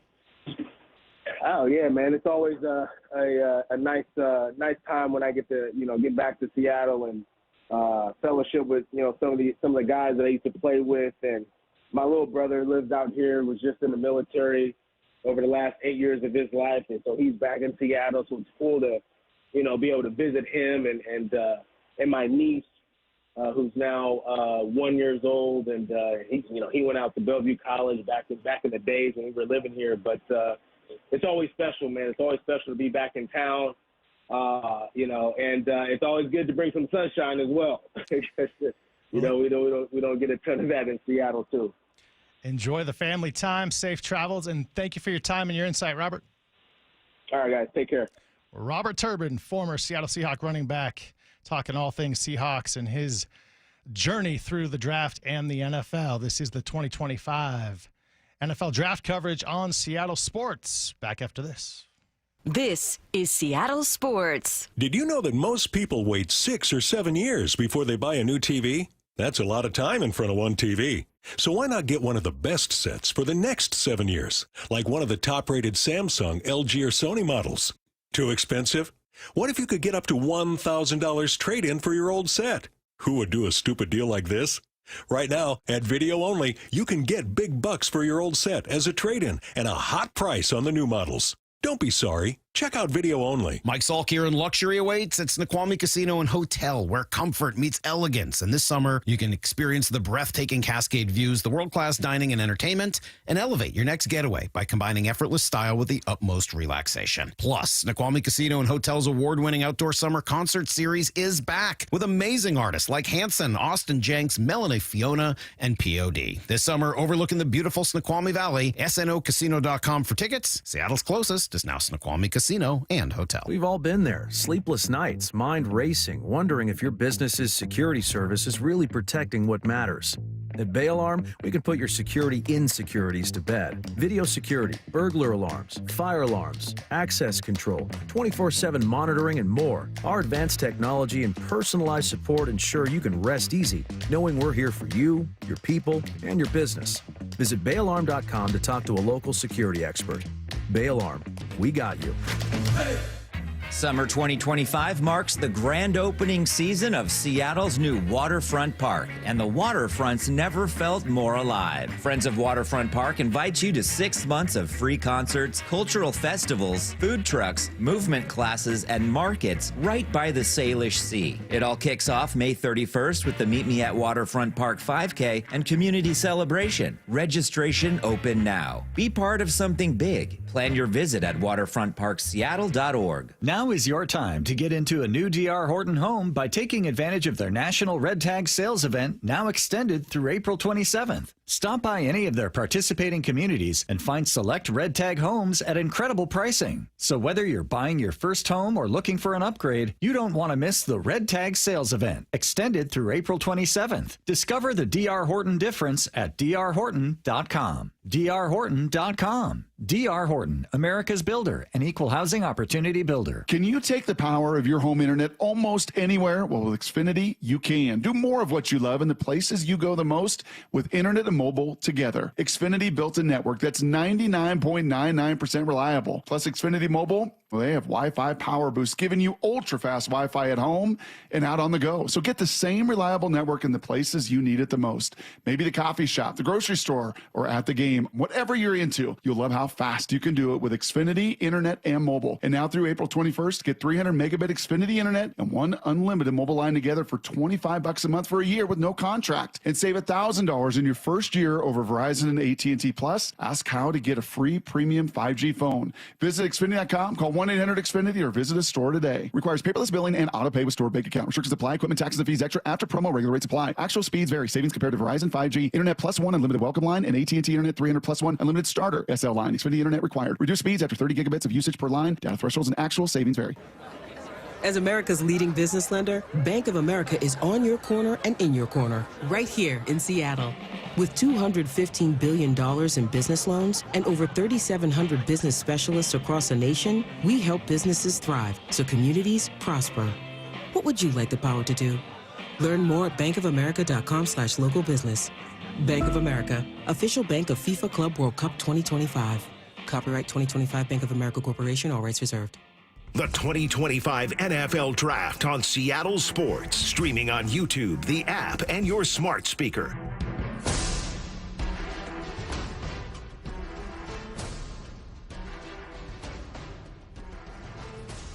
Welcome back, everybody. Shawn Walli with you for one final half hour, maybe a little more, depending on the John Schneider, Mike McDonald press conference, final press conference, evaluating and talking about their draft that has just concluded. It's all said and done. What are your thoughts? The Seahawks added to the offensive line, the safety room, tight end, quarterback room, defensive line, wide receiver, running back. Are you happy? Thumbs up, thumbs down? Everybody's big with the grades. What is your grade right now? Does it even matter? Because it can all change. What everybody thinks of the player picked in the 5th round, the 6th round. He could be a star. Ask Richard Sherman what it was like. His journey. 5th round. Not enough people believed in him. Well, these guys have a shot. Jalen Milroe. Will he be just a wild card, just a wildcat type, used as a decoy, used as a speedster, or might he actually challenge a Sam Darnold at quarterback? Tory Horton, receiver, Colorado State, now a Seattle Seahawk, had multiple 1,000-yard receiving seasons. 20 touchdowns in 30 games. That's production. Seahawks could use somebody to catch touchdowns. JSN, we know, is going to do that. The question is, who's going to be throwing the football to him once the regular season kicks off? A long way to go to get there. Mini camps, OTAs, training camp. The Seahawks taking shape of this, getting back to a run-first, run-heavy offense. Starting with the number 18th pick, Gray Zabel. They've added other offensive linemen in this draft.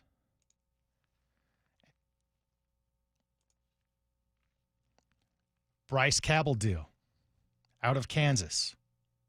More competition, more chance for this offensive line to have depth, this offensive line to be healthy and have healthy athletic options. K9 needs to stay healthy. Kenneth Walker, Charbonnet, breaking through those holes against Arizona last season. We need to see more of that on a regular basis. What are your thoughts? Text us, let us know, 866-979-3776, 866-979-3776. Robert Turbin said earlier, it's about consistency. Consistency is key. Sometimes it's mundane. Sometimes it's monotonous. Consistency can sometimes seem like a chore in whatever you're doing consistently. But it's paid off for these guys that were drafted in these last 3 days. Did they always want to eat right? Did they always want to work out? Did they always want to pick up rocks, as Gray Zabel had to do as a child when he got punished? Did things he wasn't supposed to do? I bet you it was all worth it now. The 0-hour workouts in high school, early workouts in college, 2-a-days. For the 257 draft picks in the NFL draft here in 2025, they would do it all again and probably twice on Sunday because it's paid off. It's worked. Are the Seahawks better on paper now than they were Wednesday? Absolutely. Absolutely, because they got difference makers, and especially on that offensive line. Is it sexy? Is it flashy? No. Is it necessary? 110%. Steve Hutchinson, who now works with the Seahawks and helps the offensive line, he had glowing things to say about Gray Zabel. And for Gray Zabel, all the draft picks, to be able to learn and pick the brain of a guy like Steve Hutchinson, Hall of Famer, mind you. Walter Jones, still around the program. Who better to learn from on the offensive line than those two guys? The Seattle Seahawks are better now than they were 3 days ago. Their final pick was Ricky White III, wide receiver out of UNLV. 22nd pick here in the 7th round at number 238 overall. And he's not going to go quietly. He's not going to bow down to anybody because he was a 7th round pick. He's out of Marietta, Georgia, 6'1", 184, 31 3/4 on the bicep,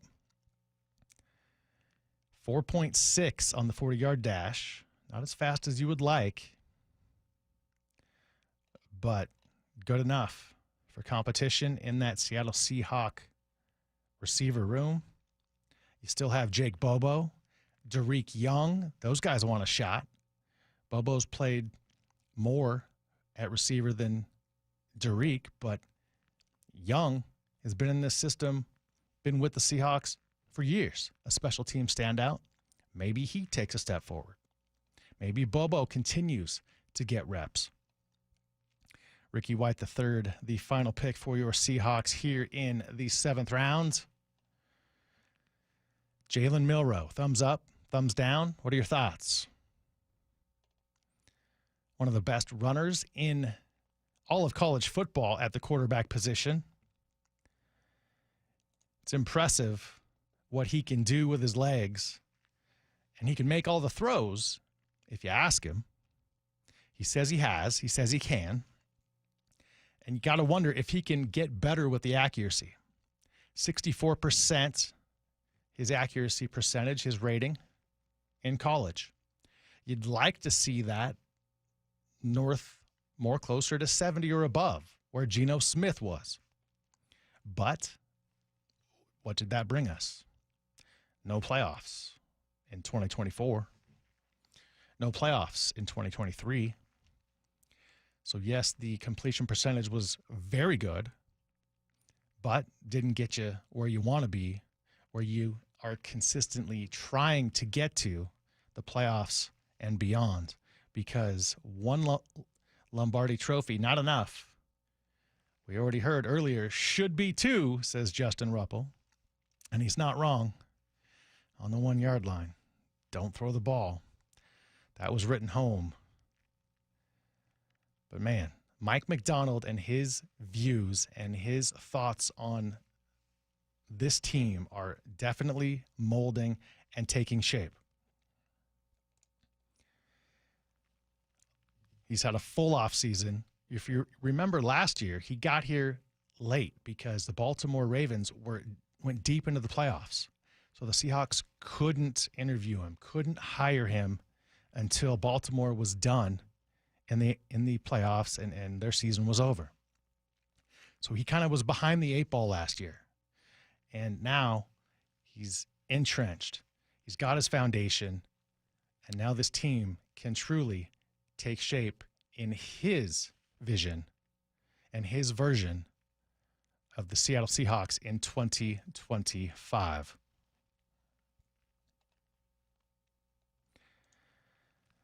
John Schneider talking about what stands out about a few of the early round draft picks. I mean, all 4 of these guys are incredible athletes, which is awesome because that, in turn, also plays into, to your point, transitions onto the football field, and you can see it. These guys love football, and that's a huge reason as to why they are Seattle Seahawks, because they eat, sleep, drink football. And they're coming to Seattle. Some of them may have a chip on their shoulder. Some of the late round picks that maybe thought they'd go earlier. Robert Turbin talked about that earlier this hour. He said he was a little not thrilled that he wasn't taken till the 4th round. And he talked about how John Schneider even said, man, you don't sound happy. So he had to change his tune quickly and let that go, because no matter where he was drafted into the NFL to the Seattle Seahawks, and all of these Seahawks draft choices here in 2025 have the same opportunity. They can literally take the ball and run with it, make the best of it, whether they were drafted or not, because now the Seahawks are feverishly working on their undrafted invitee roster. They're closely watching the final picks of the 7th rounds that the other teams are taking and formulating who they want to bring in as undrafted invitees. Will there be another diamond in the rough? Is there another Doug Baldwin type out there? Somebody with immense skills that for whatever reason got overlooked, and they can still get the same opportunity as all of these draft picks. Will they be as handsomely paid? Will they have their ego stroked as much because they weren't drafted? They didn't get taken in the first 7 rounds? That's up to that individual. That's up to that player to either cry over spilt milk or figure out a way to prove yourself to the Seahawks, to John Schneider, Mike McDonald, Clint Kubiak, everybody on that coaching staff, and let them know, hey, you should have drafted me earlier, but I'm here, and it's the same for every player, whether you're Gray Zabel or an undrafted free agent about to get an opportunity in Seattle. Mini camps coming up, of course, starting with rookie mini camp, OTAs, where these players get a chance to shine. And the offseason workout program started in the last couple weeks. Players on the roster have been coming through, working out, showing their face around the Virginia Mason Athletic Center. And football time is upon us as the 2025 NFL Draft nearly concluded. Seahawks picks are done, and we're awaiting the press conference from John Schneider and Mike McDonald at the Virginia Mason Athletic Center.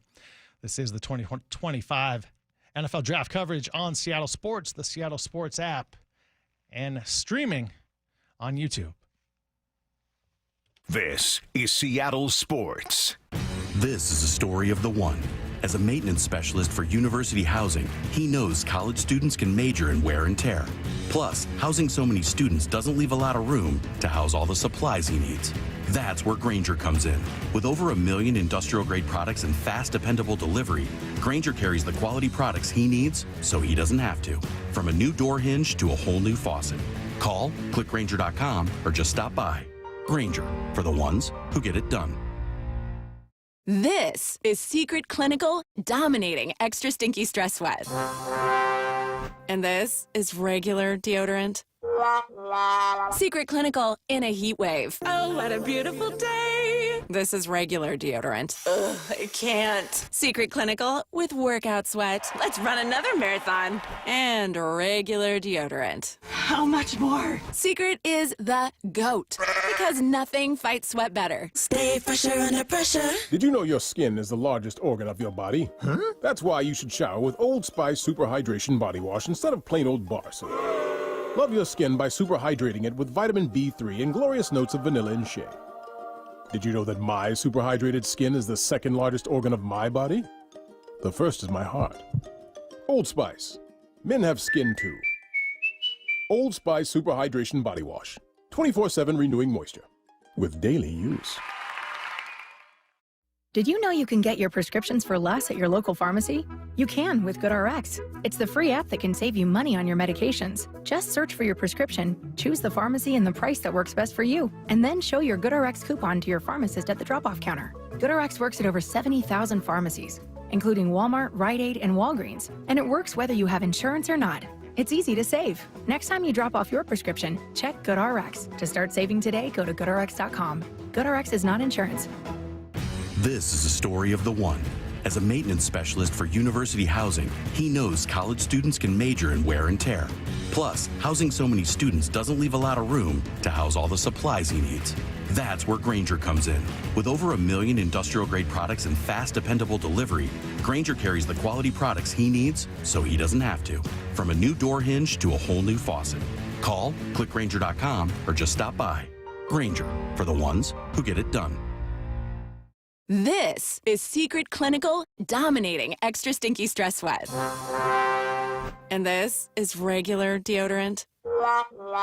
Secret Clinical in a heat wave. Oh, what a beautiful day. This is regular deodorant. Ugh, I can't. Secret Clinical with workout sweat. Let's run another marathon. And regular deodorant. How much more? Secret is the GOAT because nothing fights sweat better. Stay fresher under pressure. Imagine finding your dream home and moving in right away. No waiting to sell your old place first. Sounds perfect, right? That's exactly what Orchard's Move First, Sell Later program lets you do. Buy your new home now and sell the old one later. Here's how it works. Orchard gives you cash so you can buy and move into your new home first on your timeline. No waiting, no showings, no double moves. Then the Orchard experts take it from there. They handle repairs on your old home for you so you attract the right buyers. Once they're done, a local Orchard agent lists and sells your home for top dollar. Orchard's Move First program gives you the freedom to buy and move into your new home first and sell your old home later. Buy before you sell and get top dollar for your home with Orchard. Ready to find out how much your home is worth? Visit Orchard.com to get your free home valuation. That's Orchard.com. Back to live coverage of the 2025 NFL Draft on Seattle Sports. YouTube the app in your smart speaker.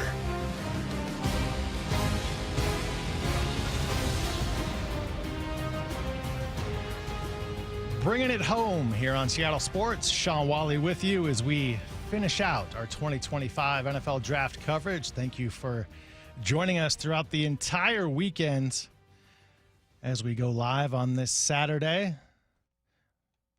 3 shows nearly in the books today. Brock and Stacy, I should say Mike Salk of Brock and Salk fame. Salk and Stacy in the morning. That has a ring to it. Salk and Stacy let us off this morning for 3 hours. Then it was Curtis, Mike Lefko, and Maura Dooley. And then the anchor of it all here for you, bringing it home, to use a swimming term.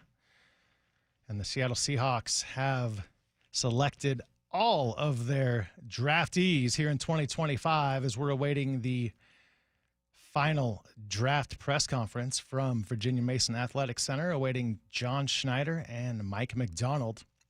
Should be starting right about 4 o'clock, so we'll get you up to that. But man, see, this is where things differ on these grades. And does it even matter? Is it fact? Not at all. It's really everyone's opinion. If you look, Jalen Milroe, I think it's a very intriguing pick at quarterback from Alabama. CBS Sports grades Jalen Milroe, gives the Seahawks an A+. You go over to the New York Times, they give it a B. Well, which is it? Is it somewhere in the middle? Is it an A+? Is it a B? The bottom line is we don't know. It's too early. On paper, a ton of potential, a ton of possibility. Will it be an A+? He would have to be the starting quarterback of the future, whether that future is in 2025, 2026, for that to get an A+ in my book. A B right now, B+ probably sounds, split the difference. A+ to a B, let's go with a B+, A-. Ton of upside. And he's ready to prove that he can be a pocket passer. He can be in throwing any route, throwing every pass. And he's going to get protected, something that didn't happen the last few years in Seattle because the offensive line had its struggles, had injuries. Abe Lucas, thankfully, he came back off his knee injury last season and was able to survive the season, get through the games in the tail end of the season, back quarter. If he can stay healthy, Russell Okung, and now you add Gray Zabel, there's a possibility that the O-line can be drastically improved, which would bring smiles to the face of Ray Roberts, who was on our draft coverage this weekend. You got Ray Roberts, you got Walter Jones, you got Steve Hutchinson, all in and around the Virginia Mason Athletic Center that are there to help and give these guys their expertise. They've been there, done that. You want to learn? Who are you going to learn better from, your coach, or are you going to take it from a Hall of Fame player that has much more recently been there, done that than some of these coaches played? Absolutely. But sometimes guys have better rapport. Guys just click better if a Walter Jones tells you, hey, go out in the field and push an Escalade in the offseason. That's your training. Put that thing in neutral and make it move. And maybe pick up a rock or two. If you have to be in timeout, pick up them rocks in that field like Gray Zabel had to do. The Seattle Seahawks draft picks have an opportunity of a lifetime in front of them. They've done amazing things in football, college football at the highest level. And now it's football at the highest level, professionally. Now with NIL, their bank accounts are probably very, very well off, very swollen. But it's going to be even more so and compounded. And not all those guys have amazing, huge NIL deals. So this NFL money could very well be life-changing. Generational wealth. But what's more important? Being a great person, being a great football player, do those things, and the money will come. Don't be out there searching for that dollar bill. It's the one thing I'm not fond of with Shedeur Sanders. Everything you see is a $sign with him. And he's already got a ton of money. Deion Sanders is his father. And he had very nice